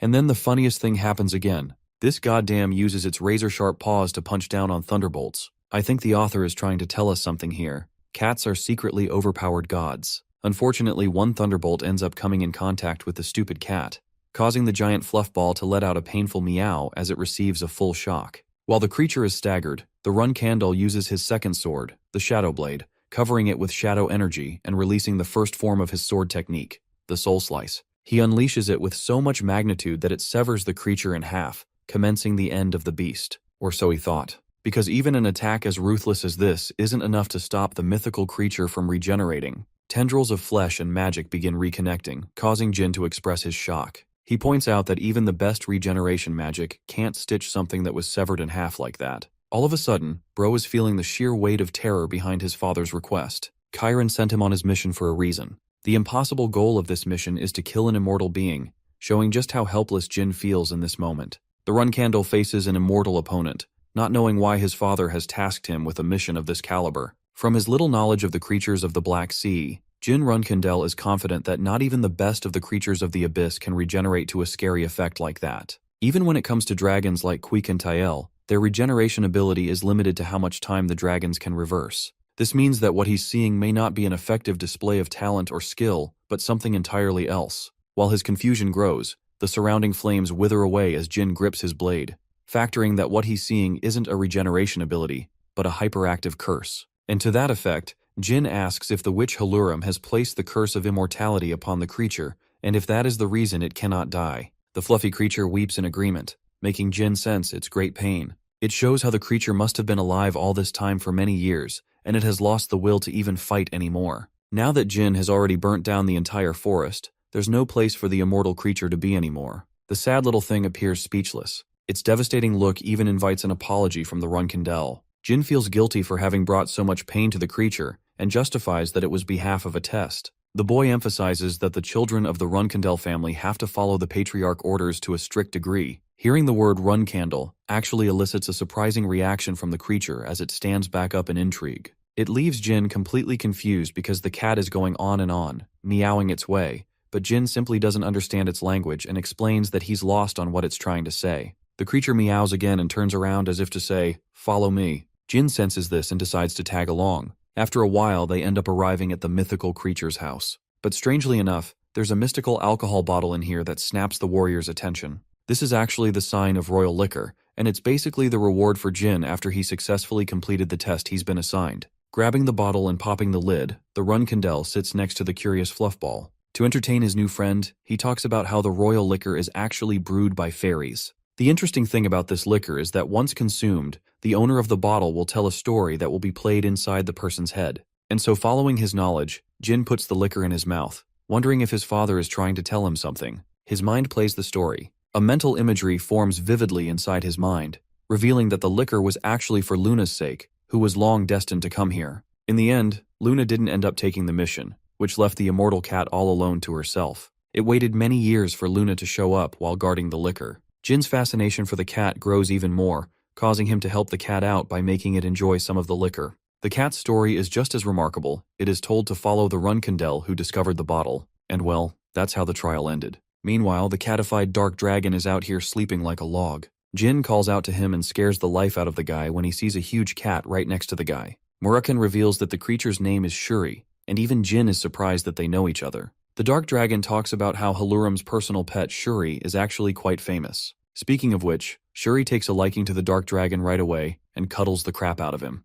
He struggles to talk about how Shuri is supposed to be a mythical creature known as the Red Jade. It is originally supposed to be a gift from the Demon King to the witch because of her inability to ride horses. Jin is intrigued and questions how it ended up becoming a familiarity. The hilarious bit is how Murakkan is practically begging to be freed from its grasp and simultaneously shouting at Jin for not noticing how familiar it's currently being. The fact that Shuri followed Jin all the way here implies that it has discovered its new owner. Jin is still a bit surprised until the cat suddenly remembers something and spits out the red jade. The dark dragon expresses that after infusing this item with his mana, the Swordmaster will become the official owner of it. Jinrun Candle does exactly that, pouring an essence of his own mana into the jade, igniting a connection with the mythical creature. It even takes its giant manifested body and stores it inside the red jade itself. This marks the completion of the possession process, allowing him to summon Shuri at will at any time he pleases after infusing his mana. Jin pours his mana to test it out, and it summons Shuri right away from the jade. I can't help but point out that this looks like a reference to Pokemon and Pokeballs. Surprisingly, when he summoned it this time, Shuri shrunk in size and became smaller. Murakkan fills in the gaps for all of us again and reveals that its real size is only seen when it doesn't have an owner around. The rest of its body is dependent on the contractor. Typically, it gets smaller upon forming a contract. But yeah, Jin is the owner now. And the owner loves his new friend as he cuddles the cutie with love, preferring its current size. Jin officially gives it the name Shuri Runkindel to make it a part of his family, allowing the mythical creature to have a place to call home at last. Now that the test is concluded, it's time for us to go back and see what Joshua is pulling with his new scheme to evolve Julian. Experimenting on Island 32, the Bluebird Archipelago, Julian appears chained to a mausoleum of some sort. His body hangs like a puppet as he writhes in agony. The bastard Joshua is literally torturing him to evolve by shoving lightning bolts at him, all the while smiling at the results. I think he's in need of another bitch slap by the patriarch like last time. Returning from his travels and to the city of Tikan, Jin decides to gather around his group of friends to show them what he found in the Black Sea. Enya is most excited among the group, wondering what kind of rare weapon he brought along. Pouring his mana into the red jade, he brings forth a creature of magnificent size. It astonishes Jilly and leaves Enya terrified. Even the silver dragon can't believe that he's actually summoned Shuri so casually. Seeing the cat's fluffiness, both Enya and Jilly are in awe and admiration. Jin confirms that he's brought Helaram's familiar home after discovering that it isn't a monster, but a mythical creature. The silver dragon enlightens him with a bundle of more facts. Shur is actually a well-known mythical creature that spans over 2,000 years. She also interestingly reveals that Murakan once had a red jade familiar of his own at a certain point. Jin inquires more information from him for it, and realizes that it's the reason why he knew about the specifics of their contract. Murakan reveals that his familiar unfortunately expired its lifespan, so it basically kicked the bucket already. Quikentel tortures him even more by saying how much he loved the familiar, so much so that he made his transfiguration state a cat, inspired from his familiar. With so many embarrassing facts revealed about him, Jin is starting to think this guy is actually a softie underneath. Poor Murakan is dying from cringe on the other hand. Apart from that, the silver dragon is rather shocked that a red jade familiar survived, especially when the demons went extinct. To that, Jin reveals that it's actually because Shuri is cursed by immortality, so it doesn't even have a choice in the matter of life and death. Hearing the horrific curse, even the silver dragon thinks it's such a pity for having a shitty curse like that. She suspects that Helleram's experience with certain disasters must have driven her to such lengths. The Runcandle fails to comprehend what he just heard and asks for more. The silver dragon reveals a bone-chilling fact. The curse of immortality requires a heavy cost, starting at the price of 1 million human lives. Now that is straight up psychotic to think about, and it leaves Jin at a loss for words. Murakan also adds to the tragedy by pointing out how the curse is still ongoing, which alludes to the existence of the witch being alive somewhere as well. But Jin doesn't get why she would choose to abandon Shuri at a dangerous location at the Black Sea. Murakan makes the kitty's day worse by revealing how Helleram broke the contract between the two, which makes the poor thing sad and causes Jin to shout at the dark dragon to read the room.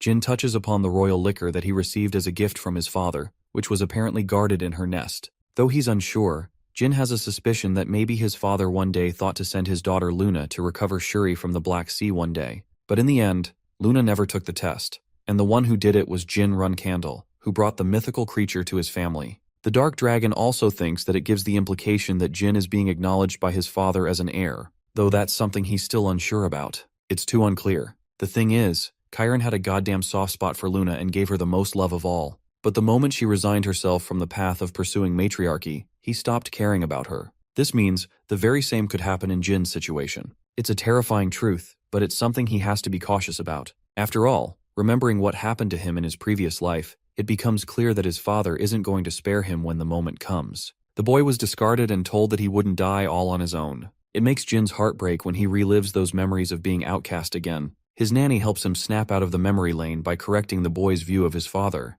Even though Jilly is a nanny, she has seen Chiron's consideration for Luna's gentle and loving nature. This fact actually changes Jin's entire perspective as his face illuminates brightly. Jilly continues her thoughts. She understands that the poor creature has been cursed with immortality. But to that effect, she also knows that if Luna was tasked to take this test on her own, then because of her dominating nature, she would have put out an endless fury of attempts just to kill the creature. She's not cruel, but fierceless and obedient. Now, following this train of thought, the nanny thinks that Chiron must have sensed this, and so the person he really wanted to send was someone who could take on the role of being a patriarch, someone who could look after the creature with consideration and care instead of trying to kill it. It's the exact thing that Jin Runcandle is doing so right now by showing concern for the fluffball. Believe it or not, Jin ends up conceding and agrees to his nanny's perspective, squishing the face of the kitty as it makes cute sounds. In the next scene, we can see Kashmir talking about the unusual behavior of the compass as of late. It's come to his attention, and that's why he wants Jin to stay updated on the matter.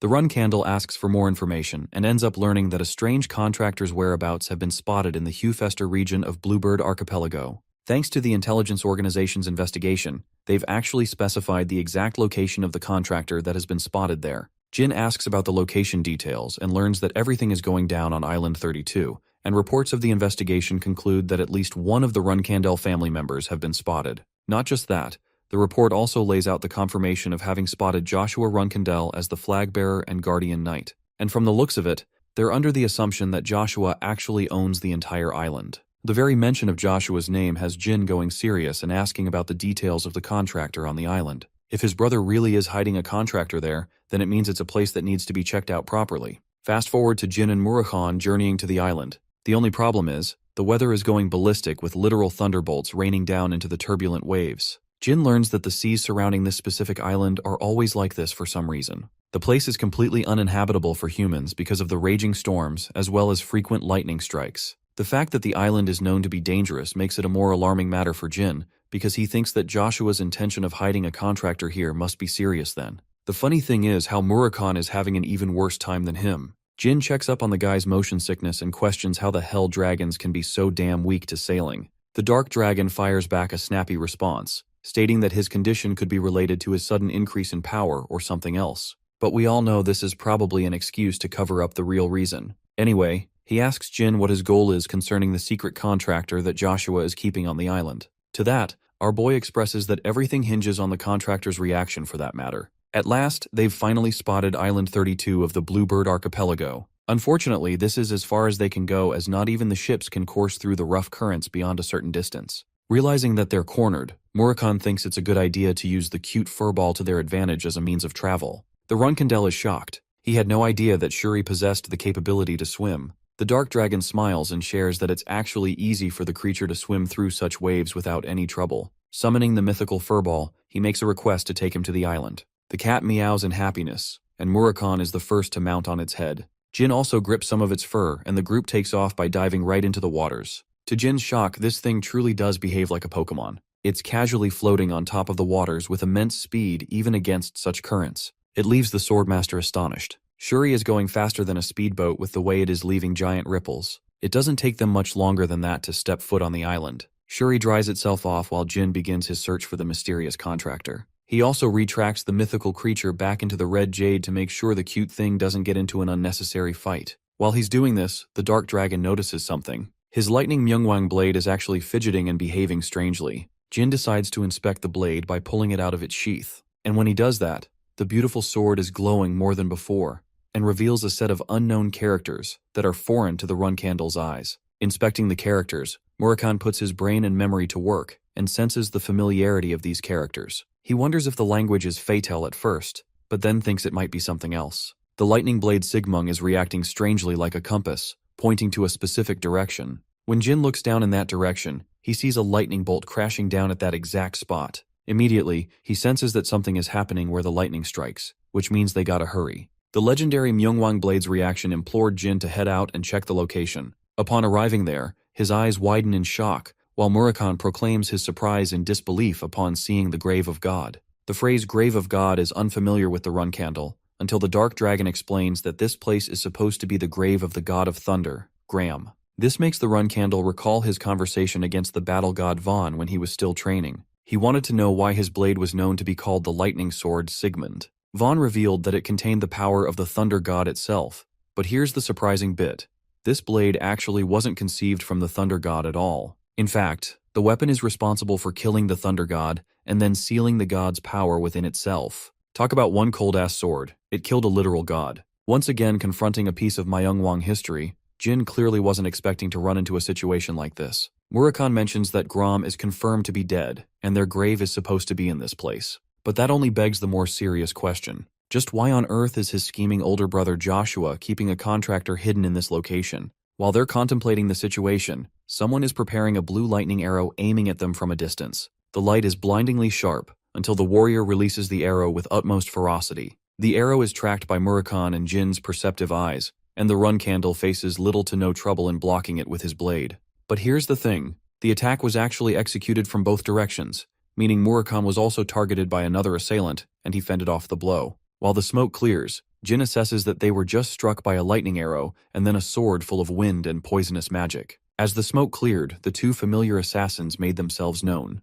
They're hungry for battle, to take revenge against the Runkandle after losing track of him last time. Jin, on the other hand, is unsurprised. He was able to guess their identities based off of their attacks alone. These two bastards are the bloodhounds of Luna's nanny, and they're working for Joshua now that she's no longer alive. But they've also brought some company. Jin spots the contractor, the one paired with the lightning god's ability, and the same person who shot the arrow. Remember when they mentioned that the thunder god Grom died? Yeah.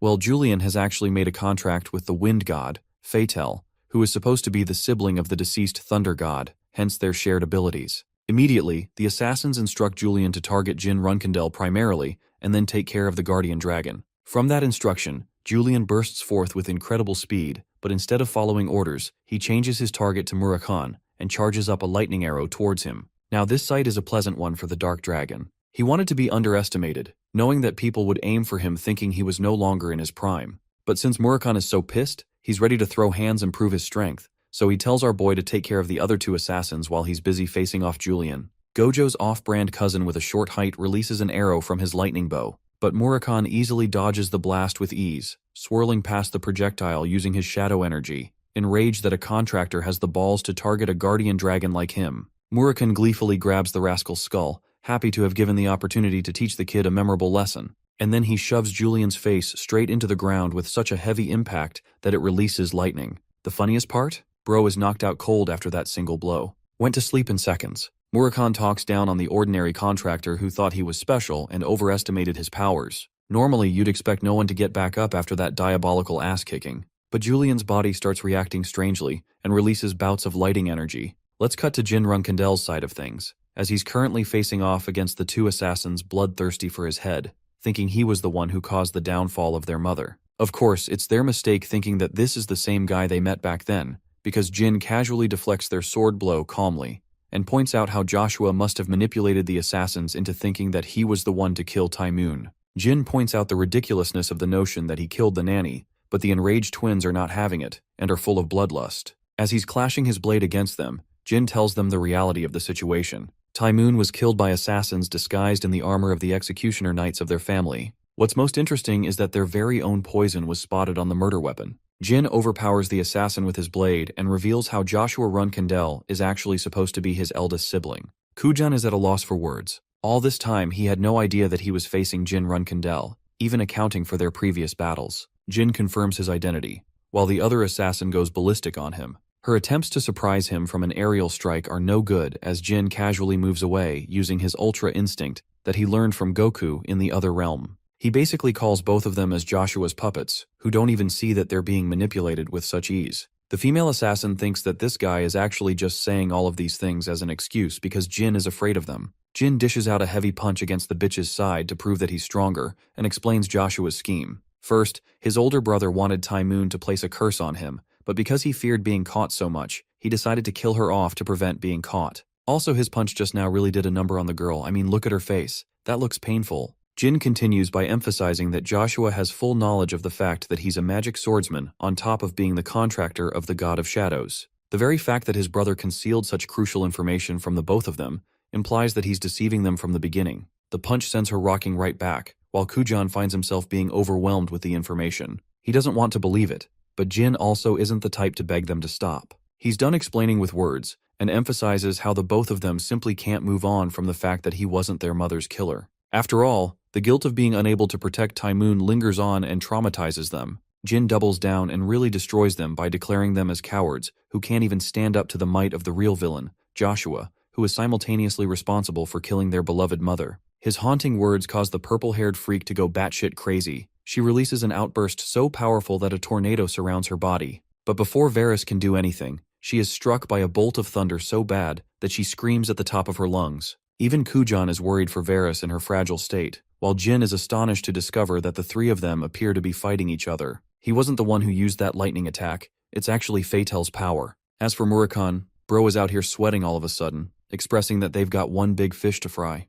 When Jin asks about what went wrong, the Dark Dragon explains that after beating the ever-living crap out of Julian, he caused him to become the incarnation of Fatel. This means that the god of wind itself has descended inside Julian's body. It's a phenomenon that they witnessed once before when the mana god descended into the body of the saint, unleashed her power, and destroyed the Zippel ship of Kozak. Right now, it's the exact same thing. Fatel is now in control of the human's body, and their situation just got a hell of a lot more complicated. Jin shows the look of concern on his face. As he's witnessing the descent of Fatel from the thunderstorms, Jin Runkendel is hammered with a wave of memories that are foreign to his own. They're the thoughts of the thunder god Grom, who is furious at Fatel for making a descent upon his very own grave. Not just that, it appears that Grom always lingered with a determination to kill Fatel. Though Jin is unaware of the situation that went down between both of the gods, he can't explain what's causing his Thunderblade Sigmund to react so uncontrollably. His sword is furious, and he fears that they'll all be in danger if this goes on.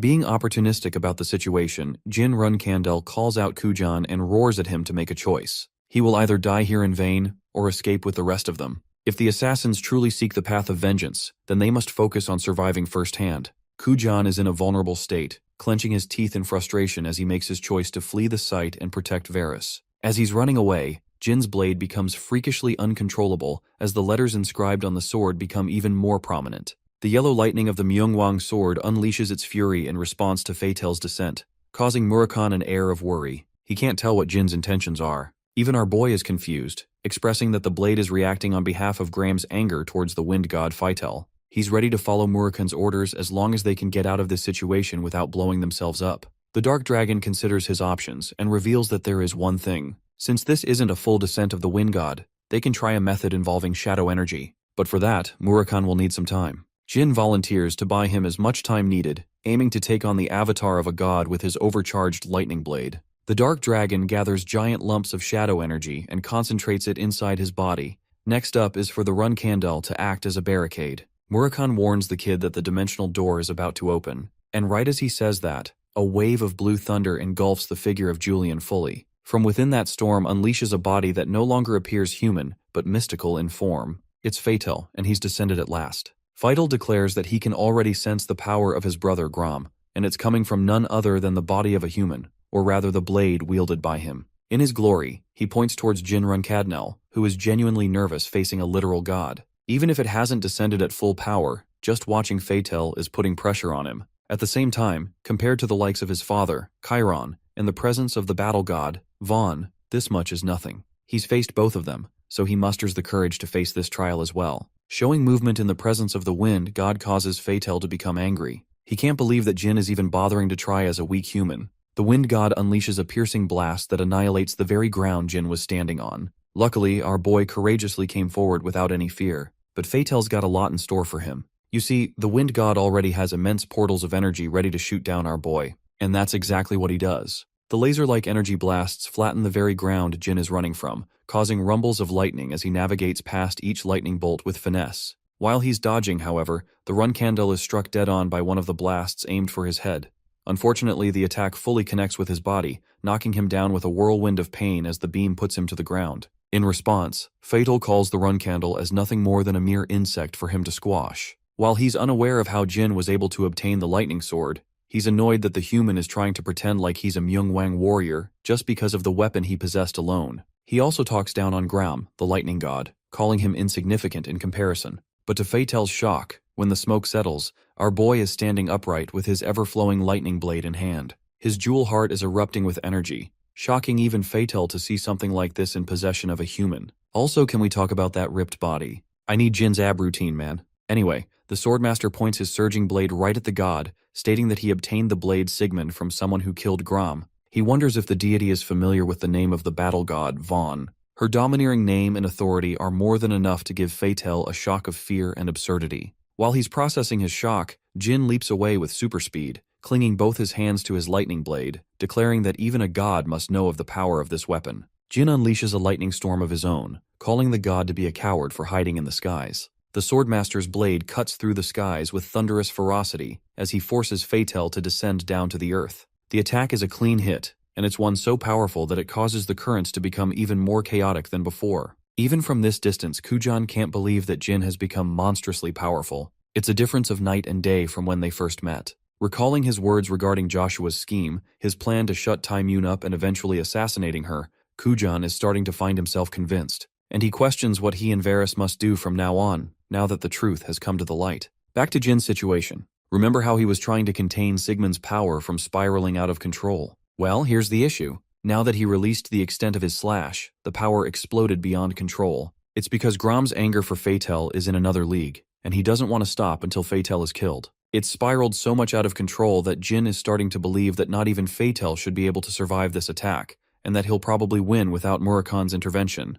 As for the wind god, he's out here getting destroyed by a human. The fact that Jin is looking down on him so much causes him to erupt with more of his strength, calling out the human's foolishness for thinking he's won the fight just because one attack connected. Feital decides to whip out his bow and arrow, calling the human an insect once again and personally ensuring that he'll punish Jin for his arrogance. But then his eyes widened in shock again. It's the god of flames, Tess, who has personally come here rearing its body before the wind god. Feital, just like any other opponent Jin has faced, is struck with shock when he sees the phoenix in all of its glory. The phoenix of blue flames calls him a cowardly god and mocks Feital, before unleashing a spiral of flames to finish him off. Feital is engulfed in the blue flames beyond what he can take, and his body is at the cusp of withering away. While he's engulfed those flames, Jin Runkandel sweeps right in, giving a clean horizontal cut across Fatal's abdomen using his overcharged lightning blade. It's the end of the Wind God, as Jin confidently declares that the Blue Flame Phoenix is a creature with so much power that it can annihilate a god with a single attack. That's why Fatal was struck with so much fear when it came to the appearance of the Phoenix. Jin looks towards the end of the battle, believing that there's nothing Fatal can do anymore, especially since he descended using a human's body as an incarnation. If the human's body is gone, then there's little he can do, or so he thought, because Jin experiences pure shock when he hears Fatal's voice. The Wind God properly acknowledges the Runkandel for his strength, despite being an insect in comparison. Despite everything that Jin has done, Fatal declares himself as a god that can't be extinguished by such means. Even if his entire body as an incarnation is ripped apart, it's not possible for him to die so easily. A fact that Jin Runkandel failed to consider. I don't think anyone was expecting that one. Bro hit him with so many attacks. Jin expresses his frustration, realizing that he's facing someone like Shuri with an immortal body. Fatal questions why the human is so disappointed, and even mocks him for attempting to strike someone down against their immortal body. The Wind God prepares an all-power final attack, which honestly looks like the one thing that's going to be the end of Jin. It's a gigantic spear from the heavens, and Jin gloriously looks upon it.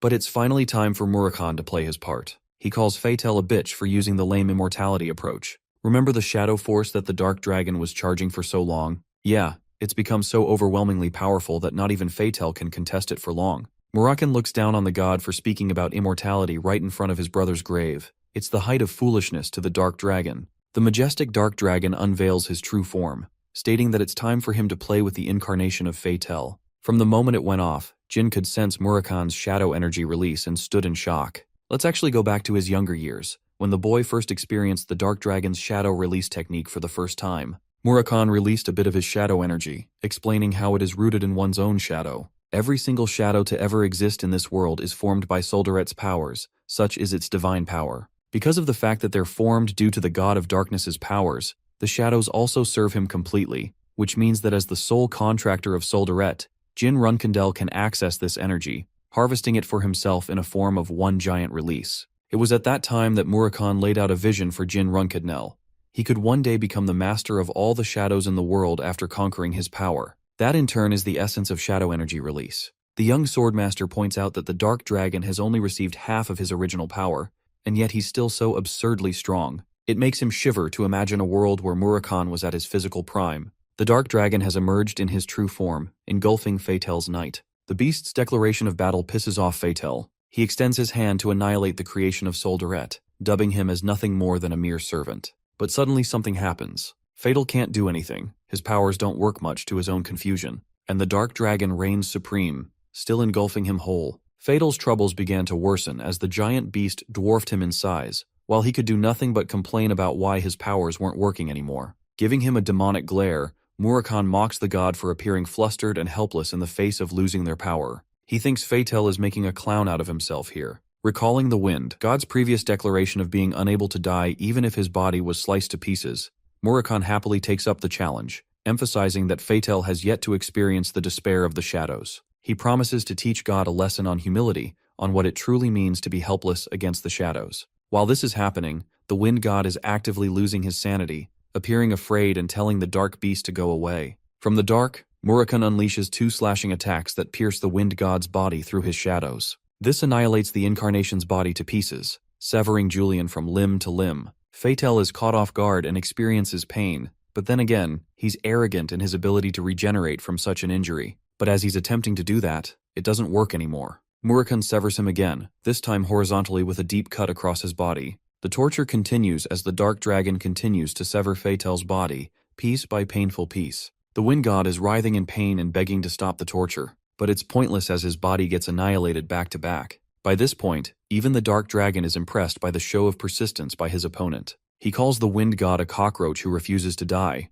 but even then, his body has been slashed dozens of times by now. The Dark Dragon understands that Fatal must be feeling pretty helpless in his current state, not being able to know what is attacking him. In his torn apart and pitiful state, Fatal tries to crawl his way out like a helpless creature, appearing nothing like a god. He wants Murakhan to stop, as even though he's inhabited a human's body as an incarnation, Fatal still holds the rank of a god. Murakhan fully understands that gods are supposed to be immortal, but that's exactly why he's enjoying this so much. The wind god curses the dark dragon and promises to spare him if he lets him go. But Murakhan is at the most to fudge around with the wind god's ego, questioning where the hell his previous determination went. And where is the same Fatal who was calling the dark dragon a mere creation just a moment ago? Because right now, he's just embarrassing himself in front of the dark dragon. Fatal's sanity is shattered and he eventually uses the N-word. Oh, you don't know what it is? It's called no. And that's the only word that comes out of his mouth after the dark dragon rips his body to shreds hundreds of times more. By the end of that process, Murakhan is left with a relief from the annoyance. Jin is proud that he was finally able to subdue the threat successfully, killing the incarnation at last. To that, the dark dragon emphasizes that Fatal is still alive. It's just that his descent into Earth has been prevented, and the process will no longer continue. After all, the dark dragon made sure to put the wind god into a never-ending cycle of pain. God or not, Fatal's consciousness eventually broke its spirit, unable to take the pain as it left the body of Julian. At long last, Julian's body is let go of as the wind god escapes through the dimensional door. The skies are cleared from the grasp of the dark clouds, and the shadow energy disperses into nothingness. By the end of it all, Julian is sitting there with his family jewels out, his body frying from the energy release. Murakhan also returns to his normal state, commenting how it had been a long while since he had to use his abilities to such an extent. I mean, I genuinely wonder what kind of opponent can withstand an attack that involves an endless cycle of pain.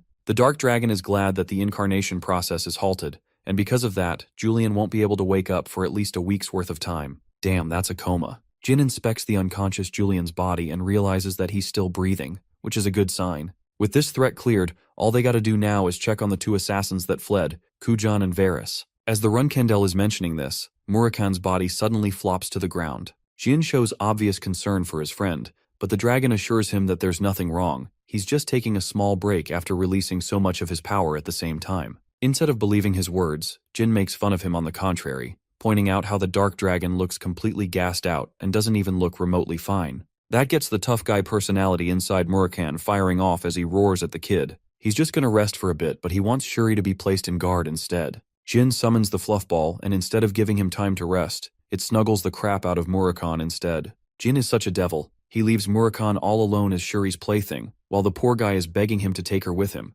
Sometime later, we get to see the Swordmaster searching around for both Kujan and Varys, but it appears that both of them must have left the island already. Suddenly, Jin's eyes glance towards a boat just nearby. However, even he thinks it's a little too small to accompany two people at once. Then he hears a loud hissing noise coming from Shuri way back. Sensing trouble, Jin switches direction to head right back. Let's see what's going on. Shuri is out here going ballistic because of a certain someone. It's Joshua, and he's rather surprised to discover Julian's situation, as well as Murakhan laying flat behind. He wonders if Jin is also here. The older Runkendel tells the overgrown cat that he's not in the mood to kill an irrelevant familiar. All he cares about is their owner. To that, Shuri hisses even more. But before it can do anything, Jin makes his superhero landing, confronting his brother with a serious glare and questioning what brought him here. Joshua has the same question for Jin, inquiring why a reserve flag bearer of all people has come to this island. While this is happening, Jin is trying to internalize the situation. He wonders if Joshua took a boat to his way here, and based on that information, he concludes that Joshua must be alone.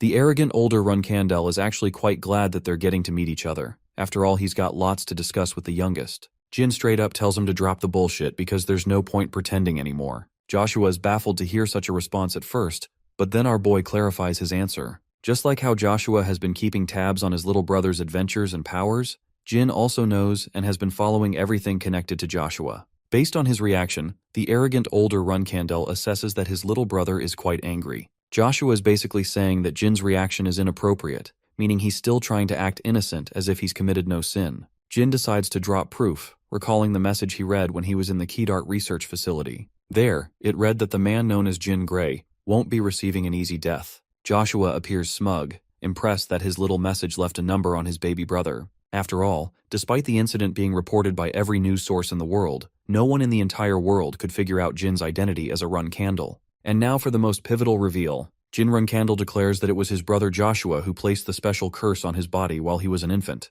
It's important because it's the very reason Jin suffered so much scrutiny from his family in his first life. Now he thinks Joshua made a major mistake by letting him live. The same confident, calm, and determined Jin now released shadow energy that is chaotic, dangerous, and threatening. He believes that what comes next will be a result of Joshua's own mistake, as he failed to kill Jin Runkendel instead of placing a shitty curse on him. And with that declaration, the descendant of the first patriarch and the contractor of the god of shadows, Jin Runkandle points his blade at his one true nemesis. In response, Joshua lets out an evil smile, as if he's entertained by all that's happened because of him. It appears that this confrontation is full of surprises as Joshua finally greets shadow energy in its truest form. He proclaims that the shadow energy was supposed to be his, but to that, Jin Runkandle calls him delusional forever even thinking that. Not just that, he challenges his older brother to come try and steal the power for himself. Jin rushes with chaotic speeds, roaring why his cowardly brother refused to bring knights alongside him this time like he did against Luna.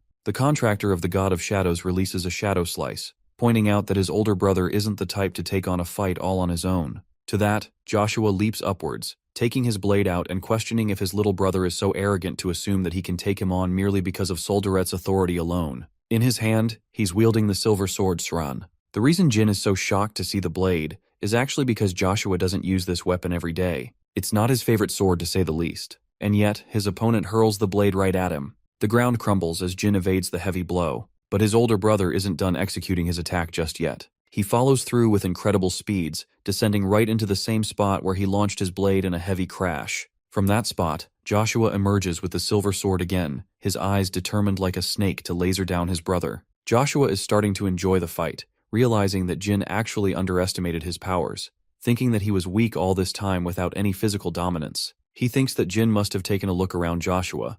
The knights are always guarding him, and he's always using cowardly and petty tactics to overwhelm his enemies. As Joshua swings his silver blade, he thinks that Jin must have thought that the skill difference between him and Luna was far too vast, that Joshua was incomparable and insignificant. The arrogant Runkandle emphasizes that Jin's theories and thoughts are all useless. According to him, he has the ability to match Luna's power anytime he desires. By the way, I have to tell you guys that Jin, despite receiving all of his training, is actually struggling against Joshua here. He's on the back foot and receiving massive cuts all throughout his body, finally understanding that a flag bearer of the Runkandle family is capable of carrying his own weight. Joshua prepares another heavy attack, questioning if his youngest brother knows about the way of their world. He is unfamiliar with the ugliness, a path that Jin has yet to walk. Saying so, Joshua hammers a really strong downward slash, which Jin has to block with the full weight of his body. Despite having blocked the attack, the backlash is so heavy that he's coughing out blood in severe pain. Joshua then compares the ever-growing realization of the Zippel family surpassing the Runkandle family.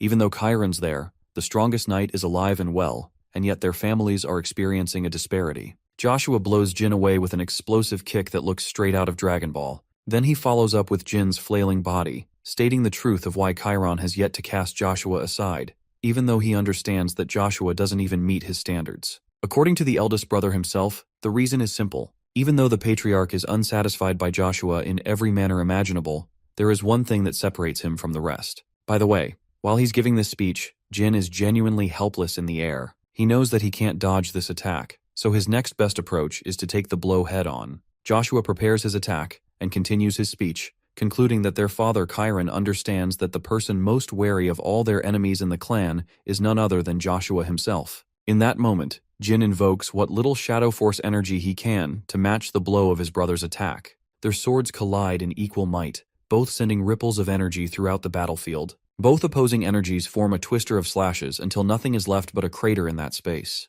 The crumbled arena is just a home ground to the Runkandels. Jin stands breathless and exhausted, internalizing that he never even dared to expect less from Joshua. The only thing he always thought was that his brother lacked the qualities of an acting patriarch in his father's place. But it's only thanks to Luna's rejection of the throne that Joshua can flex so much right now. I mean, this guy is styling in the middle of the fight. He's seriously confident in his victory. At the same time, he's actually impressed by the might of the Shadow Sword, as Jin was able to endure the previous blow. From the smoke emerges the youngest Runkandel's familiar. It's the giant furball who wants to protect its master. But Jin knows that this fight is his alone, so he instructs Shuri to focus on protecting Murakhan only for now. Funnily enough, Joshua offers fake sympathy to them. He also thinks that Jin probably overestimates himself if he thinks that Joshua ever needed to hold Murakhan in a hostage situation just to face him head-on. But to our boy, he knows the kind of tricks that this guy has pulled in the past. That's why he's afraid and conscious of Murakhan's condition even while he's fighting. The older brother becomes hypocritical in his statement,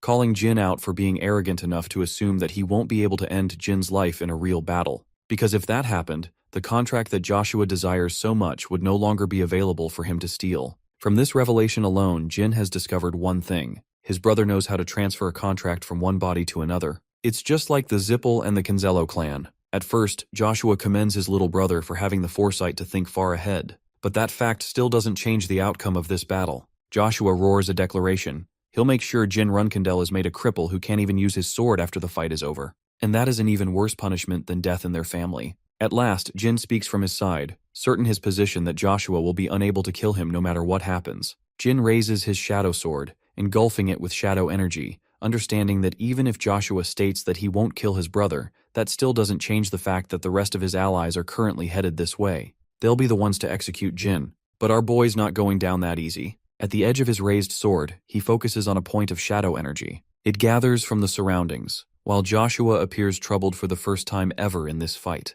Channeling the silver sword's might, Joshua rushes to prevent whatever the hell Jin is about to pull off. He throws his blade at full force, hurling it towards the focused energy sphere of darkness. The light energy from the silver blade is actually absorbed by the shadow energy. Its aura fades into the color black, giving Joshua yet another scare. Jin Runkandel emphasizes his words. He really did warn Joshua back there for good. He could have killed his baby brother way back then, but now it's too late. Invoking the unrevealed special form of the shadow sword, Jin Runkandel's blade of darkness summons a warrior from black lightning itself. Jin cuts through reality, and from within pops a beam of yellow light. At first, you guys probably think that he's about to hit Joshua with a blast. But get this, a giant figure emerges from the dimensional portal. Joshua's eyes widen in shock, unable to believe that the Sword of Tamar, the first patriarch, can actually be used to cast a summoning. Guess who it is? It's Garmund, one of the battle kings from the Forbidden Land. The only problem with this technique is that Jin is incapable of controlling who can be summoned via the summoning technique. At first,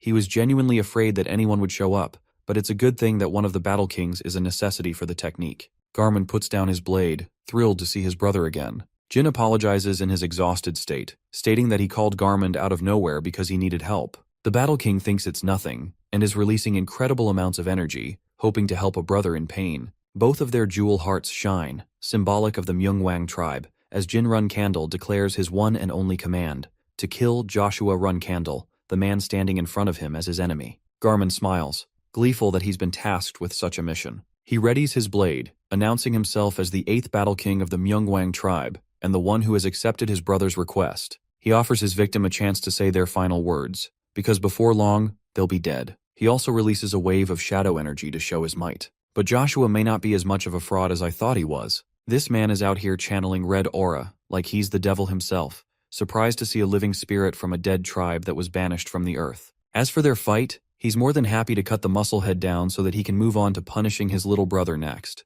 Garmund laughs, shit-talking Joshua for pretending to be a warrior of justice even though he's not. His comment clearly agitates that older Runkandel, who curses at him and points out that it's shameful to pretend to be brothers with Jin when they don't even share the same blood. But I guess that was the straw, and the one thing that he shouldn't have said. Because the moment he says this, Joshua experiences fear, true fear. His opponent has such monstrous speed that he blitzes past Joshua, who couldn't even lunge from his spot yet. Garmund is ready to end this fight already, seeing as his opponent doesn't really have any significant words left. He then chillingly remarks Joshua, telling him to fall into the depths of despair. The oldest brother is sweating as he turns back to face the wrath of the giant. Garmund unleashes his slicing attack to finish this battle in a single hit. Garmund's confident slash is hardly anything you can call a sword strike. It's more like an explosive bomb that detonated on impact and released a column of shadow energy. By the way, Joshua is coughing blood while barely being able to hold his blade against the overwhelming might of the Battle King. The dude is literally pinned to the ground while Garmund laughs his ass off. He would have been really disappointed if his opponent over here died in a single attack. But from his experience with Jin and his predecessor, it's clear that the Runkadnels come out of the womb being built differently. He presses his blade just a bit more, adding so much pressure on Joshua that his gums are bleeding from the sheer weight of being able to block the sword. In his anger, he finally manages to deflect the giant blade and gain some space. Joshua is pissed that a damn spirit is making a mockery out of him here. To pay back Garmund for what he's done, he dashes full speed ahead and crosses the behemoth's body. It makes it seem like Joshua's landed some pretty decisive cuts throughout the Battle King's body. But here's the catch. Garmund speaks of his sheer disappointment. Coming into this family, he had the impression that the Runkandel clan held its merit, especially after the achievements of Jin. But from this match, it's clear that the Runkandel family doesn't hold a candle to the Battle Kings. Garmund feels so disappointed that he thinks it is pointless to show Joshua any respect from his sword. Oh, and here's a little cool fact. That attack that Joshua did earlier? Yeah, that ended up in his silver sword being shattered. Look at his expression. Bro is at a loss for words while staring down at his blade. He's shook as hell, but the battle's not over. Garmin goes on the offensive, knocking the wind right out of the older run candle as he smacks away Joshua's body with yet another overwhelming brute force strike. The arrogant Joshua is getting his ass kicked while also starting to believe that Garmin is truly unkillable. It's just the kind of despair one falls into while fighting a spirit of the Forbidden Land. Joshua is afraid of what will emerge from the mist. The behemoth pops right out with a wide grin. His thunderous punch is loaded to shove right down to Runkendel's body. Oh, and that's exactly what ends up happening. Like a human's foot stomping down a cockroach, Garmin releases his punch in Joshua's abdomen, causing a vomit of blood to spew right out of his body. The Battle King doesn't look the least impressed after having downed the lifeless Joshua to the ground. He then picks up his body and chucks it right into the air. The brother is already knocked out, and this man is still not stopping. Invoking the Myungwang sword technique in his sword, Garmin activates his oppression ability, which attracts the weapon of his opponent. And so Joshua's blade is flung right to the Battle King's sword like a magnet's pull, attracting his body alongside it.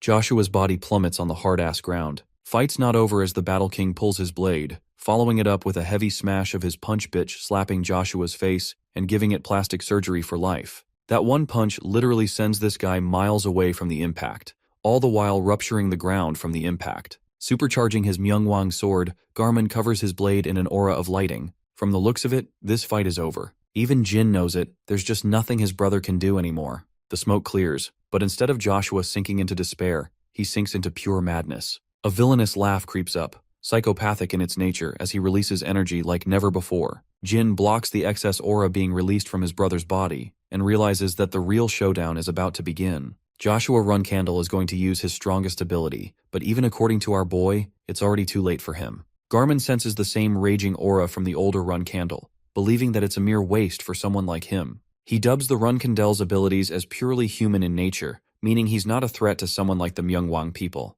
While this overflow of aura is happening, it shreds Joshua's body, revealing something completely unexpected. Something that leaves Jin speechless the second he lays his eyes on it. The overflow of red energy reaches the skies, as an explosive tornado of red erupts on the land. Here's the really worrying part. Jin is warning Garmin to get the hell away from the place as much as possible because Joshua is using his one final attack. It's a self-destruction technique of the Runcandle family, and if it's coming from his older brother, then that means not even this island will be left in its place. Jin hurries towards their escape, stating that they can use Shuri's help to get away as far as possible. But the Battle King has a different opinion. He thinks it's dangerous to leave someone like Joshua here unattended, so Garmin will do his best to contain the energy with his body, or else none of the others will survive. The Battle King also explains that he was summoned here without his true soul, formed by the shadows of this world. This means that when he fades from the battlefield, he's going to lose the memories of what happened here. But he plans to explain everything to Jin when they next meet each other. Even if Garmin dies here, there isn't going to be any issue because his body will be fully intact in the land of La Prorosa.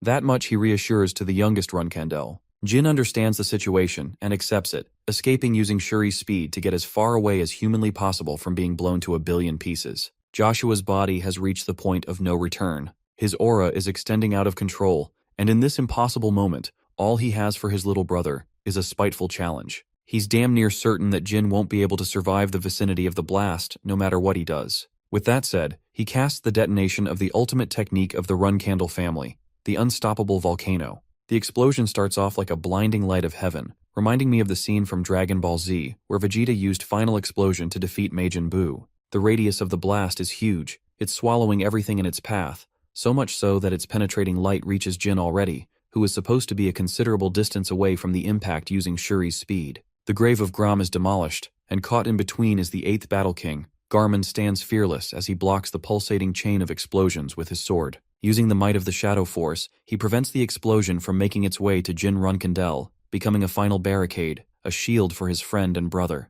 The warping tornado of flames unleashes destruction like any other. Using his might of the Shadow Force, Garmin is able to successfully swing the explosion upwards in the sky, hurting its vicinity, which would have surely demolished Jin along the way. Having done his part, Garmin grins, knowing that he's saved our boy, the main character, and simultaneously won our hearts with this feat of bravery and sacrifice. He wants to wait for his brother in the Forbidden Lands. After fleeing a considerable distance from the island, Jin and Shuri finally see the blast erupting fully, destroying everything on the island. This means that it also took out the 8th Battle King Algon-sided after he swung his blade. In the aftermath of the explosion, Jin Runcandle gazes at the sea. What was once a piece of floating land is now nothing. None of it remains. But his thoughts are more concerned about Garmund, the one who valiantly took the fall for his survival. And that concludes the end of Joshua Run Candle, our protagonist's greatest hurdle. But something about the situation upsets our protagonist. It's almost as if it's unfair for Joshua to die this way, or rather, it's unlike him to end without a cause.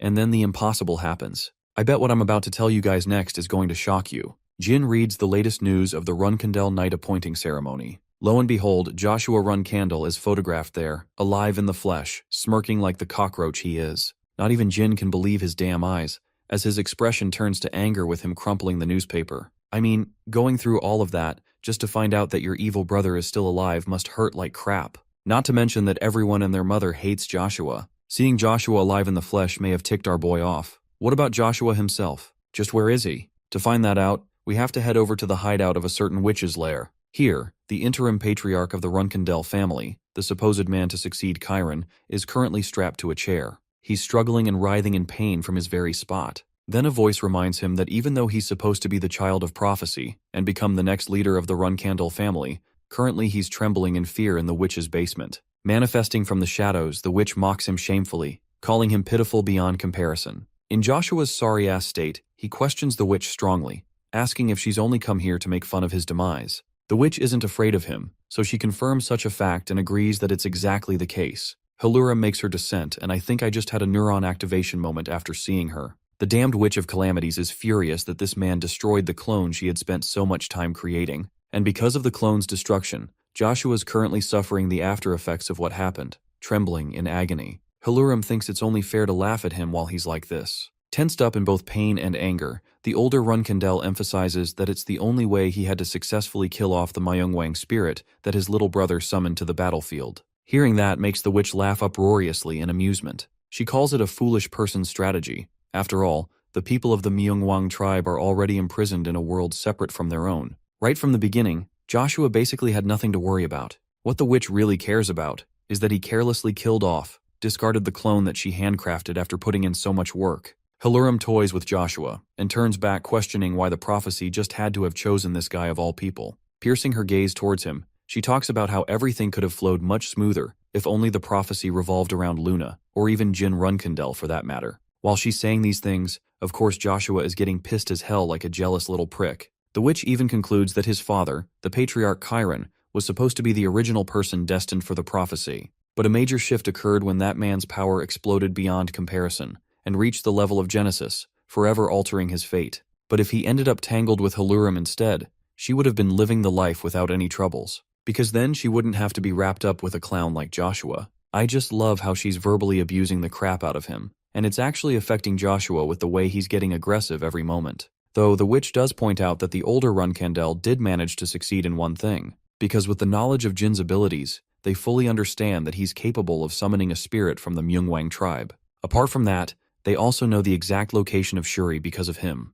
Haluram is disappointed that someone else took her familiar from her. The crazy witch is out here trying to convince Joshua that everything will go his way eventually, but all I'm seeing is how she's expertly manipulating him. Haluram promises to create yet another clone for the child of prophecy. The older Runkadnel is peeved and asks how long it will take her to create another one. The witch laughs at him, stating that it won't be that difficult with the materials he's brought her this time. The scene ends with the notion that Joshua will receive a new clone, and that this annoying insect won't be dying anytime soon. Back to Jin, he's pissed as hell after reading the news report. He's back to Tikan, and he's confident that Joshua didn't survive the battle on the island. It's easier for him to assume that there was a mistake in the writing of the article. However, Kashmir verifies that the ceremony indeed took place, and forging a fake image of such an important ceremony would be unthinkable in every way. Jilly brings up a really interesting point. Maybe the transfiguration Bubar transforms someone to take the appearance of his brother. But Jin shoots down that possibility too, pointing out that the ultimate technique of the Runkandel family that Joshua used in his final moments was in fact real. That thing literally annihilated multiple islands, and it's only possible with a Runkandel's body. The Silver Dragon brings up the theory that perhaps the Joshua that attended the ceremony is the fake one, instead of the one that Jin killed. To that, not even our boy knows with a conclusive answer. Right now, his best shot is to confirm the situation with Julian, the contractor of Fatel, who is currently constrained to prevent any issues. He's certain they'll find something valuable once the kid awakens. There's also Murakan's ranting going on. He's seriously annoyed he couldn't see crap because of his unconscious state. Quikentel funnily remarks that the guardian dragon failed to guard as part of his job. If Jin didn't end up summoning someone from the Myungwang tribe, things would have ended very differently. I just love how the silver dragon keeps calling him a useless patient who can never reach the heights of his power again. The dark dragon waves off the fuss, understanding her point as she keeps on hammering it to him. Quikentel wants him to check up with Misha, who might be a possible lead to help him retrieve his powers back. That suggestion causes Murakhan to drop in silence. Jin asks the important question for all of us.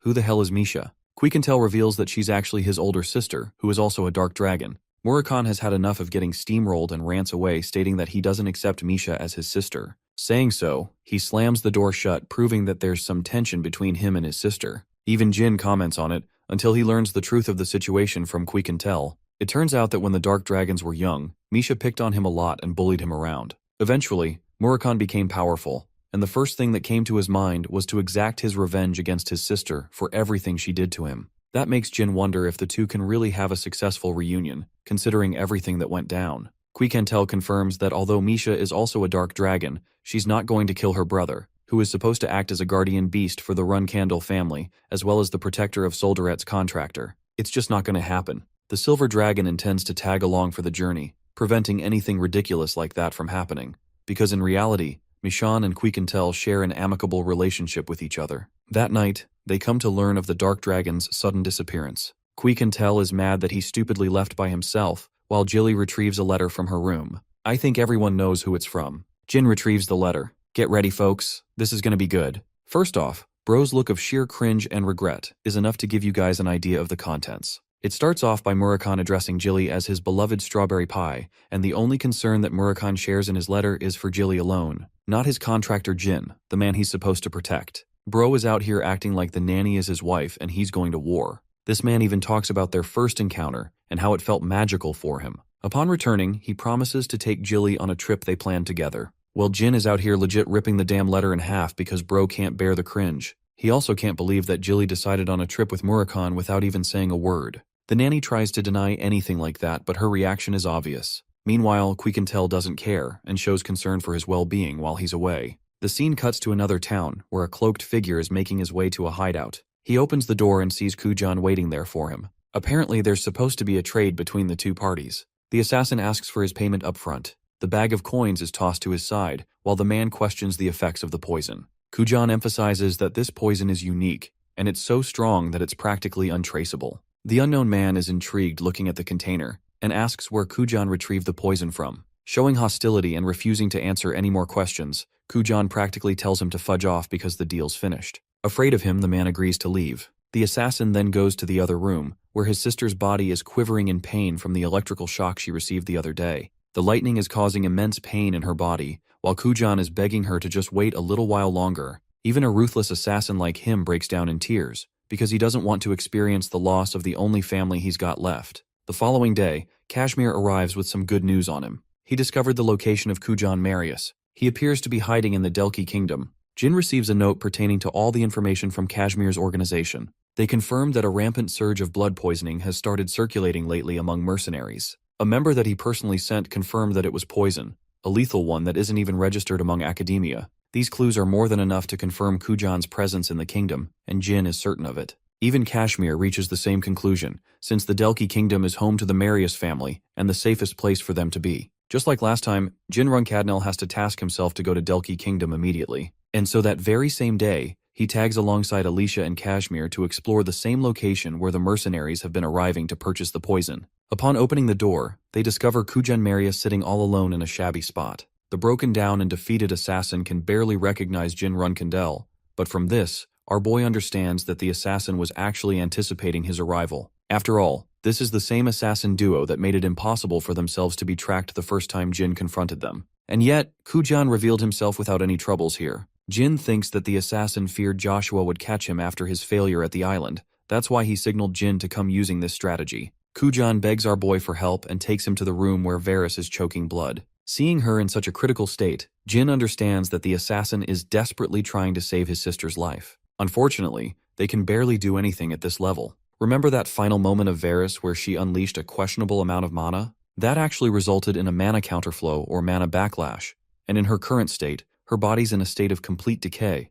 meaning her chances of survival are really slim in this condition. To Jin's surprise, the 8-star assassin kneels in front of him, begging and pleading the young master to save his sister's life, as she's his one and only family left. He's prepared to do anything for Jin as long as he guarantees her survival, even promising to atone for his sins by serving the Runkindel young master forever. Jin shows his ruthless side, but not to the point of cruelty. He wants Kujan to get up and prove his worth. It's only after both of them prove their worth that he'll consider taking them under him. The problem with Varys is that she's choking out blood like crazy. At her current state, our boy thinks that the only person who can save her life is a Vankella saint. But even before they can get to that part, they firstly need to get her immediate treatment from a healer. Here's the big issue though. In the entire region of Huefester, there are hardly any healers who are knowledgeable about treating the symptoms of mana counterflow. Then there's the added concern. Even if they do find a healer like that, it's likely going to expose their location to Joshua because of his network. Hearing all of this, Kujan sinks into helplessness and despair. Then, the leader of the city of Tikan offers a way out. He suggests retrieving Varys to the city of Tikan, then using a healer for an emergency treatment. After that, they'll go look for a Vankella saint. The matter requires immediate precedence, so they're gonna have to pull this off right away. Alicia promises to stabilize her body until then, and covers her up in her cloak. Even she knows that Varys' condition is near fatal right now, and that they'll have to hurry before things get worse. Jin agrees with the suggestion and hastens to leave. Kujan is surprised that they're still giving his sister a shot, but the youngest Runkandel does leave with a message. Even though their intention is to make sure Varys lives, if a fight breaks out between him and Joshua's servants again, chances are they'll have to forget about his sister. It's just something Kujan has to mentally prepare himself. Tears streaming down his body, he accepts the condition. The four of them rush their way through the Delki kingdom, while Jin points out just how fragile Varys' condition appears to be. If they don't rush at full speed, she'll soon die of organ failure. Kashmir luckily spots the teleportation gate from this distance. Unfortunately, they'll have to come across a whole bunch of people from this point onwards, so it might get troublesome. Even Jin knows that this task won't be easy, especially since he senses someone trailing behind. Not just that, he's also tracked down at least 3 targets. For these guys, our boy recommends Kujan to show his merit and contribution by assassinating all 3 of them. The assassin agrees to the job, and Jin makes it clear that there shouldn't be any attention drawn to him, no matter what happens. The assassin leaves to take care of the targets. Kashmir is a bit skeptical because it's difficult to leave no traces behind while killing someone in broad daylight. The only people capable of doing something like that are high-ranking assassins without any identities. Jin doesn't care. All he cares about is for Kujan to prioritize staying alive by clearing this mission. Speaking of the minion that was trailing them from behind, he's shocked that Jin's group disappeared in an instant. Just when he plans on retreating, a sudden crippling sensation hits him as he falls to the ground in agony. The assassin appears from the dark, revealing that the neurotoxin he used just now is from a desert spider, and within a few moments, the man's heart will stop. The cause of death will be declared as a sudden cardiac arrest. Kujan also reflects that this poison is useless against any opponent beyond the 6-star level, but it's a good thing he's having to deal with trash-level targets rather than a knight from the Runkindel family. The Runkindel group keeps navigating without any interruptions. A man is trailing them while disguised as someone carrying groceries. The pigeons on the ground are already setting their sights on his bead. Suddenly, one of the pigeons is struck sharply with a tiny projectile. It causes the entire group of pigeons to react in chaos, pestering the people around and causing enough of a distraction for the assassin to slip in from behind and do his job. A smile is carved on Jin's face with him realizing that the assassination is already under motion. The dude with the grocery bag is swatting away the pigeons in anger, until Kujan releases a small poisonous chip on top of the bread. He then grabs it and gestures it inside the guy's mouth. It's the perfect trap. As the man swallows the chip through the bread, the poison touches his mucous membrane and prevents any airway from going out. Here, the cause of death will be deduced as a blockage of airway via food. Yet another masterclass of an assassination by the finest around. Finally, Kujan reaches for his 3rd target using poisonous water. He spills it on top of the guy with the red cap, something the dude clearly didn't expect. Some of it gets in his mouth, causing him to feel hallucinations and dizziness, blocking his senses as he falls into the pond. The man reaches his hand out, and the same bottle drops down on top of him. For this assassination, Kujan states that it will be deduced as an accident. Thanks to the man's alcoholic state, all evidence will be wiped. They'll think it was a drunkard's demise. Walking away as if nothing even happened, the assassin leaves the sounds of terror as the people discover the dead man's body. The group successfully returns to Kashmir's fancy estate. They've already got Varys a healer to sort her out in an emergency. The good thing is that she's no longer in imminent danger, but even the healer suggests that she take a good amount of rest for a while. Still, the most he was able to prevent was her critical status. Failure to get help from the Vankella saints will result in a permanent mana failure for Varys. Hearing this report, The assassin Kujan is eternally grateful for the help that the young Run Candle showed him. Now that Jin has upheld his side of the promise, it's time for Kujan to show his loyalty. In the other room, we get to see Julian in captivity. Symbols of the wind. God appear throughout his body as he's bound in chains, restrained so he doesn't last out. Julian's experience changes to one of anger when he hears Jin's voice. The young master apologizes for treating him this way, but it's the safest method for them to make sure he doesn't go batshit crazy again. Fatal's contractor is at a loss for words. His eyes widened in shock when he spots Kujan siding along with Jin, because this implies that the assassin betrayed Joshua's orders. However, the truth is even bleaker than that. Kujan reveals that it's actually them who were betrayed and manipulated by the older Runkandel. There's no point swearing a loyalty to that man when it's clear he left them at the island to suffer and die. The assassin strongly believes that it's less about loyalty and more about the fact that they're so afraid of Joshua's might. Hearing such offensive words, Julian lashes out and tells him to shut up. The assassin offers him a chance to cooperate and side with young Master Jin, who saved all their lives and ensured their survival by treating them. Julian is surprised to hear the words young master attached to Jin's name. After all, he and the other assassins had no clue up until now that their target wasn't Jin Gray, but actually his real identity, Jin Runkandel. Our boy confirms the fact that he's the youngest brother of the same scumbag that is their master. This revelation comes as a surprise to Julian, who finally realizes that this is the same dude his master couldn't shut up about. Jin recalls their fight and reminds the contractor of his powers. He even showcases by unveiling a hint of shadow energy from his blade, confirming that he is indeed Solderet's contractor. Julian is once more struck with shock. He's afraid that this power is about to hurt him, but instead of hurting him, Jin actually tears through his restraints and frees him from the shackles as he flops to the ground. The young master hopes to have an honest discussion with Julian without getting any complications in the way. By the way, he blitzes right in front of Julian to make a proper threat, emphasizing that if the contractor refused to cooperate, then there's no point keeping him around. In the next scene, we're in the middle of the interrogation. So apparently the whole plan on the island was just a mere coincidence from Joshua's side of things. He didn't plan or expect for Jin to come. Julian reveals that he was taken there by Joshua to become stronger. Still, our boy is skeptical about the way he obtained so much power using Fatel's authority against Graham's grave. He wants to know what happened. Julian's dreadful eyes turn to sorrow as he reveals that he's actually just a mere replacement, catching Jin off guard. He continues by stating that Joshua has always wanted to steal the contract of the God of Darkness. But in the off chance that things ended for the worse, if he couldn't obtain Solderet's contract from Jin, he prepared Julian's body to steal his contract instead. A tactic like that is the height of disgust even in the eyes of Jin. Then there's the problem that he was actually there when Joshua died.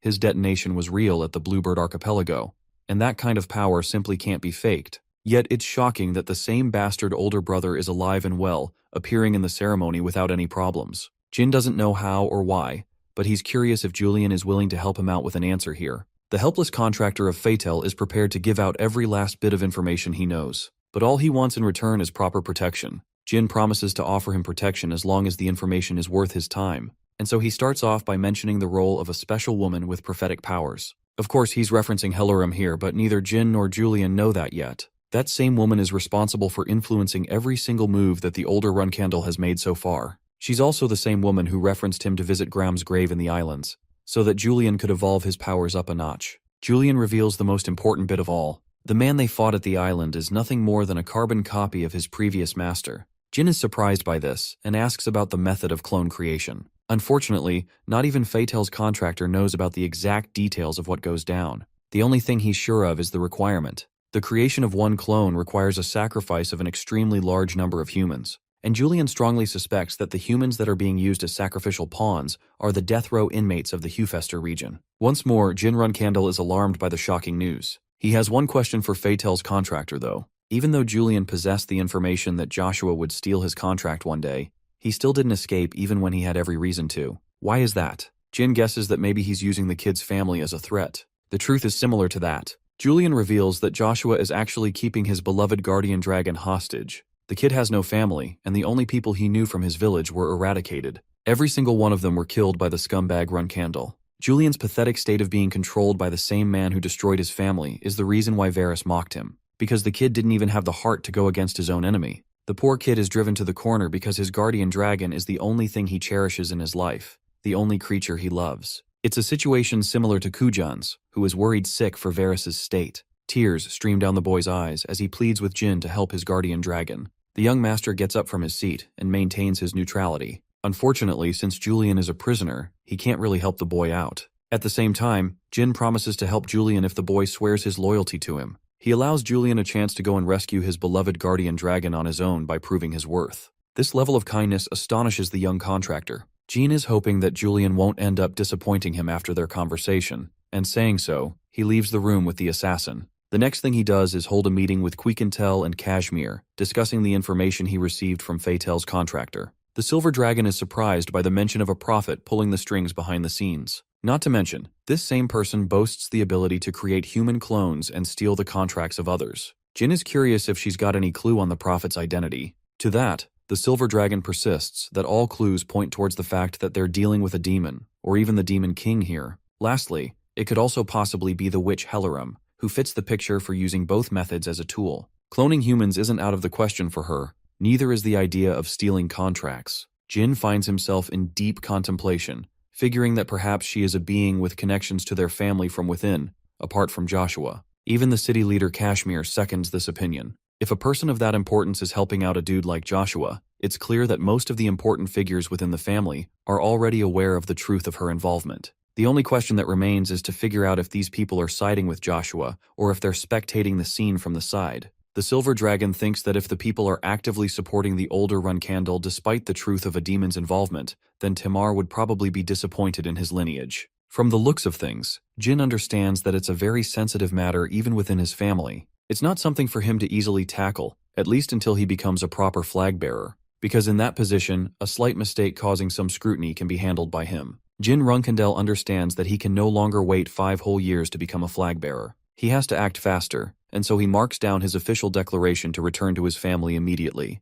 Or at least he would have wanted that, until Jet's howling voice came rushing to warn his master of something. Apparently, he has received news about a raging fight breaking out between a dragon and a monster. The merchant strongly believes that Murakhan is involved in the scene. All three of them express their shock as the scene fades to the battle taking place between a red dragon and a black dragon. The entire battlefield is engulfed in flames as the gigantic red beast prepares a dragon's breath and unleashes a fiery column of flames. The attack is far too strong for Murakhan to take head-on, as it incinerates everything in its path. While the people are crying out in fear, a woman with green hair observes the fight, questioning what the hell is going on. From the red flames emerges the Shadow Dragon, proving that he's not finished yet. Bursting at full speed, Shuri has her master and Quiquintel mounted on top while they're headed towards Murakhan's suspected location. The Silver Dragon feels guilty for leaving him unattended all by himself, but Jin assures her that it's not her fault, and that she has nothing to worry about because Jin would have felt his connection severed from the Dark Dragon if something happened to him. The Silver Dragon is at least confident that Misha won't have Murakhan killed,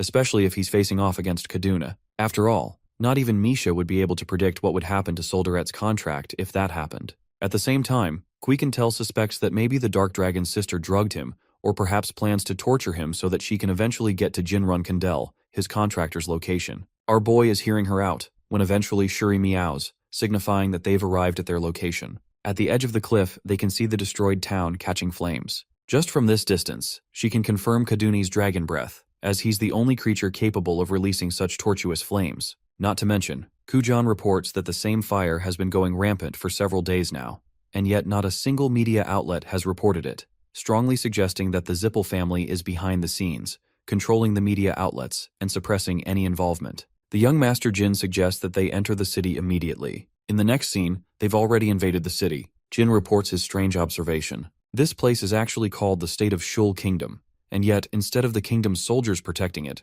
the Holy Vankela Knights are here to protect it instead. Not just that, they're actively blocking any entrance inside the quarters. This means that the Knights are making sure there aren't any witnesses in the fight. The Vankela Kingdom is supposed to be helping out its people, saving the citizens and protecting the land. And yet, the Knights stand here opposing anyone from going inside. It's truly a strange sight. The same Holy Kingdom that maintained its neutrality in his past life has now appeared to be siding with the Zippel family. Quiquintel urges precedence on invading the lands to check on the Dark Dragon's location first. Jin alerts her and tells her that they'll take the lead without causing any problems. However, the Silver Dragon wants to take care of the 2 knights guarding the gate all by herself, believing that she can flawlessly execute the task. The cloaked figure walks up to the Holy Knights, who are both alerted and warn her to stay back from the restricted area. Before they're able to finish their sentence, Quiquintel dashes with super speed and smashes a punch so strong that it knocks the Holy Knight flying. The other knight is so dense that he still has the gall to question her intentions, The silver dragon effortlessly kicks him down and sends this guy flying too. Lastly, she uses her magical powers to destroy the gate, shattering it to pieces. But here's the neat trick about her magic. Right after they entered inside the gate, Quiquintel used a reversal of time to restore the gate's condition back to how it was. She did it without even producing the slightest of sound, impressing the likes of Kujan. It's no joke that she's called the Dragon of Time. Inside the restricted area, the group's first impression is just how abysmal and horrifying the place is. After making their way inside, the group's attention is brought towards a sudden announcement, addressing the citizens of Santel. The announcer stands on top of gallows, telling everyone that a dragon is currently facing off against a monster just ahead of the city. But this crazy fanatic doesn't want the citizens to escape, rather perish in the pursuit of heaven and to fall into total despair. As this is happening, the crowd is listening without panicking at all, which appears to be an unusual reaction from the people. The announcer reveals that the same monster is responsible for killing their families and loved ones, but the creature will soon turn to dust, as the dragon will defeat it fully. He prays for the defeat of the monster and the victory of the dragon. Jin instantly notices the use of a spell called Persuasion. Kujin is unaware of it, so Jin elaborates that it's clear from observing the eyes of the spectators that they're possessed by a divine power. It's known as mind control magic. Normally the spell is pointless against powerful people, but when it comes to ordinary citizens who are already rushing in a state of panic, it's executed perfectly. At the same time, the problem is, the Holy King of the city Michaelin clearly outlined the use of this spell as forbidden among the saints. Also, it appears that the people are pinning the blame on the Dark Dragon for the actions of Kadun, the beast who slaughtered the city. It also reveals that Murakhan is still out there fighting if this information is true. Jin agrees with Quiquintel's thoughts, believing that the Zippels wouldn't have gone as far to pull such a move if Murakhan had already been captured. Right now, our boy wants to find out what's going on, why the saints are acting against the Holy King's orders, and why they're helping the Zippels. The announcer shifts his subject to reveal the invasion of a sinister group of people who have come to harm their city. He wants the public to be wary of their surroundings and report anyone who appears suspicious.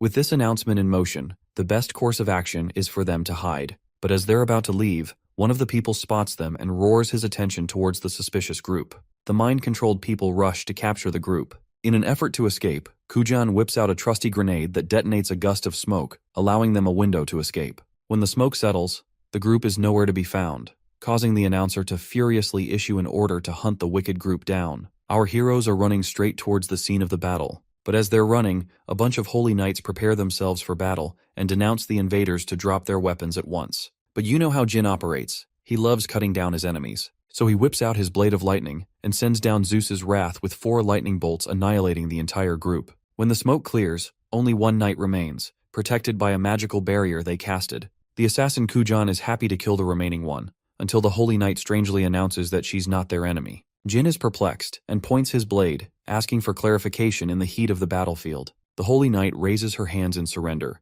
emphasizing that she wouldn't harm innocent people. She also appears to have knowledge of Jin's group siding with the Dark Dragon, who is currently busy trying to stop the rampage of Kadune. The young Runkandel is surprised by her information, because if she was mind-controlled, she wouldn't know such information to begin with. He inquires about the location of the Dark Dragon as well as her identity. The woman unveils her headpiece, stating that she had been waiting for his arrival. Murakhan actually asked her for a favor, which was to protect him until a man known as Jin Runkandel arrived. Lani Salome is introduced as a Class 2 Knight of the Dawn Order of Doctrine Protection, swearing herself as an ally of Jin Runkandel. Jin's group learns about the sudden uproar caused by the arrival of the knights, and they are instructed by Lani to quickly hide behind the building while they can. A few moments later, we see that Jin and his friends have already escaped her sight, while Lani's commander and his men come over to check her status. Inquiring her on what's going on, the commander learns that Lani was attacked by the invaders, and she points them down a false path to waste their time. Meanwhile, Jin is quietly observing the scene from nearby.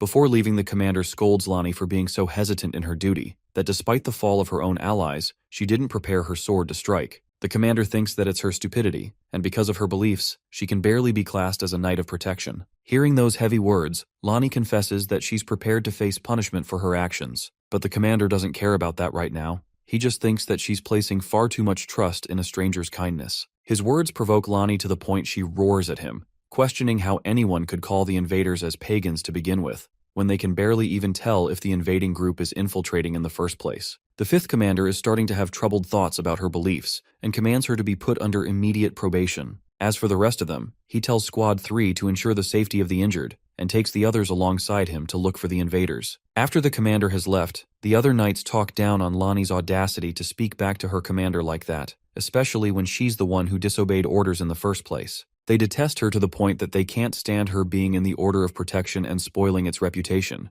Though their words are full of provocation, Lonnie controls herself the best she can. Looking at her from a safe distance, Jin realizes her familiar face. This woman is actually the king's adopted daughter, and in his original life, he'd read up on her personal experiences. Apparently, Lonnie scored a vile reputation for being drunk all of the time and living a carefree life. Despite being the adopted daughter of the king, the people humiliated and made fun of her. But that's the shocking difference, because the woman he sees before his eyes right now is like night and day to what he read in those letters. This version of Lonnie is laser-focused and serious about her goals. After her comrades are gone, she breaks her facade and goes up to Jin, emphasizing that it's their best shot to move while they still can. Of course, she's also ready to navigate an easy path for them until they can reach Murakan's location. A little while passes as the city goes to hell. The Class 2 knight opens up a secret underground passage. She leads them down to the staircase, while also pointing out that they're using a forbidden path, so no one will follow them. But that begs the question that's bothering Jin the most, so he directly asks her why she's helping them out to begin with. The knight talks about her pride in being a citizen of the Holy Kingdom and a daughter of their goddess Ayula. Basically, she doesn't care about honor or her duties of being a knight because of the horrors she's witnessing before her eyes. She vividly recalls the terrifying sight of the enormous fire dragon, Kadun, who is responsible for all of the violence that is causing the city to burn down. Opposing him is Murakan, who did his absolute best to stop Kadune's wrath from obliterating the city completely. Worried for his sake, the silver dragon asks about his condition. Unfortunately, even Lonnie understands that the dark dragon is in a very fragile state right now. Even though she's tried her best treating his wounds with divine magic, it still isn't enough to make him recover fully. The knight leads them down to a secret room, where Murakan appears to be resting in his cat form. He's beat up and currently trying to recover, and before entering a state of slumber, his last orders were for Jin to find him. Quicantel sees his miserable state and points out that he didn't force himself to become like this of his own volition. Rather, it's the only way his body knew how to survive after a brutal battle. It was a response based on instinct, something only the top dragons can do. The silver dragon weeps for him, calling him a reckless idiot, but she's glad that even after losing most of his powers from his prime, Murakan still has the ability to use this secret technique. As for Jin, he's equally worried about him. However, Quicantel places strong emphasis on their immediate departure, highlighting that if Murakan is left unattended in this state for far too long, he'll never be able to transform into a dragon again. Luckily, Lonnie is already there to lead a path for an exit, allowing the group to escape the city quickly. She urges them to leave so they waste no time. Jin stops by to thank her for her incredible act of delaying Murakan's doom, because if she hadn't done that, things would have been horrible for them. That's why, on his name as a Runcandel, he swears that he'll repay her debts. The honest knight feels pride in knowing that she acted on her beliefs and wishes the best for the dark dragon's recovery. Let's change perspective to the reaction of the fire dragon. This guy is pissed off because he was so close to killing Murakan at last, only for the chance to slip right before him. Even the leader of the Zippel clan is shocked to see him appear so displeased with the situation. Kadun roars at his own anger towards himself, knowing that he made a critical error. The Zippel patriarch highlights how strange it was for them to run into Murakan, when in fact they were trying to look for his sister Misha in the first place. The thing is, if Murakan had been captured, they could have easily lured Jin as his contractor, and that way they'd finally be able to restore the might of the Devil Stone. Things went south for the Zippels, but at least now they're certain about the meeting between the Shadow Dragon and the Earth Dragons of Bement. The Zippel mastermind intends to patiently look for the next opportunity to strike, highlighting that Murakan has already lost his previous powers. However, Kadune points out that it's uncertain to conclude that, because it's more like Murakan is slowly recovering his abilities instead. Amusingly, Keliak wonders if there's a way for them to resurrect a dragon's heart without the presence of the Devil Stone. The Fire Dragon is unsure of whether it's possible or not, but he understands that the Shadow Dragons are different from normal ones. He senses that Murakan wouldn't be moving recklessly if his contractor wasn't nearby. But Keliak doesn't care much about what he's worried about is the reaction of the Holy King, who appears to have been acting on his own for sending out the Dawn Order of Protection without informing the Zippels at all. Keliak finds the Holy King exhausting to talk to and understands that there will be a meeting soon. Like the sadistic mastermind he is, he even wonders if it's a good idea to just kill the king, because a noble and good man like him is going to end up in heaven anyway. Kaduni calls his own master completely insane, which is hilarious to me, because this is the same dragon that was obliterating an entire city a while ago. The Zippel Patriarch must be completely nuts if he's insane by even Kadune's standards. Anyway, let's go back to Kashmir's place. Remember Kujan's sister? Luckily she's awake, though she's sad after reading her brother's letter, which probably contained a history of events that occurred while she was unconscious. It makes her quest for vengeance meaningless now that they're under Jin's care. Speaking of which, Jilly comes around like the nanny of the year and brings her some soup to drink. She treats the girl with kindness, highlighting that she needs rest to hasten the recovery process. Varys's body has yet to replenish itself with mana, but it's progress already that she's experiencing recovery. She also apologizes for everything she and her brother put them through, and asks if there's any way to help. The notion of help intrigues Jilly, because in the very next scene, she tosses the bloodthirsty assassin right into maid attire. The poor girl is struggling to contain her embarrassment, while Jilly thinks the dress looks lovely on her. She's also really happy to teach Varys how to clean and get started on her duties.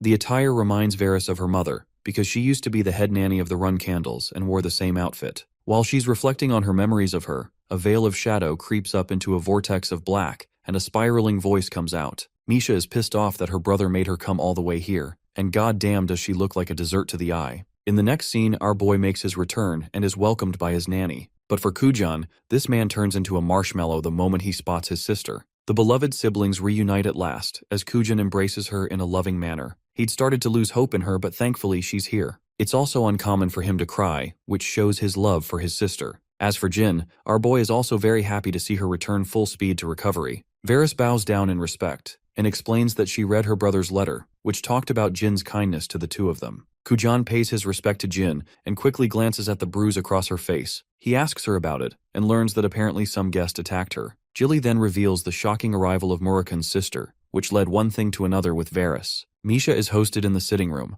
while Kujan wastes absolutely no time blitzing with full speed. Bro is pissed off like hell that someone even dared to hurt his sister, and he's so mad in his pursuit that the assassin is ready to nail Misha in the nail for it. Unlucky for his ass though, Misha punches the shit out of the guy and sends him flying to Jupiter. Hilariously, Jin and Quiquintel quietly observe the scene, while the Shadow Dragon officially introduces herself to Solderate's contractor after their previous encounter in the desert. In the next scene, the same brooding dragon is out here enjoying a sweet snack made by Latrie, the dragon who's supposed to act as Julia's guardian. Misha senses Julia's powers and realizes that she's a contractor of the God of Sight. Jin's perspective is pretty interesting to notice. He clearly remembers encountering a strange shadow in the desert, but had no idea that it was actually Misha all along. It makes him flushed, knowing that she saw his agonizing journey in the desert. But the part that really bugs him is how she was able to trace his location all the way here. The Dark Dragon's sister quickly explains that Murakan is her puppet if anything, and she's always had a tracking spell on him from a young age. It functionally works differently from ordinary tracking magic, because Misha has full knowledge of her brother's actions,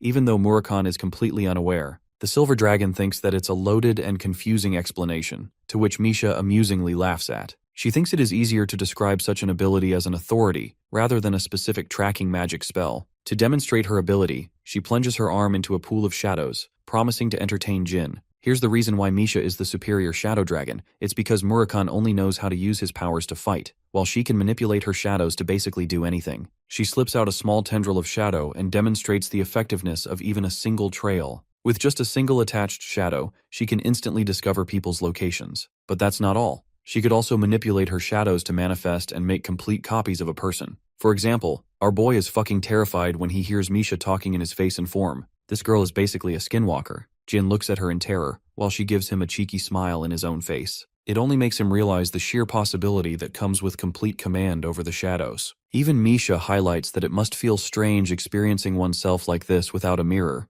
Without fucking with his mind anymore, she releases the form back to her shadows. She wonders how he feels experiencing himself, while Jin sings praises of her excellent command over her powers. He can't even fathom the fact that another one of him can easily exist out there without his knowledge. It goes to show that if humans came to control this power, they would destroy each other. Interestingly, Misha reflects that she's never going to let Jin fall into the same fate as Tamar's, and she is hoping that he steps down from the pursuit of power if anything. The Shadow Dragon continues her watch on him with great intrigue. To Misha's absolute horror, Julia answers her mind, arguing in favor of Jin, and stating that he'll never fall in the pursuit of madness. It really stuns the Shadow Dragon for a second, the realization that she has been outplayed by the little girl. Thanks to her abilities granted by the God of Sight, Julia sees something in the Run Candle that nobody else does. It makes Misha wonder if Julia is witnessing the first Patriarch's reincarnation in him. It completely terrifies her to believe that Tamar reincarnated, but an even more shocking thought is the realization that Julia sees Solderé himself in his contractor's presence. The Shadow Dragon holds herself down from jumping straight into conclusions, even though she can fully grasp that the god of darkness no longer communicates with her. She thinks that it's entirely possible that something must have happened for Solderate to radio silence on her. Unsurprisingly, Julia's comment about Jin is so vague that her father asks her about what she means. The loving and cuddly girl once again emphasizes her point regarding Jin's pursuits. Our boy actually didn't know what she meant either, until he remembered that she's always called him Mister from the first time they met each other. The hot dragon, the shadow dragon, gets up to check on Murakan's condition. She grabs his silly little cat-like body and almost doesn't want to heal him back to full health because she finds him endlessly adorable as a cat. Of course, Jin doesn't like that and understands that Murakan wouldn't be thrilled about it either, so he begs her to do her best. She confesses that she's messing around and fully intends to help her brother recover. Misha demands them to leave the room and casually admits that there will be a lot of screaming involved. Her comment is so terrifying that even the unconscious cat is shivering in fear, and it's safe to say, the cat's screams reach the moon that night. Jin is patiently waiting outside. The screams are starting to get to him because it's been 3 days since Murakan's recovery, or perhaps torture, began. The silver dragon quells his worries, reminding our boy that Misha is going to have to go through an incredibly taxing job of helping Murakan regain his lost powers. If the process is unsuccessful, he'll still be fine, so there's nothing to worry about. Except, Quiquintel hides the fact that if the process fails, the Dark Dragon won't ever be able to use his powers again, even if he recovered. A contemplative Jin stares at the little leaf in his hand, questioning the chances of the success rate. Quiquintel reveals that it's an ambiguous 50% for both success and failure, so their odds aren't that bad. At the same time, she's terrified of what will happen if the process results in a failure, which is also why she wants Jin to be mentally prepared for the worst to come. Her words, coupled with Murakan's agonizing screams, isn't a pleasant moment for our boy. It reminds him of his first ever encounter with the Dark Dragon, while he was just a helpless little child. A flood of memories comes crashing down in his mind regarding all the sweet memories they spent together on their journey. At last, the day arrives where Misha opens the window, appearing gassed out from the procedure and devastated.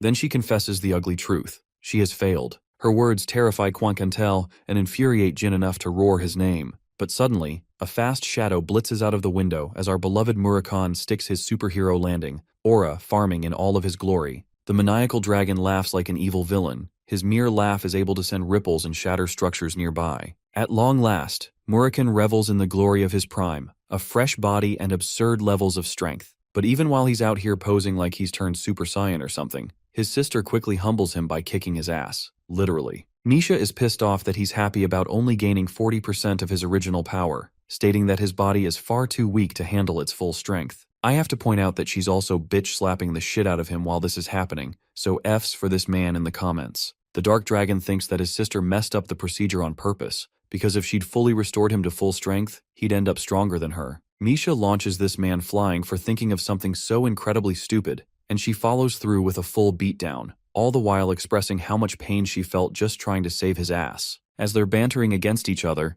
Jin and his group are at a loss for words. Funnily enough, Misha wants to kill his ass right after reviving him only moments ago. The Shadow Dragon concedes his defeat, while Jin is happy as he can ever be seeing his friend nourish back to health. He thanks Misha, who understands how frustrated they must have felt when it took her days to complete the procedure. She also doesn't want to waste time anymore and plans to leave, highlighting how busy she is compared to her absolute moron of a brother. I just love how she humbles him every chance she gets. Anyway, the Run Candle apologizes for not being able to make it up to her for all her help. To that, Misha assures him that it's her duty to act on behalf of Solderate in case anything goes wrong. And now that she's connected her shadow with him, they can meet at any time. Finally, she advises Jin with a mission to head to the old Otarium. Confused, he asks why, and learns that there's supposed to be a special grimoire, a piece of legendary treasure left behind by Ryul Zippel. This grimoire is no joke either, to the point Jin already has previous knowledge of it. He expresses his concerns, bringing up the fact that the Otarium is going to be difficult for him to get to with his current level of strength. To that, the Shadow Dragon agrees and explains that though she intended for him to go there after becoming a flag bearer, it will be too late then. That's why she recommends taking Murakan alongside, who can certainly hold his own with his current level of restored strength. Her fixation on being late makes Jin wonder if there's another person actively on the hunt for the grimoire. Misha confirms that it's a dangerous mage, someone who Jin already knows about. When he asks for clarification on who it is, Misha utters the words, Arya Owlheart, the same child who was born with a similar destiny like Jin Runkindel himself. Let's break down what Arya Owlheart even is. It's actually a false identity of Valeria, one of many fake names she used in his previous life. She had a unique fascination for this name, and it really astonishes him to learn that his previous mentor is currently looking for the special grimoire. Jin stops to question what Misha implies when she says that Valeria shares a special destiny along with him. In her response, the Shadow Dragon expresses that Jin is chosen by the shadows, while the mage is chosen by history itself. Misha thinks it's a wise choice to support her in her ventures, because she could prove to be an irreplaceable ally to him. This turns Jin inward, reflecting on Valeria's ultimate goal in his previous life. She'd always wanted to discover her family's lost mages, and if history has chosen her for this mission, it begs the question if she is close to attaining her goal. Anyway, Misha switches topics and bullies Murakami, reminding his ass to look after his contractor properly while she's away. He ends up calling her a granny for it, and well, you can tell that she's beating him up because of it in the background. Jilly turns up with a delicious strawberry pie, which turns the dark dragon into a sweet girl with eyes full of wonder and joy. It really adds to the fact that both Murakami and Misha are the same when it comes to their tastes. In fact, the older sister is even ready to reward the nanny with a small piece of advice. Hilariously, she reveals that Murakami actually has a type for women like Jilly, so it's completely fine if she kills him if he tries to be forceful in his ways. The silver dragon is amused by her jokes and thinks that Misha should take it easy and return home. The dark dragon thanks her, says her farewells, and turns to open up her portal. Waving goodbye, Misha leaves, causing Murakami to turn into a beaming prince charming in front of his beloved strawberry pie. Meanwhile, Jin is just happy that Murakami's back, even if he couldn't return with his full strength. Though everyone played a part, the dark dragon remembers the contributions of Lani the most.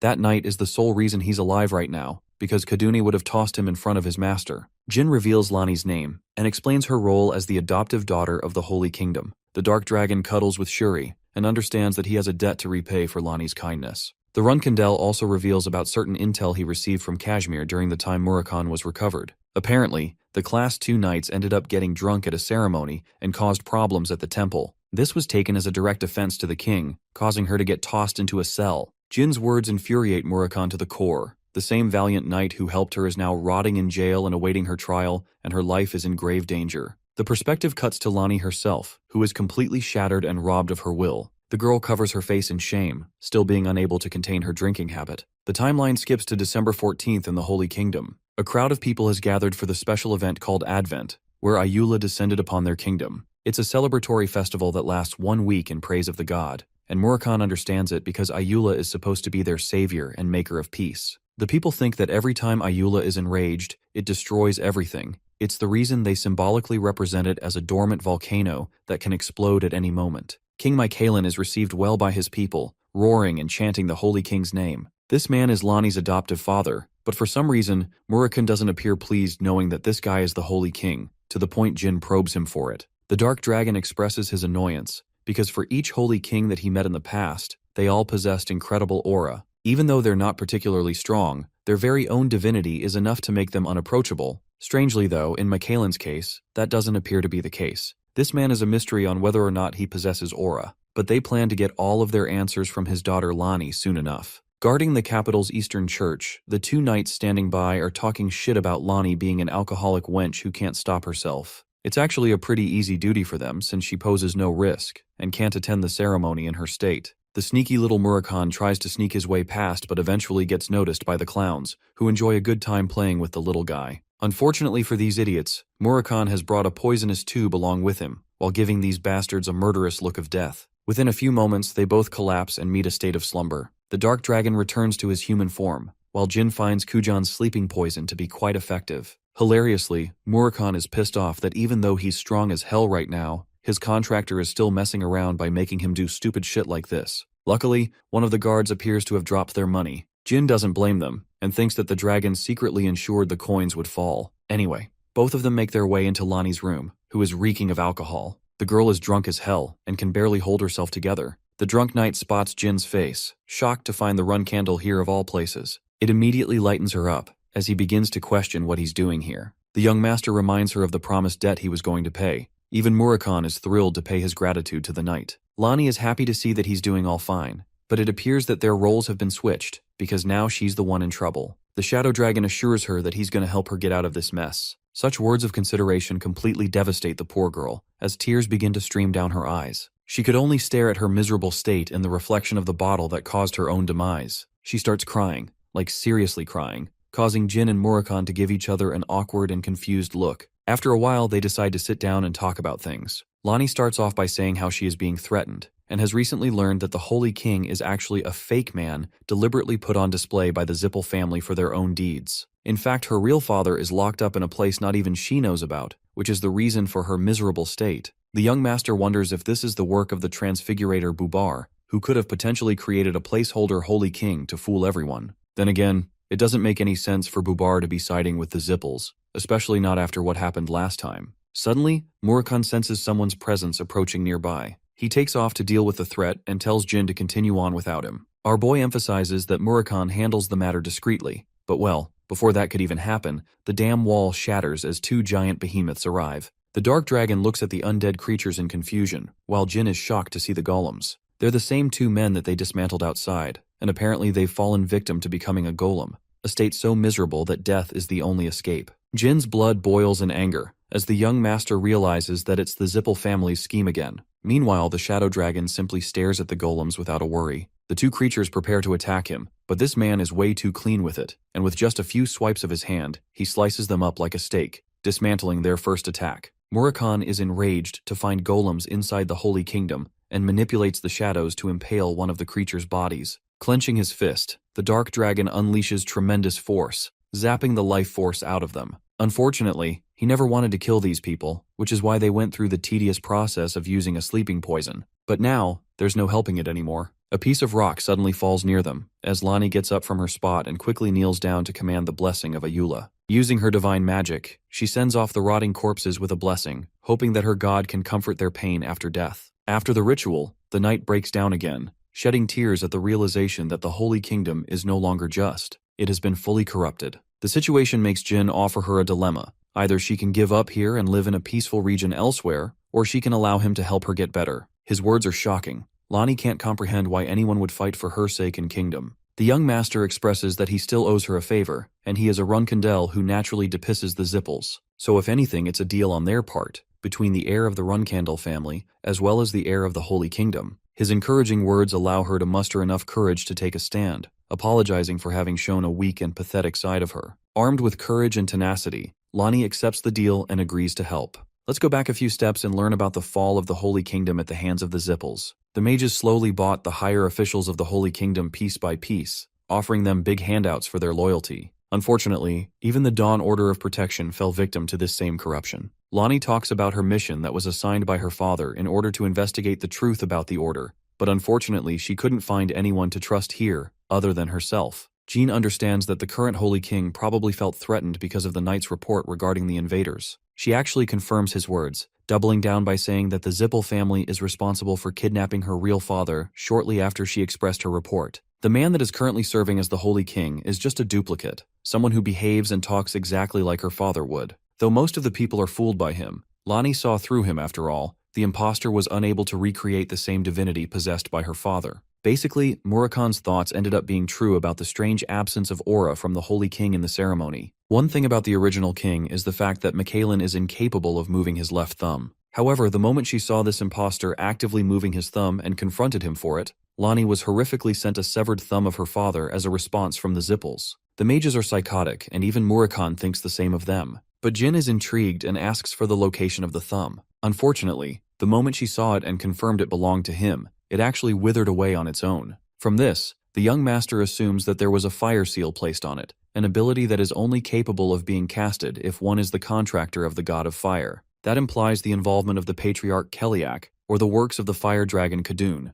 The situation is much more serious than it seems, so Jin asks about any other people who seem to know about the king's secret regarding his thumb. Lonnie starts off with a bunch of names and finishes up by revealing the name of their commander, Sir Vatura. The young master then asks if any of these people appear trustworthy, but unfortunately they're all a lost cause, as Lonnie shakes her head in disappointment. Montiano and Konu govern the administrative and regulatory factions, and despite being her father's most trusted friends from childhood, the moment she brought up the matter of his thumb, a sinister smile came over their faces. It's as if they enjoyed her confusion, the look of terror on her face. Lonnie had no chance, she was being played from the start. It was that moment that made her realize that her father's most trusted allies ended up becoming the puppets for the Zippel family, making her crash and burn in a drunken state. The Dark Dragon brings up the mention of Sir Vatura, who could perhaps be trusted. The good thing is, Lonnie hasn't spoken to the man in person. However, many suspected that he had been plotting a scheme to dethrone her father for a long time. This man has also openly vouched for a good association with the Zippel family, so that's not good either. Jin wonders if it's specifically because of those reasons that Lonnie tends to avoid the man.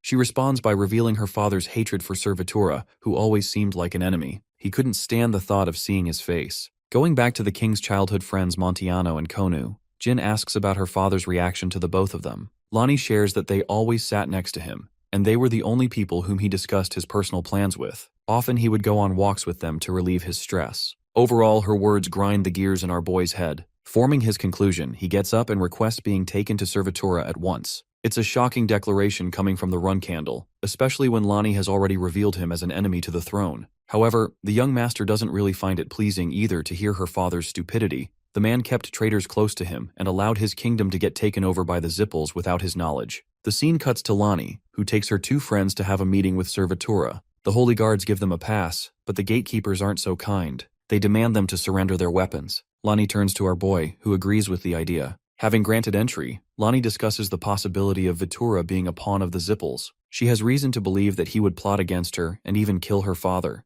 Murakhan assures her that nothing of the sort is going to happen with him around, because a bunch of puny knights aren't going to stop him. Unfortunately, the part she worries about the most is what they'll do to her father. To that, the young master comforts her with a bittersweet truth bomb. She doesn't have to worry about her father being tortured or not, because it's almost certain that he's already been killed. Though it's harsh to hear, Jin tells her that the kingdom has slipped away into the hands of the Zippels, and if they're following that logic, then her father serves no purpose anymore, and has already been executed. It's a cold truth, but it's something for the girl to accept. Even Lonnie understands that the possibility is real, but she wants to rely on her resolve and make it known for herself after speaking with Sir Vitura. Speaking of their meeting, they get to his room shortly afterwards. Adopting a cocky smile on his face, he welcomes Lonnie as the Holy King's beloved daughter, and then doubles down by calling her a drunk troublemaker. Having dropped a verbal jab, he asks about the people behind her. Lonnie reveals that they're just friends, but the cunning and perceptive man already knows the truth. They're the invaders who attacked and killed the men in the Eastern Church. It appears that Vitura is already one step ahead in terms of his knowledge about the situation. He was actually trying to hunt the invaders down, but finds it glad that they've come to surrender on their own. Furthermore, he even threatens to kill the Holy King if Jin's group continues to pose trouble for them. This little fact implies to Lonnie that her father's still alive. Anyway, Vitura orders one of his guards, Kane, to inform the Zippels that they've captured the king's daughter. As for her friends, he plans to capture them for an interrogation later. Murakhan is about to explode his anger, but Jin stops him from doing anything reckless. The Dark Dragon doesn't get it, because if they stall for long, these clowns will report everything for the Zippels. Instead of backing down, the arrogant guards continue to trash talk against the invaders who ran away last time. They threaten to use force against them if Jin and Murakhan don't back down, especially when the Holy King's life will also be at risk. Meanwhile, Lonnie is reduced to a puddle of tears. Her body shivers as tears pour out uncontrollably down her face. She regrets ever having to come here, realizing that her kingdom fell to ruin because she was too late to notice anything. If that wasn't enough, her father didn't do much to prevent their demise either. While she's bursting in anger, Jin comforts her by asking her to lift her head.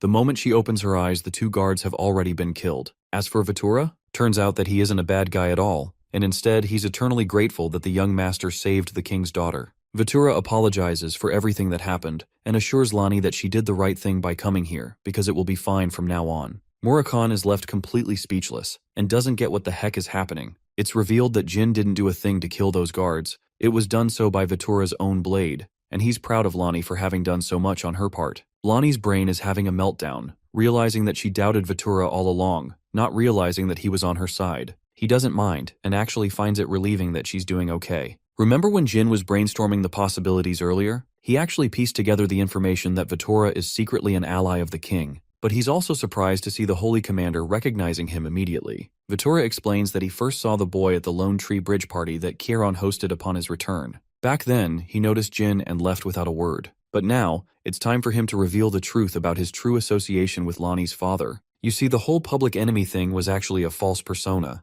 Vitura and King Michaelan deliberately acted like enemies conspiring against each other, when in reality, they were allies trying to keep the balance of the world. Jin adds on by stating that the Zippels had no clue, and because they suspected Vitura to despise the king, they approached him and began thinking he was an ally. In reality, that was never the case. The Holy Kingdom is a mess right now, divided into two factions, one supporting the Kinzello faction and the other supporting the crazy mages. It's here that Vatura confesses that the Fake King is actually placed by the Kinzello family, who can command the use of shapeshifters to do their bidding. This means Bubar and Kinzello are involved in this mess. Vatura explains that initially, both groups tried to take over the Holy Kingdom together, but for some strange reason, they no longer appear to be cooperating with each other. Of course, this is once again because of Jin's involvement, but no one knows about that. Vatura continues by stating that the kingdom is now split between the moderates faction, who are sworn to the Zippels, and the hardliners, who follow the Kinzello. In reality, a third and very tiny proportion cares about the Holy Kingdom. Moving on,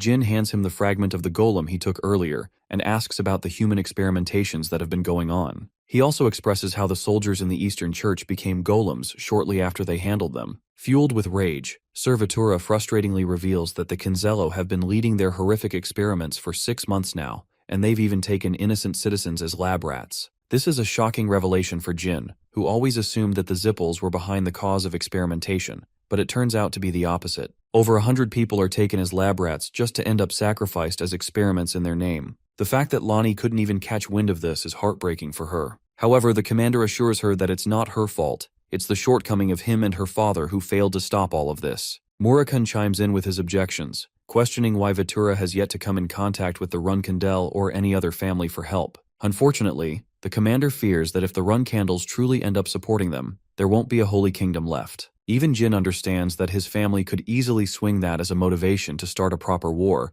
because in reality, their house doesn't require the use of the Holy Kingdom, but rather its saints as well as its treasures. The commander emphasizes that the Zippel family has full knowledge of the experimentation process of the Kinzello, but it seems like they're not showing any active involvement. This makes Jin realize that it's a cunning strategy to expose the Kinzello to the public when the Zippels find it convenient. This way, they'll become the heroes in the eyes of the world. Not just that, from what the golems he encountered today, the young master vividly remembers their appearance to be different from last time. That's because these golems aren't created by the Zippels like they were before. At the same time, it bothers him about the motive of the Kinzello faction to focus on creating golems in the first place. While he's deep in thought, the Dark Dragon probes his mind. Jin has figured out a way to take down both factions at once, while at the same time sustaining little damage. His words surprise both Lani and Vatura, who wonder if something of the sort is even possible. The Runcandle reveals that he intends to go to the Old Oterium first, and right after dealing with the Kinzello, he'll help the citizens be freed. With the citizens out, they'll come forward with the truth. However,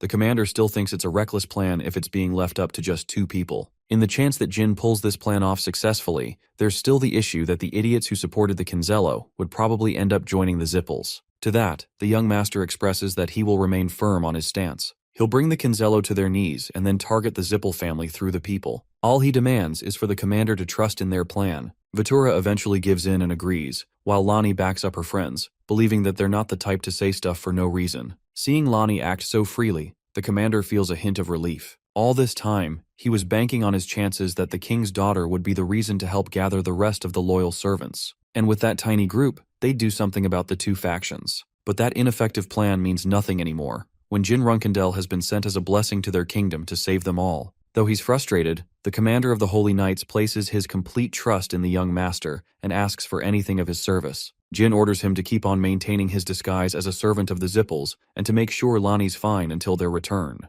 With that promise made, our boy turns his back, promising that he'll be back. He earns the gratitude of the commander, while Murakun is excited for what's to come. The Dark Dragon advises Vatura to act like he's been injured after a fight against his invaders. But here's the shocking part. This man literally chops his own damn arm off, just to keep up with the act. Even Lani screams in worry, preparing to heal him at once. But the commander stops her, explaining that it's the only way to make the Zippel family believe about what went down, especially when his own guards are dead. In his final act, Vatura hands his sword to the young master and tells him the exact room where all of their weapons have been stored. Jin clasps the blade and declares that he'll return before the ceremony closes. Let's go ahead and head to the Old Oterium, a place that is currently being used to experiment all kinds of ugly things. One of the researchers expressed sadness for being unable to save another test subject, when suddenly, the room goes red as a warning signal startles everyone. The men have no idea what's going on. The barriers they placed have been tampered with and removed. The evil mages have no idea because the barriers weren't even destroyed, just completely nullified.